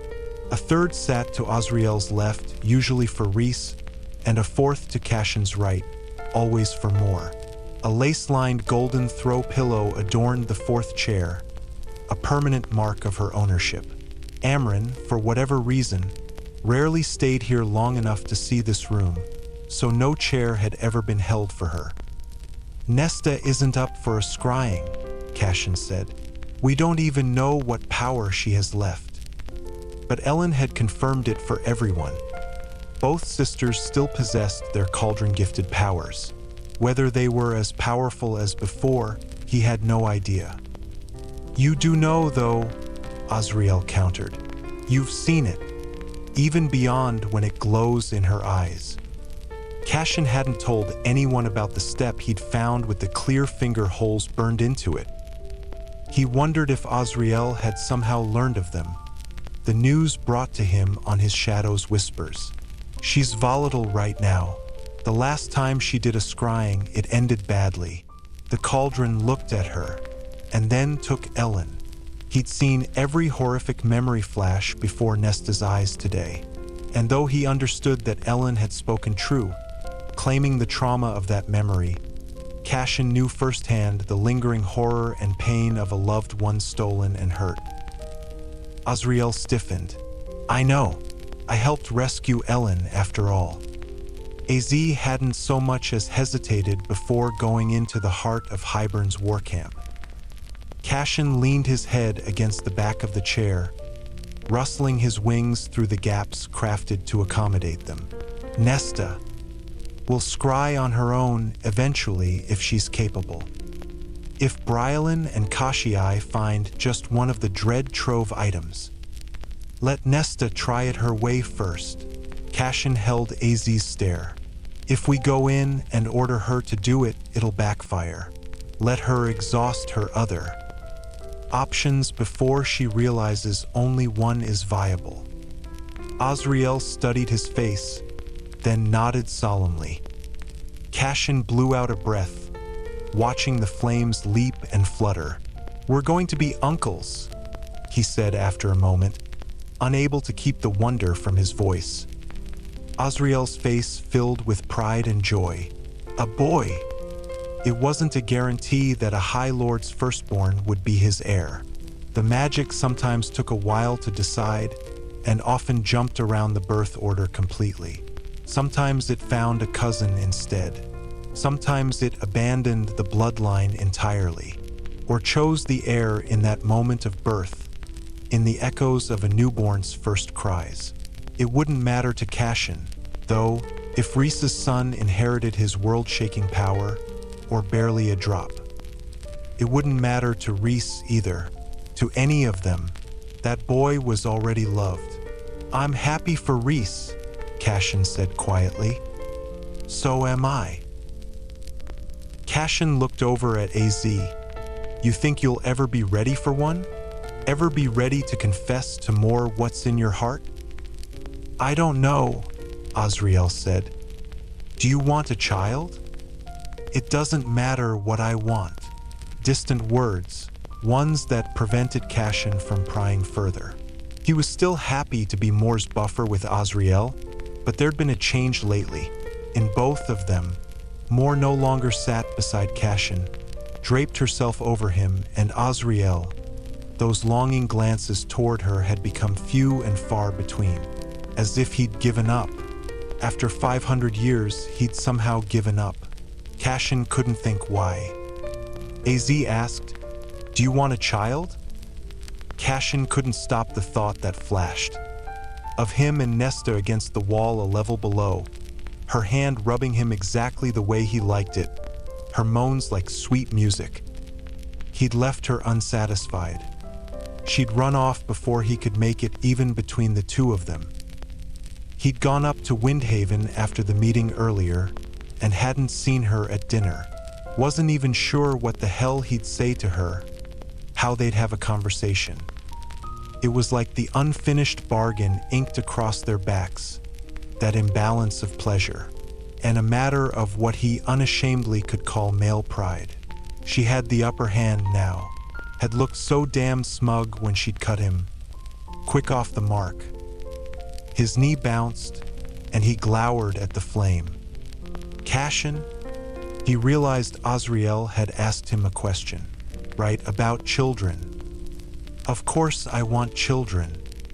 He'd contemplated it often, what manner of family he'd build for himself, how he'd make sure his children never spent a moment thinking they were unloved and unwanted. Never, ever spent a moment hungry or scared or cold or in pain. But no female had ever come along who'd tempted him enough to fight for that future. He supposed deep down that was what he was holding out for, the mating bond, what he'd seen between Fair and Rhys. Cassian blew out another breath and got to his feet. Azriel lifted a silent brow. Cassian aimed for the door. He wouldn't be able to rest, to focus, until he evened the playing field. As he entered the hall, he muttered without looking back, "Turn a blind eye, chaperone." Curled up in bed, a book propped on the thick down comforter, Nesta was just getting to the sizzling first kiss in her latest novel when a knock thudded on her door. She slammed the book shut and sat up against the pillows. "Yes." The handle turned, and there he was. Cassian still wore his leathers, the overlapping scales of them full of shadows that made him look like some great, writhing beast as he shut the door. He leaned against the carved oak, his wings rising high above his head like twin mountain peaks. What?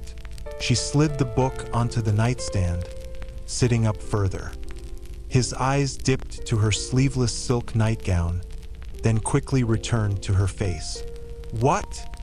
She demanded again, angling her head. Her unbound hair slid over a shoulder, and she saw him mark that too. His voice was rough as he said, "I've never seen you with your hair down." She always wore it braided across her head or pinned up.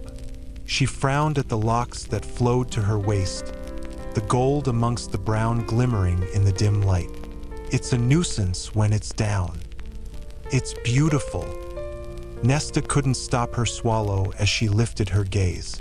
His eyes were blazing, yet he remained leaning against the door, hands trapped behind his body, as if he were physically restraining himself.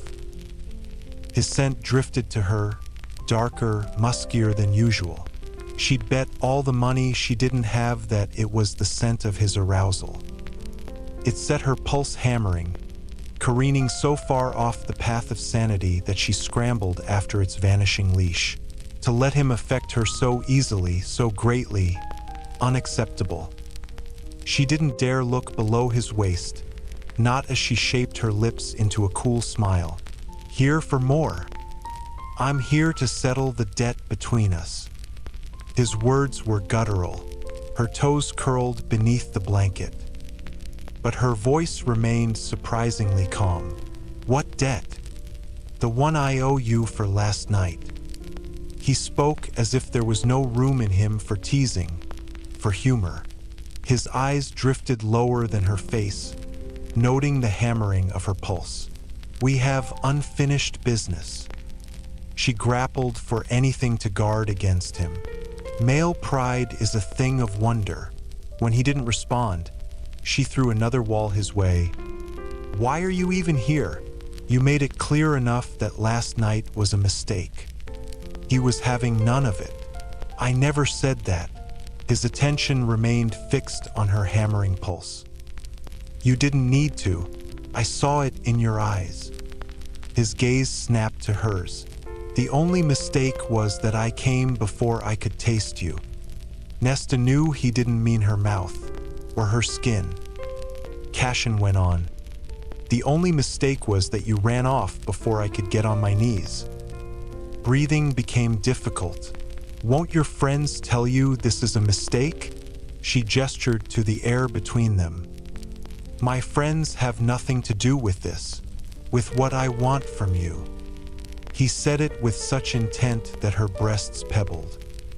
His eyes dipped again, and when he saw her nipples hard against the silk of her nightgown, his entire being seemed to focus on it, on her, all 500 years of being a trained warrior, an apex predator, all of it narrowing on her. His appraisal enveloped her like a rush of wind, of fire. "What about training?" she breathed. "This stays out of training." His eyes had turned wholly dark. Her skin tightened, becoming almost painful as she went molten and throbbing between her legs. "Nesta!" A note of pleading had entered his voice. He was trembling, the door behind him rattling with the force of his deteriorating self-control. She looked then, below his waist, at what strained against his pants. Her head emptied out, and there was only him and her and the space between them. Cassian let out a growl, the sound a plea as well. She made herself say, "This stays out of training, and everything else. This is just sex." Something shifted in his expression, but he said, "Just sex." This was sure to be a mistake, sure to be something she paid for, suffered for. But she couldn't bring herself to deny him, deny herself. Just for tonight, she'd allow it. So Nesta met his eyes again, took in every trembling, restrained inch and said, "Yes." Cassian lunged for her, a beast freed of its cage, and she barely had time to twist toward the edge of the bed before his lips were on hers, devouring and claiming. Deep purring sounds vibrated from his chest through her fingers as she clawed off his jacket, his shirt ripping through the fabric. He tore his lips from hers only long enough to pull his shirt away, the fabric snaring on his wings before falling to the floor. Then he was on her again, climbing onto the bed, and she spread her legs for him, letting his body fall into the cradle between her thighs. She couldn't stop her moan as he drove his hips into hers, the leather of his pants sliding against her. He plunged his tongue into her mouth, the kiss like a brand, one hand sliding up her bare thigh, tugging her nightgown with it. When he reached her hip and still had found no underwear, he hissed, looked to where he pressed his hardness against her and realized that only the leather of his pants separated him from her wetness. She was shaking, and not from fear, as he took a trembling hand and slid her nightgown higher, pulled it up to her navel and then stared at her, bare and gleaming, pressed against the bulge in his pants. His chest heaved, and she waited for that brutal, demanding touch, but he only leaned down and pressed a kiss to her throat.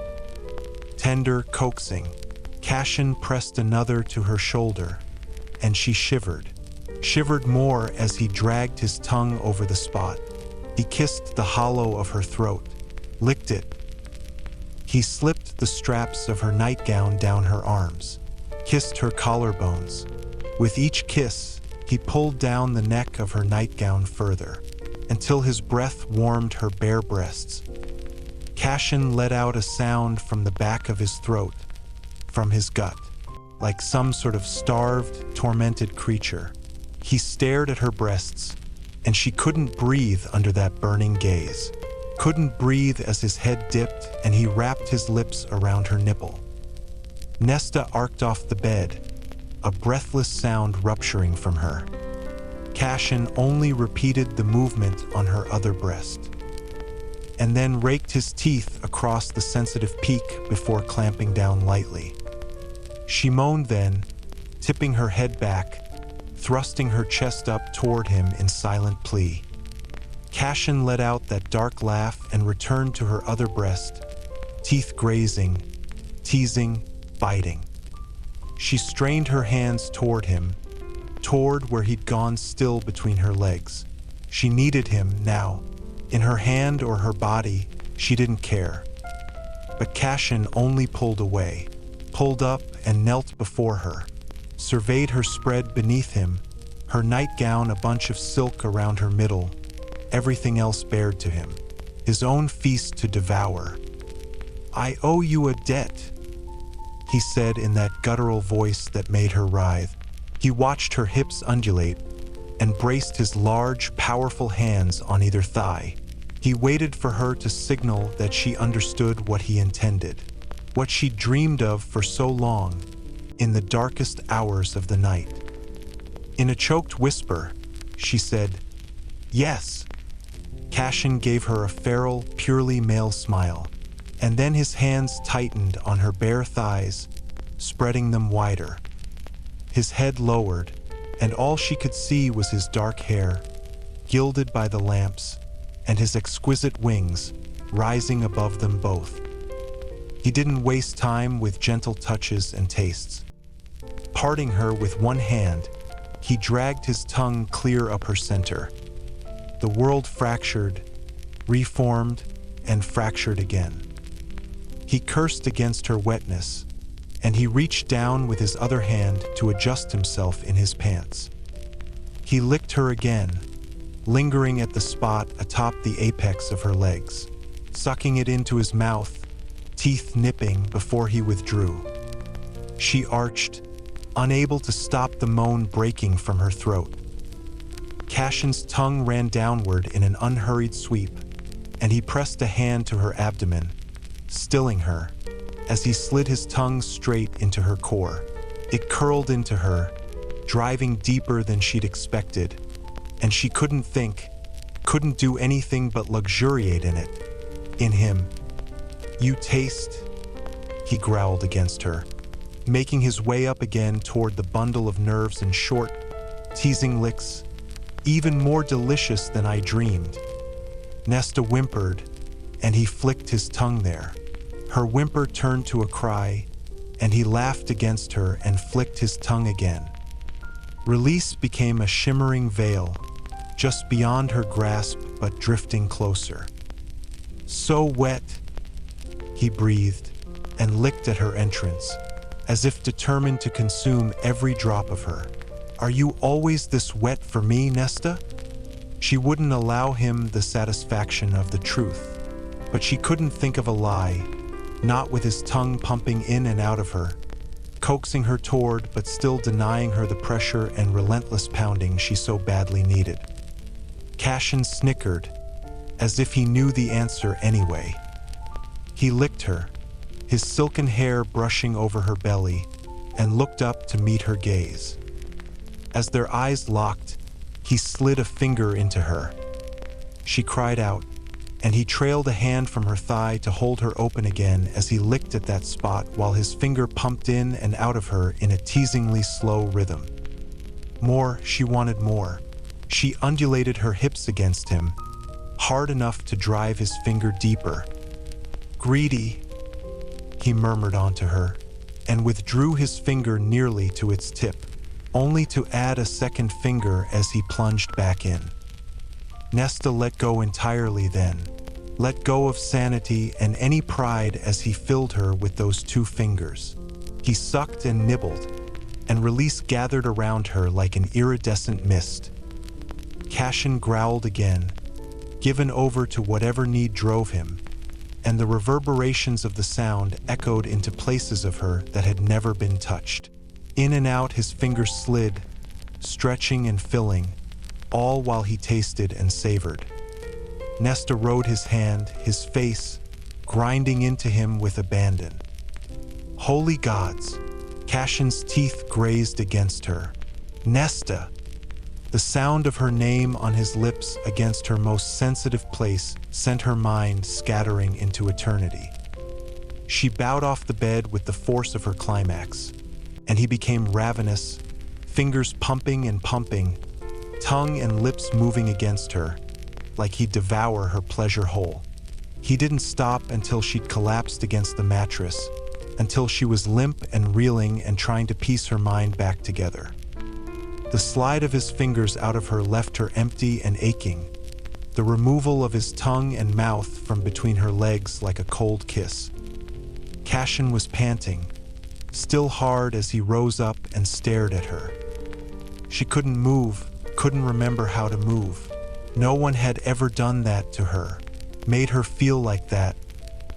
It had knocked the breath from her, the thoroughness of her pleasure, like the world could be remade in the force of what had erupted from her.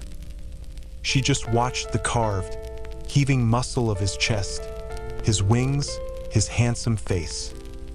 Nesta reached for the cock she was dying to feel, to taste, but he backed off the bed. Cassian grabbed his shirt and aimed for the door. We're even now. Chapter 23. Watching Nesta climax had been as close to a religious experience as Cassian had ever had. It had rocked him to his very core, and only pure will and pride had kept him from spilling in his pants again. Only pure will and pride had made him back off the bed when she'd reached for him. Only pure will and pride had made him leave the room, when all he'd wanted was to plunge his cock into that sweet, tight warmth and ride her until they were both screaming. He couldn't get her perfect taste out of his mouth, not as he washed for bed, not as he pumped himself dry, soaking his sheets, not as he ate breakfast. Couldn't stop feeling the clamp of her around his fingers, like a burning, silken fist. He'd washed his hands a dozen times by the time he faced Nesta in the training ring, and he could still smell her there, could still feel her, taste her. Cassian banished the thought from his mind, along with the knowledge that Nesta might have felt good on his fingers, on his tongue, but it would be nothing compared to how she'd feel on his cock. She'd been tight enough that he knew it'd be paradise and madness, his undoing. And she'd been so drenched for him that he knew he'd do deplorable things to be allowed to taste that wetness again. The Nesta who emerged into the training pit was the one he saw every morning, though. No hint of a blush or a sparkle in her eye to tell him she'd enjoyed herself. But maybe that was because Azrael walked in behind her. His brother took one look at him and smirked, as he knew, could either sent Cassian on Nesta or could already sent Nesta on Cassian, even from across the ring. Cassian didn't regret what he'd done with her, not at all. And maybe it was the fact that it had been 2 years since he'd had any sort of sex, but he couldn't remember the last time he'd been so ridden by his own base need. Some small, quiet part of his brain whispered otherwise. He ignored it, had ignored it for a long time now. "Morning, AZ," Cassian said cheerfully. He nodded to Nesta. "Ness, how'd you sleep?" Her eyes flashed with the anger that was like kindling to his own, but then she smiled coolly, like a babe.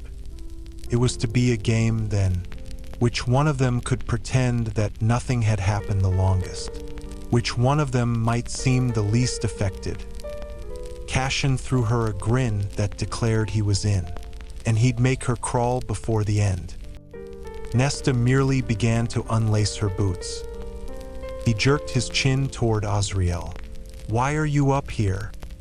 "I thought I'd do some training myself before heading out for the day," AZ said, his shadows lingering in the archway, as if fearful of the bright sunlight in the ring. "I'm not interrupting anything, am I?" Cassian could have sworn Nesta's fingers stalled on the laces of her boots. He drawled, "Nothing at all. We're starting on hand-to-hand combat." "My least favorite," Azrael said. Towing off her boots, Nesta asked, "Why?"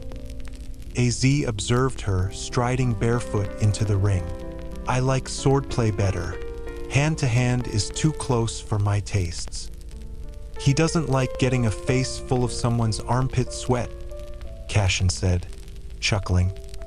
Azrael rolled his eyes but didn't deny it. Nesta watched the Shadowzinger with a frankness that most people shied from. Azrael returned the look with a stillness that most people ran from. Even Fair had been hesitant around AZ initially, but Nesta considered him with the same unflinching assessment she laid upon everyone. Maybe that was why Azrael had never said a bad word about Nesta, never seemed inclined to start a fight with her. She saw him and was not afraid of him. There weren't many people who fit that bill. Nesta said, "Show me how you two fight." Azrael blinked, but she added, "I want to know what I'm up against." When neither of them said anything, she asked, "What I saw in battle was different, wasn't it?" "Yes," Cassian said, "a variation of what we do here, but it requires a different sort of fighting." Shadows clouded her eyes, as if the memory of those battlefields haunted her. He said, "We won't start battle training for a while yet. Years, probably." Aziz was watching her as if he, too, had marked the shadows in her eyes. Cassian asked him, "You want to do a little sparring? It's been a while since I wiped the floor with you." He needed to get the energy out, the lingering, addling desire from last night, needed to burn it from his body through movement and breath. Aziz rolled a shoulder, unruffled and calm, eyes glittering as if he marked Cassian's need to expel that coiled-up energy. But AZ peeled off his jacket and his shirt, leaving the siphons atop the backs of his hands, anchored in place around the wrist and threw a loop on his middle finger. Cassian did the same as he removed his own shirt. Nesta's stare seared him from across the ring. Cassian might have flexed his stomach muscles as he approached the chalk line. "Circle." Aziz shook his head and muttered, "Pathetic, Cass." Cassian winked, nodding to his brother's equally muscled stomach. "Where have you been exercising these days?" "Here," Azrael said, "at night, after he returned from spying on their enemies." "Can't sleep." Cassian took up a fighting stance. A shadow curled around Azrael's neck, the only one brave enough to face the sunlight. "Something like that," he said, and settled into his own stance across from Cassian. Cassian let it drop, knowing AZ would have told him already if he'd wanted to share what had been hounding him enough to exercise at night, rather than in the morning with them. Cassian explained to Nesta, who stood a few feet outside the chalk ring, "We'll go full speed, then stop, and I'll break it down for you. All right?" He needed to expunge this energy before he'd dare let himself be that close to her. Nesta crossed her arms, face so neutral he wondered for a moment if he'd dreamed some wild fantasy last night of his head between her legs. Shaking off the thought, he again looked to AZ. Their eyes met, AZ's face as unreadable as Nesta's, and Cassian gave a nod. "Begin." It started with footwork, a slow circling, an assessment, waiting for the other to reveal his first move. Cassian knew AZ's tricks, knew which side AZ favored and how he liked to strike. The problem was, AZ knew all of his techniques and shortcomings, too. They circled each other again, Cassian's feet pounding a steady beat on the dry ground. "Well?" he asked AZ. "Why don't you show me what all that nighttime brooding has resulted in?" AZ's mouth curved. He refused to take the bait. The sun beat down on them, warming Cassian's bare skin and hair. "Is this really all it is?" Nesta asked. "Circling and taunting?" Cassian didn't dare look her way, not even for an instant. As soon as he so much as blinked at her, Azrael would strike, and strike hard. But Cassian grinned and glanced toward Nesta. AZ fell for his deception, launching toward him at last. Cassian, waiting for it, met the fist AZ sent flying for his face, blocking and deflecting and counterstriking. AZ caught the blow, ducked the second Cassian had waiting, and aimed one for Cassian's exposed ribs. Cassian blocked, counterpunched, and then the sparring unfolded. Fists and feet and wings, punch and block, kick and stomp, breath sawing out of them as he and AZ tried to break past each other's defenses. Neither of them put the full force of their bodies into the blows, not the way they do in a real brawl when one punch could shatter a jaw. But they used enough power to make Cassian's ribs bleat at the impact, to make AZ whoosh out a breath as Cassian landed a lucky hit to his stomach. AZ was spared from having the air knocked out of him by twisting, otherwise the fight would have ended right then and there. Around and around the ring, fists flying, teeth bared in fierce grins, they lost themselves to sweat and sun and breathing. They'd been born for such things, endured centuries of training that had honed their bodies into instruments of violence. To allow their bodies to do just what they wished was its own sort of freedom. Faster and faster they fought, and even Cassian's breathing became labored. Though Cassian had more bulk, Azrael was quick as hell. They were evenly matched. They might be at this for hours if they were truly facing each other as enemies. Might have been at it for days if they'd been opponents in one of the old wars, where entire battles had come to a standstill to watch great heroes go head-to-head. But time wasn't unlimited, and he did have a lesson to get through with Nesta. "Right?" Cassian panted through gritted teeth as he blocked AZ's kick and bounced a step back, circling again. "Whoever lands the next blow wins." "That's ridiculous," AZ panted back. "We go until one of us eats dirt." AZ had a vicious competitive streak. It wasn't boastful and arrogant, the way Cassian knew he himself was prone to be, or possessive and terrifying like Amaran's. No, it was quiet and cruel and utterly lethal. Cassian had lost track of how many games they'd played over the centuries, with one of them certain of a win, only for AZ to reveal some master strategy.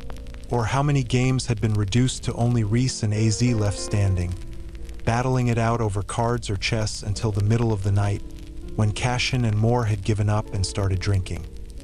They circled again, but AZ snapped his head toward Nesta, eyes wide. Cassian looked, heart leaping into his throat. Azrael struck, a punch to the jaw hard enough that Cassian staggered. Reeling, steadying himself, he cursed. Az let out a soft laugh, eyes flickering.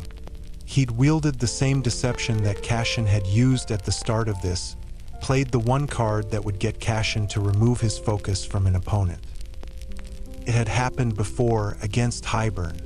Nesta had screamed his name, and even in the midst of the battlefield, he'd abandoned his soldiers and rushed for her, not caring about anything other than reaching her, saving her.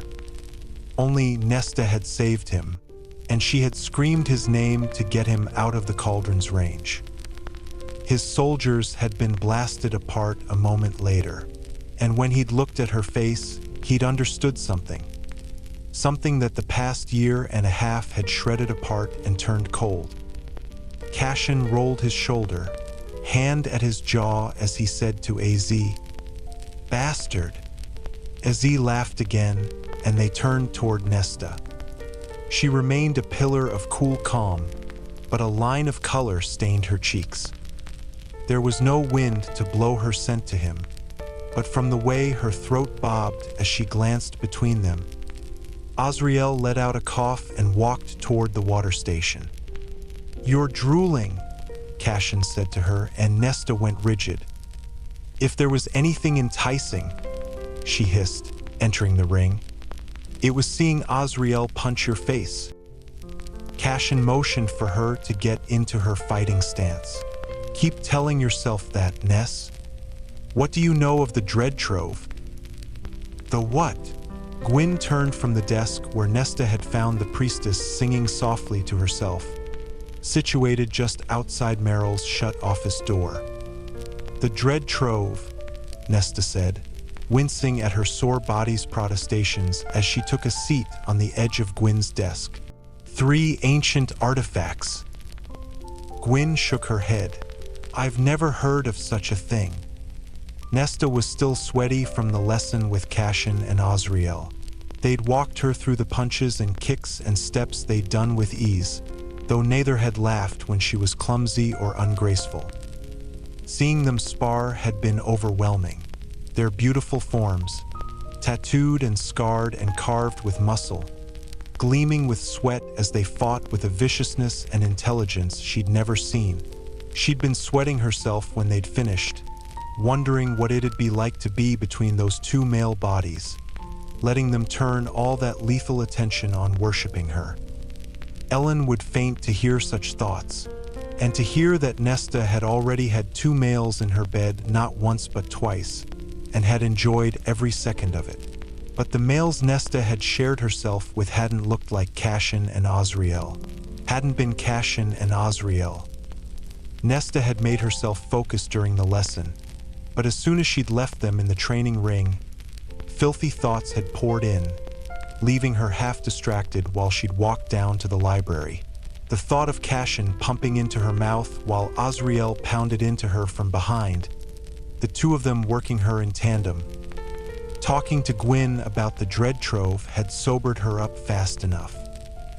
"It seems like the Trove has a glamour to make people forget that it exists," Nesta said to Gwyn, and succinctly explained what it was, along with vague details about why it was wanted. She didn't mention Queen Brylan or Kashii or the Cauldron, only that the Trove must be found quickly, and that Gwyn should not mention it to anyone. Nesta supposed that in doing so, she directly disobeyed Reese's order for silence, but to hell with him. When she was done, Gwyn was wide-eyed, her face so pale that her freckles stood out in stark relief. "And you must find it?" "I don't have the faintest idea where to begin looking, which one to find first." Gwyn chewed on her bottom lip.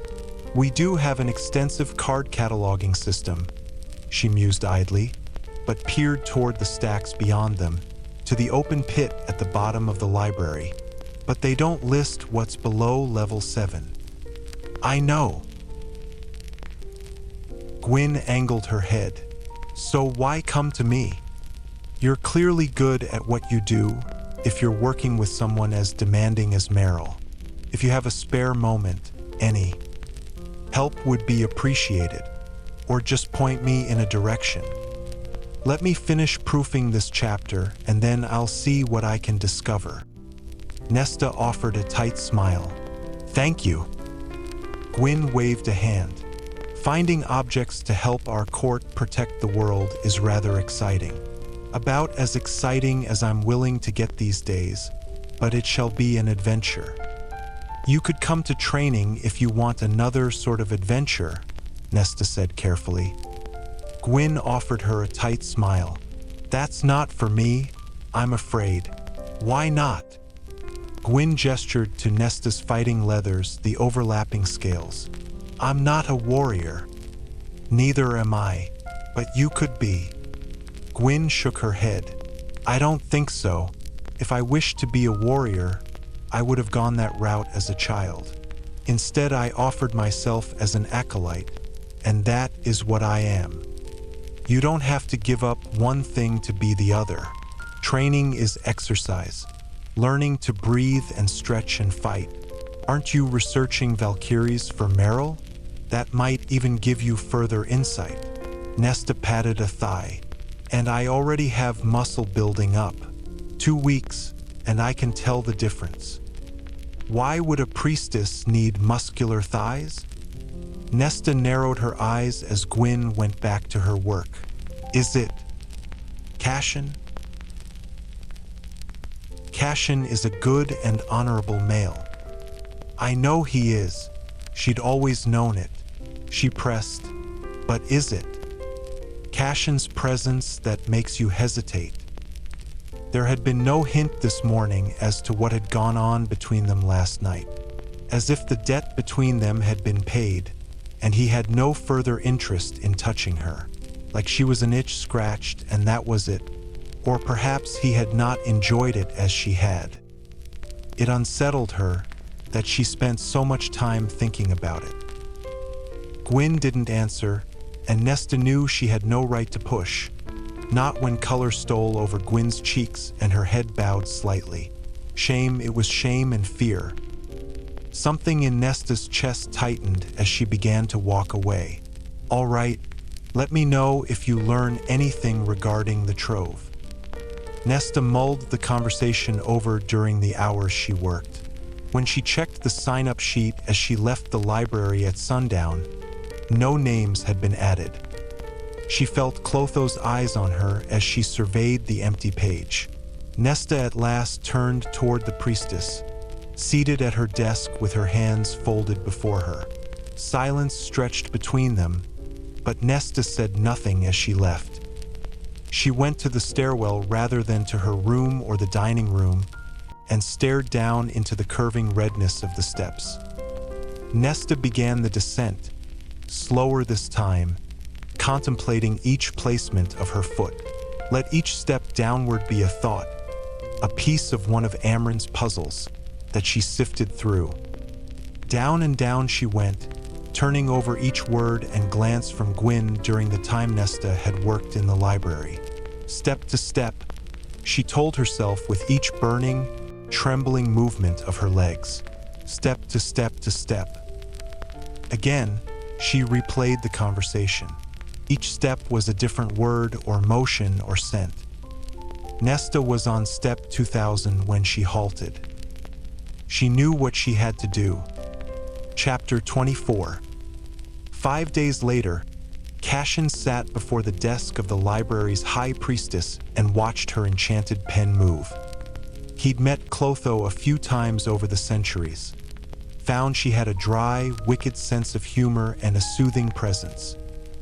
He'd made a point not to stare at her hands, or at the face he'd only seen once, when more had brought her in so long ago.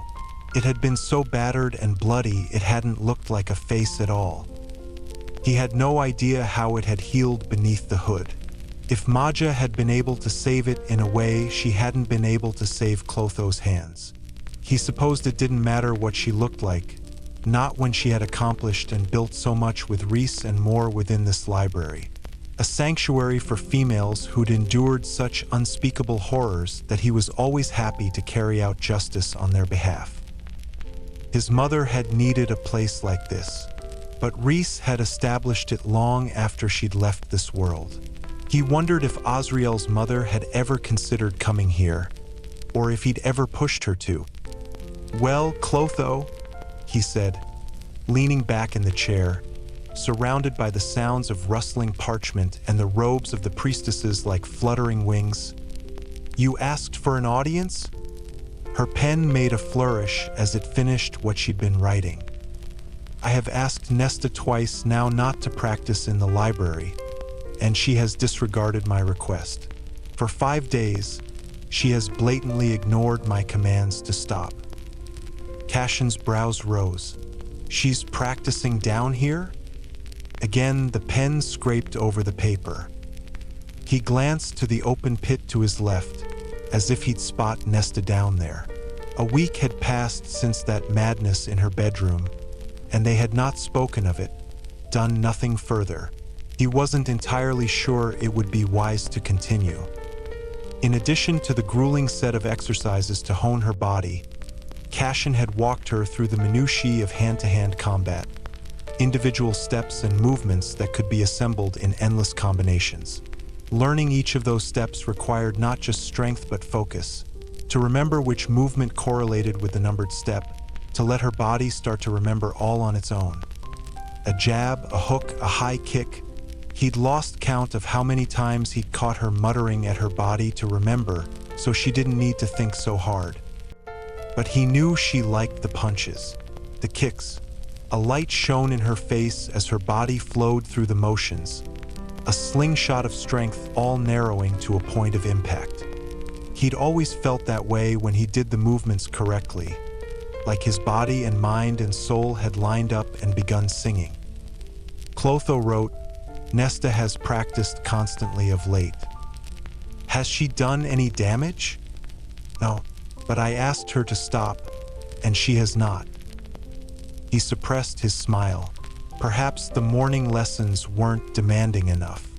Is her work suffering for it? No, that's beside the point. His mouth twisted to the side. Clotho wrote, "I need you to put a stop to this.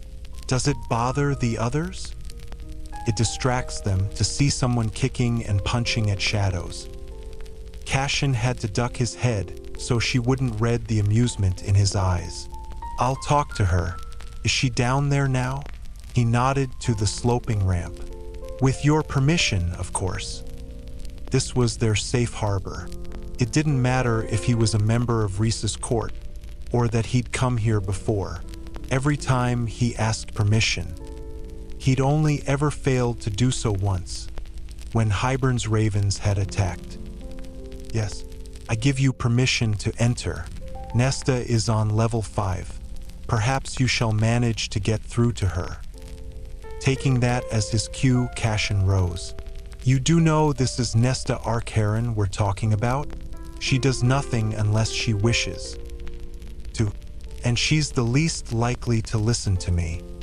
Clotho huffed a laugh. "She has a will of iron, of steel." He smiled. "Good seeing you, Clotho. You as well, Lord Cassian." "Just Cassian," he said, as he had said so many times now. "You are a lord in good deeds. It is not a title born, but earned." He bowed his head as he said thickly, "Thank you." It took him until he reached the section where Clotho had said Nesta would be to shake off the High Priestess's words, what they meant to him. The scuffing steps greeted him first, then the steady, rhythmic breathing he'd come to know so intimately. Cassian made his breathing match it, turned his own steps silent, and peered into the next row of stacks. Anyone walking along the ramp would only have to look to the right to see Nesta standing there, in a near-perfect fighting stance, throwing punches toward the shelf. She'd picked 5 books as targets and worked through each punch toward them as if they were the parts on a body he'd shown her where to strike. Then she halted, blew out a breath and brushed back a strand of errant hair, and straightened the books before returning to the metal cart behind her. "You're still dropping your elbow," he said, and she whirled, falling back against the cart with enough surprise that he swallowed his laugh. He'd never seen Nesta Archeron so ruffled. She lifted her chin as she stalked toward him. He watched every movement of her legs. She'd stopped throwing her weight onto her right leg so much, and muscles shifted in her thighs, sleek and strong. 3 weeks might not be much time for a human body to pack on muscle, but she was high-fae now. "I'm not dropping my elbow," she challenged, emerging from the row of stacks and into the flat area before the slope of the ramp. "I just saw you do it twice with that right hook." She leaned against the end of a long shelf. "I assume Clotho sent you to reprimand me." He shrugged. "I didn't know you were so invested in the training that you kept at it down here." Her eyes practically glowed in the dimness. "I'm tired of being weak, of depending on others to defend me." "Fair enough. Before I dispense with the lecture about ignoring Clotho's requests, let me just say that..." "Show me." Nesta stepped away from the shelf and squared off against him. "Show me where I'm dropping my elbow." He blinked at the rippling intensity in her face. Then he swallowed. Swallowed because there she was, a glimpse of that person he'd known before the war with Highburn had ended. A glimmer of her, like a mirage. Like if he looked at it too long, she'd slip away and vanish. So Cassian said, "Get into your stance." Nesta obeyed. Hoping Clotho wouldn't come shove him over the railing for disobeying her orders, he said, "All right, throw the right hook." Nesta did so, and dropped her damn elbow. "Get back into position." She did, and he asked, "May I?" Nesta nodded, and kept perfectly still as he made minute adjustments to the angle of her arm. "Punch again, slowly." She heeded him, and his hand wrapped around her elbow as it began to dip. "See? Keep this up." He maneuvered her arm back into starting position. "Don't forget to flow the weight through your hips." He took her arm, keeping a good foot of distance between their bodies, and moved it through the punch. "Like this." "All right." Nesta reset herself, and he took a step away. Without his order, she did the punch again. "Perfectly." Cassian whistled. "Do that with more force and you'll shatter a male's jaw," he said with a crooked grin. "Give me a combination 1-2, then 4-5-3, then 1-1-2. Nesta's brows bunched as she reset herself. Her feet shifted into position, grounding her weight into the stone floor. And then she moved, and it was like watching a river, like watching the wind cut through a mountain. Not perfect, but close. "If you did that against an opponent," Cassian said, "they'd be on the ground, gasping for air. And then I'd make the kill. Yes, a sword through the heart would finish the job. But if you struck their chest hard enough with that final punch, you might make one of their lungs collapse. On a battlefield, you'd opt for either the killing blow with a sword or just leave them there, unable to move, for someone else to finish off while you face the next opponent." She nodded, as if this all seemed like perfectly normal conversation, like he was giving her gardening tips. "All right." Cassian cleared his throat and tucked back his wings. "So, no more practicing in the library. The next person Clotho asks to scold you probably won't be someone you feel like talking to." Nesta's eyes darkened as she considered which of her least favorite people it would be, and she nodded again. His task done, he said, "Give me one more combination." He rattled off the order. Her smile was nothing short of feline as she did just that, and her right hook didn't so much as bob downward. "Good," he said, and turned toward the ramp that would lead him out. He startled at what he beheld. Priestesses stopped along the railings on several different levels, staring toward them, toward Nesta. At his attention, they instantly began walking or working or shelving books. But a young priestess with coppery brown hair, the only one of them with no hood or stone, lingered at the rail the longest. Even from a level below and across the pit, he could see that her large eyes were the color of shallow, warm water. They were wide for a moment before she, too, quickly vanished. Cassian looked back to Nesta, who met his stare with near-simmering eyes. "Your right hook was perfect this morning," he murmured. "Yes, but not when I watched you in the stacks. I figured you'd correct me." Shock and delight slammed into him.